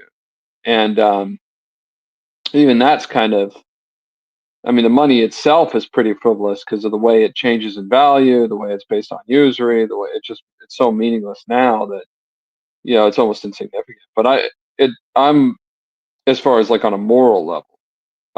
But I mean, one of the most disturbing things to me that kind of made me turn against America is the fact that we export abortion and sodomy, and that is done, with the tax money.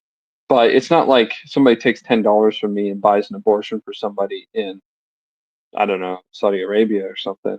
It's more like, well, somebody takes $10 from me and then they speculate on that, and then they speculate on that for like 100 years, and they produce this illusionary thing. That illusionary thing pays a factory to be made like 50 years ago. That factory produces rockets. Those rockets are sent, all like speculation, illusion, until the rocket lands in Iran or in Palestine and kills people. But all of the funding to it was entirely speculatory and illusionary. So, and then as far as like welfare goes, it's just not very significant. I mean, the reason why that is done, and I've gone on food stamps before when I was young, and I got off of it again. It's basically because the community is broken down. I mean, the government should give money to the poor, and the church should do that, but it's more using that as a talking point just to get money for other desires and a lot of corruption. That's my experience, and I don't find it very significant. Spending much more significant.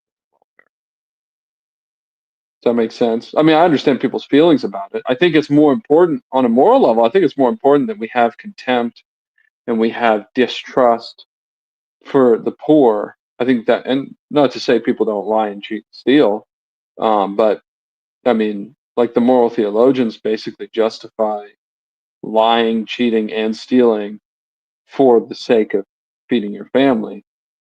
That's like one of the few times they would allow that. You know what I mean? That's okay. A man can steal bread. It's not a crime to feed his family. Which probably overcomplicates it, but it takes it out of the realm of politics because it's just political manipulation that makes us hate our neighbor and simultaneously waste our effort trying to get money for the government to avoid benefiting our neighbor. Well, the truth is, it doesn't really benefit our neighbor to get money from the government. It doesn't, kind of enslaves it. You can take advantage of it. I've done that, but you have to play a lot of games. Yeah, it kind of enslaves them as an individual and the society as a whole. But of course, there's an advantage to taking it. I mean, someone would have to be pretty stupid to not go get the freebie money if they could get it. I mean, No, I don't know. I mean, if they can get it, because like for instance, I had a woman come and say, "Well, why don't you sign up for food stamps?" I said, "Well, first of all, I've never really struggled with food because I just know how to get food. I mean, I could shoot a bird, I can pick grass. The fact that I live in the countryside helps. Mhm. I mean, preparing food is really the trouble, the time it takes to prepare food, not actually. Acquiring food is very, very easy. God's made the world in such a way that it produces a lot of food very easily. But I mean, I had somebody say, "Well, why don't you get on food stamps if you're poor?" And I said, "Well," so I said that first of all. I said, second of all, because I remember when I was on food stamps as a kid, and I had to check in like every month. I was embarrassed to go to the grocery store, and I didn't know what they were going to ask me to do to keep the food stamps. And now that I have children, I don't want my neighbors to think that I can't get groceries for my children and stuff like that. Like, I just know that there's a hidden cost to that that's not very trustworthy, and I'd much rather go to the church before I ever go to the government and get on their documents as somebody that can't have enough food for my children. I mean, that's very dangerous because the government loves to take children from their parents. And so I think there's a lot of very smart people that do not take the welfare. And from what I hear, like single mothers and whatnot, they do a lot of checks that basically make sure that there's no father, no husband around. And it kind of keeps them in their position. So like this bureaucratical enforcement that comes along with all those welfare benefits has an extreme cost on people culturally, mentally, and that's a lot of why the blacks in America are oppressed, is because of what comes with the welfare. You know what I mean?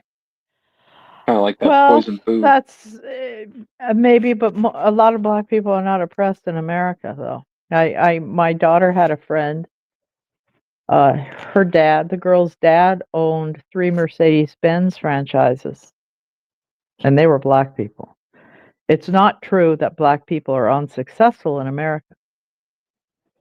Well, I mean, I think that almost everybody is oppressed in America. I agree with you. Yeah, not all black people, but I Working guess what I class was people, trying. what were the working class people are becoming oppressed in America? Yes. Yeah, so yeah. I don't see any difference between the blacks and every other group. I just think that there's very particular strategies that are used against black people that are different from other cultures. You know, it's kind of like they talk about the drugs. You know, like I think crack was big for blacks, but it was different for whites. That term. And welfare, abortion is targets blacks a lot. Well, fentanyl And has taken over California. yeah, fentanyl. Not just Yeah. California, everywhere you go. Yeah, that's taken over everywhere, and that's not just a black thing that's happening. I'll tell you that right now. Oh yeah, I mean that from what I can tell, that's targeting young white men. And Yeah. and I think the idea is basically to numb us out, because otherwise I think certain people understand that there would be a violent revolution if young white men realized what was happening.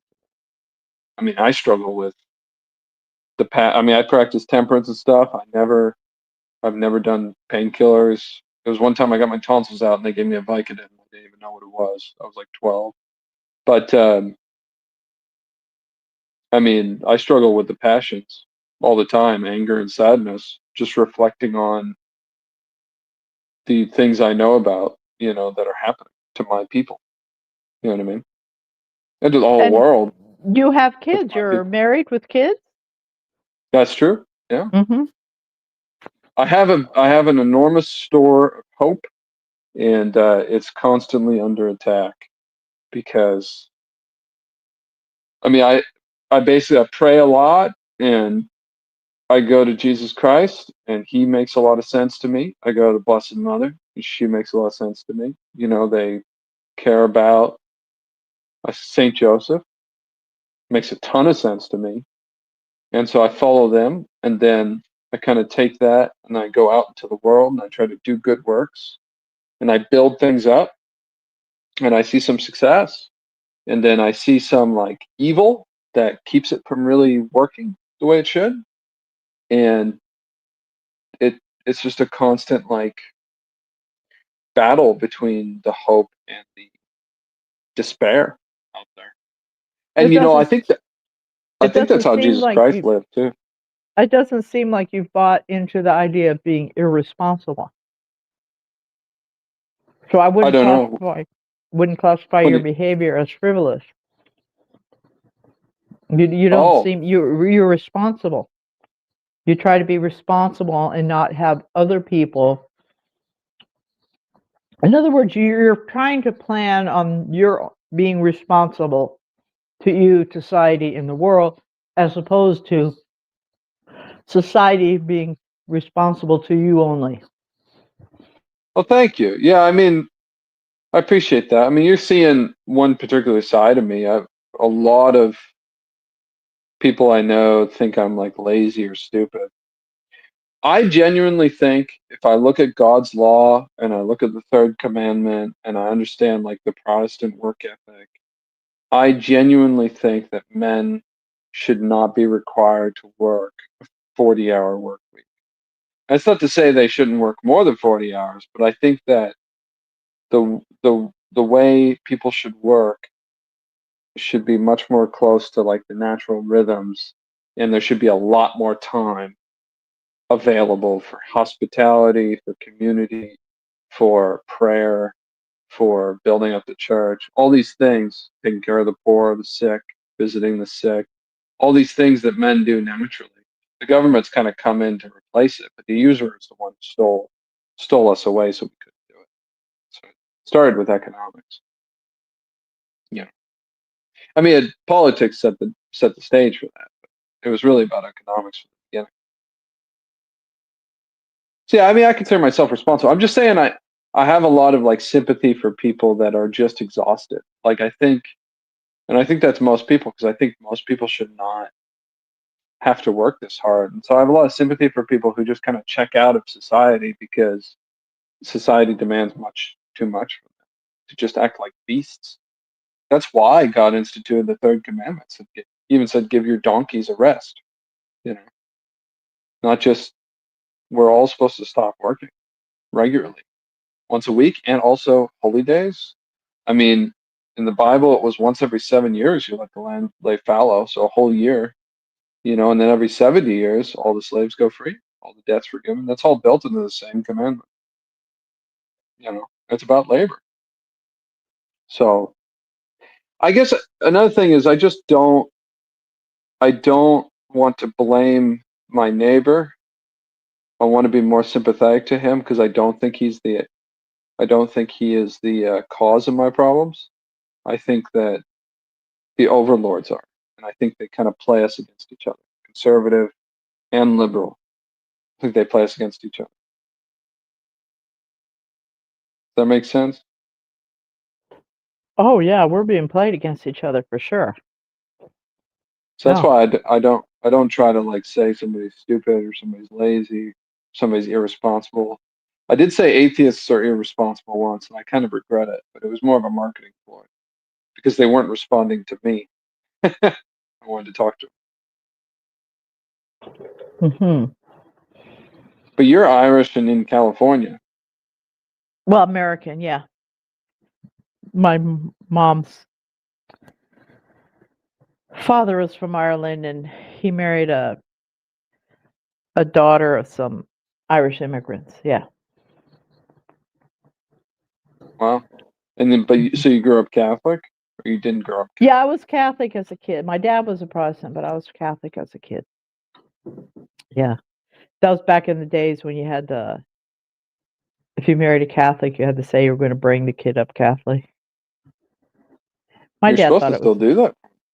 Well, I Well, know. yeah, but there was a time where you actually had to sign a promise with the church, or they wouldn't do the marriage.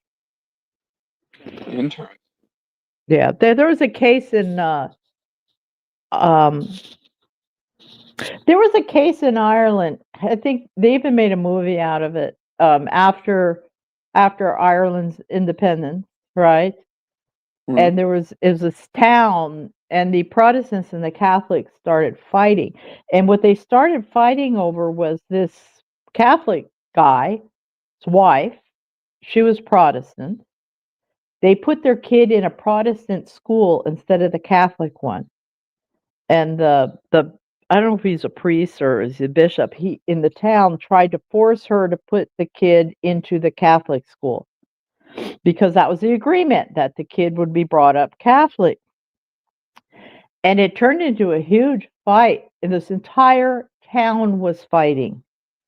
They started burning up each other's the Catholic and the Protestants had different bars and stuff. Started burning up each other's bars, all this stuff. The woman took off to Scotland with the kid, and the husband went nuts trying to get his kid back. And Iman de Oliveira talked to the Pope at the time and said, this is going to tear our country apart. We can't have this kind of fighting going on in our country. And then the Pope made him apologize. He made that, I don't remember if he's a bishop or a priest or whatever, but he had to apologize to them. And then that rule was dropped where they were having to sign these papers saying that, yes, we'll bring the kids had to be brought up Catholic. They dropped that because he said Protestants and Catholics, they are part of Ireland. We cannot have this kind of fighting going on in our country like this. But this town just blew up over this because the people, it was a small town, the old Irish villages, and they all knew each other, and they'd been there for years and years, these Protestant Catholic community. And it was ugly. It got ugly, unbelievably ugly, the fighting and stuff. And then it was like, where are the kids? And he was going nuts. His wife had taken the kids, and she went off to Scotland to get away from there. And she said it was our business how we bring up our kids, not the church, not the Protestants, not the Catholics. It was our decision where our kids were going to be educated at. And I don't know if this part is true, but after all of it was blown over, and he apologized, and I'm there, that priest or whatever, I don't know if he's a priest or a bishop, but he had to eat his own socks there and apologize publicly. And the whole thing was resolved. I heard that they never put their kids in school anywhere again, but I don't know if that part's true of the story. I haven't actually read on this very much. That's interesting. Yeah, it was a huge fight, huge fight that went on in that town. And Was it called A Love Divided? I don't know, but it's a true story. This I mean, I'd heard about this story. It was awful. The town just went crazy fighting with each other. This village, and the Protestants, the Catholics had never fought there before. They had all been friends.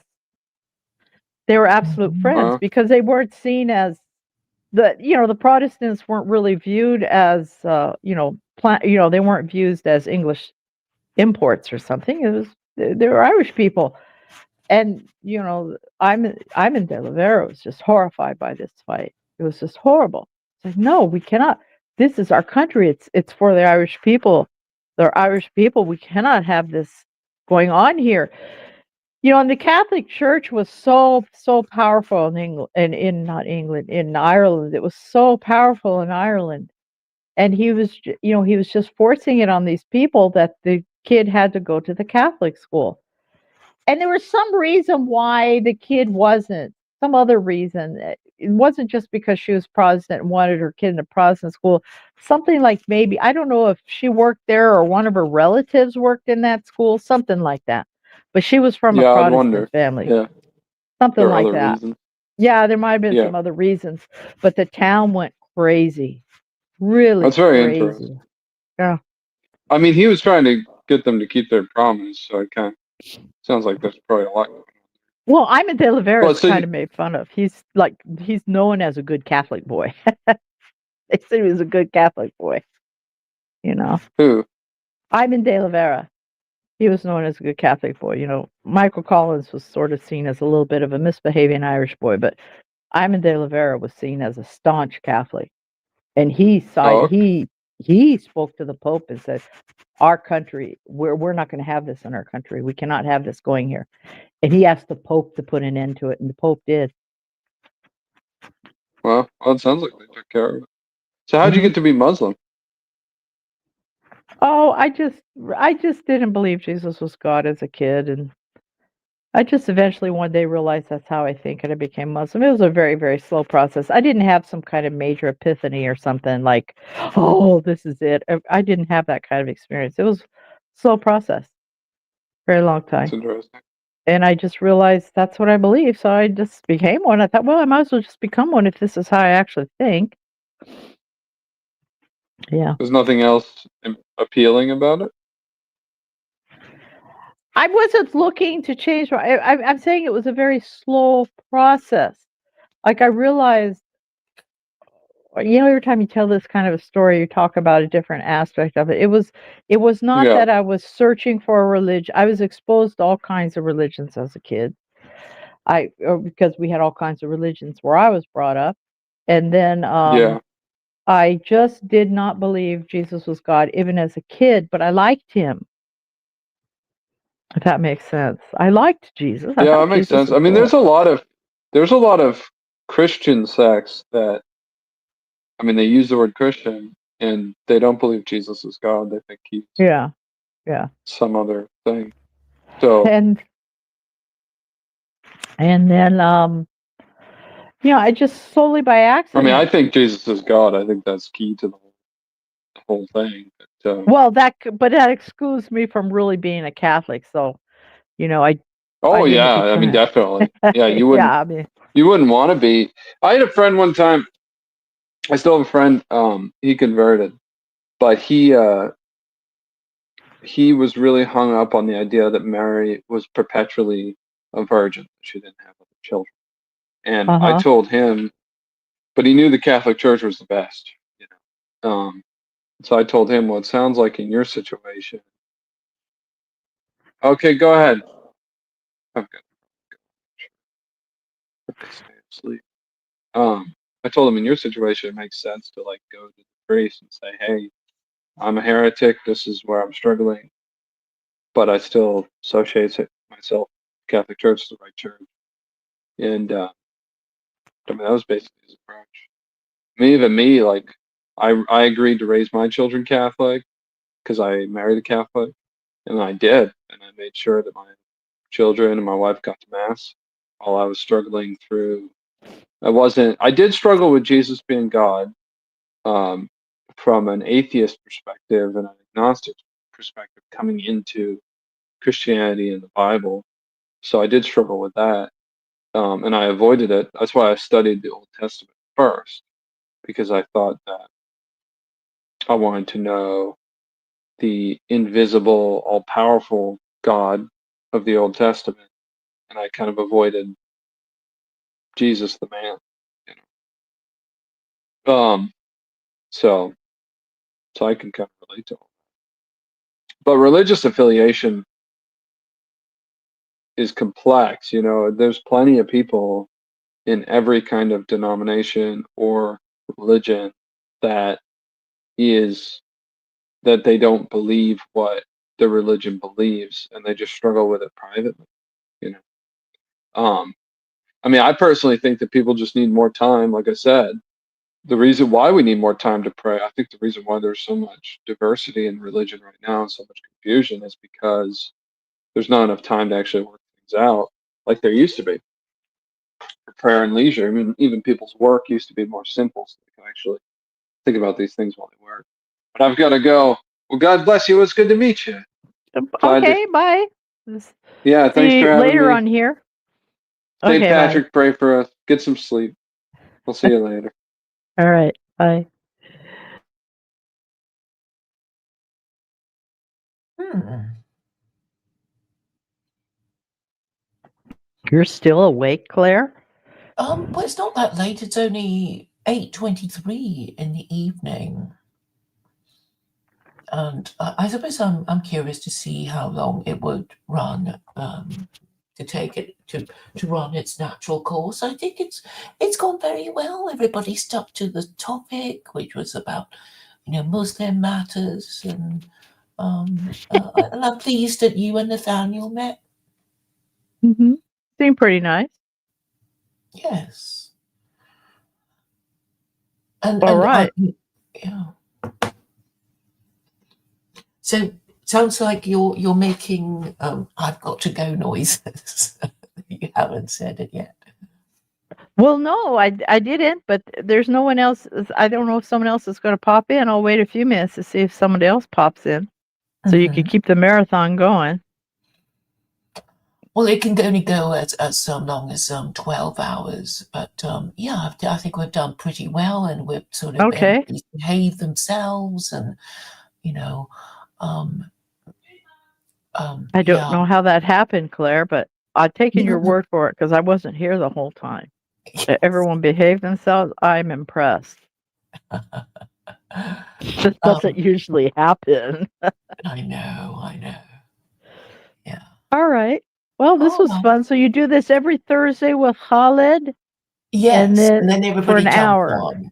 Yeah. Okay, I'll try to do that next Thursday then. I'll try to come back then and see what Yes. happens. All right. Assalamu alaikum. Bye.